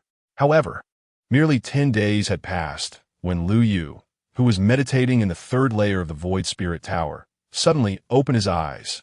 Boom! Within his dantian, the royal laws, which he had comprehended and which shimmered with silver divine light, erupted forth from his celestial spirit, manifesting outside the Void Spirit Tower. Golden glimmers appeared around the radiant column of laws. At this moment, numerous experts from the southern realm had gathered outside the tower, preparing to queue for entry to cultivate within. Suddenly glancing up, they were astonished by the spectacle of the radiant column of laws, their eyes widening in envy. The golden light emanating from the column of laws indicated that a master was on the verge of breaking into the realm of the semi-emperor. They were left wondering which esteemed elder from the southern realm it might be, evoking deep admiration. Even the royal guardian stationed here to maintain order could not help but cast envious glances at the extraordinary phenomenon elicited by the column of laws. Amidst the crowd's admiration, Lu Yu, sensing the opportunity for a breakthrough, leaped out of the Void Spirit Tower, sitting cross-legged in midair, drawing in the spiritual energy of heaven and earth to comprehend the laws of the universe. In that instant, as Lu Yu emerged from the tower, an invisible black hole seemed to materialize around him. The spiritual energy from 1,000 miles around began to surge forth, propelled by the Taichu ancient scroll, continuously flowing into Lu Yu's being. As Lu Yu's aura gradually intensified, the pillar of law behind him surged with a resplendent golden light, growing ever more robust. At last, with a thunderous boom, amidst a multitude of envious and awestruck gazes, the pillar of law trembled violently, transforming into a magnificent golden radiance that soared like a mighty dragon, descending back into Lu Yu's being. With the royal path of law reintegrating into him, Lu Yu's aura became entirely stable, marking his official entry into the realm of the quasi-emperor. Such a young quasi-emperor? This individual, having just broken through with the laws of the quasi-emperor manifesting, is difficult to ascertain in age, yet I suspect he must be a hidden elder. Indeed, a quasi-emperor under 20 years of age seems rather extravagant. He must be a predecessor from our hidden realm of the Great Xia. The gathered masters of the southern territory whispered amongst themselves, their eyes filled with reverence as they gazed upon Lu Yu. A few quasi-emperor level experts even exhibited eager eyes, keen to recruit Lu Yu into their families or sections. However, at that moment, they suddenly noticed the expressions of the King Realm Guardians, who had been maintaining order, changing dramatically. This caused the Southern Territory Masters to feel somewhat unsettled. Fellow Taoists, what is happening? Is it merely a hidden quasi-emperor to warrant such a loss of composure? Hidden quasi-emperor? The few King Realm experts, observing the questioning group, fell silent for a moment before conveying in hushed tones, this individual is not a hidden quasi-emperor. His age is indeed under 20. Moreover, just before entering the tower, he dispatched the provocateur, Master Moyong, with a single strike. These three statements caused the faces of the gathered experts to change dramatically, their gazes towards Lu Yu akin to witnessing a ghost. Yet Lu Yu had no time to heed these reactions. After breaking through to the quasi-emperor realm, he did not intend to linger further. During this remaining time, he planned to take the Void Spirit Tower back to his family, aiming to elevate the strength of his kin. Ideally, he hoped to raise their family's rank before his next return to the Eternal Realm, allowing him more time to reside there. After all, Lu Yu had numerous plans for his next return to the Eternal Realm. Not only would he gather the Void Spirit Tower, but also within the depths of the Xian Yuan Ancient Realm, there lay a sex mixed element Dao fruit, alongside a precious opportunity that the founding ancestor of the Yun family had cherished throughout his life. If possible, it would be best to seize all three opportunities in one go to avoid prolonging the uncertainties of the night. With this thought in mind, Lu Yu immediately urged the Void Spirit Tower. With a hum, the tower vibrated, and the martial artists still cultivating within were directly teleported out. What is happening? I still had 3 days of cultivation time left, exclaimed one elder. I had 5 days remaining. Why have I been brought out? Who activated the Void Spirit Tower? The young talents and elder kings suddenly teleported from the tower, all displayed expressions of anger, directing their ire towards the King Realm Guardians responsible for maintaining order in the Void Spirit Tower. The Guardians, appearing innocent, could only gesture towards the sky. Everyone was momentarily stunned, turning their gazes skyward. Their eyes widened in astonishment. Was it the esteemed elder from earlier? Was it the enigmatic young man who had ascended to the 3rd level? The youthful prodigy and the seasoned master spoke in unison, their utterances causing the countenances of all present to shift dramatically. Their gazes toward Lu Yu were now filled with awe. They were acutely aware of the formidable challenges posed by the 3rd level of the Void Spirit Tower. To breach this level signified that Lu Yu's prowess could at least rival that of the sovereign of the Great Xia Kingdom. Yet, the question lingered. Hadn't he only just attained the threshold of a quasi-emperor? The crowd exchanged glances, their expressions reflecting a profound reverence. A quasi-emperor under 20 was already a terrifying prospect. However, given the current circumstances, this individual's talent seemed to eclipse even that. He appeared capable of matching, if not surpassing, the venerable emperors like the sovereign of the Great Xia. Wait, if he could effortlessly summon us from the Void Spirit Tower, did that not imply? Finally, a skilled observer made the connection, instinctively glancing toward the Void Spirit Tower, seemingly affirming his thoughts. Almost simultaneously with his gaze, Lu Yu's mind surged with intent. In a swift motion, the once motionless Void Spirit Tower, which even the sovereign of the Great Xia could only admire from afar, trembled and transformed into a stream of golden light, shrinking to the size of a palm before descending into Lu Yu's hand. With a deft motion, he stored it within his spatial pouch. Chapter 53. Young Master, please stay a moment. The Master of the Great Zhou Kingdom, the Ethereal Spirit Tower, truly has been refined by this young master. A group of formidable experts stared blankly at Lu Yu. As Lu Yu prepared to depart with the Ethereal Spirit Tower, a quasi-emperor instinctively called out, young master, please wait." Lu Yu turned, casting a calm glance at the speaking quasi-emperor. "Is there something you wish to discuss?" The quasi-emperor shuddered involuntarily. He realized that although he was also a quasi-emperor, this individual had surpassed the established emperors even before achieving the quasi-emperor status. Now that he had attained that level, how formidable must he be? Surely, with a mere finger, he could extinguish his life. And no matter, please continue on your journey. Safe travels. The quasi-emperor quickly composed himself, forcing a smile. Lu Yu offered a serene smile in response. Under the watchful eyes of many who regarded him with awe, he stepped onto the clouds and swiftly returned to Nanli City. In Nanli City, the Yun family had nearly completed their preparations. The master of the unknown sun and half of the assets from the other 4 quasi-emperor factions had all been meticulously accounted for and delivered by the illusory spirit sect. As Lu Yu was about to escort the Yun family away, the grand ancestor of the illusory spirit sect hesitated for a moment before resolutely speaking up. "Young master, might you grant me, and the illusory spirit sect, an opportunity to follow you? Should you consent, we would be willing to relocate our entire sect to accompany you to the Great Zhou. The relocation of an entire sect would entail significant expenditure for any faction. The Yin family had no choice but to do so. Yet, the illusory spirit sect, flourishing in this region, still wished to follow Lu Yu, a testament to their determination.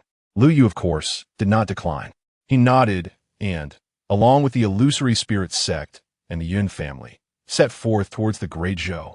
This time, their pace was markedly swifter. After all, they had acquired a quasi-emperor level spirit vessel from the master of the unknown sun, supplemented by the generous contributions of spirit stones from the other quasi-emperor factions. Lu Yu pushed the vessel to its utmost limits. In just 2 days, they reached the borders of the Great Zhou. As they approached the border at the same moment, in the imperial city of the Great Zhou, within the residence of the Crown Prince, a resounding roar erupted. A beam of light, akin to a dragon, shot skyward. The golden imperial laws blazed fiercely like the sun, an overwhelming pressure extending for hundreds of yards, prompting all the experts in the imperial city to look up in awe. There, the Crown Prince, Zhou Yi, soared forth, absorbing the imperial laws into his body. His aura surged dramatically, solidifying his status as a quasi-emperor. Feeling this wave of power, the various experts in the imperial city could not help but gasp in astonishment. They swiftly prepared carriages and gifts, hastening to the Crown Prince's residence. Within the Crown Prince's abode, those who had aligned themselves with him wore expressions of unbridled joy. "Your Highness has attained the quasi-emperor status today. There shall be no more contention for the position of Crown Prince. We shall all achieve our own successes and rise alongside your Highness." Just as they reveled in their celebration, a palace eunuch from the direction of the imperial palace approached, riding the ethereal light. "Your Majesty has decreed," summoning the Crown Prince Zhou Yi to swiftly enter the palace for an audience. Upon hearing the high-pitched voice of the eunuch, the numerous experts at the Crown Prince's residence were filled with delight. It was evident that this eunuch was to summon their lord to confer upon him the title of Crown Prince. Zhou Yi, Equalier, descended from the clouds and promptly followed the eunuch into the Forbidden Palace. However, upon entering, Zhou Yi was momentarily taken aback. Years ago, when the ruler of the Great Zhou entered seclusion, he had personally escorted his father into that retreat. The aura of decay emanating from the Great Zhou ruler at that time could not have been feigned. Yet now, seated in the grand hall of the Forbidden Palace, the Great Zhou ruler exhibited a radiant gaze and a profound presence. There was no trace of decay to be found. "This, father?" After a brief moment of astonishment, a spark of realization ignited in Zhou Ye's eyes. "Have you broken through your limitations?" The Great Zhou ruler nodded with a smile. "Indeed, I successfully transcended last year. After a year of consolidation, I have completely attained the realm of sovereign. However, this information must not be leaked." The Great Zhou ruler fixed his intense gaze upon Zhou Yi. "I require you to undertake a significant task." Zhou Yi hastily prostrated himself on the ground. "I would never dare to refuse Father's command." "Fear not. There is no need for you to sacrifice yourself." The Great Zhou ruler waved his hand, lifting Zhou Yi effortlessly with a surge of spiritual power, and continued. "I want you to lead a campaign to annihilate the Lu family, who previously provoked you, and reclaim the 3 northern provinces. Following this, you shall press southward and wage war against the southern families." Zhou Yi had no objections to the first demand. However, the second demand unsettled him. The quasi-imperial families of the Great Zhou, including the 5 great royal houses, number 8 in total. The 5 great royal houses are concentrated in the imperial city, under the direct watch of the Great Zhou ruler. Conversely, the other 3 families are stationed in the southern 7 provinces. Over the years, While the great Zhou ruler remained in seclusion, these three quasi-imperial forces, akin to Liu Yu, have established dominance over the southern seven provinces. These three quasi-emperors are significantly stronger than Zhou Yi. Attaining the quasi-emperor realm typically requires over a century of cultivation. How could he, a newly ascended quasi-emperor, contend with them? Father, I may not prevail against the southern families. No, you can triumph. The great Zhou ruler smiled slightly, conjuring three imperial realm talismans and presenting them to Zhou Yi. With these talismans, no one from the southern families can withstand you. Furthermore, I need you to display an unruly demeanor from the moment you embark on your expedition.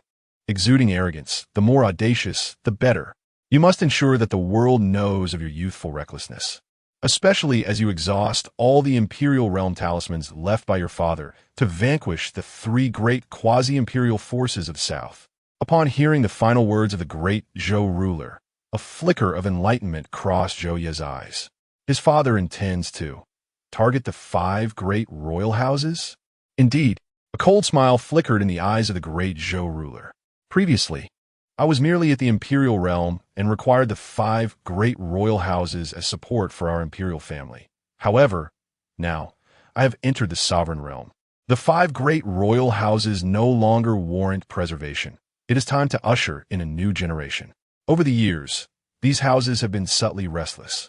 Their foundations lie within the imperial city, and although the sovereign of the great Zhou has secluded himself in a state of deep meditation, the question of whether he has left behind any contingencies remains ambiguous.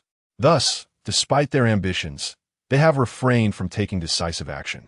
However, were they to discover that Zhou Yi has exhausted all the reserves left by the great Zhou sovereign, the circumstances would change dramatically.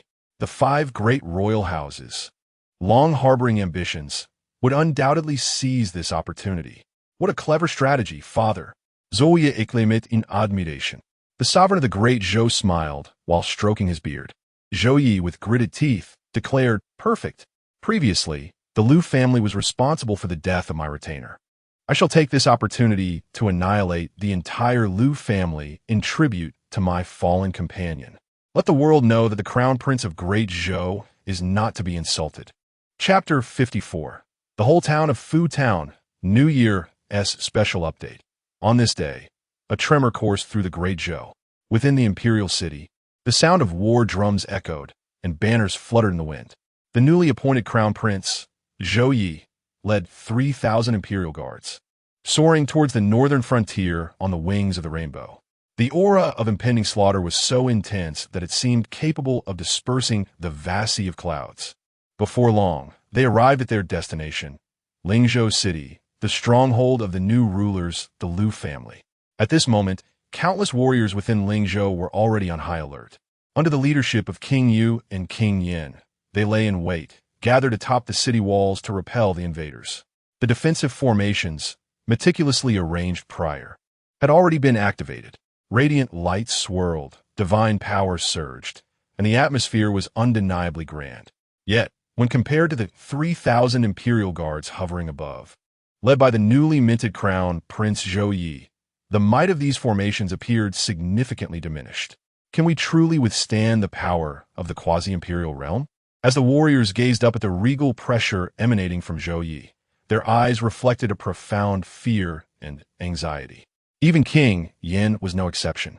Although he had been convinced by King Yu of his unwavering loyalty to Liu Yu, the absence of Liu Yu in Lingzhou raised a troubling question. Would the spiritual talismans left behind by Liu Yu suffice? As these thoughts coursed through his mind, King Yin's apprehension deepened, prompting him to glance at King Yu beside him. "Brother Wang, can we endure this trial?" King Yu's expression remained remarkably calm. Having arrived at this juncture, what was there to hesitate about? Ultimately, it would only result in death. Moreover, as he recalled the numerous glories left by Liu Yu along his path, a fervent admiration shone in his eyes. "I believe our Lord shall not disappoint us." While they deliberated, Zhou Yi in the clouds arrogantly spoke, "Where is the thief Liu? Come forth and kneel and welcome. I may grant him a swift end. Otherwise, when this city falls, not a single soul from the Liu family shall remain." As he spoke, Zhou Yi's fierce gaze fell upon King Yu, King Yin, and the other formidable warriors of the northern frontier. As for you traitorous scum who cling to the Lu thief, should you choose to abandon the darkness and embrace the light now, I, the Crown Prince, would not mind sparing your lives. The time has come to make your choice. Choice. Upon hearing Zhou Ye's words, King Yin's countenance shifted slightly, yet King Yu merely smiled. With a swift motion, he spread his fingers and then clenched them tightly. As spiritual energy surged, his innate spiritual weapon emerged. A frosty spear grasped firmly in his hand, its tip pointed directly at Zhou Yi in the clouds. His actions spoke volumes, declaring his answer. Witnessing this scene, Zhou Yi's expression darkened. What a fool, King Yu! Do you truly wish for death? In Zhou Yi's view, after his proclamation, King Yu ought to have immediately knelt in submission. After all, individuals like him and King Yin were but weathercocks, swaying with the direction of the wind. Yet now, faced with his imposing forces, King Yu dared to resist. Did this mere grassroots king genuinely consider that Lu thief to be a man of destiny? The prince, in his generosity, sends you forth to accompany your master on a journey to the underworld. Zhou Yi spoke coldly, a fierce glint flashing in his eyes as he suddenly waved his hand. He commanded the army to advance, to breach the city of Lingzhou. Not only must the Lu family be annihilated, but not a single member of the entire Yu clan shall be spared. Kill! With Zhou Yi's decree, the 3,000 imperial guards roared in unison, soaring like divine rainbows towards the city of Lingzhou below. They remained oblivious to the schemes of the great Zhou sovereign. In their eyes, it would not be long before Zhou Yi ascended to the throne, if they did not seize this moment to showcase their loyalty before him. When would they? The 3,000 imperial guards, each possessing a cultivation level at least reaching the Spirit Sea realm, were accompanied by a substantial number of formidable experts at the Divine Bridge and Quasi-King levels. The formation they created surged forth with the might of thunder, akin to a strike from a quasi-emperor.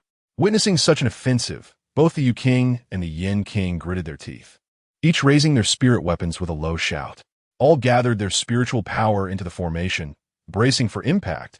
Just as their voices fell, a graceful figure swept past them, appearing directly outside the spirit formation.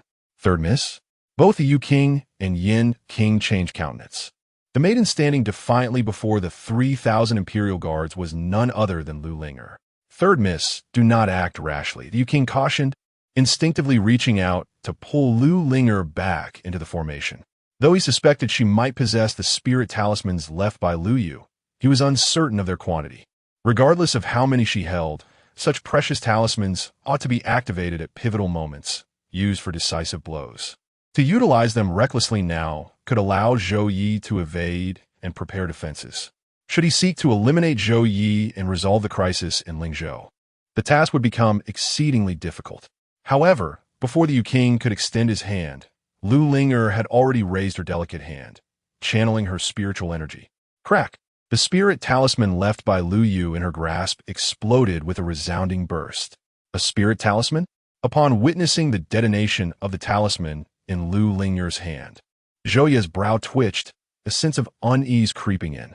After a brief hesitation, he gritted his teeth and shattered a royal realm spirit talisman. Boom! In the instant the talisman shattered, a torrent of spiritual energy surged forth from Zhou Yi's hand, empowering the 3,000 imperial guards, enhancing their already formidable momentum.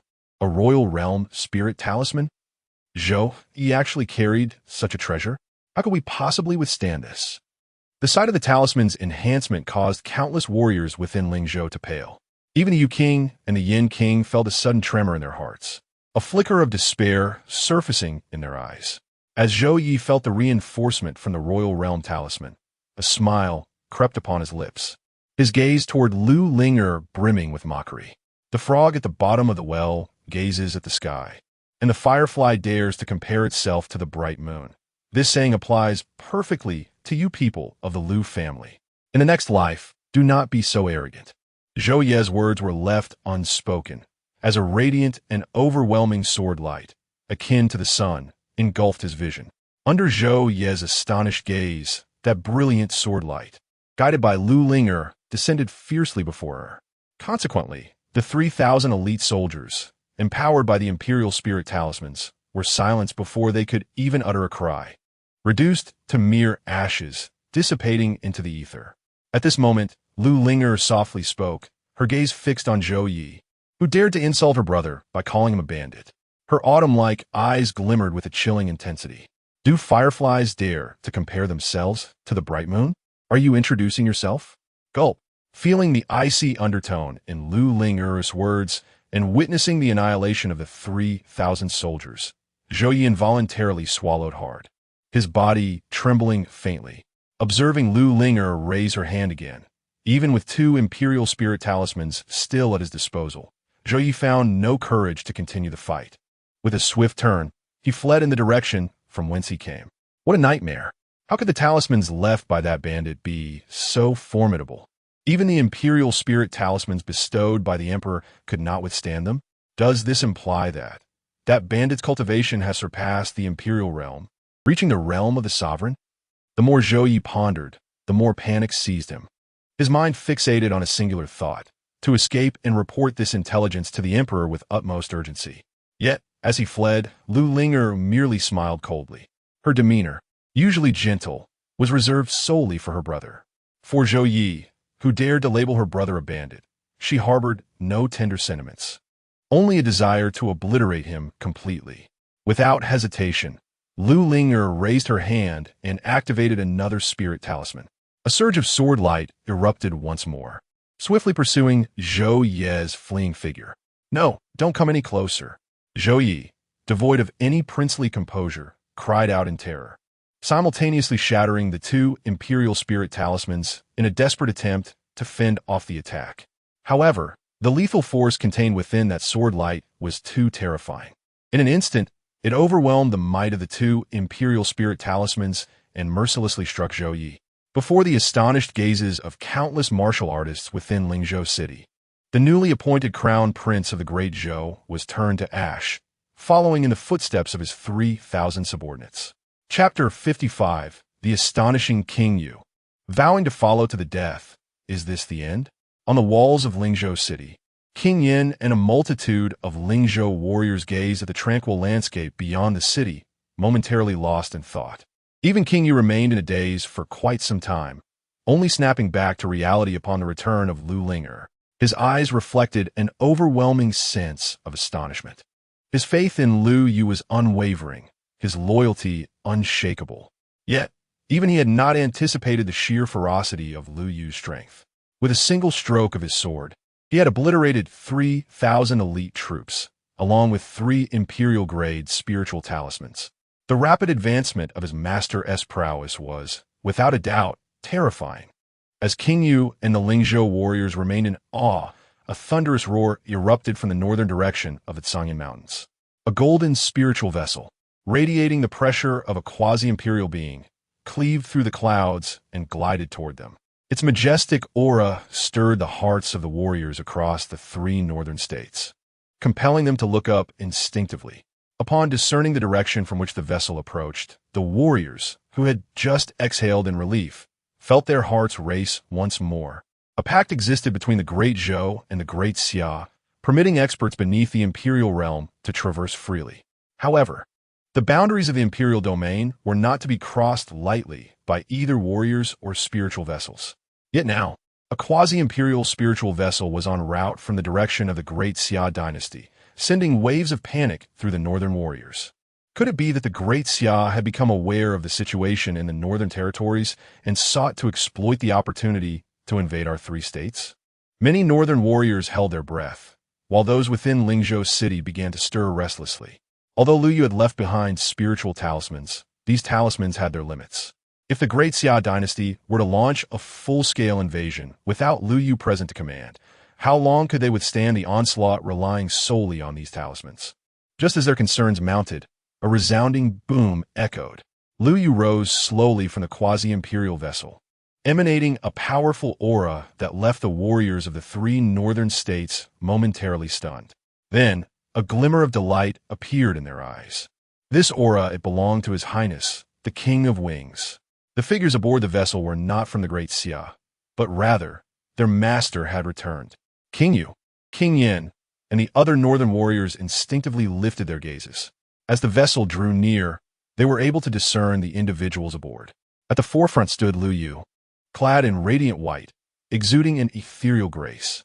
Behind him, the esteemed elder Huanling and a legion of great Xia warriors, whom Lu Yu had subdued, stood in respectful attendance. Following closely were disciples from the Yun family and Huanling sect, their expressions tinged with apprehension as they surveyed the unfamiliar northern lands. Though they had resolved to follow Lu Yu, the abrupt departure from their homeland into this strange territory left them feeling somewhat unsettled.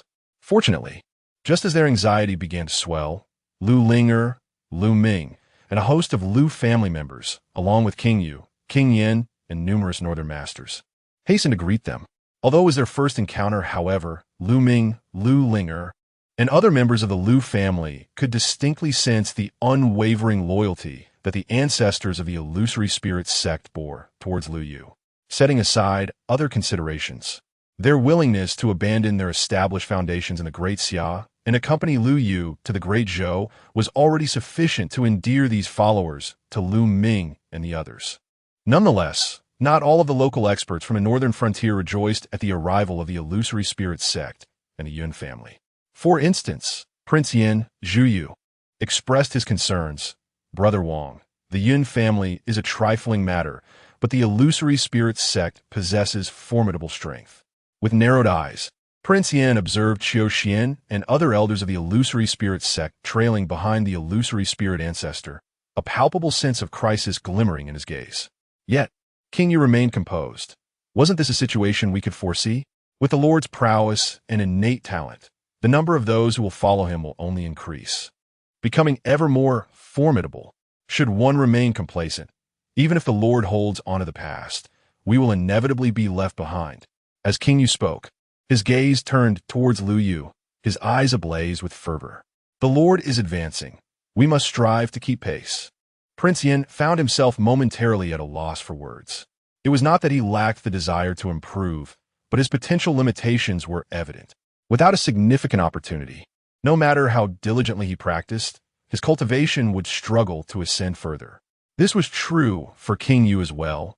Without a grand opportunity, it would be impossible to break through to the realm of the Emperor's path, and they would eventually be overshadowed by Lu Yu. I truly do not understand where your confidence stems from, Brother Wang. Prince Yin couldn't help but mutter under his breath. King Yu shook his head, responding softly. With the Lord's strength, the Lu family will only grow more powerful. In due time, even a mere fraction of the opportunities that slip through the Lord's fingers will be enough for us to soar to great heights. Observing King Yu's ardent gaze, Prince Yin instinctively felt that his brother was perhaps being overly optimistic. The bottleneck of potential was not easily surmountable. However, as he silently shook his head, Lu Yu, having settled the members of the Yun family and the illusory spirit sect, snapped his fingers.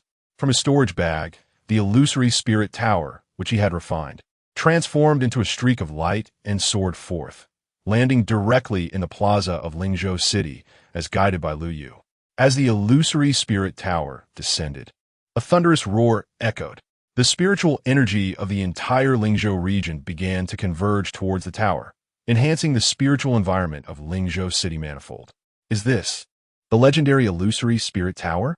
Within Lingzhou City, countless martial artists gazed in awe at the extraordinary ancient tower, their eyes filled with disbelief. Lingzhou, as the northern frontier of the Great Zhou, bordered the Great Xia and had frequent interactions with the martial artists of the southern regions of the Great Xia. The name of the illusory spirit tower, the most renowned cultivation sanctuary of the southern territory, was well known among all martial artists of the northern frontier. Now, the ancient tower presented by their lord bore an uncanny resemblance to the rumored illusory spirit tower. Could this truly be the fabled illusory spirit tower? They gazed at the tower, radiant with spiritual light and drawing in spiritual energy from all directions. The entire city of Lingzhou was subtly transformed by the ethereal presence of the Zuling Tower, which seemed to signify a sanctuary for cultivation. Old Master Lu Ming could not help but swallow hard as he gazed at Lu Yu, his lips moving for a while before he finally uttered question. Lu Yu smiled and nodded, saying, "Grandfather, you are indeed correct. This is the Zuling Tower." As he spoke, Lu Yu turned his gaze toward the gathered clan members. From now on, members of the Lu family may freely enter the Zuling Tower for cultivation. As for those of external lineage, Lu Yu's eyes shifted toward the members of the illusory spirit sect, the Yun family, and the two kings, Yu and Yin. After a brief contemplation, he continued, experts from outside the family, below the realm of kings, may enter for 3 months each year. Those above the realm of kings may enter for 1 month each year. Furthermore, I would like to request my grandfather to establish a merit system for the external experts of the Lu family. Individuals like King Yu and King Yin, who have devoted themselves to our family, should be rewarded for eliminating dissent and maintaining peace across the various states. Merit could be exchanged for additional time in the Zuling Tower for cultivation. In the future, it could also be used to redeem some of the precious cultivation resources stored in the Lu family treasury. Lu Yu spoke with a smile. While in the southern region of the Great Xia, the number of individuals allowed to cultivate within the Zuling Tower was strictly limited. Here, such stringent measures were unnecessary. After all, in the southern region, all forces above the realm of kings had access to the Zuling Tower, but here, only the Lu family and its loyal vassals would be granted such privilege, thus allowing for more lenient conditions. Upon hearing Lu Yu's words, the external experts, including King Yu and King Yin, collectively paused in astonishment.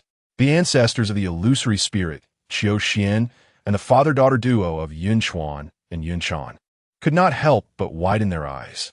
Some among them had personally experienced the wonders of the Zuling Tower, while others, though they had not, had heard tales of its remarkable effects in aiding cultivation. A day within the tower surpassed 3 months of arduous practice outside. This terrifying acceleration of cultivation, allowing for a month of such benefits each year, could even enable them to break through their limits and grasp higher-level principles despite their potential being maxed out. As they regained their composure, King Yin and the others simultaneously bent low, kneeling before Lu Yu, their voices trembling with excitement. "We are immensely grateful for your benevolence, my lord," King Yin expressed fervently, casting a glance at his elder brother. He held King Yu in profound respect, but to his surprise, King Yu remained standing, not yet bowing in reverence. Alarmed, King Yin quickly sent a mental message, urging, "Brother, do not be dazed. Express your gratitude at once." Only then did King Yu awaken from his reverie, his eyes regarding Lu Yu with an intensifying fervor.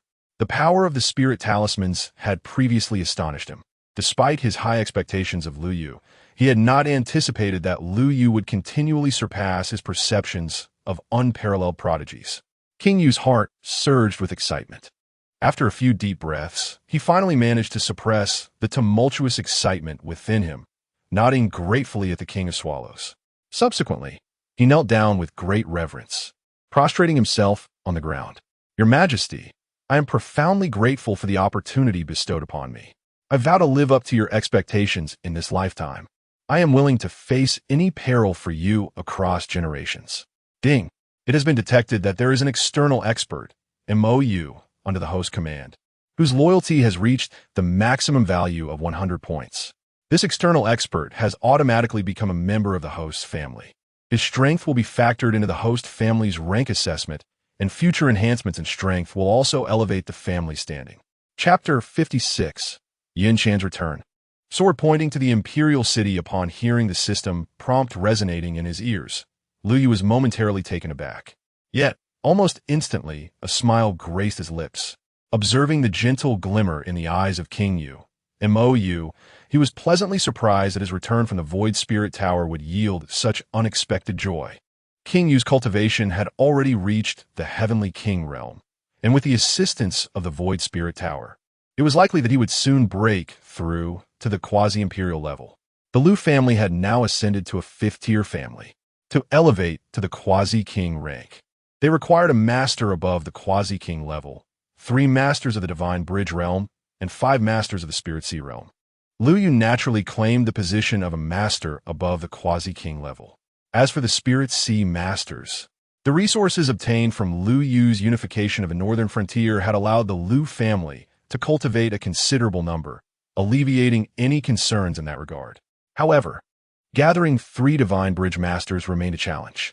Now, with King Yu at their side, the Lu family had already filled one of those vacancies. Moreover, with his formidable strength, he could help the Lu family secure a strong position until they advanced to the Divine Fire stage. This was indeed a tremendous boon. Furthermore, Lu Yu's gaze shifted to the kneeling figures of King Yin and others behind King Yu. As King Yu's loyalty reached its zenith, Lu Yu's Eternal Gate had unlocked a new auxiliary ability, allowing him to perceive the specific loyalty levels of his subordinates. The members of the Lu family were undeniably loyal, each achieving a perfect score of 100. The loyalty of other external masters, such as the illusory spirit ancestor in Yin Chuan, the head of the Yun family, hovered around 90 points. What intrigued Lu Yu was the little girl, Yin Chuan. If Lu Yu recalled correctly, his acquaintance with her was relatively recent.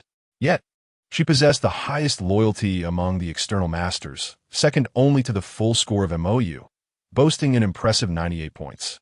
Seemingly on the cusp of reaching the maximum. Feeling Lu Yu's gaze upon her, Yin Chuan, who had been covertly observing him, was startled and hurriedly lowered her head. Her earlobes ablaze, as if they might bleed from the heat. Witnessing the steam nearly rising from her head, Lu Yu couldn't help but chuckle, already surmising the source of her 98-point loyalty. Indeed, this was a good thing. Lu Yu pondered, stroking his nose with a bemused smile. Yin Chuan had also attained the Divine Bridge realm.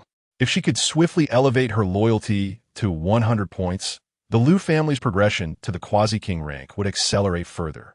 Moreover, Yin Chuan's talent was commendable, surpassing that of his younger sister, Lu Ling'er, by a significant margin. With proper cultivation, she could, in the future, contribute to the Lu family's elevation in rank, much like King Yu. Yet, Lu Yu found himself at a loss as to how to bridge that final 2 points of loyalty. How could he bestow favor upon this young girl? After a moment's hesitation, he tentatively glanced at Yin Chuan. You ought to diligently cultivate henceforth. Should you require any resources for your training, do not hesitate to seek out your sister Ling'er. Your innate talent is remarkable. Do not squander it, for I hold considerable expectations for you. In those brief sentences, the previously shy Yin Chuan lifted her gaze in a fluster, her eyes brimming with surprise and nervousness as she looked at Lu Yu. My lord, no, master. Do you truly believe I can be of assistance in the future? Since you have grown accustomed to addressing me this way, you may continue to call me my lord henceforth. Observing Yin Chuan's nervousness, which rendered her speech incoherent, Lu Yu couldn't help but smile, gently ruffling her hair. With your talent, as long as you cultivate diligently, aiding me will merely be a matter of time. This is not mere flattery. It is the truth. Ding. The system detected the presence of an external expert, Yin Chuan, under the host command, with loyalty having reached the maximum value of 100 points. This external expert has defaulted to being regarded as a member of the host family. Her strength will be factored into the family S rank assessment, and her future advancements will also elevate the family standing. Lu Yu. Upon hearing the system's notification, he looked at the radiant Yin Chuan before him, her eyes shimmering with excitement, and he couldn't suppress a chuckle. While he understood that Yin Chuan's loyalty would rise easily, the efficiency of this increase seemed a touch exaggerated. Shaking his head, he quelled his wandering thoughts. Patting Yin Chuan's head, Lu Yu's gaze shifted to Lu Ming and Lu Ling'er. Lu Ming regarded Yin Chuan with a twinkle in his eye, stroking his beard with a smile full of maternal warmth. However, Lu Ling'er's expression was far more complex. The hint of jealousy in her gaze was perceptible even to Lu Yu. Ling'er, what are you thinking? You are my sister, and my concern for you will not diminish by even half because of Chuan. My expectations for you are no less than for her. As he spoke, Lu Yu gave Ling'er a thumbs up. I have already heard of your exploits with the spirit talisman against Zhou Yi and the others. Truly, you're my sister. Well done. You surpassed what I accomplished at 16 by leaps and bounds. Upon receiving her brother's praise, Ling'er, still embodying the spirit of youth, soon brightened, a smile gracing her face. Yet, in her eyes, a fierce competitive spirit blazed as she regarded Yin Chuan, witnessing his sister's demeanor. Lu Yu shook his head, choosing not to intervene. Allowing the two young ladies to compete with one another, in a sense, could be beneficial. After all, competition breeds motivation. Very well, grandfather. I leave the arrangements for Lingzhou City in your capable hands.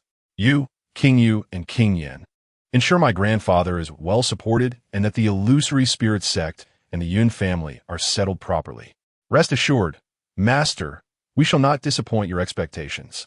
King Yu and King Yin immediately bowed, and Lu Ming nodded, smiling as he inquired, You Are you preparing to enter the Void Spirit Tower for further seclusion? Not quite. Lu Yu replied with a smile, his gaze directed towards the location of the Great Zhou Imperial City. The grandson is poised to take action, aiming to completely seize control of the Great Zhou. This single proclamation momentarily stilled the breaths of the assembled masters. Although prior displays of Lu Yu's spiritual talismans had already hinted at his potential to dominate the Great Zhou, no one anticipated his eagerness. Even the most loyal of his followers, King Yu, could not suppress a gulp of apprehension. My lord, could this be a tad hasty? Lu Yu offered a calm smile. Long before he attained the status of a quasi-emperor, his power was already sufficient to contend with early-stage imperial experts. The manifestation of his sacred physique could even vanquish ordinary imperial masters. His previous restraint in confronting the Zhou royal family stemmed solely from an urgent quest for clues regarding the chaotic Dao fruit. Now, with those clues in hand and his cultivation having advanced further, Lu Yu had no intention of sparing the Zhou royal family any longer. Although he had left behind spiritual talismans, which could adequately handle not only Zhou Yi, but even the sovereign of the Great Zhou himself, the incessant buzzing of flies could become irksome. Moreover, during his cultivation within the Void Spirit Tower, he could synergize various spiritual elixirs to enhance his training efficiency. While typical royal and imperial-grade pills held little benefit for him, they could significantly elevate the prowess of his family members and loyal external experts. The complete unification of the Great Zhou would yield resources to further accelerate his family's evolution in rank. Thus, in response to King Yu's concerns, Lu Yu merely smiled and reassured him, "Do not worry." With a slight raise of his hand, his thoughts surged forth. Boom! The aura of imperial might erupted from him, causing King Yu and other northern border masters, such as Lu Ming, to widen their eyes in astonishment at the depth of Lu Yu's power. My lord, have you truly become a quasi-emperor? Lu Yu nodded with a smile. Now, you can rest easy. King Yu and Lu Ming inhaled deeply, their eyes brimming with exhilaration. Even prior to achieving quasi-emperor status, Lu Yu's sword force had been sufficient to obliterate 3 imperial-grade talismans. Now that he had ascended, who in the Great Zhou could possibly stand against him? With his subordinates' eager gazes upon him, Lu Yu leapt into the air, soaring onto the spiritual vessel. He activated the quasi-emperor's vessel, propelling it swiftly towards the direction of the Great Zhou Imperial City. Within the span of a single day and night, the outline of the Imperial City emerged within Lu Yu's sight. Chapter 57. The King's Scheme. A forceful appearance in the grand capital of the Great Zhou. Within the esteemed Songming King's residence, the 5 formidable kings who instill trepidation in the heart of the Great Zhou's sovereign have gathered. Each of their auras is exceptionally profound, indicative of their mastery at the pinnacle of quasi-imperial cultivation. Across the 16 nations of the Eastern Wasteland, such power is sufficient to command respect and enjoy the spoils of glory. However, the expressions of these 5 kings are notably grave. Songming, you are the most accomplished among us, and the one with the greatest prospects for breaking into the imperial realm. Speak up, should we strike or not? If we delay any further, Zhou Yi will seize the throne, with the fortune of the nation at his back. Even a mere quasi-emperor can wield the strength of an imperial figure.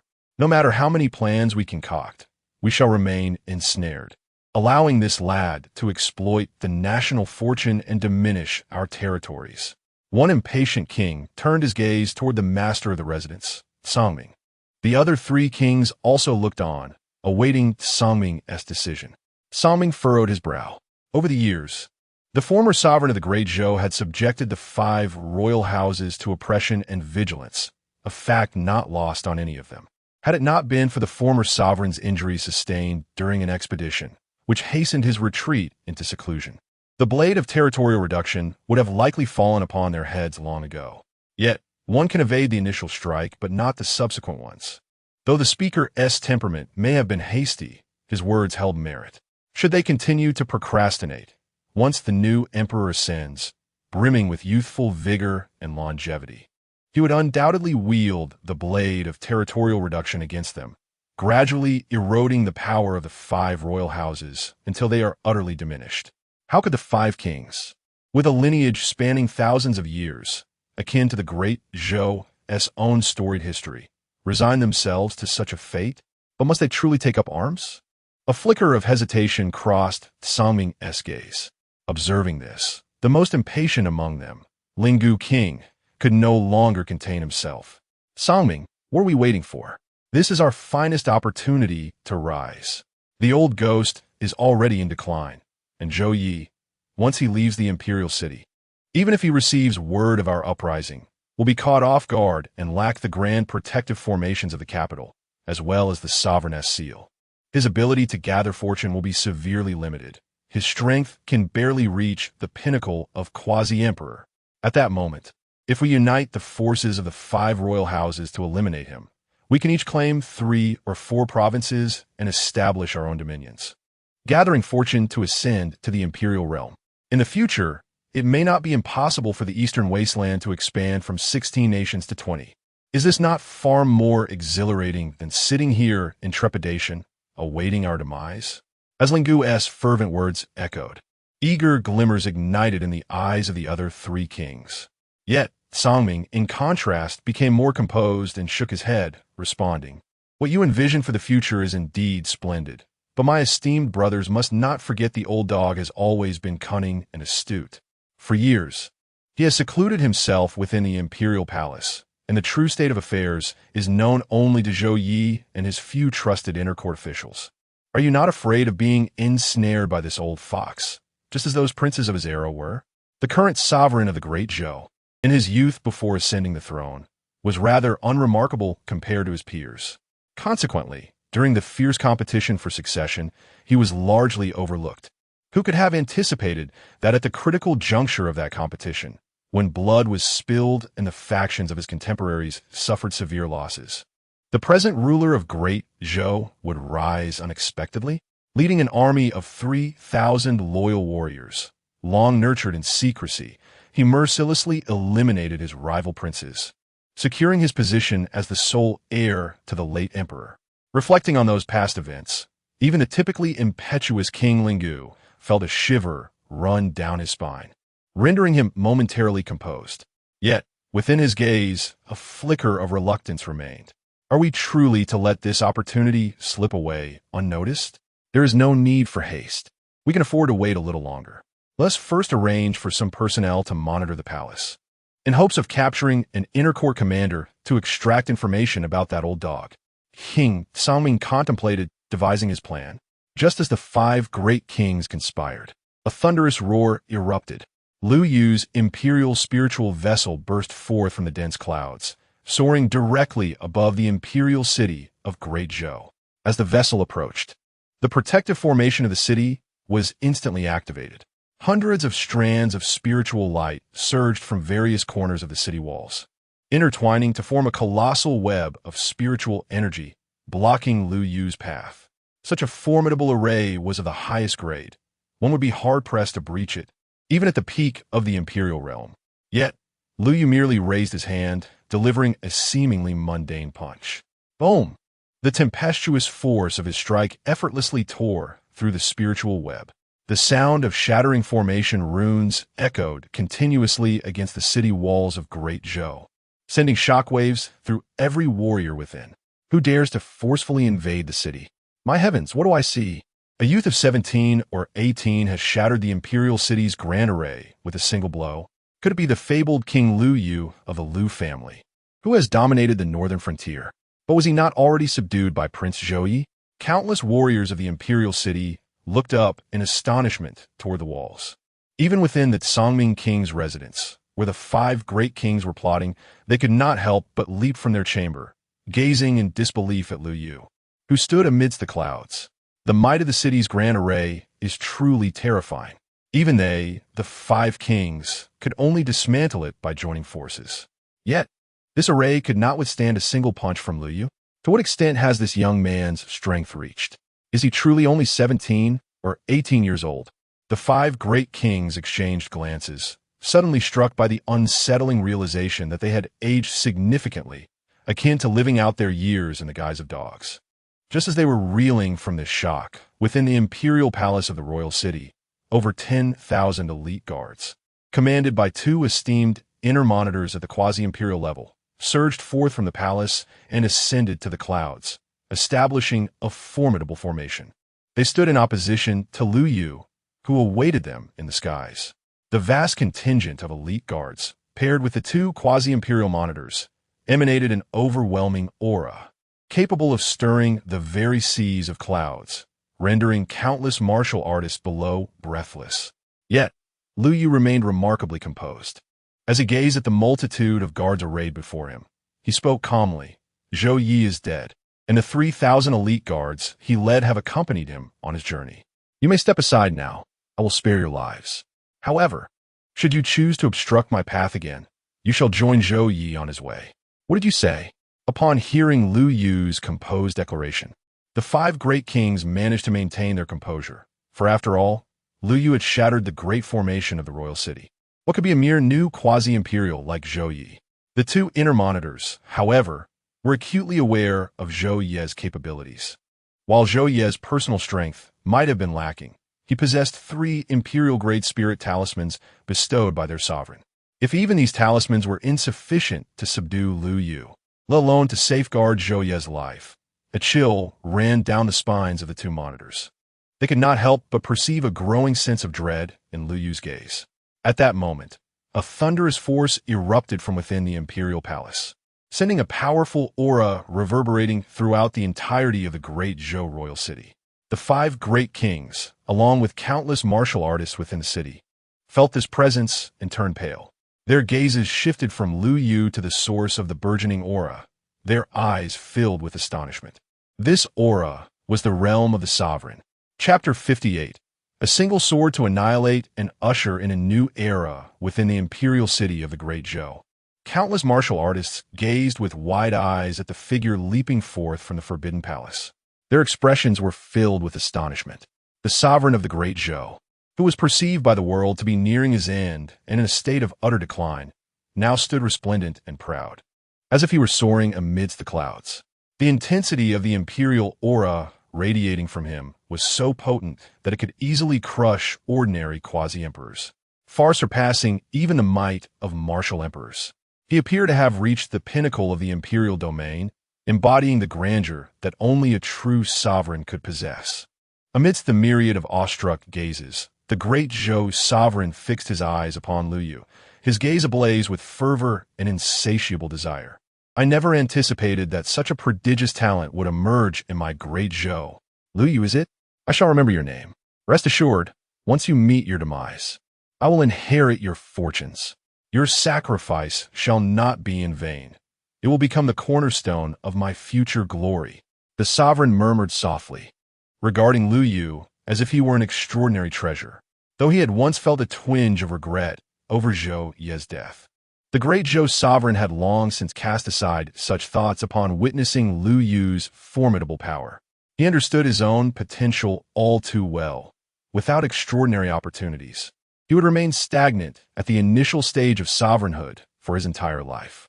However, should he capture and slay Lu Yu, and obtain the fortune that had allowed Lu Yu to ascend in strength so rapidly, the sovereign believed that not only would he attain complete mastery of sovereignhood, but he might even ignite the divine fire and become an immortal deity. Within the imperial city, the 5 great kings, led by King Songming, gazed at the great Zhou sovereign hovering above with a mix of relief and trepidation. This old dog has indeed concealed his hand well. He has played us all. The 5 kings were drenched in cold sweat, silently thanking their composure for not acting impulsively to take up arms. As their minds cleared, they pieced together the events leading to this moment. Zhou Yi's departure from the imperial city to quell a rebellion was likely a ruse concocted by this cunning sovereign to lure them into a trap, using his son as bait to provoke them into action and provide himself with a pretext to strike. As King Songming and the others exchanged thoughts telepathically, they cast a glance at Lu Yu, their eyes betraying a hint of gratitude.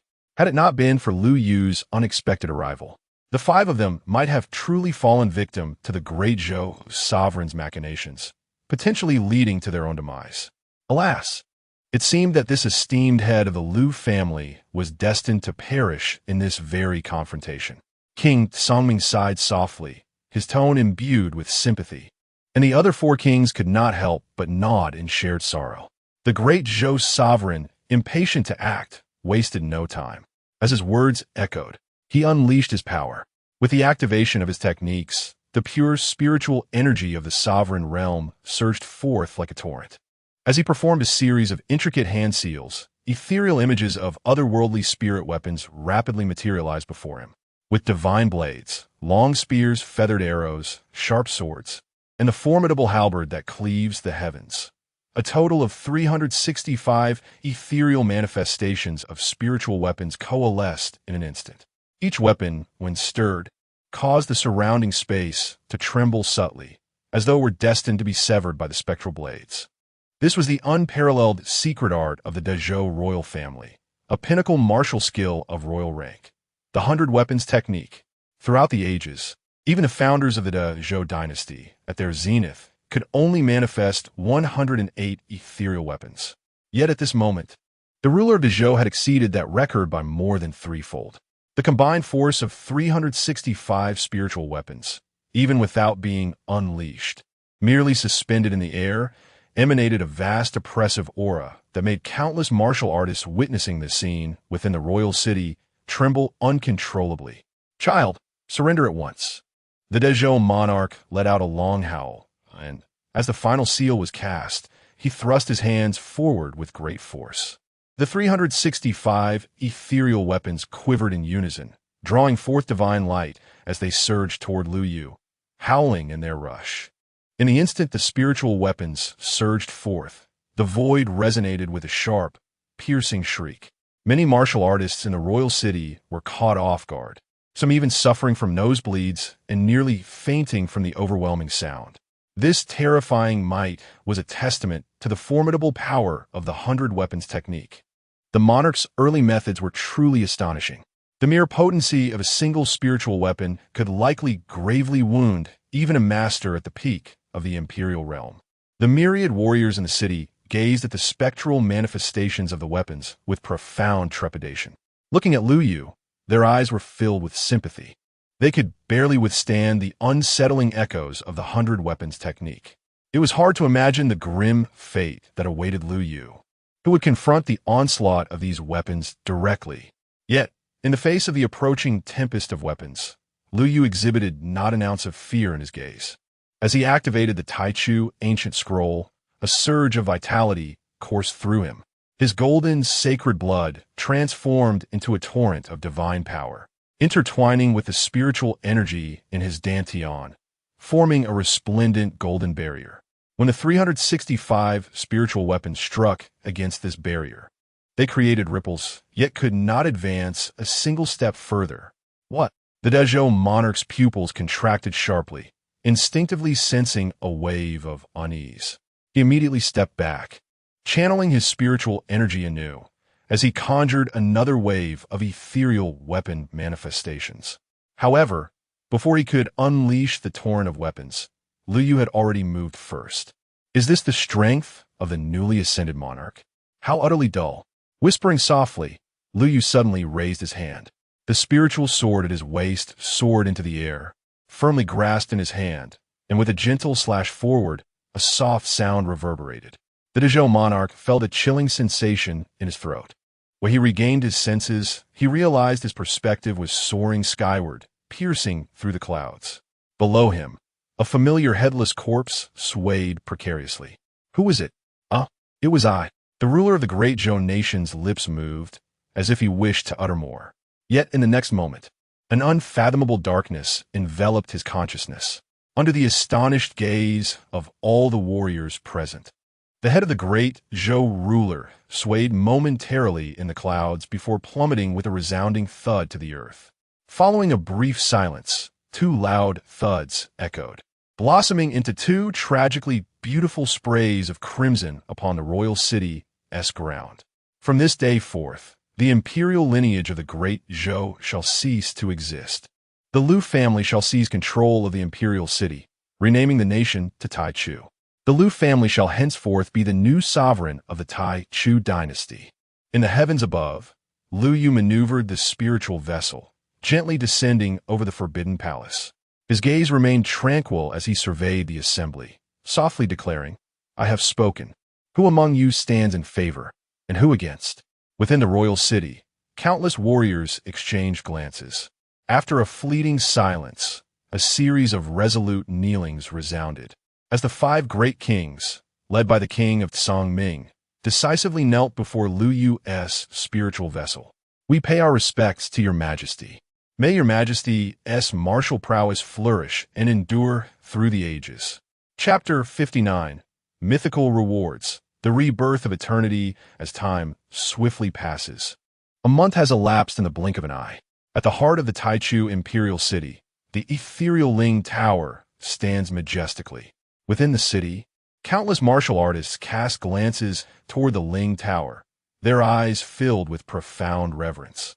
A month prior, Lu Yu had made a formidable entrance, vanquishing the sovereign of the Great Zhou and instigating a change in dynasty. Initially, some members of the Zhou royal family harbored resentment. However, with the advent of the Ling Tower, the remaining royal factions ceased their resistance entirely. Possessing the Ling Tower, there was no need for Lu Yu to utter a word. Numerous factions within the Great Zhou dynasty voluntarily pledged their allegiance to the Lu family. They even captured the remnants of the Zhou royal lineage and delivered them to the imperial city for the Lu family to suppress and imprison. Lu Yu had anticipated such a scenario, for the reputation of the Ling Tower was unparalleled. With such a precious artifact to aid in cultivation, it was effortless for the Lu family to garner the hearts of the people. Yet, those who chose to pledge their loyalty only when circumstances became dire would naturally receive less favorable treatment than the likes of the King of the Abyss and the King of Yen. Not only would they miss the opportunity to cultivate within the Ling Tower, but even access to slightly more valuable resources would be beyond their reach in the immediate future. Nevertheless, Lu Yu was unconcerned that these fair-weather allies might harbor grievances, with the Ling Tower serving as an enticing incentive. As long as these opportunists possessed a modicum of intelligence, they would strive to ingratiate themselves and demonstrate their allegiance to the Lu family, hoping to secure a chance to enter the Ling Tower for cultivation. As for those factions contemplating betrayal, due to their inability to access the Ling Tower's opportunities in a timely manner, the Eternal Gate served as an invaluable tool for Lu Yu. He could effortlessly discern fluctuations in their loyalty, allowing him to anticipate potential threats and eliminate them preemptively. At present, it appeared that although the loyalty of these opportunists was not particularly high, averaging around 70, they were not foolish enough to entertain thoughts of treachery. None of the factions had loyalty ratings dipping below the 60-point threshold. Clearly, the deterrent effect of Lu Yu's previous encounter in the Imperial City was formidable. Shaking his head, Lu Yu withdrew his gaze from the loyalty interface of the Eternal Gate. He could not resist glancing at the first level of the Ling Tower. The cooldown period of the Eternal Gate had long since expired, yet not a single family member had broken through to the Divine Bridge realm. Consequently, the tier of the Eternal Gate remained stagnant. Thus, Lu Yu was in no rush to return to the Eternal Gate. His previous urgency to return stemmed from the realization that remaining in the current world for cultivation, given his innate talent as the Taichu sacred body, was a sheer waste of time. However, with the assistance of the Ling Tower and the innate divine fire and supreme blood within him, although his progress in the current world had slowed, it was not entirely devoid of gains. Yet, after a month of cultivation, having advanced to the mid-stage of the quasi-emperor realm, Lu Yu distinctly sensed that the enhancement effect of the third level of the Ling Tower was waning. In further cultivation, there would yield diminishing returns. As Lu Yu gazed upon the first level of the ethereal tower, a slight furrow formed on his brow. Although he understood that as long as he refrained from returning, the flow of time from eons past would persist at an exceedingly slow pace, he was reluctant to squander time idly. Just as a sense of vexation began to settle in, a notification chimed. Ding. Detection indicates that family member Lu Linger has successfully cultivated the Divine Bridge and ascended to the 5th realm. Another notification followed. Ding. The host's family now boasts 1 quasi-king level warrior, 3 above the Divine Bridge, and 5 above the spiritual sea, along with a martial inheritance suitable for most family members at the quasi-king level. The conditions for family advancement have been met. The family's grade is now elevated. The grade of the Eternal Gate has increased. Current grade, quasi-king level. Maximum permissible duration in parallel time and space, 20 days. Detection confirms the host has successfully elevated the grade of the Eternal Gate, granting a promotion gift package. Would you like to open it? A series of system prompts filled Lu Yu's eyes with uncontainable joy. However, he had not anticipated that this time it was his younger sister who had taken the lead, successfully reaching the Divine Bridge realm. Was she inspired by Chana? Lu Yu chuckled, commanding his consciousness to open the gift package. Ding! Congratulations, host! You have received a 1-star mythic level reward. Mystical Formation Secret. In the ancient era, when the Heavenly Heart Seal first awakened, the laws of the great Tao evolved within the cosmos, coalescing into 9 great inheritances, known as the 9 Secrets. Those who possess one secret may aspire to the Tao. Those who possess all 9 secrets become invincible in the Emperor realm. The Mystical Formation Secret.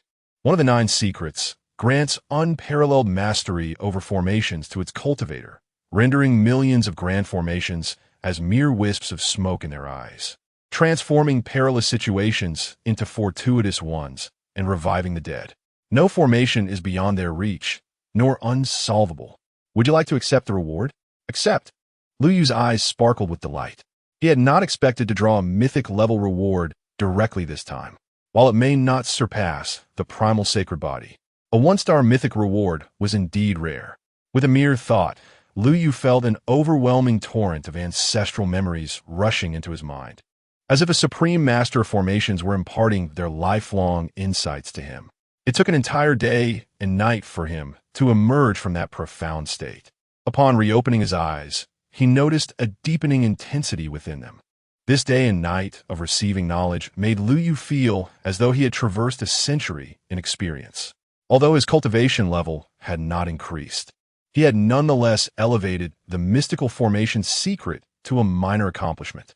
With the enhancement of the minor level Mystical Formation Secret, despite his cultivation being at the Imperial Tao tier, his mastery of formations had reached the level of the Supreme Realm.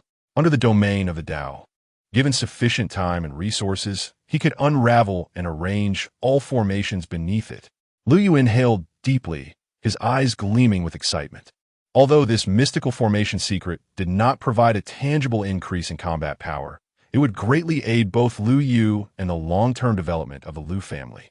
Not to mention, under the auspices of the Minor Formation Secret, if sufficient rare materials are at hand, Lu Yu could undoubtedly mend the fragmented laws inscribed within the Spirit Tower in the current realm, restoring it to its pristine state. After all, whether it be the Spirit Tower or other supreme treasures of the world, the core law inscriptions are fundamentally an evolution of formations. This principle is not exclusive to spiritual weapons. The various regulatory constraints found within the major secret realms and ruins are merely different applications of formations in Lu Yu's eyes. Given enough time, he could comprehend, master, and even transform these into his own use. However, the materials required to restore the Spirit Tower, even just the initial layers, are exceedingly precious. The foundation of the Tai Chu dynasty would be insufficient to gather them, even if they were to exhaust their treasury. Yet, Lu Yu's gaze shifted towards the interface of the Ancient Gate. Presently, the rank of the Ancient Gate has reached the quasi-king level.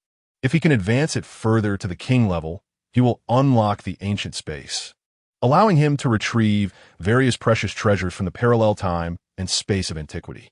With the assistance of these treasures from the ancient past, not only could he swiftly enhance the strength and rank of the current family, but also complete the restoration of the Spirit Tower in due time. The Ancient Gate is now open. Clenching his fist gently, Lu Yu commanded, and the golden doors thunderously swung open before him. The world of antiquity unfolded in his sight. Taking a deep breath, his eyes blazed with determination. This time, upon returning to antiquity, he aims to bolster his strength as much as possible, reaching at least a level capable of subduing ordinary masters of divine fire. Subsequently, when he returns to the current realm, he can embark on a journey to the Purple Moon Cave to seek the whereabouts of his elder sister. Currently, there are no leads on his parents. However, he has a direction regarding Lu Minghui's trail. Yet, approaching the Purple Moon Cave without utilizing the decree of the Emperor leaves him feeling somewhat inadequate. Thus, He must return to antiquity to further strengthen himself. The Liu family, at this moment, aspires to elevate to a royal family, necessitating one king realm, 3 quasi-kings, and 5 divine bridges. Liu Yu occupies the king realm. As for the 3 quasi-kings, the Shadow King and Mo Yu can account for 1. In due course, the loyalty of the Yin King is expected to reach maximum under the influence of the Shadow King. As for the 5 divine bridges, 2 are still lacking. Nevertheless, with the Spirit Tower's presence, this gap could be filled within a month or 2. Hence, it stands that only 1 additional quasi-king is needed for the Liu family to ascend to the royal tier. Liu Yu believes his elder sister is entirely capable of fulfilling this quasi-king position, should he manage to locate her with her innate talent. Coupled with the family's current resources for cultivation and the assistance of the Spirit Tower, she could undoubtedly achieve quasi-king status within a month or 2, to say nothing of the elevation of the family's rank. Driven by the unwavering care and attention that his elder sister, Liu Mingyue, had shown him throughout the years, Liu Yu felt an urgent desire to visit Ziyue Cave and uncover her whereabouts. Exhaling slowly, he expelled the lingering negativity and composed himself. With a clear mind, Liu Yu strode forward, stepping into the gate of eternity. In the next moment, he found himself once again in the tranquil chamber of the Li Hua Imperial Palace. Long before the present, Your Highness. Upon witnessing Liu Yu emerge from the serene chamber, Nangong Wan, who had been on watch outside, immediately bowed in respect, his eyes reflecting a hint of curiosity. Although Liu Yu had not revealed his realm's fluctuations, Nangongwen could sense a significant difference in Liu Yu's aura compared to before. Has His Highness's cultivation advanced? He mused internally. It has only been a few days. Truly, he is the paragon of this age. I wonder how far he is from the threshold of the quasi-imperial realm. With growing admiration in his gaze, Nangongwen observed Liu Yu as he gestured for him to rise. A thought crossed Liu Yu's mind. Nangong, you should still be at the peak of the king realm, correct? Indeed, Your Highness, came the reply. Liu Yu nodded. While it was possible for someone at the peak of the king realm to challenge the Xian Yuan ancient realm, it was not entirely prudent. As his devoted follower, Nangongwen would certainly accompany him, but the Xian Yuan ancient realm imposed age and realm restrictions. Only young prodigies under 500 years of age could enter, and their cultivation could not exceed the king realm. If they did, they would be suppressed by the ancient formation left behind by the Xian Yuan Supreme, only able to exert the full power of the peak king realm. However, there was a stark difference in combat capability between a normal peak king and one who had been suppressed from the quasi-imperial realm. Rest assured, Your Highness, since you command it, I shall break into the quasi-imperial realm today, Nangongwen declared, bowing deeply. Individuals like Nangongwen, meticulously nurtured by the esteemed paths of immortality, possessed an exceptionally solid foundation. If he desired, not only could he attain the quasi-imperial realm today, but he could even directly break through to the peak of the quasi-imperial realm without difficulty. However, such a rapid advancement could lead to an unstable foundation, potentially affecting future achievements. Thus, prodigies of his caliber typically linger at a particular realm for an extended period, refining their cultivation to perfection before attempting a breakthrough. Yet, with his immense respect for Liu Yu, Nangongwen executed his orders without hesitation. Even if Liu Yu commanded him to attain the peak of the quasi-imperial realm immediately, he would comply without question. Nevertheless, Liu Yu did not wish for his first true follower to have an unstable foundation. Nangong, do not be so hasty. I merely recalled that your cultivation path is also the sword path, and I thought I could offer you some guidance. If you can attain the quasi-imperial realm through this, that would be splendid. If not, your strength can still improve, allowing you to seize more opportunities during our forthcoming venture into the Xian Yuan ancient realm.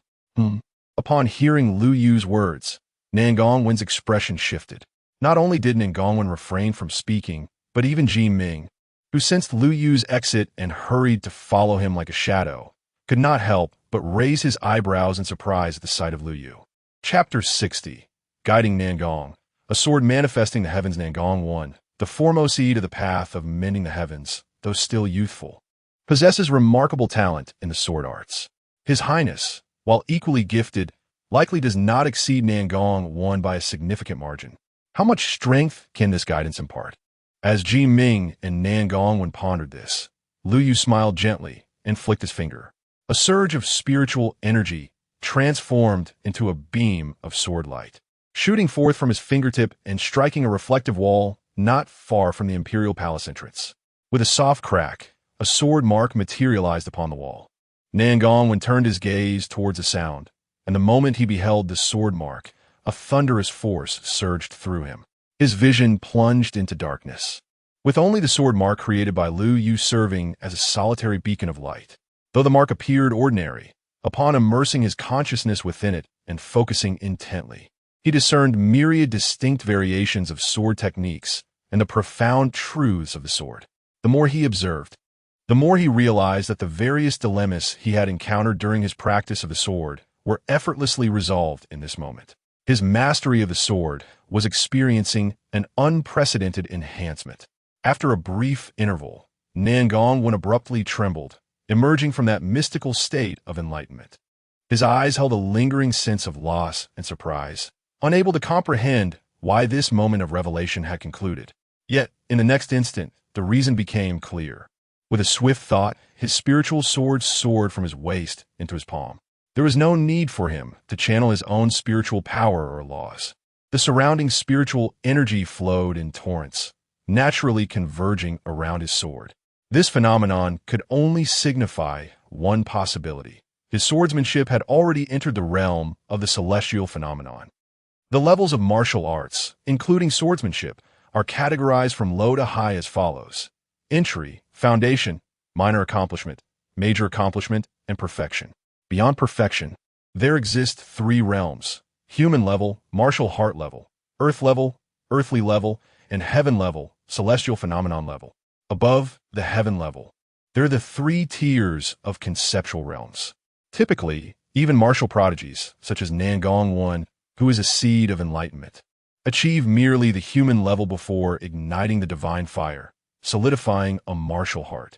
Those who reach the earth level are exceedingly rare, and only prodigies of immortal lineages, like Chu Qingyao, might elevate their martial prowess to the heaven level prior to igniting their divine fire. Yet now, with just a single sword mark, Lu Yu had propelled him from the sword heart level to the celestial phenomenon level. To what extraordinary realm had His Highness's swordsmanship ascended? Had he perhaps comprehended the essence of the sword? Nan Gongwen's heart quaked with astonishment as he gazed at Lu Yu, his eyes brimming with disbelief. Yiming, standing beside him, was equally shaken. Although he had not practiced the sword arts, his mastery of the spear, too, had reached profound depths. At a glance, it is evident that Lu Yu's mastery of the sword has undoubtedly transcended the ordinary realms of understanding. The second layer of comprehension. Even the third layer? Yet, how young is His Highness?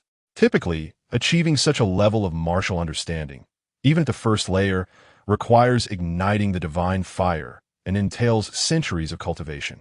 Even the other prodigious heirs of the Lu family only elevate their martial prowess to this level after the age of 30. But how old is Lu Yu? Not even 20. Lu Yu smiled lightly, opting for silence. Ever since he attained the quasi-imperial level and deepened his comprehension of the imperial principles, his understanding of the universal laws of the cosmos has further intensified. With the enhancement of the eternal sword embryo, his swordsmanship has once again ascended. The realm of sword comprehension, he had already grasped it when he reached the king's realm. Now, his swordsmanship has surpassed even the third layer of comprehension, reaching the level of domain level. With merely a thought, the surrounding spiritual energies of heaven and earth would transform into an intangible sword domain, aiding him in vanquishing foes. Within this sword domain, Lu Yu's combat prowess would soar dramatically. Moreover, this technique can synergize with the manifestation of his sacred body, allowing them to amplify one another. Naturally, Lu Yu would not divulge this. It remains one of his trump cards. While the manifestation of the sacred body is something anyone can surmise, the sword domain serves as his ace in the hole, capable of astonishing in critical moments. Lu Yu's demeanor remained calm, yet Nan Gongwen was utterly exhilarated. Once he regained his composure, disregarding the numerous attendants bustling around the imperial palace, he fell to his knees before Lu Yu, bowing deeply. Nangong thanks the young master for imparting wisdom.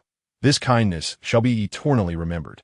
During this expedition to the Xianyuan ancient realm, with Nangong present, anyone daring to provoke the young master shall be met with my sword.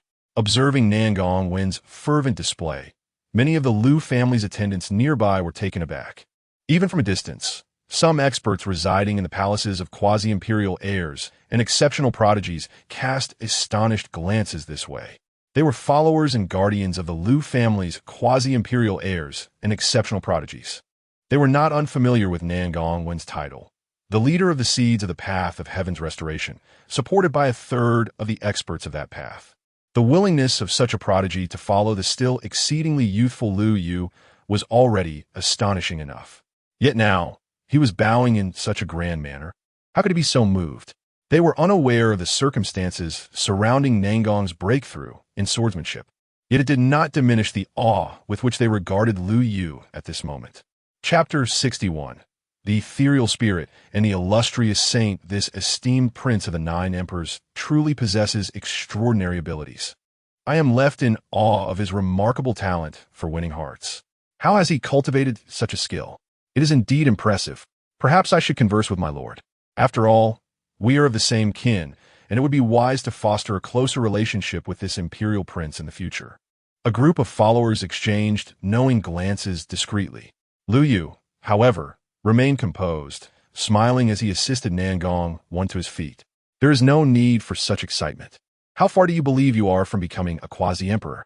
Not far at all, Nangong Wen replied, still brimming with exhilaration. Each time a martial artist breaks through the realms of the laws, their affinity with the principles of heaven and earth significantly increases. Although the time taken to ascend within the realm of laws is brief, that fleeting moment suffices to elevate a martial artist's prowess considerably. Nangong Wen was determined not to miss this opportunity. He wished to deepen his understanding of the sword path as much as possible before breaking through to the imperial realm. Thus, when the time came for his ascension, he could elevate his sword mastery even further. However, his most optimistic expectation had been to reach the perfection of the sword heart level prior to breaking through, and then, using the opportunity of the breakthrough, elevate his sword art to the introductory level of the law domain. Yet, now, before he had even commenced the breakthrough, he had directly achieved the celestial sword path under Lu Yu's guidance. What was there to wait for? Rest assured, Your Highness, I shall commence my seclusion immediately. Before the opening of the Xianyuan ancient realm, I will undoubtedly reach the early stage of quasi-emperor and refine my cultivation to its utmost. Go forth. Lu Yu nodded with a smile. After watching this devoted follower head toward the side palace prepared for them beside the imperial palace, he did not return to the palace himself. With only a few days remaining until the opening of the Xianyuan ancient realm, and having already reached the mid-stage of quasi-emperor, even if he secluded himself, he would not be able to significantly enhance his strength in such a short time. Thus, Lu Yu decided to embark on a journey to Luozhou before the ancient realm opened. In the heavenly domain of Luozhou lies the site of the ethereal spirit tower. Located in the southern region of the Great Xia dynasty, at the Nanhua mountain, unearthed after eons. Time was of the essence, and he did not intend to rely on the prince's prestige. He would only take the sacred king Ji Ming along. However, upon contemplating the complete value of the ethereal spirit tower, which rivaled that of imperial weapons, Lu Yu hesitated for a moment and decided to take a different approach. Accompanied by Ji Ming, he arrived before the Jinshan imperial palace, where Lu Jinshan resided. What business do you have in Luozhou, young man? Are you not preparing adequately for the journey to the Xianyuan ancient realm? Moreover, you wish for me to accompany you? Lu Jinshan regarded Lu Yu with a puzzled expression. He glanced towards Ji Ming. With your companion Ji Ming to protect you, should that not suffice? Although Ji Ming was merely at the Saint King level, he was empowered by the phoenix-winged golden halberd bestowed by his grandfather, the current quasi-emperor Jitai Su. In this era, where the Supreme could not act lightly, even an ordinary great saint would be unable to withstand a single strike from him. Why then, did Lu Yu feel the need for him to accompany? Lu Yu smiled slightly. Uncle, do you still remember my innate ability? The primordial sacred body? Not quite. Lu Jinshan was taken aback, and soon he noticed a peculiar brilliance in Lu Yu's eyes. "You rascal! Have you perhaps stumbled upon something extraordinary?" Lu Yu smiled and nodded. "If this journey goes smoothly, I may very well add another volume of the imperial scriptures to our family." Huh? Lu Jinshan's face was filled with disbelief. The imperial scriptures of the present age are exceedingly precious. The entire Lu family possesses only 19 volumes. How can my grandson possibly contribute yet another? However, recalling Lu Yu's earlier discovery of the true phoenix nirvana fruit, a glimmer of anticipation surfaced in Lu Jinshan's eyes.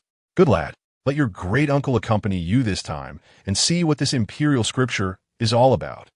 At the foot of Nanhua Mountain in Luozhou, a multitude of young prodigies gathered, numbering no less than 10,000. Not only the talents of Luozhou were present, but also those from over a dozen neighboring states, all eager to behold Nanhua Mountain. Their eyes sparkled with fervor, for today marked the day when the renowned sage of the Great Void would emerge from seclusion. This Nanhua Mountain serves as the sage of the Great Void's sacred ground. According to the edict passed down by this sage before his century-long retreat upon his return, he intends to select a young prodigy as his disciple to carry forth his legacy. It is truly astonishing that a sage would attract such a multitude of gifted individuals. Even martial experts from distant realms, witnessing the spectacle at the foot of Nanhua Mountain, were taken aback. Upon hearing their exclamations, a Luozhou prodigy laughed and remarked, "You may not know, but the sage of the Great Void is among the most formidable sages of our time. Since achieving semi-sacred status 3,000 years ago, he has ventured into the wilderness to battle nearly 1,000 times, valiantly defending the Taishan realm and slaying countless beings of the Forbidden Zones. After attaining full sage status, he has even achieved the remarkable feat of defeating multiple sages from the Forbidden Zones in a single battle. Furthermore, this sage has ancestral ties to a Void Dao body, endowing him with a portion of the Void bloodline. He practices the exceedingly rare Space Dao and has mastered 2 legendary spatial grand techniques, Void Escape and Void Annihilation, to extraordinary heights. If one could be favored by him and accepted as a disciple, they may currently be merely a successor to a sage, but in due time, they could undoubtedly attain the status of a disciple of a quasi-emperor. Such an opportunity is bound to attract this level of attention. How could it be otherwise? Upon hearing this introduction, the initially incredulous outsiders displayed expressions of shock. Many young individuals, glancing toward Nanhua Mountain, couldn't help but reveal a glimmer of fervent desire in their eyes. Observing their reactions, the Luozhou prodigy who had initially taken pride in sharing the sage's background felt a sudden pang of regret. "Oh no, why did I have to say so much? The competition had already reached an intense level. How did I inadvertently attract so many rivals?" Moreover, numerous young prodigies who had been patiently awaiting at the foot of Nanhua Mountain now cast unfriendly glances at the loquacious fellow from my hometown.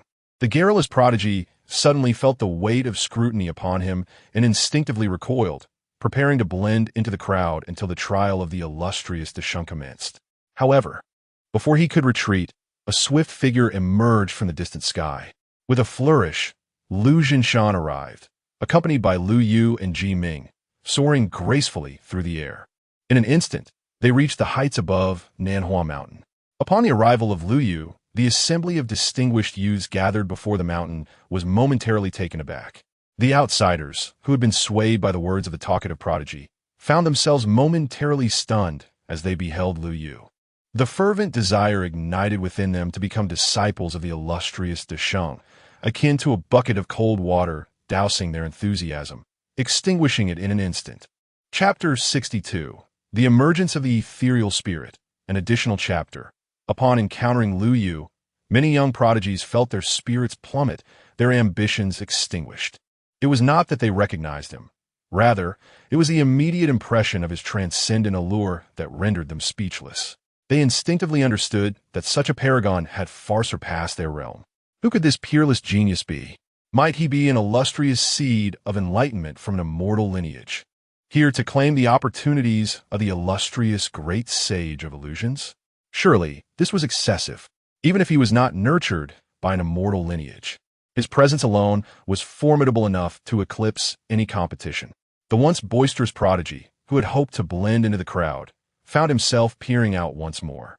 Comparing himself to Lu Yu, he felt an overwhelming sense of dejection. However, not all prodigies were engulfed in despair. At least the women present, without exception, were captivated by Lu Yu's arrival, their disappointment replaced by admiration. What a handsome young man! Such a person is truly deserving of being a disciple of the great sage of illusions. I no longer aspire to be his successor. Merely serving as this young man's attendant would bring me immense satisfaction. The goddesses, previously revered by their peers, were now entranced, their eyes sparkling like flowing water. This drew forth an even deeper sense of frustration among the male prodigies, who found themselves increasingly exasperated by Lu Yu's presence. Yet, as they lamented, a radiant beam of divine light surged from the peak of Nanhua Mountain.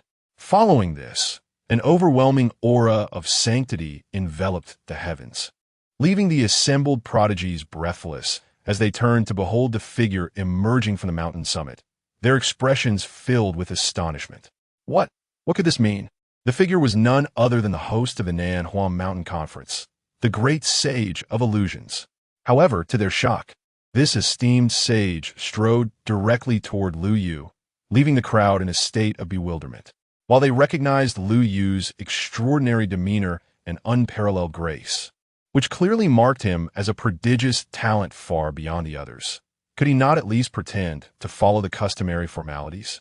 But as they stood dumbfounded, the once revered great sage of illusions approached Lu Yu with no semblance of seniority. Instead, he performed a profound bow, humbly greeting Lu Yu with the utmost respect. This left all the prodigies, regardless of gender, momentarily breathless. Surely I must be dreaming. Did the great sage of illusions just bow to appear? Could someone kindly slap me to confirm whether this is reality? The multitude of young prodigies gathered at Nanhua Mountain, witnessing the great sage's profound bow to Lu Yu, felt as though they were caught in a surreal dream. Yet, the great sage was oblivious to their astonishment. He bowed deeply, his voice brimming with astonishment. Xihua has encountered His Highness the young emperor. Why did you not forewarn me of your arrival? It is a grave oversight on my part to have failed in my welcome. Dear Xihua, you are too modest, Lu Yu replied with a smile. I merely came here on a whim, unaware that this place is your sacred ground. It is I who should apologize for this intrusion. Xihua, a revered sage, was not someone easily lifted by Lu Yu's hand. He insisted on completing his bow before rising, acknowledging Ji Ming with a nod before turning to Lu Jinshan with a smile. My dear brother Jinshan, even if the young emperor does not announce his coming, you ought to have informed me in advance so I could prepare accordingly. Since entering the realm of the sacred path, Xihua had frequently ventured to the borderlands, responding to the summons of the great emperors guarding those territories. He had journeyed to the heavenly pass of the borderlands to protect the Tai Xian and had fought valiantly against the beings of the forbidden zones. Possessing a portion of the void bloodline and remarkable innate talent, he was on par with Chu Qingyao. Over the past 3,000 years, he had made significant contributions to Tai Xian. However, this had also incurred the enmity of the beings from the forbidden zones. A century ago, during another expedition to the borderlands, he was ambushed by several heavenly sovereigns from the forbidden zones. Had it not been for Lu Jinshan's timely intervention, Xihua would have likely fallen victim to their treachery. It was for this reason that Xihua took Lu Jinshan as a brother, growing exceedingly close to the Lu family. Lu Jinshan, keenly aware of the contemporary 9 young emperors, had heard of Lu Yu. Naturally, he held great respect for him as well. Upon hearing Xihua's words, the assembly of young prodigies below began to comprehend the situation, their previously bewildered expressions softening. It made sense now that the young emperor was present. Lu Yu's earlier triumph in Mingdao City, where he subdued 3 major path seed contenders and forcibly extracted the accompanying divine fire of the Jing family's young deity, had already resonated throughout Tai Xian. Thus, it was entirely reasonable for Xihua to greet him. Yet, as they regained their composure, the young prodigies were left pondering what could possibly warrant the young emperor's personal visit. Not only were they puzzled, but after the formalities, Xihua could not contain his curiosity and gazed at Lu Yu. Might I inquire, Your Highness, what brings you to my humble abode? Is it possible that there is another invasion from the forbidden zones requiring my assistance? As he spoke, excitement flickered in Xuhua's eyes. Lu Yu quickly waved his hand. You misunderstand, esteemed elder. I have come merely because I sense that your sacred ground harbors a great opportunity, and I wish to test my fortune to see if I might seize it. My sacred ground harbors a great opportunity? Upon hearing Lu Yu's words, Xuhua was instantly perplexed. He glanced back at his Nanhua mountain, then at Lu Yu, and finally back at his mountain, before he could no longer restrain himself. Your Highness, I have cultivated here on Nanhua Mountain for several millennia, yet I have never sensed any hidden opportunities. Lu Yu, upon hearing this, offered a mysterious smile. Unbeknownst to the senior, this fortuitous opportunity has its roots intertwined with you. Should you harbor any doubts, might I venture into the mountain to seek it out? Certainly, the esteemed one may proceed in search. I, too, am intrigued by what wonders lie within the mountains. Upon witnessing this, the illustrious sage of illusions grew even more curious. He promptly waved his hand, dispelling the restrictive barriers surrounding Mount Nanhua, and voluntarily guided Lu Yu to soar above the mountain. Lu Yu, unhesitant, ascended the celestial rainbow, arriving above Mount Nanhua, where he gazed down upon its magnificent splendor. Eons ago, Mount Nanhua towered 10,000 zhang, reaching the heavens and connecting with the clouds. An awe-inspiring sight. In stark contrast to the mere few hundred meters that it stands today, the difference is as vast as heaven and earth.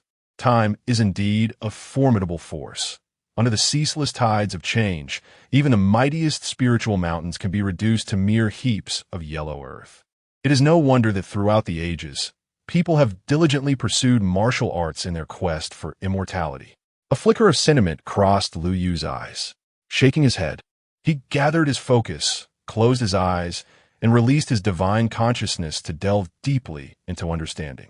With prior experience in refining the ethereal remnants of the Spirit Tower, he possessed an unparalleled sensitivity to its essence. The Sage of Illusions could not sense the Spirit Tower, yet for Lu Yu, it was a trivial matter. Moments later, Lu Yu suddenly opened his eyes, casting his gaze towards the foot of Mount Nanhua, his eyes sparkling with brilliance. Senior, forgive my audacity. May I excavate the base of this mountain to explore its depths? Lu Yu looked towards the Sage of Illusions. The sage, increasingly intrigued, boldly gestured, excavate. Do not hesitate to unearth the mountain's base. I am equally curious about the opportunity the esteemed one may uncover. Lu Yu slightly bowed in gratitude to the Sage of Illusions and then raised his hand with fervor. With a resounding boom, a beam of sword light soared forth, crashing down upon the base of Mount Nanhua. The foot of the mountain, unprotected by the sage's array, was cleaved open, revealing a chasm of 1,000 zhang. Within that abyss lay an enveloping darkness. The assembled prodigies, as well as the Sage of Illusions, Lu Jinshan, Ji Ming, and others in the sky, could not help but direct their consciousness into that shadowy void. However, upon doing so, their expressions shifted dramatically. They found no trace of opportunity within that darkness, for their divine consciousness was extinguished and shattered upon entry. Even Lu Jinshan was not spared. Chapter 63. The Great Sage's Pursuit. The ethereal spirit acknowledges its master what mysteries lie within, a treasured relic left by the Supreme of Creation? No. Lu Jinshan's brow throbbed with intensity. The great Sage of Illusion and his companions wore expressions of sheer astonishment. Just as their shock settled, a hue of earthy yellow light quietly ascended from the ravine. Accompanied by this luminescence, an ancient tower slowly emerged from the depths of the chasm. The tower soared over 100 feet in height, its entire form exuding an earthy yellow hue, indistinguishable from the surrounding terrain of Nanhua Mountain. Its aura was remarkably mundane, devoid of any peculiar fluctuations. Indeed, even without the use of divine perception, one could easily mistake this ancient tower for merely an extension of Nanhua Mountain, akin to a handful of loam. However, as the tower gradually rose, breaking free from the confines of Nanhua Mountain, a resonant hum echoed forth. The earthy disguise that cloaked it peeled away in an instant, revealing a dazzling radiance of golden light, which burst forth from within the tower. Intricate divine patterns, akin to dancing dragons and phoenixes, were inscribed upon its surface. Each of these patterns possessed the power to invoke the laws of the universe, stirring the void itself. Previously concealed beneath the earthy Fade, these divine symbols now emerged into the light, resonating harmoniously with the cosmos. Boom! Across the entire celestial domain, throughout the entirety of the Tianxian Dao continent, all beings felt a tremor within their consciousness, instinctively lifting their gazes toward the direction of Nanhua Mountain in Luozhou. Above the mountain, boundless auspicious light descended from the heavens. Beneath the earth, golden lotuses surged forth, encircling the ancient tower of gold.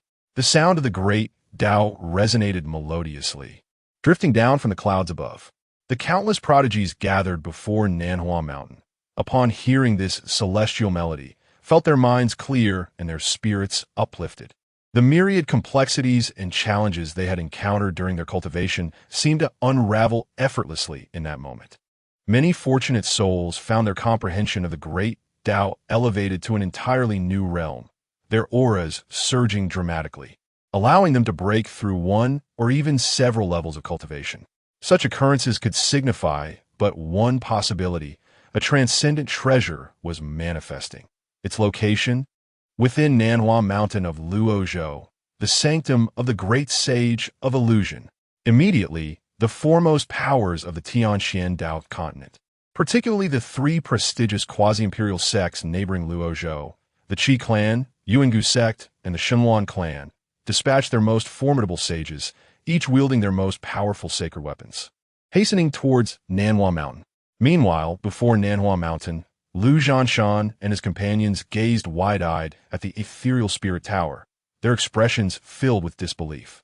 Although it was their first encounter with the ethereal spirit tower, the formidable patterns inscribed upon it, capable of shaking the very fabric of space, made it evident to Lu Zhanshan and the others that they were in the presence of a legendary relic.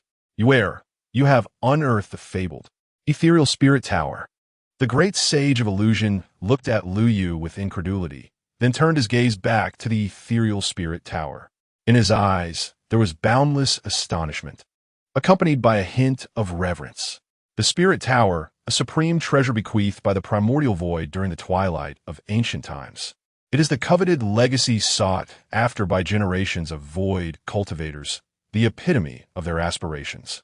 Yet, upon regaining his composure, the illustrious sage of splendor realized the complexity of his emotions. He had established his sanctuary on Mount Nanhua for 3 millennia, coexisting with the spirit tower day after day, yet remained utterly oblivious to its significance. Had it not been for Lu Yu's discovery of this spirit tower today, he would have lived his life unaware of how closely he had brushed against the foremost legacy revered by all void practitioners throughout history. At this moment of reflection, Sage of Splendor was startled as Lu Zhanshan cast a glance his way. Sensing the weight of Lu Zhanshan's gaze, he was momentarily taken aback, quickly grasping the meaning behind it. After a brief hesitation, the sage waved his hand and replied with a wry smile, "Brother, please do not inquire further. I have been here on Mount Nanhua for 3,000 years and have yet to uncover this spirit tower. How could I claim it as my fortune? This treasure was discovered by the young emperor and rightfully belongs to him." With that, the sage breathed a sigh of relief, as if he had laid down a heavy burden, his thoughts becoming much lighter. He hurriedly urged Lu Zhanshan, "Brother, do not delay. Swiftly send word to the clan and summon the supreme ancestor to claim this spirit tower." Lu Zhanshan exhaled in relief. Although the spirit tower was unearthed by Lu Yu, it was ultimately within the domain of the Sage of Splendor. If it were another opportunity, it might have been inconsequential. However, the spirit tower was the pinnacle of enlightenment treasures, perfectly aligned with the Sage of Splendor, who bore traces of the void bloodline. It would not be surprising for even biological brothers to clash over such a treasure. While Lu Zhanshan held no fear of the sage, he was reluctant to engage in conflict with a dear friend. Now that the Sage of Splendor had willingly relinquished his obsession, Lu Zhanshan felt a surge of emotion. Contemplating for a moment, Lu Zhanshan could not help but glance at Lu Yu. Before he could speak, Lu Yu smiled gently, assuring him, "Uncle, rest assured." Turning to the Sage of Splendor, Lu Yu continued with a smile, "If the esteemed elder does not mind, you may come to my Lihua Imperial Palace at any time to enter the Spirit Tower for cultivation and to contemplate the various legacies left by the first generation of Void ancestors."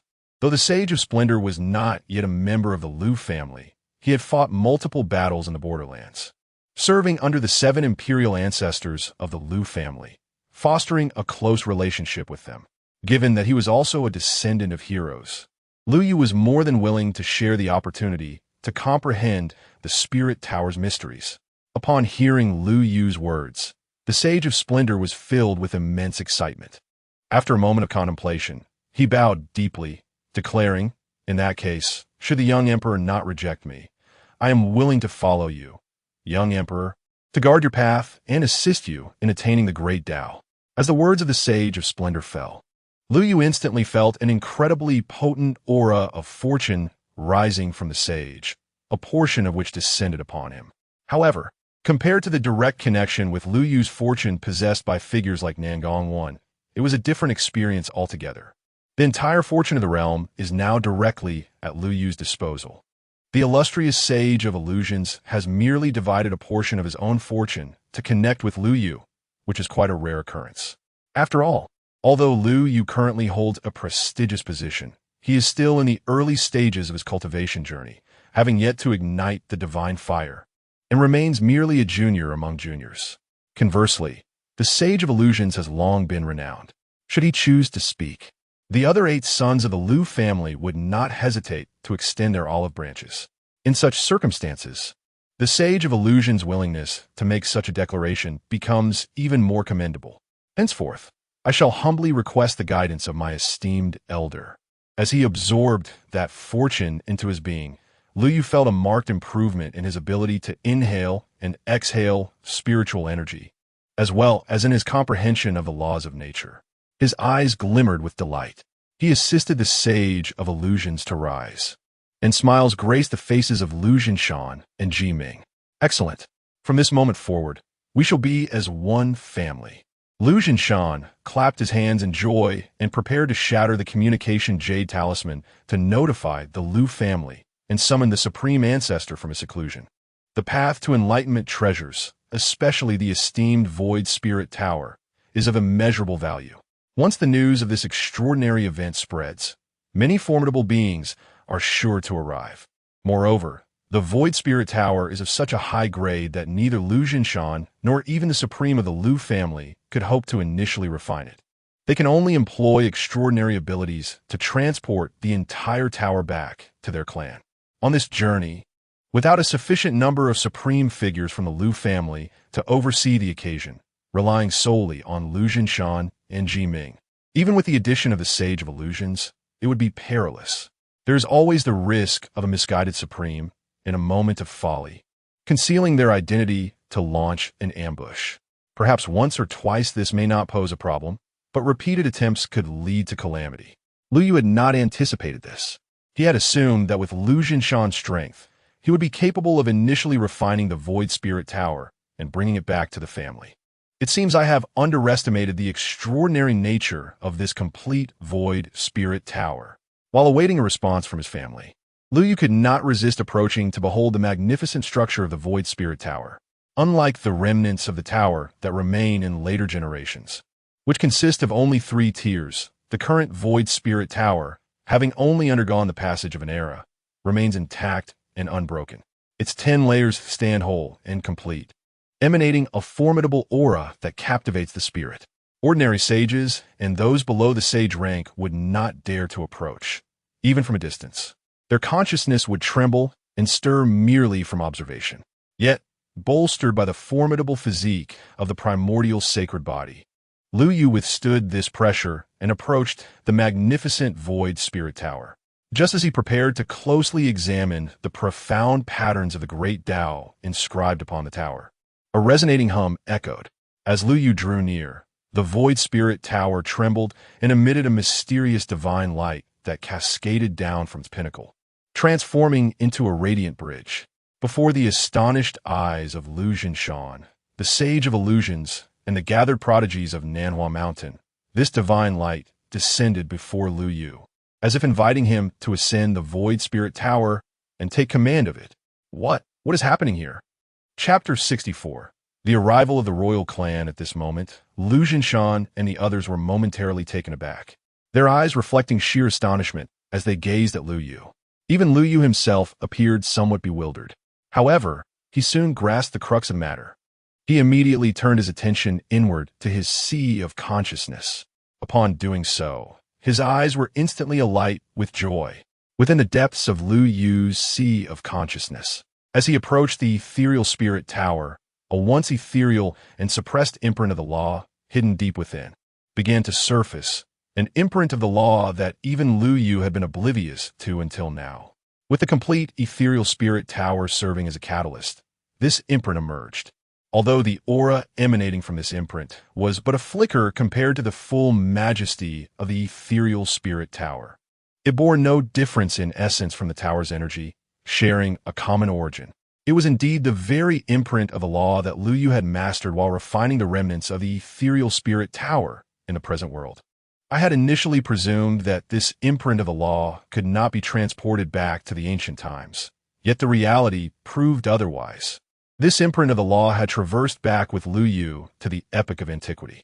However, during that era, the ethereal spirit tower did not exist, causing the imprint to lie dormant in the deepest recesses of Lu Yu's consciousness.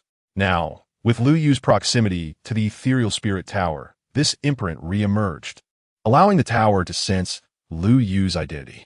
Though the ethereal spirit tower could not comprehend why Lu Yu was its master or why this imprint appeared so fragmented, the authenticity of the imprint was undeniable.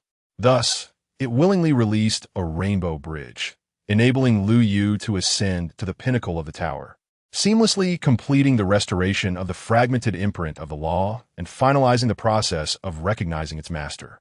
Exhaling a breath of turbid air, Lu Yu suppressed his exhilaration and addressed Lu Jinshan and the others behind him, saying, "Uncle, Su Hua, and esteemed seniors Jiming, I am grateful for your protection while I ventured forth."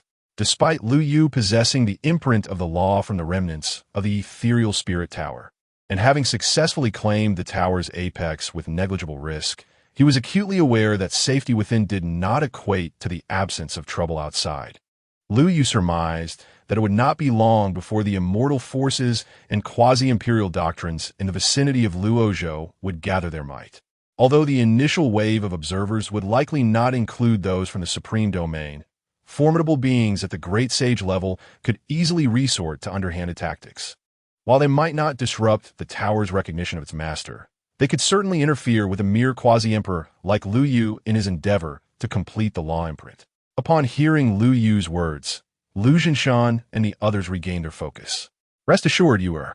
With your uncle here, not even a supreme can thwart your claim to mastery," Lu Jinshan stated solemnly. Although he was unaware of how his grandson had managed to achieve the tower's recognition, he would not allow anything to jeopardize this fortuitous event for the Lu family. As for Jiming and Su Hua, their resolve was even more steadfast. Jiming promptly summoned the phoenix-winged golden halberd, which, upon a gentle flourish, magnified 100-fold, manifesting an overwhelming aura of quasi-imperial might that loomed over the summit of Nanhua Mountain. Like a resplendent sun illuminating all directions, it renders even the most nefarious figures powerless to conceal themselves. The grand sage of illusions, with a mere flicker of his form, returned to the summit of Nanhua Mountain. With the utterance of a thought, a plethora of restrictive formations rose throughout the mountain, their radiant light intertwining, enveloping Nanhua Mountain in an impenetrable fortress. Even formidable beings from the highest realms could not breach this sanctum. Not only could they not intrude, but their divine senses could not even perceive the intricate happenings within the mountain, rendering them utterly disconnected from its essence. Upon sensing the meticulous arrangements laid by the three supreme masters of the sacred path, Lu Yu felt an immense relief wash over him. A faint smile graced his lips as he stepped onto the rainbow bridge, ascending to the pinnacle of the illusory spirit tower. Boom! As he entered the 10th level of the illusory spirit tower, Lu Yu felt his form shimmer, and upon regaining his senses, He was astonished to find himself in an endless void. This 10th level of the illusory spirit tower was, in fact, a realm unto itself. The expanse was suffused with deep violet divine light, and upon closer inspection, one could discern that each beam of this ethereal radiance was inscribed with the profound principles of the space Tao. This was the unparalleled realm of enlightenment left behind by the ancients of the void. Lu Yu immersed himself in the contemplation of these divine lights, his eyes reflecting boundless awe. The Lu clan possessed an unparalleled treasure, the Emperor's Tower, which not only manipulated the flow of time differently than the outside world, but also aided in the comprehension of martial techniques. Even the imperial scriptures could swiftly usher the clan's disciples into mastery. However, when considering the amplification effects of the Emperor's Tower, it paled in comparison to the enhancements provided by the 10th level of the illusory spirit tower. This miniature world, with the assistance of the illusory spirit tower, Lu Yu envisioned a future where, beyond mastering the sword path, he could also cultivate the space Tao. Both the sword path and the space Tao were regarded as the pinnacle of lethal powers among the myriad paths. Furthermore, the space Tao offered an advantage. When cultivated to profound depths, it could serve both offensive and defensive purposes. It allowed one to traverse the void, exploring the vast seas by day and the desolate wilderness by night, covering 3,000 continents in a single day. This would significantly enhance Lu Yu's overall prowess. Taking a deep breath, Lu Yu quelled the tumult within his heart and focused his attention on the central law seal within the miniature world of the 10th level. This law seal was considerably larger than the one residing in Lu Yu's sea of consciousness. The one in his consciousness was merely the size of thumb, its radiance dim, akin to a firefly. In contrast, this complete law seal was as large as a human head, its brilliance dazzling, resembling a small sun radiating warm and harmonious golden light within this dark violet realm. Yet, Lu Yu could sense an underlying menace within this seemingly warm and harmonious divine light. Invisible, spatial divine patterns intertwined beneath its luminous surface. Should an ordinary person approach recklessly, they would not only fail to refine this law seal, but would likely be shredded into pieces by the very spatial patterns before even drawing near. However, as Lu Yu advanced, these spatial divine patterns were treated as if in reverent homage to their master, parting to either side and graciously inviting him to approach the law seal. Buzz. As Lu Yu stepped forward, a thought stirred within him. The incomplete mark of the law, concealed in the center of his brow, surged forth like a fledgling swallow returning to its nest. In the very instant it descended, it eagerly merged with the complete law mark. At the moment of their fusion, a tremendous torrent erupted from the pristine ethereal mark, roaring towards his sea of consciousness with an overwhelming force, as if it sought to shatter Lu Yu's very essence. Yet, Lu Yu did not flinch. This was an essential path to refining the ethereal spirit tower, a process of irrevocably claiming dominion over the ethereal. Moreover, with the incomplete Tower S mark in his possession, Lu Yu was confident that its power would not inflict any genuine harm upon him.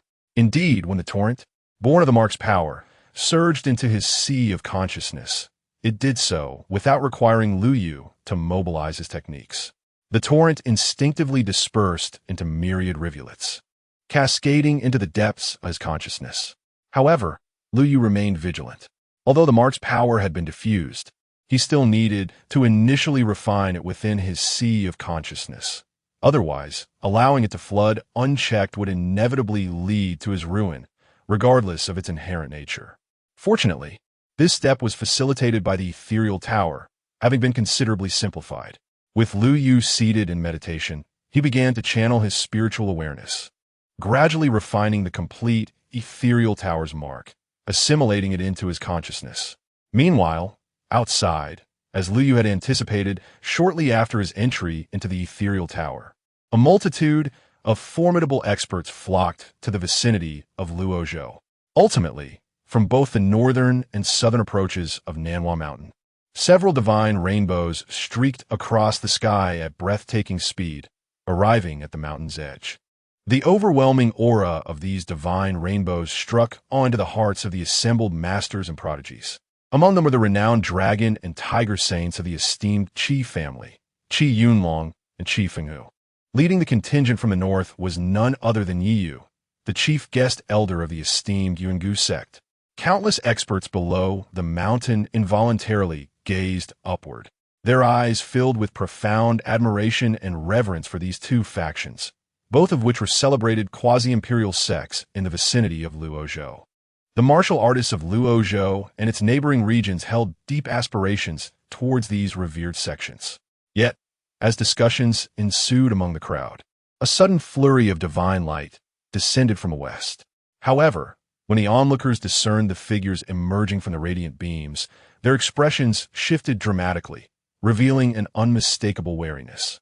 Many martial artists harbored feelings of anger and even hatred towards these figures, who were tall and graceful, the men strikingly handsome and the women enchantingly alluring. Behind them, a pair of colorful wings unfurled, manifesting their true lineage, which was not of the human race. They belonged to the divine Phoenix clan, one of the 10 royal families of the primordial era, and were masters of the great sage realm. Chapter 65. The Unparalleled Prince, a grand chapter of 3,500 words. In the vast wilderness, countless races exist. Among them, approximately 3,000 possess the qualifications to be recognized within the royal lineage. Yet, only 10 of these ancient royal clans are esteemed enough to be designated as the top 10 royal families. The Divine Yuan clan is one of them. These 10 royal families hold an exalted status, each encompassing numerous, even double-digit, experts of the quasi-emperor realm. Their profound heritage rivals that of the ancient royal families that have previously birthed emperors, though slightly less formidable. Consequently, the Divine Yuan clan has historically exhibited a brazen demeanor. Before the rise of the Lu family, the Divine Yuan clan wreaked havoc across more than 100 states in the region of Luo, slaughtering cities and devouring countless lives. Engaging in blood sacrifices and viewing the experts of the human race merely as sustenance. It was only after the Lu family ascended and transformed the celestial domain into their dominion that the Divine Yuan clan began to behave more cautiously. Nevertheless, many warriors bore ancestral grievances, having suffered oppression or even slaughter at the hands of the Divine Yuan clan. In this moment, the sight of their enemies ignited a fierce animosity. Feeling the weight of those vengeful gazes, the high-ranking saints of the Divine Yuan clan merely scoffed, paying no heed. Their eyes were fixed on the ethereal tower before them, each glimmering with an insatiable hunger. The ethereal tower is an unparalleled treasure. In the past, the original void had vanquished numerous powerful beings from our wilderness. Now that its inheritance has emerged, it is only fitting for the Divine Yuan clan to reclaim it, serving as reparation for the blood debts of Ur. One of the Divine Yuan clan's saints licked his lips and murmured softly. The other saints shared the same fervent gaze. However, despite their greed, they retained their composure. Observing the formidable protective array that enveloped Nanhua Mountain, they furrowed their brows, refraining from rash actions. With a flutter of their wings, they soared skyward, aligning themselves with the peak of Nanhua Mountain before speaking. Xiuhua, this ethereal tower is a treasure without an owner. How can you claim it for yourself? Indeed, treasures of the world belong to those with fate. You, Xiuhua, are merely a great saint who fortuitously encountered the appearance of this ethereal tower by chance.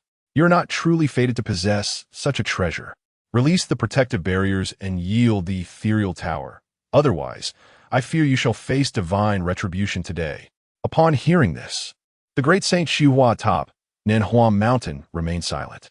Beside him, the great Saint Yiyu from the Yuangu sect could no longer suppress his frown. Regardless of fate, does your Divine Yuan clan truly have the standing to speak of being destined for the ethereal tower? In the past, the predecessor of the original void wielded this tower to subdue countless experts from the Divine Yuan clan. Do you not feel any shame in uttering such words? On another side, the twin saints of the chief family could not help but chuckle. What Brother Yiyu said is quite true. The emergence of the ethereal tower marks a grand gathering of the various major sects in the southern region of the celestial domain. Yet, how could this gathering possibly involve your Divine Yuan clan? Although the Yuangu sect and the chief family also coveted the ethereal tower, they instinctively aligned themselves with Saint Xiuhua in the face of the Divine Yuan clan, forming a united front. Upon witnessing this scene, the three great sages of the Divine Yuan clan furrowed their brows momentarily, only to quickly relax them, sneering in response. What you speak of is merely the connection between our Divine Yuan clan and this illusory spirit tower. The master of this tower once wielded it to massacre many souls of our clan. Now that this illusory spirit tower has re-emerged, it is as if its master, aware from the depths of the underworld, has sent it to our clan as a form of atonement for his past transgressions. Bold, three-headed mongrel birds, dare you utter those words again? Atop the peak of Nanhua Mountain, upon hearing the shameless declarations from the three sages of the Divine Yuan clan, the illusory Splendor Sage could no longer contain himself and let out a low growl. As his voice echoed, a cacophony of array patterns erupted throughout Nanhua Mountain, intertwining to manifest a dark purple spatial divine light, forming the shape of a blade, which then ruthlessly sliced toward the three great sages of the Divine Yuan clan. This was a supreme divine technique of spatial mastery, known as void annihilation. Recognizing the technique, onlookers gasped in astonishment. The blade formed by void annihilation carved a black fissure through the heavens, swiftly racing toward the three sages of the Divine Yuan clan. The three sages immediately paled, but they had been prepared. The foremost middle-aged sage of the Divine Yuan clan shouted sharply and abruptly unleashed a small shield from his sleeve. As he infused his spiritual power into it, the shield expanded instantly, transforming into a magnificent five-colored wall. In a critical moment, it successfully blocked the onslaught of void annihilation. What? At this sight, not only did the illusory Splendor Sage react, but even Yu and the two Dragon Tiger Sages, who were spectating, felt their hearts skip a beat. The might of the illusory Splendor Sage's void annihilation had already surpassed the level of saintly paths, rivaling even the prowess of experts at the pinnacle of the Supreme Realm, the Celestial Sovereign Stage. Yet this formidable attack was actually thwarted by a sage of the Divine Yuan clan, wielding a mere artifact. Wait, could that small shield be the Divine Yuan clan's supreme treasure, the five-colored scale shield? Among the two Dragon Tiger sages, the slightly older Qi Yunlong furrowed his brows tightly, astonishment flickering in his eyes as he focused on the small shield. Impressive perception. The middle-aged sage of the Divine Yuan clan sneered. Behind him, the other two sages of the Divine Yuan clan also smirked coldly, stepping forward and waving their sleeves. Boom! Boom! Boom! Two more supreme divine weapons soared into the air, hovering above their heads. Together with the five-colored scale shield, they intertwined magnificently. The combined might of these three supreme treasures directly suppressed the illusory Splendor Sage, along with Yu and the two Dragon Tiger Sages. Supreme tier treasures, and all three at once. The Divine Yuan clan truly came prepared. The expressions of Yu and the two Dragon Tiger Sages shifted in color, their eyes reflecting wariness as they regarded the three Divine Yuan sages. Although they too possessed treasures, they had only managed to bring their respective saintly weapons in haste. While formidable, they paled in comparison to these three supreme tier artifacts.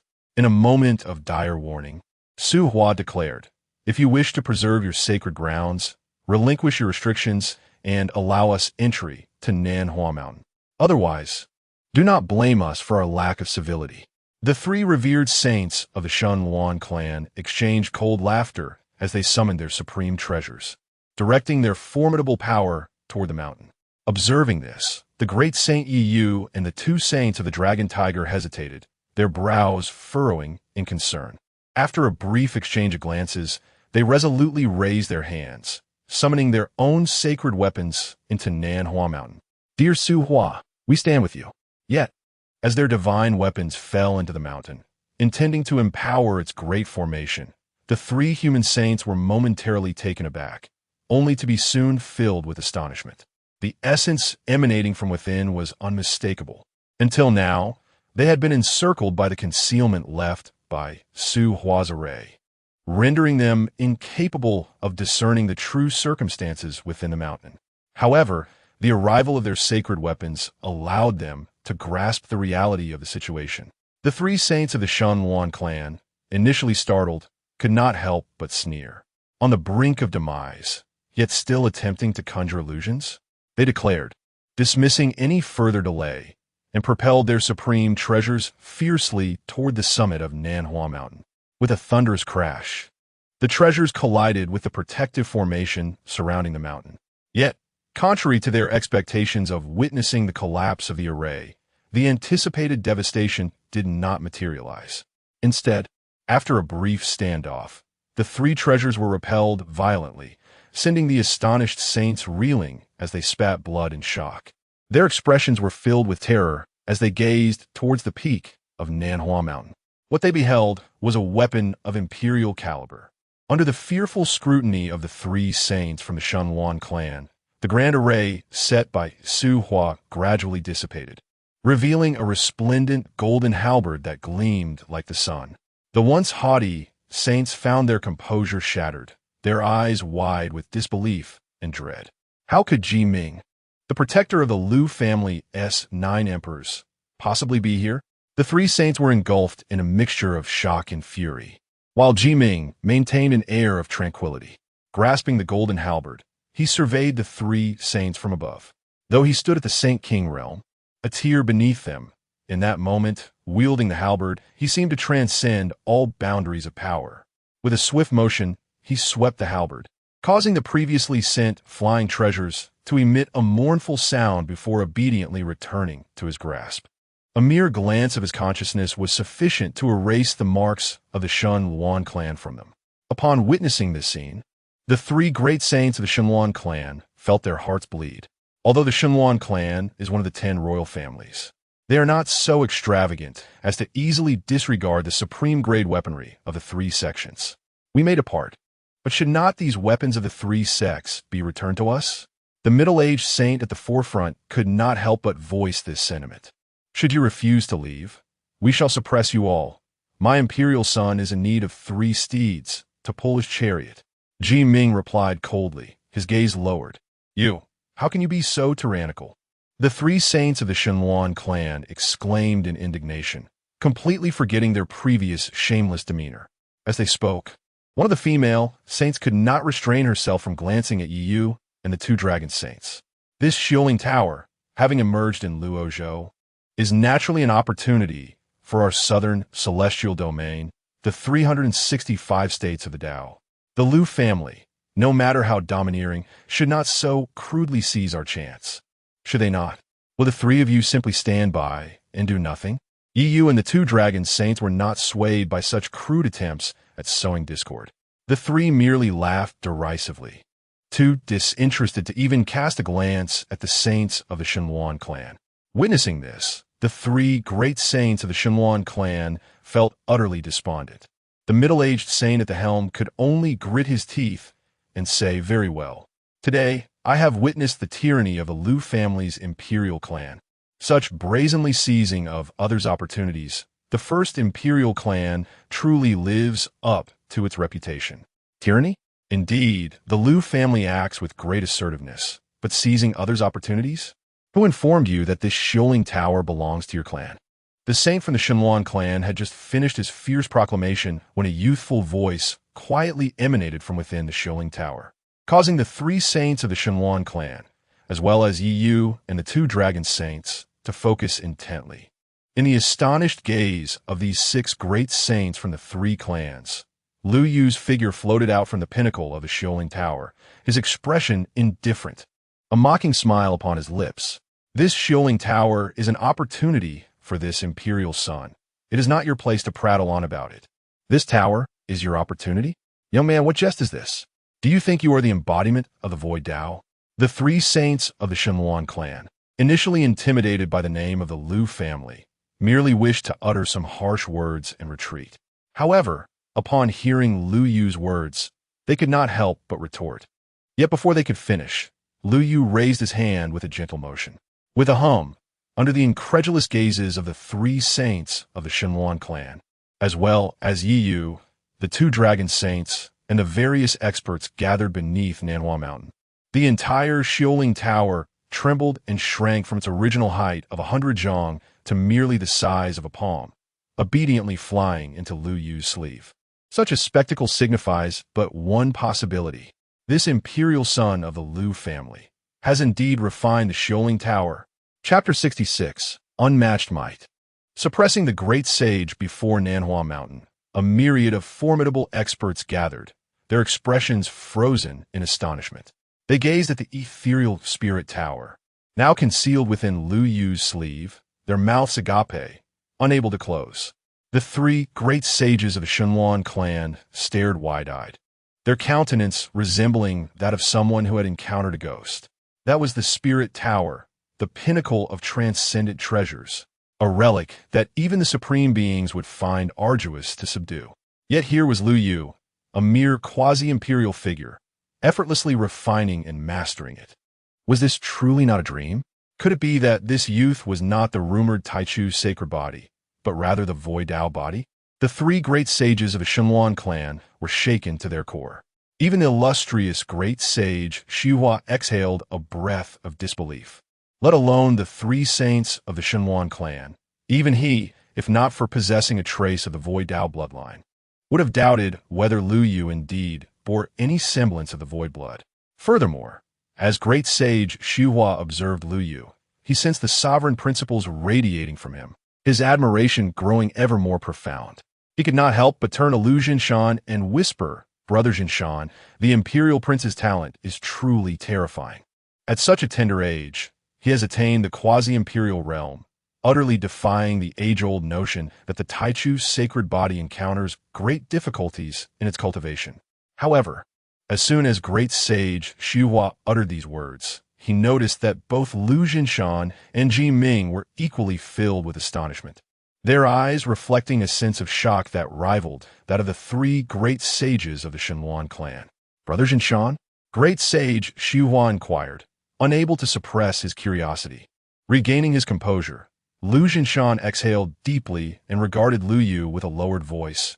"Young man, how on earth did you cultivate so rapidly to become quasi-imperial?" Lu Jinshan remembered distinctly that just days prior, his grandson was merely at the Heavenly King realm, with a considerable distance to cover before reaching quasi-imperial status.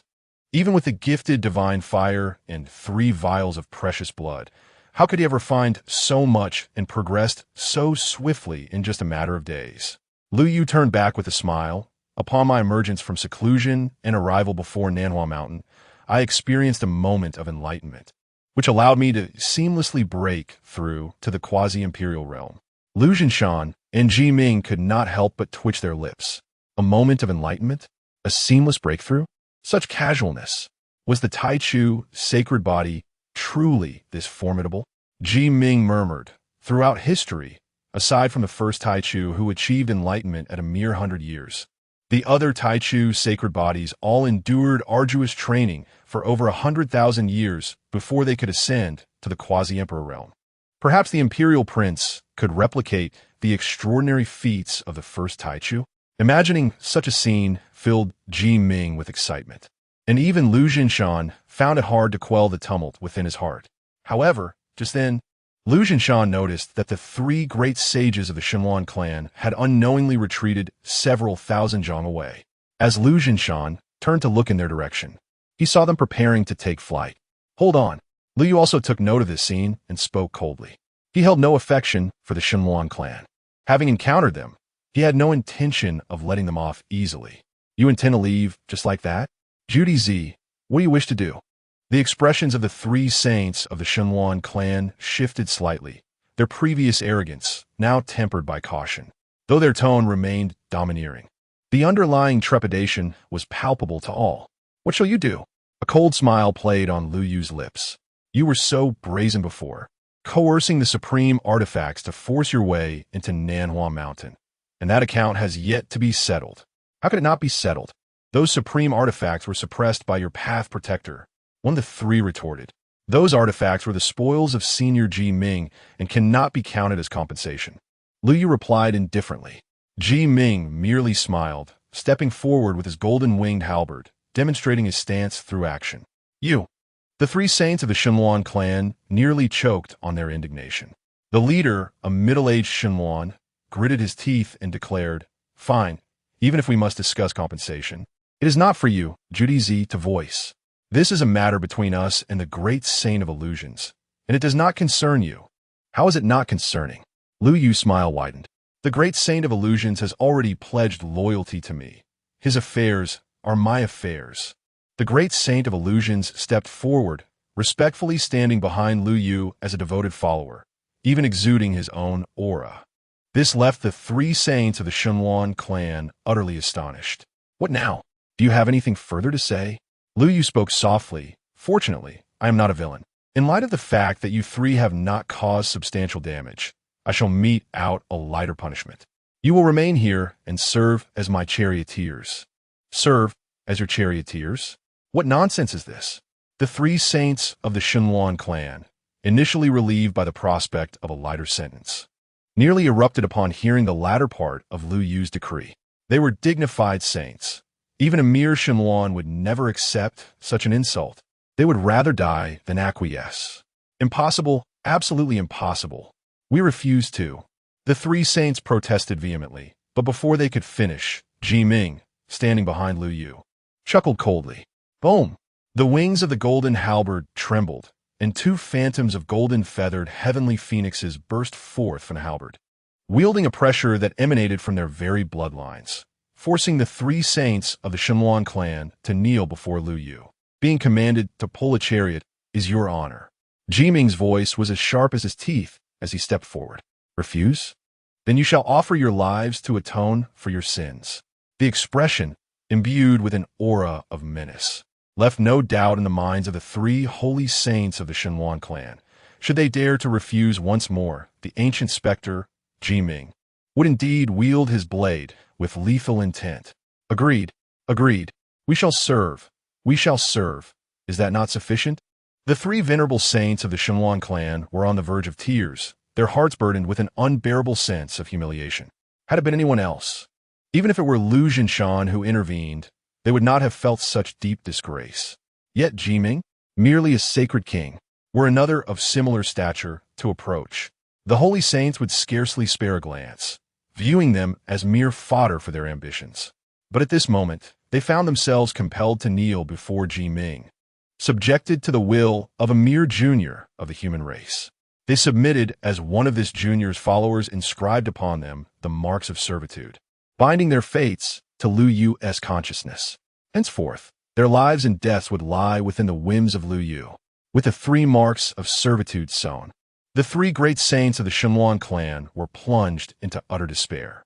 The female Xunluan, her eyes brimming with resentment, glared at Lu Yu, declaring, Our Xunluan clan will not rest until this matter is addressed. Your Lu family must provide an explanation. Yet, before she could finish her sentence, Lu Yu cast a glance her way, and she felt a searing pain engulf her body, forcing her to cough up a mouthful of blood. When she looked into Lu Yu's eyes, they were filled with terror. Kneel. Bow your head in apology. Lu Yu's voice was cold and unyielding. The Xunluan trembled, lifting her gaze in defiance. But before she could utter a word, she was compelled by the weight of the mark to kneel before Lu Yu. Go on. Kill me. With a chilling laugh, Lu Yu raised his hand and delivered a resounding slap, revealing the true form of the female Xunluan. Then, with a flick of his sleeve, a golden war chariot materialized, binding the Xunluan before it, tethering her to the chariot itself. Chapter 67. The Thoughts of the Three Saints. With Lady Qilin, both of you, step forward on your own accord. Do not compel me to take action. Lu Yu cast a frosty gaze at the remaining two divine phoenix saints, sensing the chill in Lu Yu's eyes, accompanied by a faint sting from the slave mark in their consciousness, and witnessing the pitiful state of the female divine phoenix. The two divine phoenix saints finally dared not resist any longer. They obediently revealed their true forms and willingly tethered themselves to Lu Yu's chariot. Uncle, did you witness the tragic plight of the divine phoenix clan today? Ancestor, your highness, the son of the emperor, seeks vengeance for you. We have thoroughly humiliated the divine phoenix clan. With the Lu family's imperial lineage present, the malevolent creatures of the divine phoenix clan no longer dared to display their ferocity. At the foot of Nanhua Mountain, countless masters from the southern human tribes had gathered, Their eyes filled with intense satisfaction as they beheld the three divine phoenix saints subdued and suppressed by Lu Yu. The gaze directed towards Lu Yu underwent a remarkable transformation. It was not just the women who looked upon him with admiration. All the men, especially the youthful prodigies, regarded Lu Yu with fervent adoration. Lu Yu had long grown immune to such glances. After acknowledging the crowd below with a smile and nod, he shifted his attention to the nearby figure of Ji Ming, whose aura of menace remained undiminished. There was a hint of surprise in his eyes. Senior Ji Ming. Is he truly this fierce?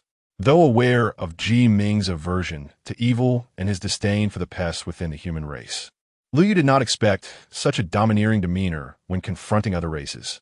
It was a spectacle that exceeded his expectations. Forgive me for the embarrassment, Your Highness. Many elders in our clan have perished in battles against the primal races. Today, I merely sought to settle personal scores, and it is only right to ask for your leniency. Noticing Lu Yu's gaze, Ji Ming came back to his senses and hurriedly dissipated the aura of menace, speaking with an air of contrition. This is hardly a matter of personal grievance. It is simply a matter of reason. To seek leniency would be overly formal. Lu Yu waved his hand with a smile, a glimmer of understanding in his eyes. The nearby Xihua, a saint, stepped forward, remarking, "It is said that in the early years of humanity, there was a supreme who subdued 5 supreme divine birds to pull his chariot. The grandeur of his presence was overwhelming. Many primal beings fell into trepidation before even engaging him in battle. Your Highness, you today bear a striking resemblance to that supreme." Hearing Xihua's praise, Lu Yu could not help but smile modestly. "Your words are overly flattering. That supreme acted personally, while today, I merely borrowed the prestige of several esteemed predecessors." As he spoke, Lu Yu's gaze shifted towards the direction of the Divine Phoenix clan. "However, I must admit, I do aspire to emulate the sentiment of that esteemed figure." Yet, Lu Yu refrained from revealing his true ambitions, as the aforementioned supreme merely subdued 5 supreme-level divine birds. While Lu Yu's aspirations reached far beyond such limits. To subdue, one must indeed suppress the 5 ancient royal beasts harnessed to the chariot. That would truly be a display of magnificence. Lu Yu murmured inwardly, his gaze filled with anticipation, just as he resolved in his heart. The 2 revered saints of the Qi family and the great Saint Yiyu of the Yuangu sect stepped forward. Facing Lu Yu, they bowed respectfully. "We pay our respects to Your Highness, the imperial son, and congratulate you on acquiring a divine beast mount."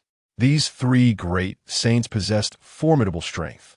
Though they could not rival the illustrious great saint, they were not far behind, each having reached the pinnacle of the sacred realm.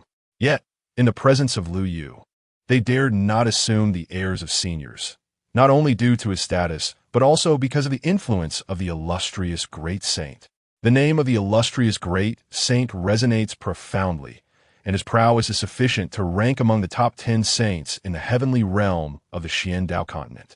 Although he may not match the title of the most powerful saint in history, Lu Jinshan, he is still quite remarkable.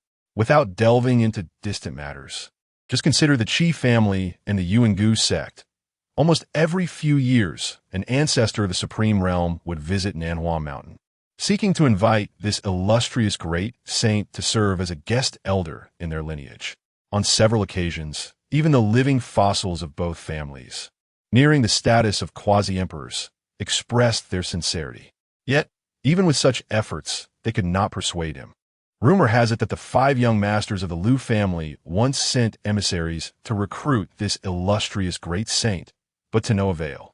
Now, however, this 9th imperial son has merely come to Nanhua Mountain and successfully recruited him, leading these 3 great saints to regard Lu Yu with newfound respect.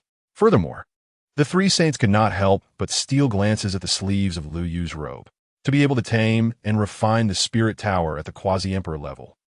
This was not merely a result of strength, but rather indicative of unique opportunities. Yet, this did not cause the 3 great saints to underestimate Lu Yu. On the contrary, it deepened their reverence for him. Opportunities and fortuity are, in themselves, integral aspects of the capabilities of top-tier prodigies. Lu Yu's ability to subdue the spirit tower through chance speaks volumes about his immense fortune. making him a worthy investment. Contemplating this, the three great saints felt a stirring in their hearts. After their formalities, the great Saint Yi took the initiative to speak. "Might I inquire, Your Highness, if you're in need of followers?" Lu Yu turned his gaze toward the great Saint Yi. With a slight bow, Yi continued to be candid. "I have a son named Yan. Though his talents may be lacking, he is earnest in his pursuit of martial arts. If Your Highness would graciously bestow upon him a future, I assure you, he would serve you with utmost loyalty and dedication, never forgetting your kindness." Yan, is he the one who ignited divine fire after a millennium of cultivation and attained the sacred path after 3,000 years? Lu Yu's brows slightly arched as he regarded the great Saint Yi. "Great Saint Yi, you are being overly modest. Compared to the imperial son, your son's achievements are indeed not to be trifled with." Yi bowed deeply, and Lu Yu could discern the earnest intent of the great Saint Yi. However, considering the Yuan ancient sect behind the great sage Yi, Lu Yu could not help but speak. "What about the Yuan ancient sect? Rest assured, Your Highness, if the sect learns of your situation, they will only resent me for recommending too few individuals to you, and will harbor no other thoughts," Yi declared, patting his chest earnestly. Lu Yu nodded with a smile. "In that case, I must trouble you, great sage Yi, to relay a message to Sheng Yan." Upon hearing this, Yi was instantly overjoyed, promptly bowing to express his gratitude to Lu Yu. Before he could send a message, Qi Yunlong from the Qijiao family, one of the dragon and tiger saints, stepped forward swiftly. "Your Highness, to be honest, my sons are of mediocre talent, but my grandchildren possess considerable aptitude. Among them is my little granddaughter, named Qi Lan, who is now 28 years old. Although her cultivation is modest, she is quite charming and diligent in her endeavors. If Your Highness does not mind, I can send a message for her to visit the imperial palace and stay in your court to assist you with menial tasks." "Qi Lan? Is she the radiant jewel of the Qijia family?" exclaimed Lu Yu. "My goodness, the Qijia family is making such an investment. She is one of the most exquisite beauties in the southern region of the heavenly domain, and it is said that her talent is remarkable, a true seed of enlightenment. How could the Qijia family be willing to offer her as a maid to the crown prince?" Many experts from the southern region below were left dumbfounded by this revelation. However, the dragon and tiger saints were not concerned with such trivialities. Their gazes were solely fixed upon Lu Yu, filled with fervent anticipation. Having lived 2 lives and held high positions throughout history, Lu Yu was already accustomed to such scrutiny. Otherwise, he might not have been able to withstand the intensity of the gaze from these 2 great sages. "If that young lady Qi Lan is willing, I would have no objections. Thank you, Your Highness, for granting this opportunity to Lan her." Qi Yunlong hurriedly bowed, with Qi Fenghu following suit in gratitude. They had no reservations about Qi Lan's willingness. Previously, during the battle in Mingdao City, Lu Yu's prowess had become legendary throughout the heavenly domain. Many onlookers had even captured his image on recording stones and sold them privately. The clearer the image and the more complete the capturing process, the higher the price of the recording stone. The most expensive one claimed to be a limited edition that recorded the entire battle in Mingdao City, was auctioned for an astonishing 9,000 pounds of divine source.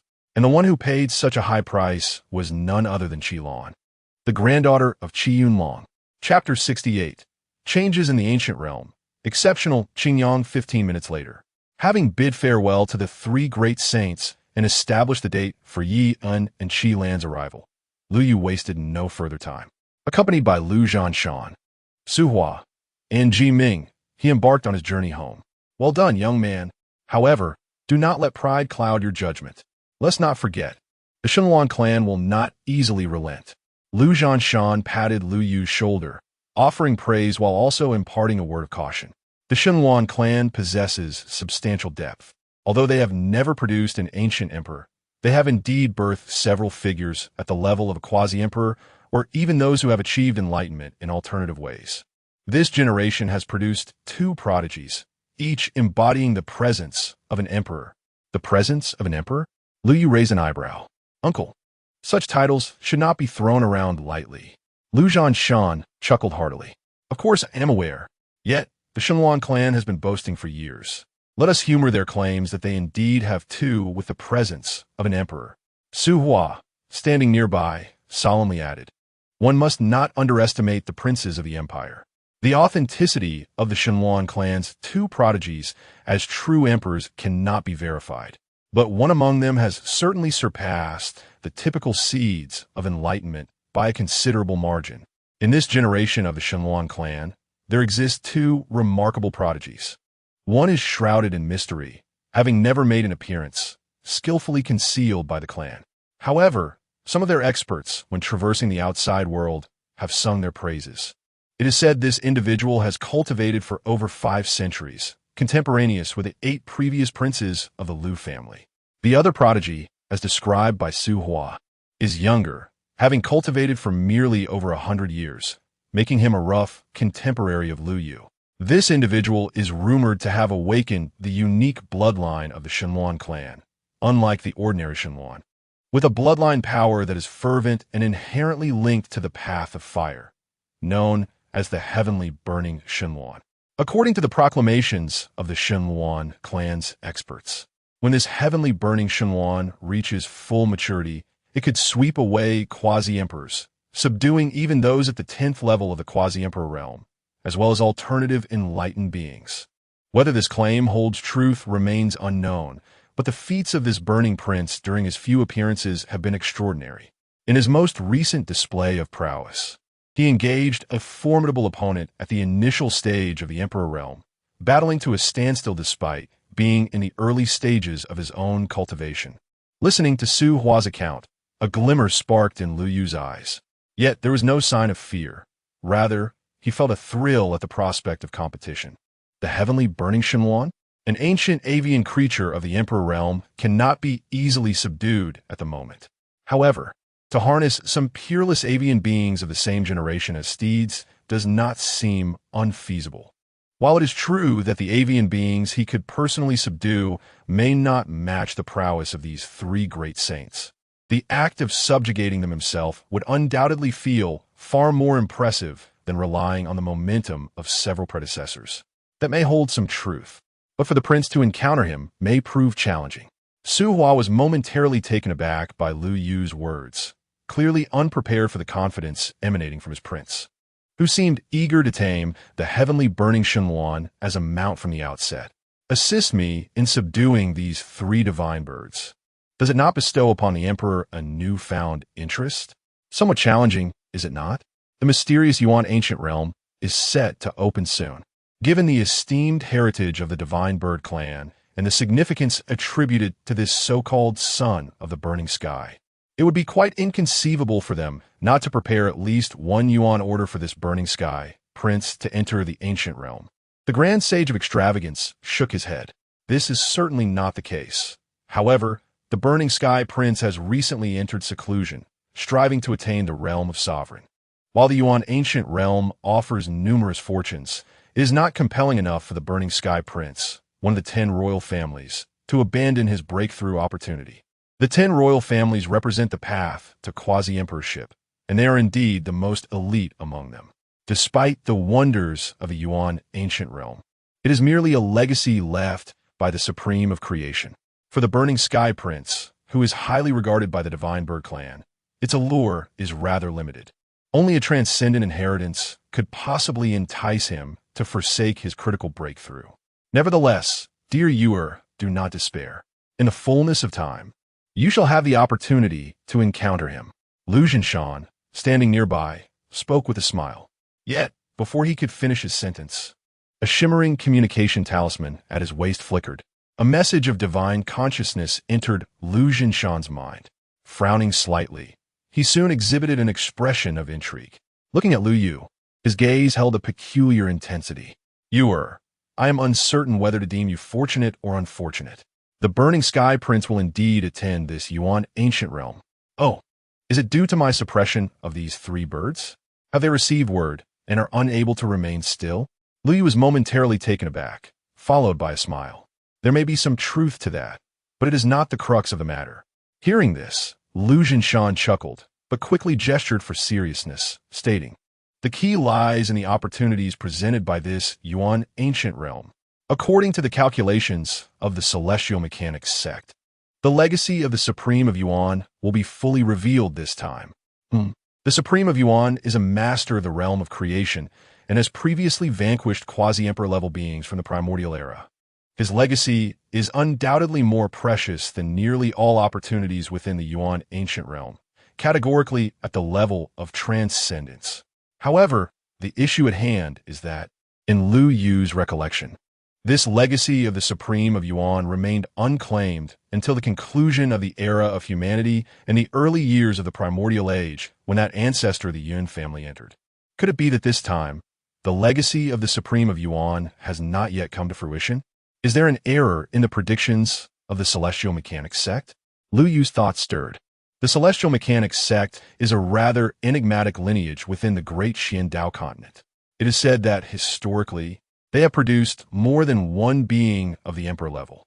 In this era, although the Celestial Mechanics sect lacks an emperor to preside over it, there exists a unique living relic of enlightenment supporting the sect. The masters within the sect are all adept in the art of divination, capable of predicting and navigating through perilous situations. Many of their prophecies have proven accurate. Among the most renowned prophecies passed down through generations is the cryptic saying regarding the departure of the seventh ancestor of the Lu family and the return of the sixth ancestor. At that time, the Lu family believed that among the 7 imperial ancestors, one would inevitably perish in battle. Given the alliance of the 33 masters of the Forbidden Zones, such sacrifices seemed reasonable. Thus, the 7 imperial ancestors, along with countless outstanding members of the Lu family, resolutely ascended the battlefield. However, little did they anticipate that the prophecy would ultimately manifest in a far more tragic interpretation. Nevertheless, the predictions of the Heaven's Mechanism sect are not always accurate. Hence, Lu Yu speculated that perhaps the predictions had faltered, or the circumstances within the ancient realm of Xianyuan had undergone unforeseen changes.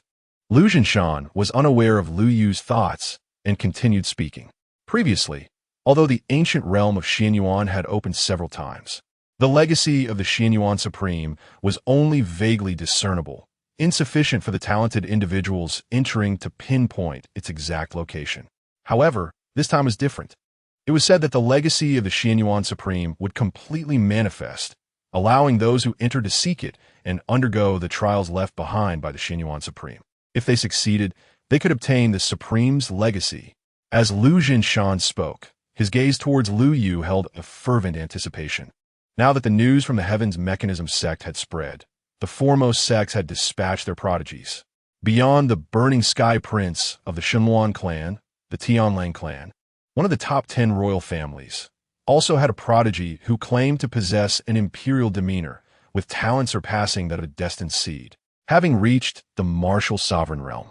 As for those hidden in the mundane world, lacking significant backgrounds or legacies yet priding themselves on their exceptional talents, upon learning of this news, they would certainly not miss this invaluable opportunity to bridge their disparities in origin.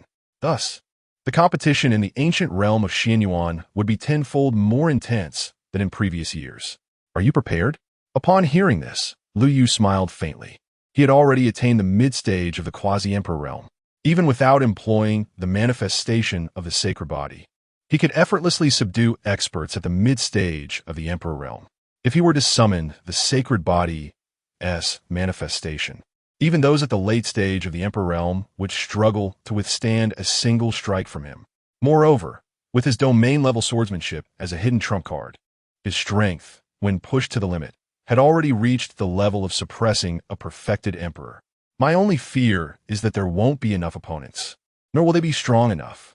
Otherwise, this journey into the ancient realm of Xianyuan might prove too mundane for me, just as Lu Yu harbored such expectations.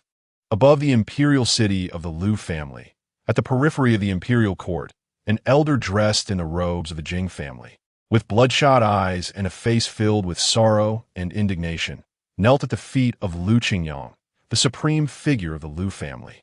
This elder, the leader of the Jing family, held a Xianyuan ancient decree in his hands, tears streaming down his face. Qingyang, you must take a stand for your uncle and for your younger cousin. Chapter 69. apologies and affections within the palace of the Qingyang emperor. The eldest of the Jing family knelt upon the ground, wailing as he spoke. This was originally a treasure prepared by our Jing family for your young divine cousin. Who would have anticipated that he would encounter such calamity, grievously injured by the 9 emperors, not to mention having his divine fire seized?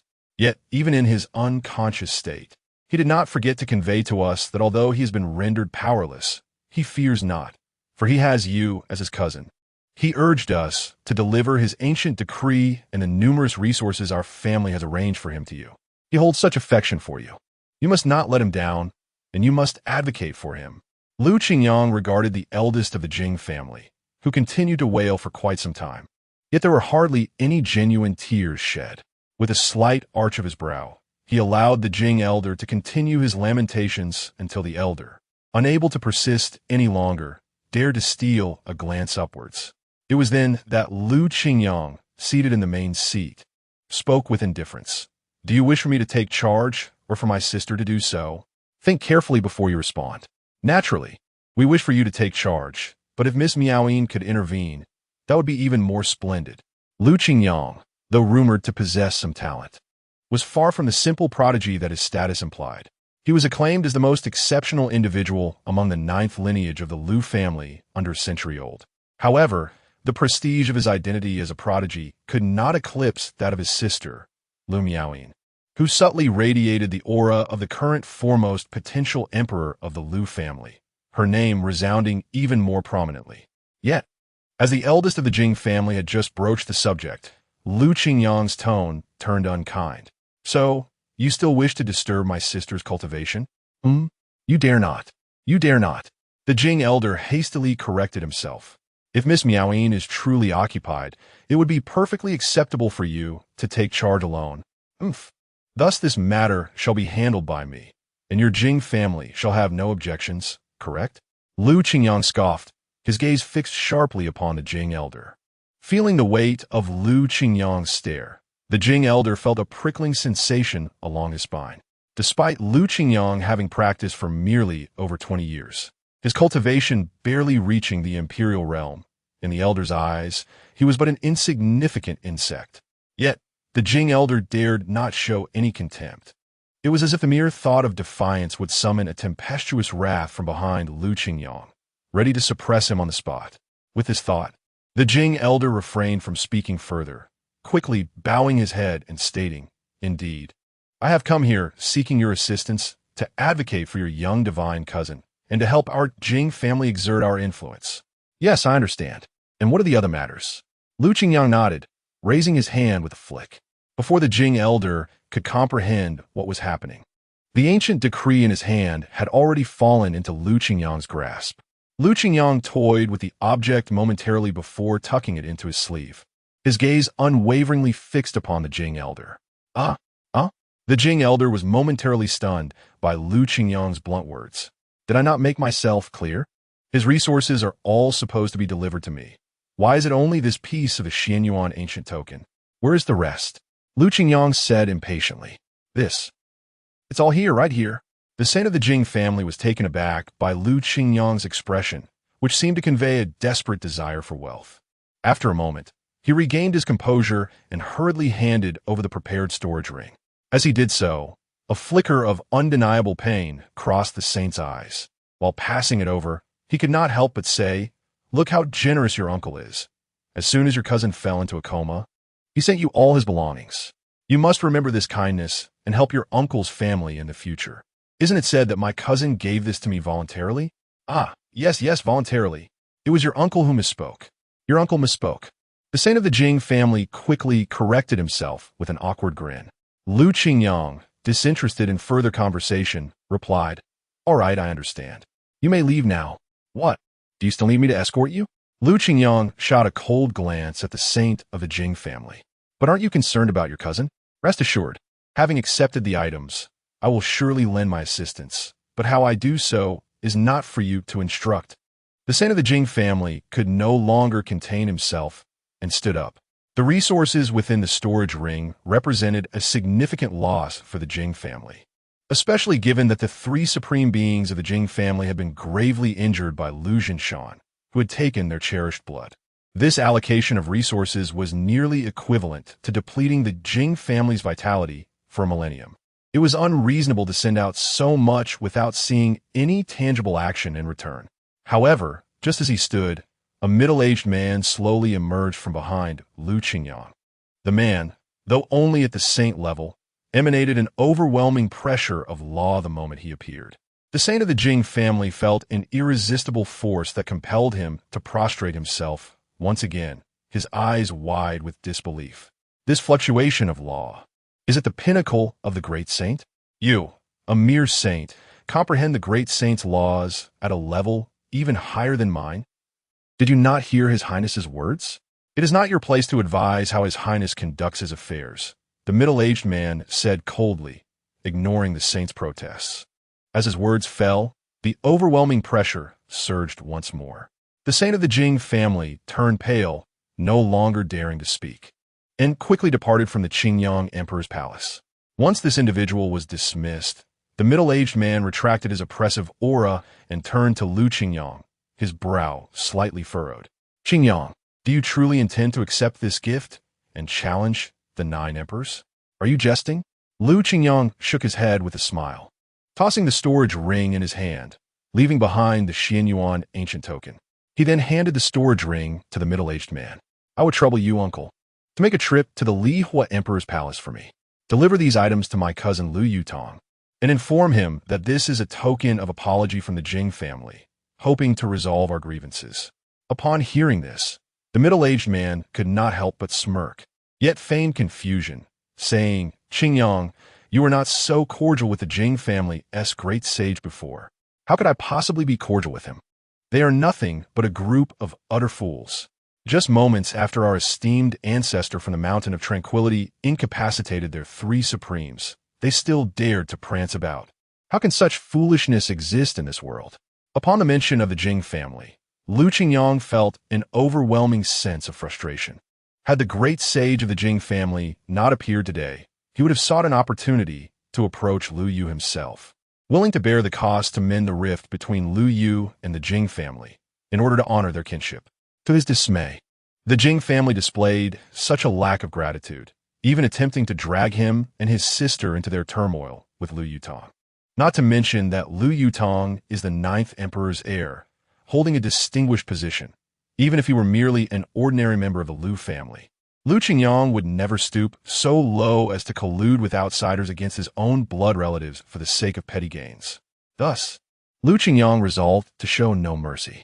He abandoned any thoughts of self-contribution and directly seized the resources prepared by the Jing family's great sage, intending to present them to Lu Yu.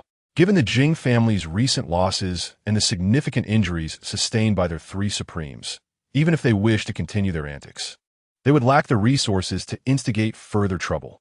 This would, in some way, serve to honor the bond of kinship between them. Chapter 70. The genealogy unfolds. The 3 ancestors of the revival, listening to Lu Qingyang's words, the middle-aged man regarded him with increasing admiration, yet could not suppress a chuckle. However, Qingyang, your efforts may be in vain. The Jing family will certainly not express their gratitude upon learning of this matter. Those women who married into the family will undoubtedly whisper sweet nothings into the ears of our ancestors. Despite recognizing that his uncle was jesting, Lu Qingyang felt a surge of indignation. Let them whisper. Are you not concerned that our ancestors might disapprove? He retorted, let them disapprove. The more I speak, the angrier I become. I once thought there could not possibly be anyone as foolish as the Jing family, but I was mistaken. There are indeed far more foolish individuals. Lao Deng is one of them. After living for so long, he has grown increasingly muddled, unable to discern kinship from enmity, virtue from vice. For someone who has lived over 10,000 years, he still behaves like a child. The Tuoba family and those cunning vixens of the Jing family have completely bewitched him. And he dares to scorn me? Lu Qingyang's words came faster and faster. I have already stepped forward to clean up the Jing family's mess out of respect for the bond we share over the years. This is not the first time I've done so. If he cannot distinguish right from wrong again, and although the Jing family may lack the ability to stir up trouble, the Tuoba family, emboldened by those women, might continue their reckless behavior. Qingyang, You should take action. Set right the chaos in my 9 meridians and extract the heart and blood of the Tuoba family supreme leader." The middle-aged man smiled with a hint of amusement. Lu Qingyang envisioned the scene, a flicker of anticipation lighting up his eyes. But he quickly returned to reality, shrinking his neck at the thought of his current cultivation. Yet, recalling the distressing experiences he and his sister had endured in the 9 meridians over the years, he could not help but grit his teeth and straighten his back. "I may lack the prowess of our ancestral guardian, but if Lao Deng continues to be so muddled, I shall take my sister and leave the 9 meridians. Establishing a 13th lineage is not out of the question." But in the next moment, Lu Qingyang felt deflated, stealing a glance at his uncle. "Uncle, you must come with us, otherwise it will only be my sister and me, and we cannot bear the weight of it alone." "Fear not," the middle-aged sage replied with a gentle smile. "I promised your father that I would take good care of you both. If you truly wish to establish a new lineage, pursue it without hesitation. The 9 heavens trials for establishing a lineage will be surmounted by your uncle." The establishment of the 9 heavens trials was a rite personally instituted by the supreme ancestor of the Lu family. Only by overcoming these 9 trials could one qualify to open a new book in the Lu family genealogy and establish a new lineage. Of course, this would only be a branch. To become a main lineage, at least one quasi-emperor must emerge. Nevertheless, this remains a remarkable achievement. Over the past 30,000 years, the Lu family has boasted a multitude of members, numbering in the billions. However, the branches that have qualified to establish themselves barely exceed 10,000. After all, traversing all 9 celestial gates is a feat that even those at the peak of the great sage realm may struggle to accomplish. Only those whose strength rivals the pinnacle of the great sage dare to claim such assurance. Yet, when this middle-aged man, who is merely at the sage realm, mentioned breaking through the 9 celestial gates, his tone was so nonchalant, as if he were casually discussing his plans to enjoy a couple of bowls of yellow wine tonight. If others were to overhear him, they might assume he had indulged a bit too much and was speaking nonsense. However, Lu Qingyang visibly breathed a sigh of relief. If he is the most prudent and cautious among the elite talents of the Lu family, then his uncle, Lu Yuan, is undoubtedly the most meticulous and careful among the saints of the Lu family. When he speaks, it is with absolute certainty. A few days later, before the Fire Emperor Palace, Lu Yu had just returned, having set down the illusory spirit tower, and before he could rest, he received a message requesting to see Lu Yuan. Along with the message, there was a storage ring entrusted to him by Ji Ming. Was this a gesture of apology from the Jing family? Lu Yu's consciousness delved into the storage ring, and his brows raised slightly. Inside the ring, there were numerous treasures, including more than 20 supreme elixirs. For the entire Lu family, this amount of treasure was insignificant, but for Lu Yu personally, it represented considerable wealth. The Jing family was indeed quite generous. Ji Ming smiled slightly, suggesting perhaps the Jing family did not intend it this way. "Oh." Lu Yu turned his gaze toward Ji Ming. Ji Ming, with a courteous bow, explained, "I have learned that this storage ring was actually given to young Master Qingyang by a great sage from the Jing family a few days prior. And young Master Qingyang entrusted his uncle, Saint Lu Yuan, to present it to you, Your Highness." Upon hearing this, a flicker of understanding passed through Lu Yu's eyes. It was not that the Jing family was particularly considerate, but rather that his cousin Qingyang was the one who had the foresight. Am I right? Ji Ming nodded with a smile. Lu Qingyang? Lu Yu pondered the name, and suddenly, he was struck by a realization. Wait, Lu Qingyang? Lu Yuan? Lu Yu looked at Ji Ming, a hint of astonishment in his eyes. Does he perhaps have an elder sister named Lu Miaoyin? Indeed, Your Highness seems to know quite a bit. Yi Ming replied, somewhat surprised. Lu Yu chuckled and waved his hand, saying, "It must be a coincidence." He spoke softly, but a sense of nostalgia flickered in his eyes. Lu Qingyang, Lu Miaoyin, Lu Yuan. These 3 names, though perhaps not widely recognized in the waning years of humanity, became resoundingly prominent in the early days of the primordial era following the decline of humanity. In the ancient history of the Lu family, they are revered as the 3 patriarchs of the Lu family's revival. In the twilight of humanity, during the early primordial era, Although the Liu family lost 7 imperial ancestors along with numerous quasi-emperors and supreme beings, a group of heroes emerged to turn the tide in this darkest hour, becoming the new backbone of the Liu family. Liu Yuan, Liu Miaoyin, and Liu Qingyang were the leaders among this valiant assembly. After the demise of the 7 ancestors, the 3 of them achieved an astonishingly rapid ascendance to the 10th realm of the quasi-emperor level, thus securing an alternative path to enlightenment. This remarkable feat prevented the Liu family from descending into a state devoid of even a single quasi-emperor. They further nurtured talent and cultivated the next generation. Over the span of more than 30,000 years during the early epochs of antiquity, they steadfastly preserved the foundations of the Liu family, ensuring its continued prominence among the powerful clans. While they may no longer wield the prestige of the foremost imperial clan, they remained one of the most distinguished families of quasi-emperors.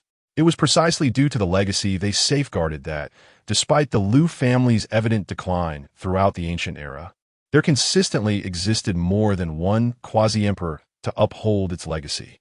Regrettably, in their fervent pursuit of becoming quasi-emperors during the early antiquity to protect their lineage, they exhausted much of their potential.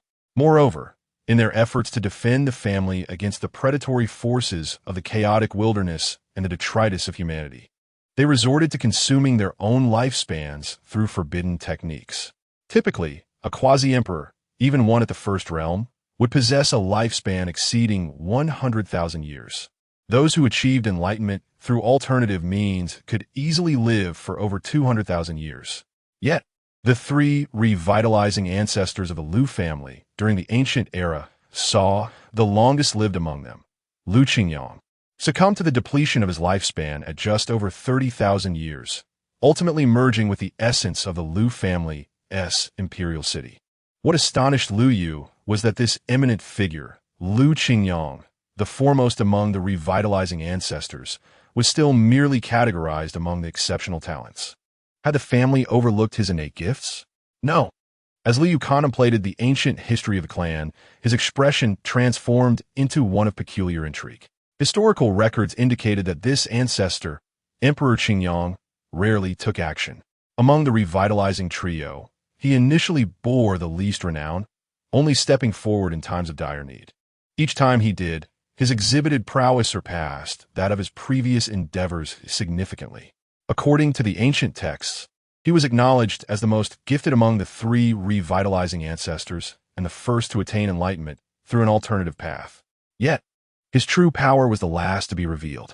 However, it was precisely due to his ability to endure and conceal his strength that, during his eventual display of prowess, he, alongside Liu Miaoyin and Liu Yuan, the other 2 revitalizing emperors, orchestrated a decisive victory, eliminating dozens of quasi-emperor adversaries intent on invading the Liu family. This singular battle ushered in a millennium of peace for the Liu clan. Who would have imagined that this emperor had already demonstrated such remarkable restraint in his youth? Chapter 71. Each with their pride, advancing towards the Xin Yuan. Yet, how did such a cautious disposition come to be? Liu Yu found himself at a loss for words. The Liu family, at present, stands as the foremost imperial clan of the age. Among the younger generation of the Liu family, it could be said that the overwhelming majority, if not all, possess an inherent aura of confidence and vigor. It is indeed difficult to fathom how such a cautious and reserved demeanor could manifest in a scion of the Liu family, particularly one regarded as an exceptional prodigy. In the end, Liu could only attribute this anomaly to perhaps the ancestors of the 9 veins being overly muddled, with the older generation proving unreliable. The youth are compelled to mature prematurely, gradually cultivating such a character over time. Your Highness, regarding this storage ring, Ji Ming, unaware of Liu Yu's thoughts, presumed he was unwilling to let the Jing family off the hook. Liu Yu regained his focus and waved his hand, saying, "Let us keep this storage ring.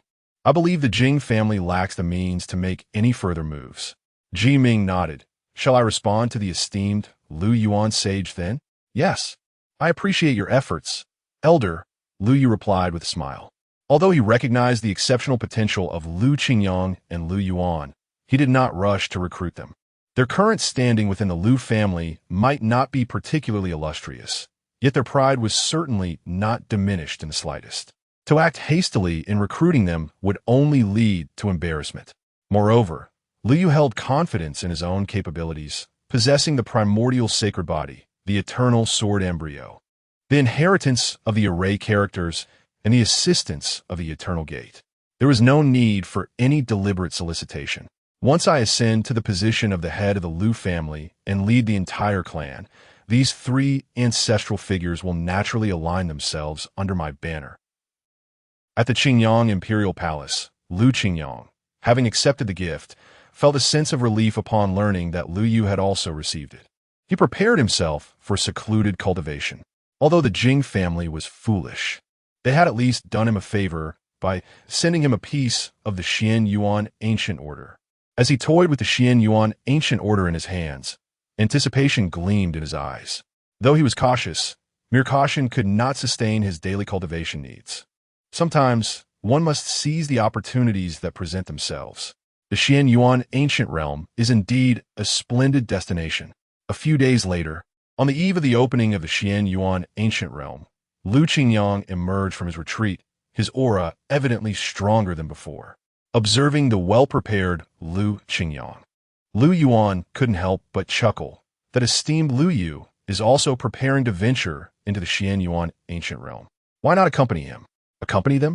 I think not. Liu Qingyang shook his head with a smile, a glimmer of concealed pride flashing in his eyes. The gift I previously sent to Liu Yu was merely to clean up after the old man, not to pledge my loyalty to this cousin. The primordial sacred body, the battle at Mingdao, subduing the void spirit. These feats are indeed remarkable, but to expect me to submit and follow him based solely on such talents and accomplishments is rather insufficient. Listening to Liu Qingyang's confident words, Liu Yuan couldn't help but smile. However, it must be noted that beside Liu Yu are the mountain-settling great sage and the Saint King Ji Ming, accompanied by numerous followers, including Qi Lan, Nangong Wen, and Chu Qingyao, who would also be journeying alongside him, whether within the ancient realm or beyond its borders. Safety undeniably surpasses your own, does it not? Outside the ancient realm, I have you, my uncle, yet within it. Liu Qingyang offered a faint smile, choosing not to delve further into the subject. However, his gaze conveyed his thoughts. He needed no followers and was confident he could surpass Liu Yu's achievements. Let us depart, uncle, and cease your teasing. Moreover, do not speak of me. I cannot believe you are not curious about the true prowess of my cousin Liu Yu. All questions can find their answers within the Xian Yuan ancient realm. The sooner we arrive, the sooner we shall witness it. Upon hearing this, Liu Yuan could only chuckle quietly, choosing to say no more. With a slight gesture, he summoned a sacred spirit vessel, and together with Liu Qingyang, they set sail towards the entrance of the Xian Yuan ancient realm. At the same time, within the Liu family imperial court and the imperial city below, numerous spirit vessels and battle chariots slowly ascended into the sky, carrying the talented scions of the Liu family en route to the Xian Yuan ancient realm. Similar scenes unfolded across the entire Tian Xian Dao continent as the day of the realm's opening approached. Furthermore, some illustrious figures from neighboring continents crossed the barriers to reach the Xian Yuan ancient realm. In the Lihua Emperor Palace, Liu Yu was no exception. Accompanied by Nangong Wen, Chu Qingyao, and Qi Lan, who was sent by the Qi family, he boarded the imperial chariot. Qi Lan had received guidance from Liu Yu in her cultivation over the past few days. Although her progress was not as dramatic as Nangong Wen, who did not primarily practice swordsmanship, her strength had indeed improved significantly, deepening her admiration for Liu Yu. The young girl had transformed into a devoted fan of Liu Yu, her loyalty matching that of Nangong Wen and Chu Qingyao, reaching a perfect score of 100. Indeed, although the title of follower had yet to be formally established, Liu Yu found himself both amused and bewildered to discover he could perceive Chu Qinyao's loyalty. This indicated that despite her official status as a princess of the Dechu ancient kingdom, her heart had already aligned with Liu Yu. After gathering his 3 followers, Liu Yu summoned his imperial entourage. This journey was distinct from the previous expedition to conquer the Void Spirit Tower. He could not afford to lack any necessary support. Fortunately, Jiming had already made thorough preparations. Soon, behind Lu Yu's imperial chariot, his original spirit vessel, along with several protective vessels led by saints and quasi-saints, stood ready for departure. Under the command of Jiming from Lujian Mountain, they followed closely behind Lu Yu's chariot, which was being drawn by 3 divine phoenixes, as they made their way towards the entrance of the Xian Yuan ancient realm, in the northern region of the Tian Xiandao continent, at the Wanling Gorge. At this moment, on the mountains flanking Wanling Gorge, young prodigies from the Tian Xiandao continent and nearby realms flocked in great numbers. Many of them were not alone. They were accompanied by family members and sect protectors arranged to safeguard them, should one gaze down from the skies at this moment. On both sides of the Wanling Gorge, formidable figures have gathered in multitudes exceeding 1,000,000, with the number of youthful prodigies surpassing 100,000. Additionally, numerous unheralded talents, lacking significant familial backgrounds, have resolutely made their way here. They bear no guardians, and the spiritual artifacts and treasures they possess are of the most rudimentary tier. In contrast, those elite individuals with protectors, hailing from immortal lineages or quasi-imperial families, radiate opulence. Each holds great teleportation talismans or similar rare treasures.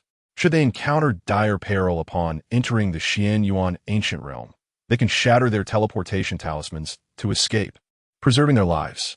However, if faced with danger, they must solely rely on their own strength, striving for survival amidst despair. Nevertheless, they remain undeterred, their eyes gleaming with fervent ambition as they gaze towards the end of the Wanling Gorge. There a spatial rift, vast and imposing, materializes, expanding steadily with the passage of time. An extraordinary aura of spiritual energy emanates from beyond this rift. This is the entrance to the Xian Yuan ancient realm. Within half a day, this entry will be fully unveiled, allowing us to venture forth in search of fortune. A young, unheralded genius, fixated on the entrance, murmured softly to himself. As he spoke, his gaze inadvertently drifted towards the lofty peaks of the cliffs, where the most elite among the gathered 100,000 stood, closest to the entrance of the Xian Yuan ancient realm. Positions occupied by the top-tier prodigies of the undying lineages, including the 5th prince of the ancient Qin Empire, the chief disciple of the supreme sect, the Gi Sword sect, the young lord of the Wanling divine dynasty, and the current foremost disciple of the Yuangu sect, Jiang Chuan. Furthermore, one of the contemporary princes of the Tianling clan, one of the 10 great royal families of the primordial era, known as the Moon-Eating Wolf, whose talents rival those of the imperial sons of the human race, also stood among them. The young genius, observing these resplendent peers, was filled with yearning. Finally, he gazed once more at the entrance to the Xian Yuan ancient realm, whispering to himself, "If fortune favors me and I obtain the legacy of the Xian Yuan Supreme, I shall ascend to greatness, bridging the gap of my humble origins. In the future, I too shall claim my place among the elite of the Tian Xiandao continent, making my mother proud." His voice was barely a whisper, fearing mockery from those nearby. Yet, as his words left his lips, a merciless laugh echoed in the air. This mere human ant is truly laughable. A fledgling at the initial stage of the Heavenly King realm, daring to fantasize about acquiring the legacy of the Xian Yuan Supreme? Young one, I shall show mercy and send you back to rest, lest you perish foolishly in the Xian Yuan ancient realm. The speaker was a fearsome primordial beast, a hybrid with the head of a bear and the body of a man. Its golden scales shimmered, resembling flowing magma. As the words were spoken, the creature abruptly raised its massive claws, resembling grinding wheels, and lunged fiercely at the solitary genius of the scattered cultivators, seemingly intent on delivering a devastating blow right then and there. Witnessing this scene, many human prodigies present furrowed their brows in concern. Several of the nearby elites instinctively prepared to intervene and rescue their fellow cultivator. However, just as their offensive maneuvers began to take shape, the beast, an ancient hybrid with the body of a man and the head of a bear, let out a disdainful snort, effortlessly shattering their attacks mid-air. It was the melting gold bear, a legendary creature bearing traces of the ancient royal bloodline of the melting gold demon bear. The expression of the solitary genius shifted dramatically. his eyes filled with sheer terror and despair. Though the melting gold bear was not a true member of the ancient royal lineage, it had evidently cultivated for nearly 5 centuries, reaching the very threshold of the age limit to enter the Xian Yuan ancient realm, possessing profound cultivation that had already ascended to the later stage of the emperor realm. In the eyes of those present, unless the human prodigies, seedlings of enlightenment, decided to act, no one could withstand its strike. Yet, in the face of such urgency, even if the prodigies wished to assist, would they have time to do so? How dare a mere hybrid display such ferocity in my Tian Xiandao continent?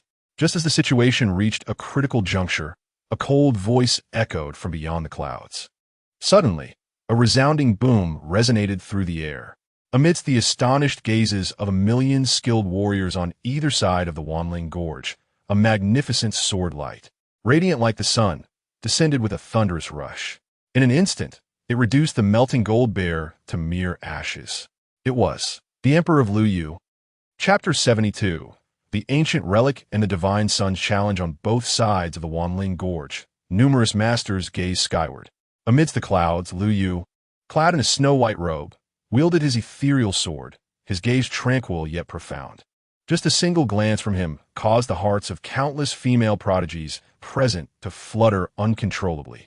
The person he had saved, a talented human, was equally stirred.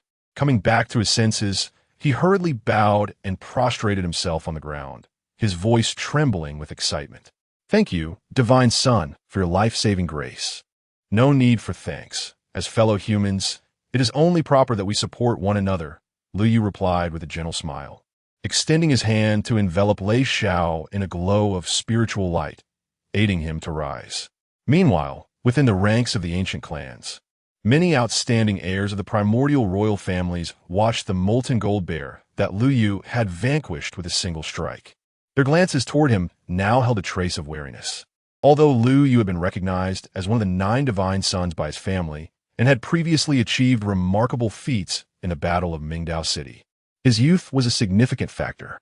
Before today, even among the top experts of the human race, many had not regarded him with much seriousness, a mere lad under 20, who might not even possess the strength of a quasi-emperor. What threat could he possibly pose, even upon entering the Xian Yuan ancient realm? Yet, those dismissive thoughts dissipated like mist in the wake of Lu Yu's sword. Among the early arrivals waiting for the opening of the Xian Yuan ancient realm was one of the princes of the Tianling clan, the moon-eating wolf. At this moment, his gaze towards Lu Yu was imbued with an intense fervor. This human's flesh must be delectably tender. The moon-eating wolf licked his lips, revealing a set of sharp fangs. "Your Highness, do not act impulsively. Our primary objective should be the treasures within the Xian Yuan ancient realm." Sensing his prince's intentions, the accompanying guardians of the Tianlang clan exchanged glances, their expressions shifting with concern. They swiftly cautioned the moon-eating wolf in hushed tones. Regaining his composure, the moon-eating wolf reflected on the treasures within the Xian Yuan ancient realm, calming himself and nodding slightly. His gaze shifted back from Lu Yu to the entrance of the ancient realm, becoming tinged with playful intrigue. "Rest assured, esteemed elders, I can manage this situation. However, I never anticipated that there would be treasures from our primordial clans within a human supreme inheritance." "How amusing." The moon-eating wolf chuckled coldly. At that moment, a thunderous rumble echoed from the thick clouds in the distance. Lu Yu's imperial carriage and a multitude of guardian spirit vessels broke through the clouds. Previously, Lu Yu had sensed the unusual movements of the molten gold bear and had advanced alone to offer assistance. Now, the full display of the imperial entourage had finally arrived. Leading the procession was a golden war chariot, drawn by 3 magnificent divine phoenixes. The moment it appeared, it captivated the attention of all present. The occupants of the golden chariot, particularly the young prodigies in attendance, found themselves unable to maintain their composure. Chu Qingyao and Nangong were unsurprised. Following the battle in Mingdao City, the world had already acknowledged them as Lu Yu's devoted followers. At this moment, accompanying Lu Yu seems entirely natural. However, the question arises, is the stunning beauty beside Princess Qing Yao not the legendary Qi family gem, the seed of enlightenment Qilon? Even she has chosen to follow His Highness Lu Yu. Many young prodigies, particularly the males, gaze at Lu Yu with increasing envy. It is one thing to have Chu Qing Yao by his side, but now Qi Lan is also in his company. Is this the imposing aura of the Lu family heir? Perhaps the ninth prince truly possesses exceptional talent. Yet Qi Lan's allegiance seems more influenced by the formidable prestige of the Lu family behind him. If I were to receive treatment on par with the Lu family heir, I would undoubtedly surpass him. Some male prodigies remarked with a hint of bitterness. However, as soon as the words escaped their lips, a genius from a southern region of the celestial domain scoffed. Surpass the heir? What delusions are you entertaining? Even if you truly possessed the primordial sacred body, could you, like the heir, subdue the treasures of enlightenment? What? Subduing the treasures of enlightenment? The news of Lu Yu subduing and refining the ethereal spirit tower at Nanhua Mountain was still confined to the celestial domain, not to mention the Tai-Xian realm. Throughout the entire Tian-Xian Dao continent, only the most prestigious sects had caught wind of such intelligence. Many prodigies were oblivious to these intricate details. Upon hearing the southern genius speak, the gathered prodigies became noticeably unsettled. The speaker, a gifted individual from the southern region, was one of the few who had personally witnessed Lu Yu refining the ethereal spirit and suppressing the divine wand. His admiration for Lu Yu ran deep. He could hardly bear to see anyone disparage him. Now, with everyone's attention drawn to him, he seized the opportunity to recount the events that transpired that day on Nanhua Mountain. As the southern genius narrated the tale, the expressions of his surrounding prodigies reflected an increasing awe towards Lu Yu. Suppressing and enslaving the three saints of the Divine Wand clan, subduing and refining treasures of enlightenment. The ninth prince's charisma rivals that of the previous 8 heirs, if not surpassing them. Surpassing? I dare say he nearly ranks among the top 3 heirs of the contemporary Lu family. Many prodigies felt a tremor in their hearts. Additionally, numerous female prodigies gazed at Qi Lan with envious eyes, wishing they could supplant her and stand as Lu Yu's attendant. Feeling the fervent admiration of her fellow prodigies, Qi Lan's heart fluttered with joy. After all, her idol was right before her. She dared not display her excitement too overtly. Otherwise, her smile might have reached the heavens. Yet, just as Qi Lan's heart swelled with excitement, a figure suddenly shot forth from the forefront of the Wanling Gorge, closest to the entrance of the Xianyuan ancient realm. In an instant, he arrived before Lu Yu's chariot, blocking his path. This was a young prodigy clad in thunder-patterned battle armor, wielding a silver spear entwined with strands of divine lightning. What stood out most was his left eye, within which dark purple lightning patterns flickered and swirled, almost as if alive. A mere glance from him could send shivers through the minds of others, shaking their very souls. Having long heard the esteemed name of His Highness Lu Yu, may I humbly seek your guidance? O Qi Nan, I am profoundly grateful. The young man, named Qi Nan, proclaimed, raising his silver spear and pointing it at Lu Yu. Although he spoke of seeking instruction, there was not a trace of humility in his eyes. Qi Nan? Lu Yu's brows arched slightly, and before he could utter further words, Qi Lan, who stood behind him, could no longer contain himself. He rushed forward and positioned himself before Qi Nan, his eyes filled with confusion and a hint of burgeoning anger. Brother, what are you doing? In the presence of the imperial son, how can you be so disrespectful? Withdraw at once. Do not provoke the imperial son's wrath. Upon witnessing Qi Lan's demeanor, a flicker of understanding crossed Lu Yu's gaze. He thought to himself, no wonder this name sounds so familiar.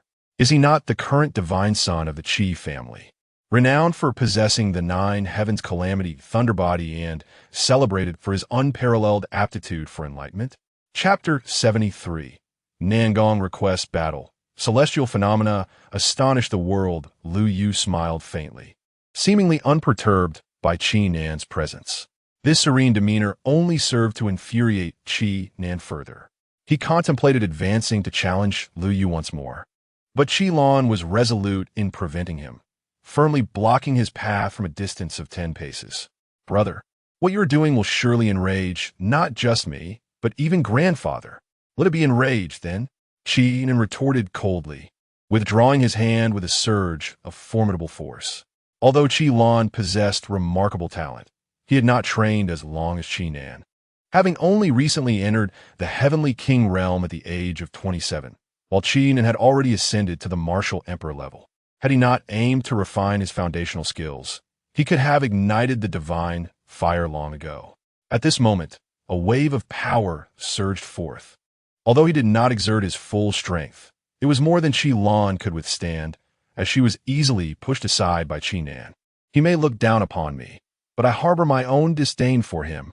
As a prodigy of the Qi family, I must strive for greatness. Though the heir of the Liu family is formidable, I, too, shall not be significantly inferior. Why should I seek his favor? My allegiance to the heir is my own decision. Even if grandfather disapproves, I would still come forth. Qi Lan felt a mixture of amusement and exasperation. She struggled to maintain her composure as she spoke. However, Qi Nan's frown deepened at her words. You truly disappoint me. I have been away honing my skills, and in doing so, I seem to have neglected your guidance. Enough. Qi Nan shook his head, halting further discourse, his gaze fixed intently on Lu Yu. With a flick of his silver spear, a brilliant arc of lightning surged forth, causing the breaths of countless prodigies below to momentarily halt. They had no doubt that if that bolt of lightning descended at that moment, a significant portion of the 10,000 assembled prodigies would be instantaneously defeated, bloodied and gasping for breath. This was the essence of an indomitable lineage, a prodigy of divine status. How could he not be tenfold stronger than the average aspirant? Moreover, considering his years of training, even if Prince Liu were to emerge victorious, it would likely not be without considerable effort. At this juncture, it was evident to all that a confrontation between Qi Nan and Lu Yu was utterly inevitable. Yet, Lu Yu remained remarkably composed, scarcely acknowledging Qi Nan's provocation, merely offering a tranquil smile. Such meager tactics do not warrant my engagement. Qi Nan's brow furrowed slightly. Then he turned his attention to Chu Qingyao, standing beside Lu Yu. It seems the heir wishes for me to first vanquish the 9th princess of the Chu before he makes his move. Lu Yu said nothing. However, Nan Gongwen had already grasped his master's intent. Fear not, my lord. I shall handle this mere Qi Nan. Nan Gongwen stepped forth boldly, his eyes ablaze with fierce combat spirit, akin to a raging inferno.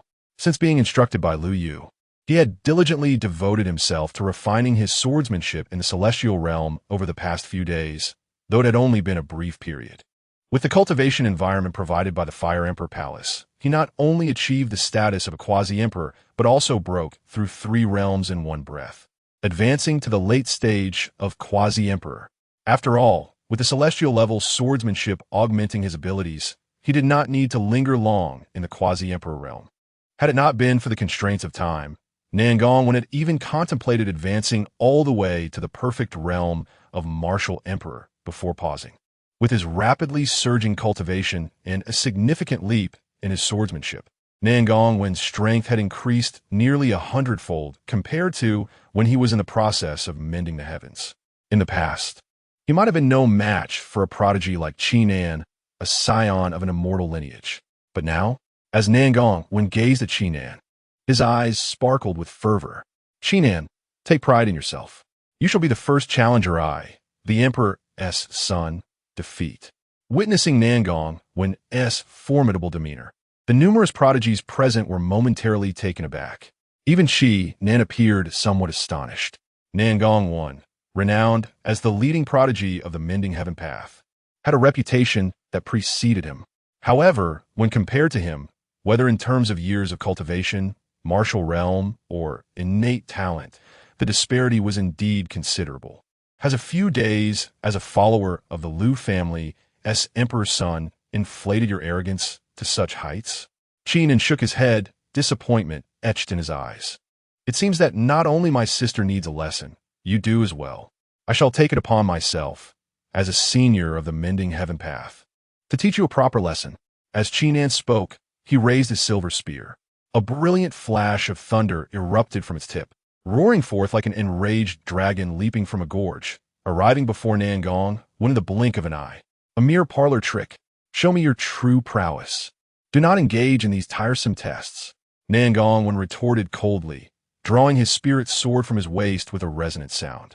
Gripping it tightly, he swept it downward, effortlessly slicing through the thunderous light. Some skill indeed. Qi Nan's pupils constricted momentarily, but he quickly regained his composure. His left eye suddenly shifted, and the lively nine heavens tribulation thunder patterns surged forth. Simultaneously, the spiritual energy within him erupted like a dam breaking, rushing forth to converge with the nine heavens tribulation thunder patterns. In an instant, a 1,000-meter thunder waterfall formed, surging upward from midair toward the cloud-covered heights where Nangongwen stood, violently spiraling toward him. Thunder roared, and the lightning blazed brightly. The place where it ascended was a tumultuous sea of clouds. Even the ground, thousands of feet below, was affected by the shock waves generated by the rising thunder waterfall. The earth trembled as if on the verge of collapsing. Had it not been for the timely intervention of the prodigies watching from below, who erected a protective barrier, this land would have likely been rent with numerous fissures. This was Qi Nan's famed ultimate technique, the supreme martial art passed down from the Qi family. The world-destroying thunder waterfall. Judging by the atmosphere, Qi Nan had likely mastered this technique to a remarkable degree. In the realm of imperial cultivation, one can master a supreme martial art to perfection. How profound must Qi Nan's understanding of the thunder path be? It is feared that he has already reached the level of law of the earth. It remains uncertain whether he is merely at the threshold of this level or has achieved minor success. Many prodigies whispered among themselves, their gazes toward Qi Nan filled with awe. Even the moon-eating wolf could not help but furrow its brow, regarding Qi Nan with an unexpected expression. These bloodthirsty beings have indeed become increasingly formidable.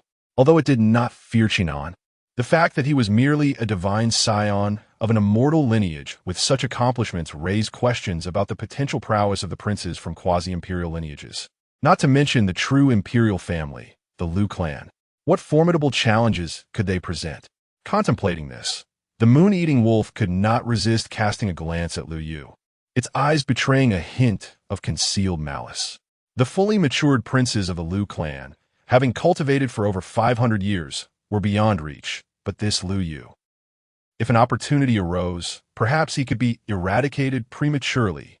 The moon-eating wolf murmured softly to itself, refraining from looking toward Nangongwen. Not only it, but many prodigies present, having witnessed Qi Nan's devastating thunderfall, had already averted their gazes. In their eyes, Nangongwen was destined for defeat. The gap between the seed of enlightenment from an immortal lineage and the sole divine scion of that lineage was not easily surmountable. Nangongwen had been overly arrogant. Many prodigies lamented softly. However, just as their words fell, an indescribable, terrifying pressure, vast beyond measure, erupted from the clouds of the ninth heaven, causing countless prodigies to abruptly look up toward the source of this overwhelming force. In their astonished gazes, Nangongwen raised his hand and swung his sword. In that instant, as his spiritual sword descended, a tumultuous sea of clouds surged around him. Boundless spiritual energy converged like a tidal wave, forming a grand spectacle behind him. It was the apparition of a sword path supreme, re-emerging in the mortal realm, mirroring Nangongwen's swordplay with its own drawn blade. With a single stroke, boom! The 1,000-meter thunder torrent unleashed by Qi Nan was directly torn asunder and shattered. Along with Qi Nan, he was forcefully struck down to the ground by the might of that single sword, creating a massive crater upon impact. This was the legacy of the sky-repairing Tao, transcending martial arts. The supreme divine art, Sword Supreme, descends to earth. Yet this technique, was it not said to require a mastery of celestial-level swordsmanship to wield? After a brief silence, someone murmured, gazing at Nangongwen in the sky. Their hearts were overwhelmed with an unparalleled shock. Chapter 74. The subjugation of the divine progeny. The arrival of the divine Yuan. Is this a jest? A celestial-level swordsmanship? At the sides of the wailing abyss, countless prodigies gazed upward, their faces etched with astonishment. Even the moon-eating wolf felt its pupils constrict sharply, a palpable wariness evident in its gaze directed at Nangongwen. The mastery of celestial-level martial arts is no trifling matter. Even the moon-eating wolf could scarcely claim to have reached such heights. Yet, it sensed that Nangongwen had only recently embarked upon the path of celestial-level swordsmanship. Nevertheless, its own martial prowess had long since attained the pinnacle of celestial mastery. This realization imbued the moon-eating wolf with a profound sense of crisis.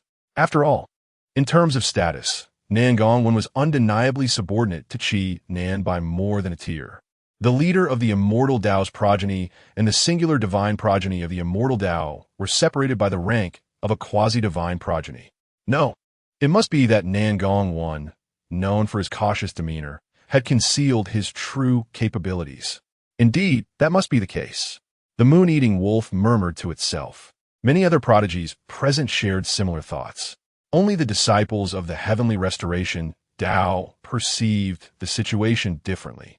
Although no divine progeny had graced them with their presence this time, 2 quasi-divine progenies and several progeny seeds had arrived.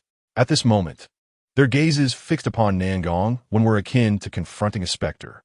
How could Nangong's progress be so monumental? While outsiders may remain unaware of Nangong's true strength, his fellow disciples were acutely aware. Although Nangong possessed commendable talent and impressive swordsmanship prior to following Lu Yu, his mastery was limited to merely grasping the essence of the sword. From the battle in Mingdao City to the present, not even a month had elapsed, and he had leaped from comprehending the sword's heart to understanding the celestial sword intent. Could this be attributed to the guidance of His Highness Lu Yu? No, it must certainly be the resources provided by the Lu family. Indeed, how could such a young scion of the Lu family possess such formidable prowess? The prodigies of the heavenly restoration, Tao, exchanged hushed words of speculation. Yet, this did not diminish their reverence for Lu Yu, which now bore an even greater fervor. Even if it were not Lu Yu's guidance that propelled Nangong's advancement, the willingness to allocate such abundant resources to nurture his followers was truly commendable. Once they entered the ancient realm of Xianyuan, should fate allow them to encounter His Highness Lu Yu, they vowed to extend their utmost assistance. Yes, cultivating a favorable relationship with His Highness was paramount, if only they could secure an opportunity to follow him. The progeny seeds of the heavenly restoration, Tao, spoke in hushed tones. In previous times, the 2 quasi-divine progenies might have reprimanded them for such thoughts, as Qi Nan had done, admonishing them with words about the need for prodigies to strive for self-reliance. Yet now, they found themselves unable to even utter a rebuke. Their own hearts stirred with anticipation. The remaining prodigies, though unaware of these inner sentiments, were nonetheless increasingly filled with awe toward Lu Yu. After all, regardless of whether Nangong had possessed such swordsmanship before following Lu Yu or had experienced newfound opportunities thereafter, the admiration remained undiminished. After comprehending the celestial level swordsmanship, he remained unwaveringly loyal to Lu Yu, his fidelity unwavering. This alone suffices to illustrate Lu Yu's exceptional character. Yet, one wonders how this prince has garnered such profound admiration. Some prodigious scions of the Taoist lineage silently lament, yearning to inquire about Lu Yu's methods of winning hearts and minds. However, Nangong paid little heed to the reactions of these prodigies. His gaze was fixed below. As the dust settled, Qi Nan struggled to rise, his armor in tatters, his visage covered in grime and pallor. A thin line of blood graced his lips, rendering him a pitiable sight. Now do you comprehend the depths of your prior ignorance and arrogance? Nangong's eyes bore no trace of sympathy as they rested upon Qi Nan. In comparison to the imperial sun, I am but a firefly, yet you barely qualify as a mayfly. How audacious to challenge him. Had it not been for your sister serving as the imperial sun's attendant, this sword would have inflicted far graver harm upon you. Return to your family and reflect upon your actions. Nangong's reprimand was cold and cutting. Yet, no one found him arrogant now. Qi Nan's face turned a ghastly white as he swayed, vacillating between gazing at Nangong and Lu Yu, his eyes filled with a dazed bewilderment. As the scion of the Qi family, Qi Nan harbored his own pride. He was not so deluded as to believe himself invincible. He had anticipated the possibility of failure. However, he never envisioned such a devastating defeat, nor did he foresee falling at the hands of one he had previously deemed insignificant, a mere seed of enlightenment. Brother, are you all right? Just as Qi Nan lingered in his stupor, Qi Lan, whom he had earlier shoved aside, could no longer contain herself and rushed towards him. Though she felt he had acted excessively, having forcibly displaced her, they were, after all, siblings. Blood runs thicker than water. Witnessing her brother's pitiful state, Qilan could not hold back. She hurried to support Qinan, using her spiritual energy to stabilize his injuries, and then knelt before Lu Yu, bowing deeply. Your Highness, though my brother has wronged you, I beseech you to overlook his transgressions, considering he has already faced punishment. Observing Qilan's earnestness, Lu Yu felt no ire. Instead, he slightly inclined his head. The value of human compassion is immeasurable. Had Qilan remained indifferent to her brother's plight, her coldness would have drawn Lu Yu's disdain. Her response, in fact, revealed her profound emotions. There is no need for such trepidation. I am not a villain, Lu Yu remarked, waving his sleeve. A miraculous healing herb descended gracefully before Qinan. Take this herb for your recovery. Qilan spoke a truth. The lesson imparted by Nangong had been severe. That sword strike was no trivial matter, even with the divine herb for healing. Qinan's current state would render him incapable of reaping any rewards in the ancient realm of Xianyuan, thus missing a significant opportunity. Qinan was acutely aware of this, yet he remained ensconced in the depths of his recent defeat, his mind still adrift in a haze of confusion. It was only upon receiving the divine elixir from Lu Yu that he regained his composure. As he lifted his gaze to Lu Yu, his eyes reflected an intricate tapestry of emotions. After several fleeting expressions, the fog in Qinan's eyes gradually dissipated, revealing a flicker of clarity and acceptance within their depths. With the support of Qilan, he struggled to rise, and then, with utmost respect, he inclined his body in a bow towards Lu Yu. I am profoundly grateful for your Highness's gift of the elixir, and for your gracious forgiveness, Qinan expressed. Thus concluded Qinnan's brief interlude. However, following his encounter, no other prodigies dared to provoke Lu Yu. The prowess of Nangong was well established, enhanced by the celestial-level swordsmanship among the 100,000 prodigies present. Only those cultivated by the quasi-imperial lineage held any genuine confidence in challenging Nangong. Yet, such esteemed prodigies were always accompanied by venerable guardians. Even if they harbored intentions of confrontation, their elders would swiftly counsel them to prioritize the forthcoming opportunities within the Xianyuan ancient realm. Lu Yu relished this tranquility. He refrained from competing for positions atop the surrounding mountains of Wanling Gorge. Instead, he stood upon his golden war chariot alongside Chu Qingyao, Nangong, and Qilan, awaiting the opening of the Xianyuan ancient realm. However, before the entrance to the ancient realm could fully unveil itself, an otherworldly brilliance erupted from the skies. Brilliant flames surged toward Wanling Gorge, accompanied by the resonant calls of divine phoenixes. The prodigies on either side of the gorge simultaneously lifted their gazes toward the source of the luminous spectacle, their expressions tinged with a sense of wonder. This disturbance heralded the arrival of the celestial prodigies from the Phoenix clan. Chapter 75. The Prince of Burning Heaven. The initial signs, a flock of divine phoenixes soared through the vast sky, their wings unfurling majestically. As they traversed the heavens, divine flames danced around them, painting the horizon in hues of crimson. Upon reaching the vicinity of the Wanling Gorge, they transformed into human forms, yet their extraordinary feathered wings remained, emblematic of their noble lineage. Countless masters on either side of the gorge turned their gazes in awe, particularly drawn to the center where more than a dozen saint-level experts from the Divine Phoenix clan surrounded a singular youth. Like stars encircling the moon, they protected this young man. The youth, a divine phoenix himself, possessed strikingly handsome features and an extraordinary demeanor. His wings were unlike those of his kin, adorned with blood red, mystical patterns that shimmered like divine clouds and celestial light, emanating a formidable aura that was indescribable. It seemed that with a mere flap of his wings, an infinite blaze of divine fire could erupt, engulfing the world in silence.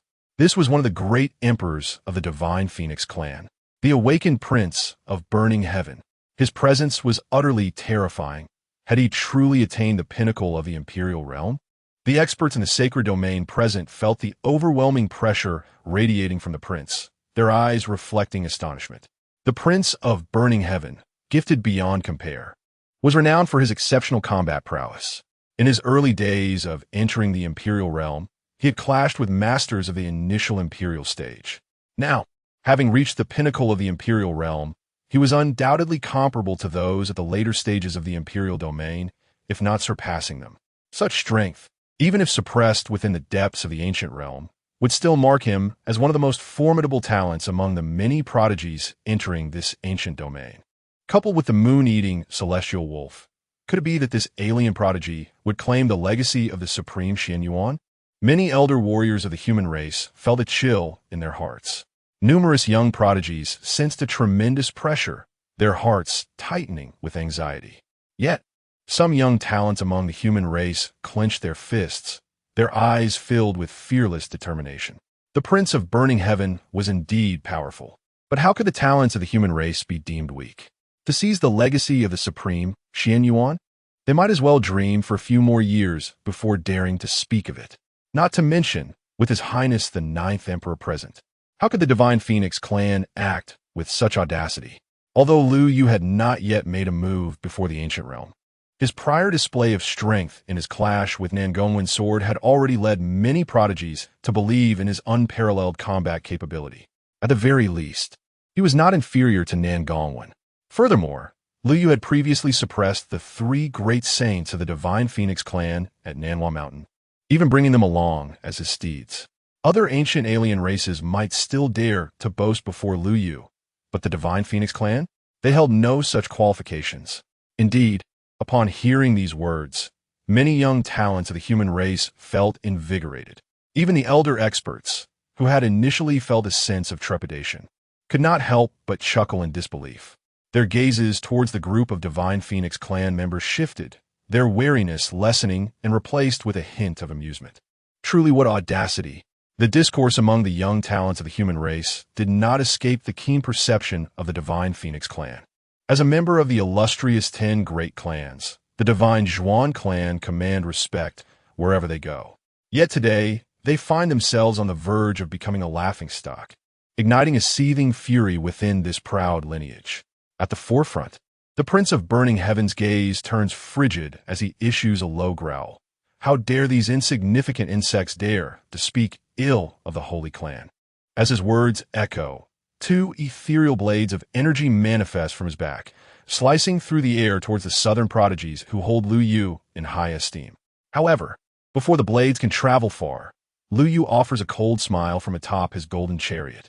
With a mere thought, he activates the slave seal on one of the great saints of the Zhuan clan, compelling it to involuntarily soar forth.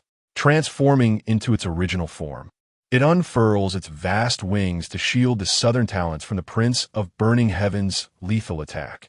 The great saint of the Zhuan clan lets out a pitiful wail, not because he has been genuinely harmed by the prince's energy blades. After all, even the most monstrous of talents is still merely at the imperial level. Even if the saint stood there defenseless, the prince would not be capable of inflicting injury. His cries stem from the instinctual rebellion against the slave seal, triggering a backlash that he could not withstand. Yet to the onlookers, it appeared as though the Prince of Burning Heaven had attempted to strike down a human prodigy, only to inadvertently harm his own clan's great saint, which only deepened their amusement at his expense. Feeling the weight of their mocking gazes, the Prince of Burning Heaven's fury intensified. This was the first time since embarking on his path of cultivation that he found himself in such a humiliating predicament. Just as he contemplated directly challenging Lu Yu, another great saint of the Zhuan clan whispered urgently at a critical moment, "Your Highness, do not act impulsively. We must prioritize the legacy of the supreme Xian Yuan." Gradually, the anger in the prince's eyes subsided as he exhaled a heavy breath, nodding resolutely. "Rest assured, clan elder, I understand the gravity of the situation." He suppressed his inner rage, refusing to glance again at the pitiful figure of the great saint below. His fiery red eyes remained fixated on Lu Yu, brimming with murderous intent. "Your Highness, the 9 emperors, I have witnessed your prowess today. I can only hope that you will maintain such grandeur in the Xian Yuan ancient realm later." Admittedly, while I have tasted the true blood of many human prodigies, I have yet to savor the essence of an emperor such as yourself. I trust your blood will be exquisite." Upon hearing these words, Ji Ming, Su Hua, and the other guardians of Lu Yu's path changed countenance in an instant. Nan Gongwen stepped forward, drawing his sword and pointing it directly at the Prince of Burning Heaven. "Who is this audacious bird that dares to provoke the emperor? If you possess the courage, step forth and face me." However, before Nan Gongwen could finish his words, a resounding boom echoed as the entrance to the Xianyuan ancient realm at the end of the Wanling Gorge finally opened wide.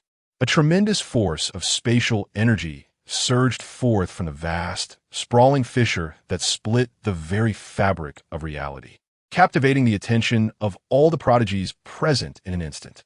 Without a moment's hesitation, the closest group of these exceptional beings, including the moon-eating wolf of the Celestial Wolf clan, leapt into the gaping maw of the spatial rift. The elite members of the Divine Wan clan could no longer remain idle. The Prince of Burning Heaven inhaled deeply, a cold smirk crossing his lips. He exchanged no further words with Nan Gongwen, but fixated intently on Lu Yu. With a swift motion, he activated his wings, transforming into a divine rainbow. Accompanied by several followers arranged by the Divine Wan clan, as they plunged into the entrance of the ancient realm of Xianyuan. "Young master," Nangong exclaimed, glancing back at Lu Yu. Yet, Lu Yu remained unhurried, undeterred by the earlier provocations of the Prince of Burning Heaven, dismissing them as inconsequential. The words spoken were akin to the clamor of a frog at the bottom of a well, merely a trivial annoyance. Rather than rush into the ancient realm of Xianyuan seeking vengeance, Lu Yu was far more interested in observing the reactions of these primordial beings. Although the moon-eating wolf and the Prince of Burning Heaven had concealed their communications effectively, whispering through spiritual senses with their clan elders, Lu Yu still detected subtle clues. The top prodigies of these ancient tribes exhibited an unusual urgency regarding the ancient realm of Xianyuan. Moreover, as Lu Yu surveyed the throng of various clans' prodigies rushing towards the entrance, his eyes narrowed slightly. Under normal circumstances, the emergence of a legacy left by the supreme of the human race would indeed attract some foreign prodigies vying for it. But it would be remarkable if even 1/10 of them were from foreign tribes. Yet this time, the foreign prodigies competing for the legacy of the supreme of Xianyuan comprised a staggering 30% of those entering the realm, many of whom hailed from distinguished lineages. Even those not belonging to the 10 great royal families were still of royal blood, akin to the molten gold bear that Lu Yu had previously vanquished with a single strike, possessing a trace of regal lineage. It seems this expedition into the ancient realm of Xianyuan promises to unveil many unexpected delights. Lu Yu's eyes gleamed with growing anticipation. Without further delay, he gathered Chu Qingyao and the others, following the main contingent as they stepped into the entrance of the ancient realm of Xianyuan. Chapter 76, Entering the Ancient Realm. Sevenfold thunder seal upon stepping into the spatial rift. Lu Yu was immediately engulfed by a surge of divine power, as if it sought to expel him from the fissure. Yet, as this divine force approached, the ancient talisman of Xianyuan at his waist emitted a fleeting glow. Instantly, the overwhelming divine energy softened like water, gently enveloping him. When he regained his senses, Lu Yu found himself transported to an unfamiliar realm. Before his eyes lay an expansive wilderness, with towering spiritual mountains exceeding 10,000 meters, stretching majestically into the horizon. Faintly, the roars of great demons echoed in the distance, sending tremors through one's very soul, even from afar. "Is this the Xianyuan ancient realm?" Lu Yu murmured softly, clenching his fists slightly, channeling his cultivation technique. After a brief moment of focused breathing, a look of astonishment appeared in his eyes. The concentration of spiritual energy here surpassed that of the outside world by more than tenfold. While it may not rival the Lihua Emperor's Palace, it was undoubtedly a remarkable sanctuary for cultivation. "Be cautious, my lord.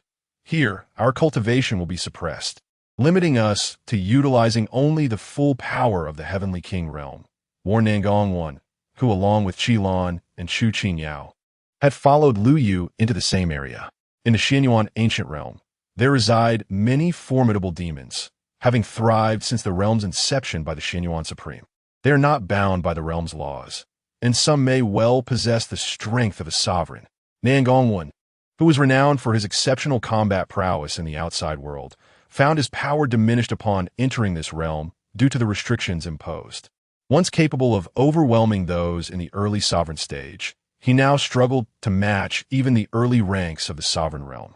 Chu Qingyao, Qilon, and the others faced similar declines, their strengths reduced to hovering between the quasi-sovereign and early sovereign stages. Nodding in understanding, Lu Yu's thoughts began to stir. Indeed, as he attempted to harness energy beyond the heavenly king realm, intricate patterns of laws materialized above his head, intertwining and ultimately manifesting as a magnificent formation that briefly flickered before enveloping Lu Yu and the three behind him. Under the weight of this law formation, Lu Yu's sovereign principles and quasi-sovereign cultivation faced constraints, confined within his dantian, unable to be unleashed. He could only wield the principles of kingship, limited to the heavenly king level. However, this restriction pertained solely to cultivation. It imposed little limitation on his physical prowess. Activating the sacred blood within, Lu Yu closed his eyes to keenly sense the flow of divine energy within him. After a moment, he opened his eyes and smiled faintly. For others who entered the Xianyuan ancient realm, this limitation might pose a significant challenge. Yet for Lu Yu, it held little impact. Even if he could not fully unleash his quasi-sovereign power, his combat potential remained extraordinarily formidable. Without invoking the sacred body manifestation or the sword domain, his strength could still reach heights capable of slaying those at the peak of the sovereign realm. Should he employ all his hidden cards, even a great demon at the sovereign level would fall effortlessly before him. Lu Yu smiled faintly, his gaze drifting towards the horizon. Let us proceed to the heart of the Xianyuan ancient realm and ascertain whether the legacy left by the supreme Xianyuan has indeed manifested. Though he held a keen interest in the Hunyuan Dao fruit and another opportunity that had long captivated the founder of the Yun clan, these two fortunes were shrouded in profound secrecy. Even the founder had stumbled upon one of them by sheer luck. It would not be an exaggeration to say that even experts of the caliber of the supreme Xianyuan would struggle to uncover these opportunities without any guiding intelligence. Thus, Lu Yu harbored no concerns about anyone getting there before him. More than those two fortunes, he was eager to discover the nature of the legacy left by the supreme Xianyuan, which had drawn so many extraordinary beings from various races. In an instant, Lu Yu led the three from the Nangong family, soaring through the air towards the central region of the Xianyuan ancient realm. However, the vastness of the realm was staggering, almost comparable to an entire territory, without the transportation provided by a great saint of the divine Phoenix clan. Relying solely on the speed of Lu Yu and his companions, they found themselves still traversing the mountains even after half a day's journey.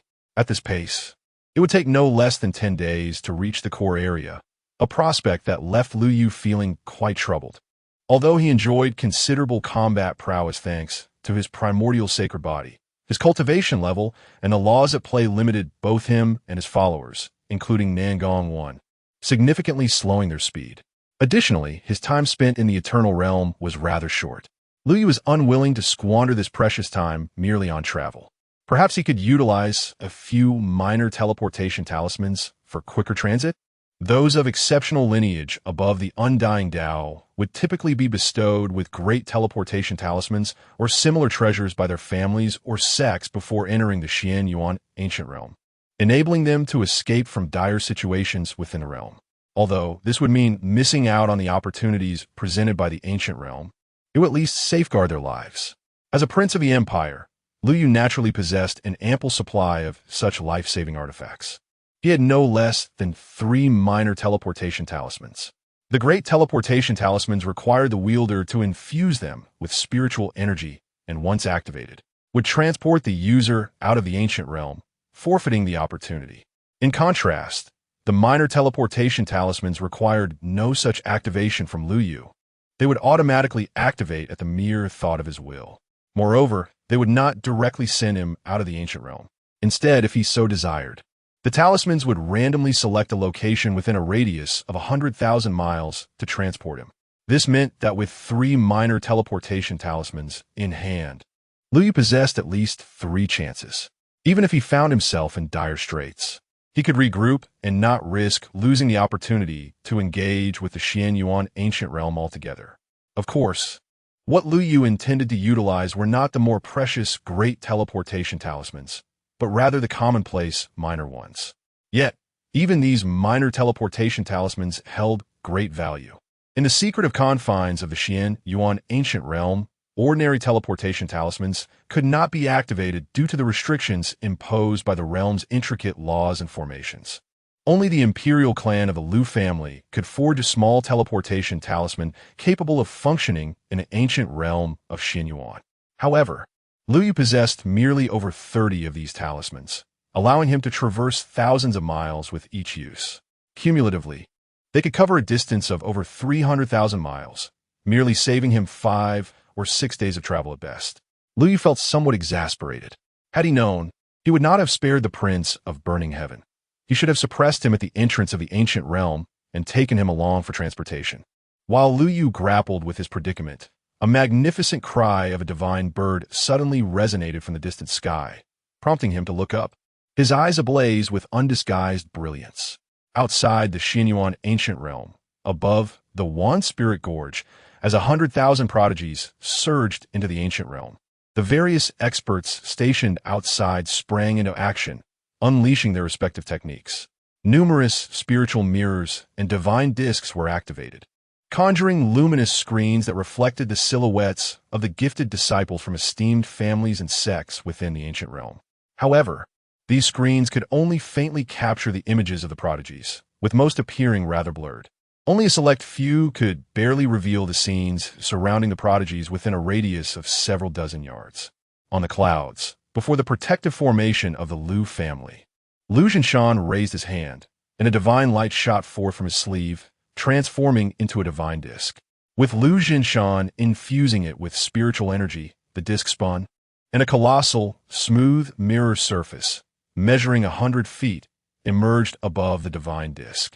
After a flicker of spiritual light, Liu Yu and his companions appeared on the mirror surface. From this elevated perspective, they could be seen distinctly, and even the surrounding area of 10,000 yards was clearly visible in meticulous detail. This was the legendary star projection disc, a supreme treasure of the highest order.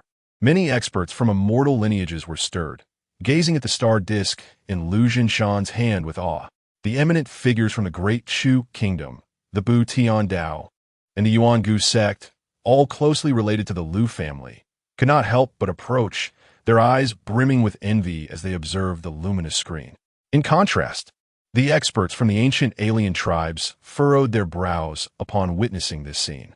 The great saints leading the Tianlang and Xinluan tribes could not suppress a disdainful snort. As 2 of the 10 royal families, they had also brought a supreme treasure of their own, albeit only of the quasi-supreme grade. While impressive, their treasures paled in comparison to the star projection disc. Observing their twisted expressions of jealousy, the smiles on Liu Zhinshan and his companions grew ever more pronounced. However, at that moment, Liu Zhinshan's brow furrowed in concern.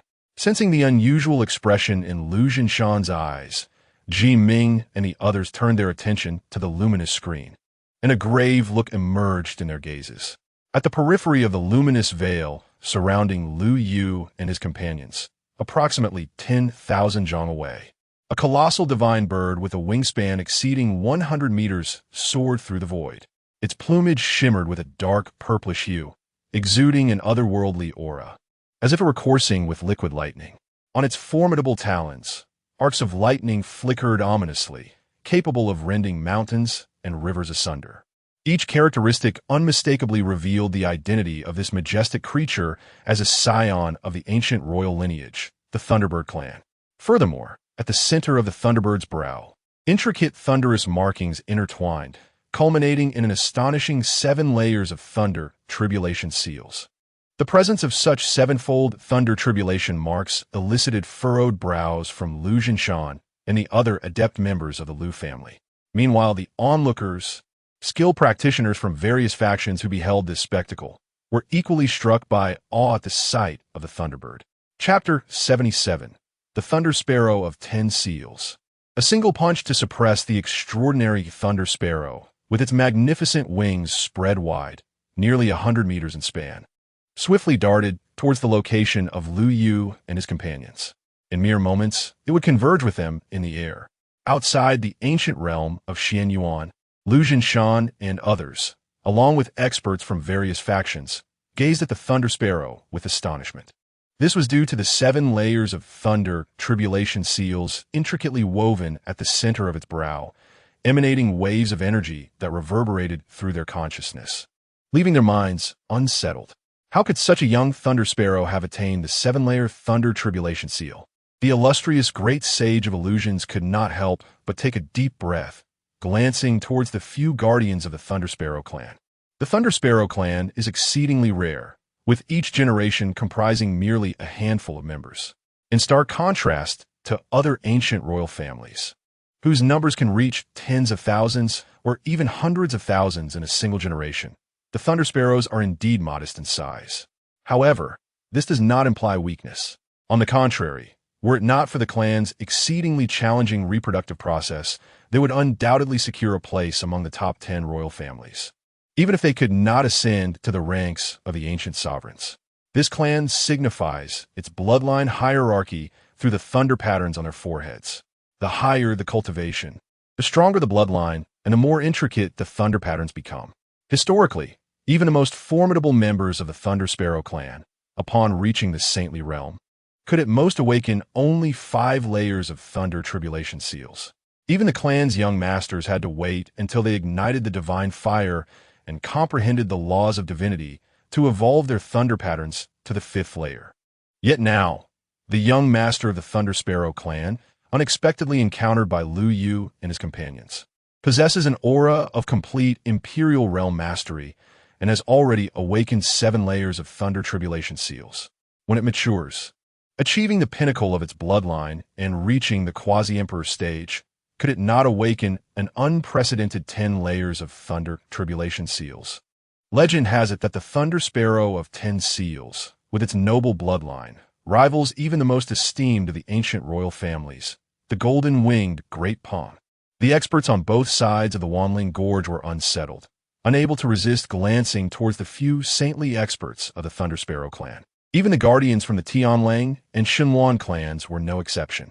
The saintly experts of the Thunder Sparrow clan smiled knowingly with the leading figure among them, a great saint of the Thunder Sparrow clan, exhibiting an air of calm indifference, though the slight upward curve of his lips betrayed his inner pride. They had awaited the opportunities within the ancient realm of Xian Yuan for far too long, while the world regarded the top ancient prodigies entering the realm as merely the moon-swallowing wolf and the burning heaven prince. Little did they know that their young master is the foremost among these ancient talents. This ancient realm of Xian Yuan shall mark the commencement of the young master's ascent. The likes of the Lu family's young lord, the moon-swallowing wolf, and the burning heaven prince are but stepping stones on the path of our young master. The young master of the Thunder Sparrow clan shall soar to great heights, seizing the treasures of the Xian Yuan supreme inheritance, destined to lead our clan into a new era of imperial glory. The hearts of the Thunder Sparrow's sage warriors swell with fervor. Meanwhile, as the outside world reels in astonishment, within the ancient realm of Xian Yuan, amidst the mountains where Lu Yu and his companions reside, the young master of the Thunder Sparrow clan finally encounters them in a narrow passage among the clouds.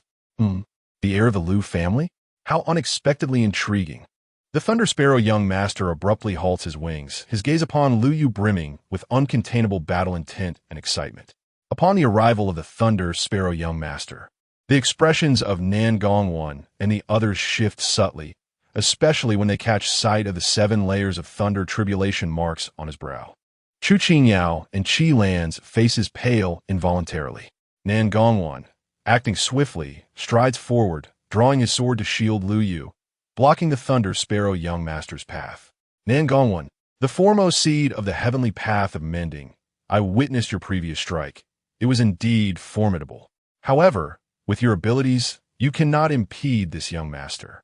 The Thunder Sparrow young master glances at Nan Gongwon with a nonchalant smile, redirecting his focus to Lu Yu. I harbor no interest in consuming the flesh of the human race. Their meat pales in comparison to the exquisite flavors of other beings from the primordial wilderness. Yet, I possess a different passion, the collection of prodigies from myriad clans. As he speaks, the Thunder Sparrow young master disregards Chu Qingyao and Qilon entirely, his fervent gaze fixated solely on Nan Gongwon and Lu Yu. You two are quite remarkable. Come with this young master. You have witnessed my talent. And even the golden-winged Great Peng will merely be a quarry for me in the future. By following me, your accomplishments shall transcend the realm of Tai Xian. The Thunder Sparrow young master speaks softly, yet his voice resonates with undeniable confidence and authority. In stark contrast, Nan Gongwen dismisses his invitation with utter contempt, consumed by rage. One audacious creature! How dare you display such insolence before the heir of the Lu family? With a thunderous roar, Nan Gongwon, fiercely loyal to Lu Yu, might have remained composed in the face of insults directed at himself, but to demean Lu Yu, that is utterly intolerable. What manner of scum dares to make a scene before the heir? Thus, Nan Gongwen strikes decisively. He unsheathes his sword, radiant energy surging forth from his body, the principles of the royal path enveloping him. Though his cultivation is suppressed, the augmentation of his celestial level swordsmanship, combined with his innate talent, allows him to unleash unparalleled lethal power. As he cleaves downward, the sword light erupts with the sound of tsunami, as if threatening to upheave heaven and earth. Impressive skills, but alas, within this ancient realm of Xian Yuan, you cannot alter your fate. The Thunder Sparrow young master remains unperturbed, his gaze calm. In a flash, he transforms into human form, revealing a young man adorned with dual purple-gold wings. His visage may not be strikingly handsome, but it exudes a rugged simplicity, and his demeanor radiates an extraordinary valor, with a fervor for battle gleaming in his eyes. As he beheld the radiant sword light emitted by Nan Gongwon, the young master of the Leijue clan smiled faintly and, with a sudden motion, unleashed a powerful punch. Astonishingly, he shattered Nan Gongwon's sword light on the spot. What? Qilan's expression changed, yet both Chu Qingyao and Lu Yu remained unfazed. Nan Gongwon, too, maintained his composure, once again wielding his sword and channeling his spiritual energy to erupt with an even denser array of sword light, akin to a tempest, surging forth towards the young master of Leijue.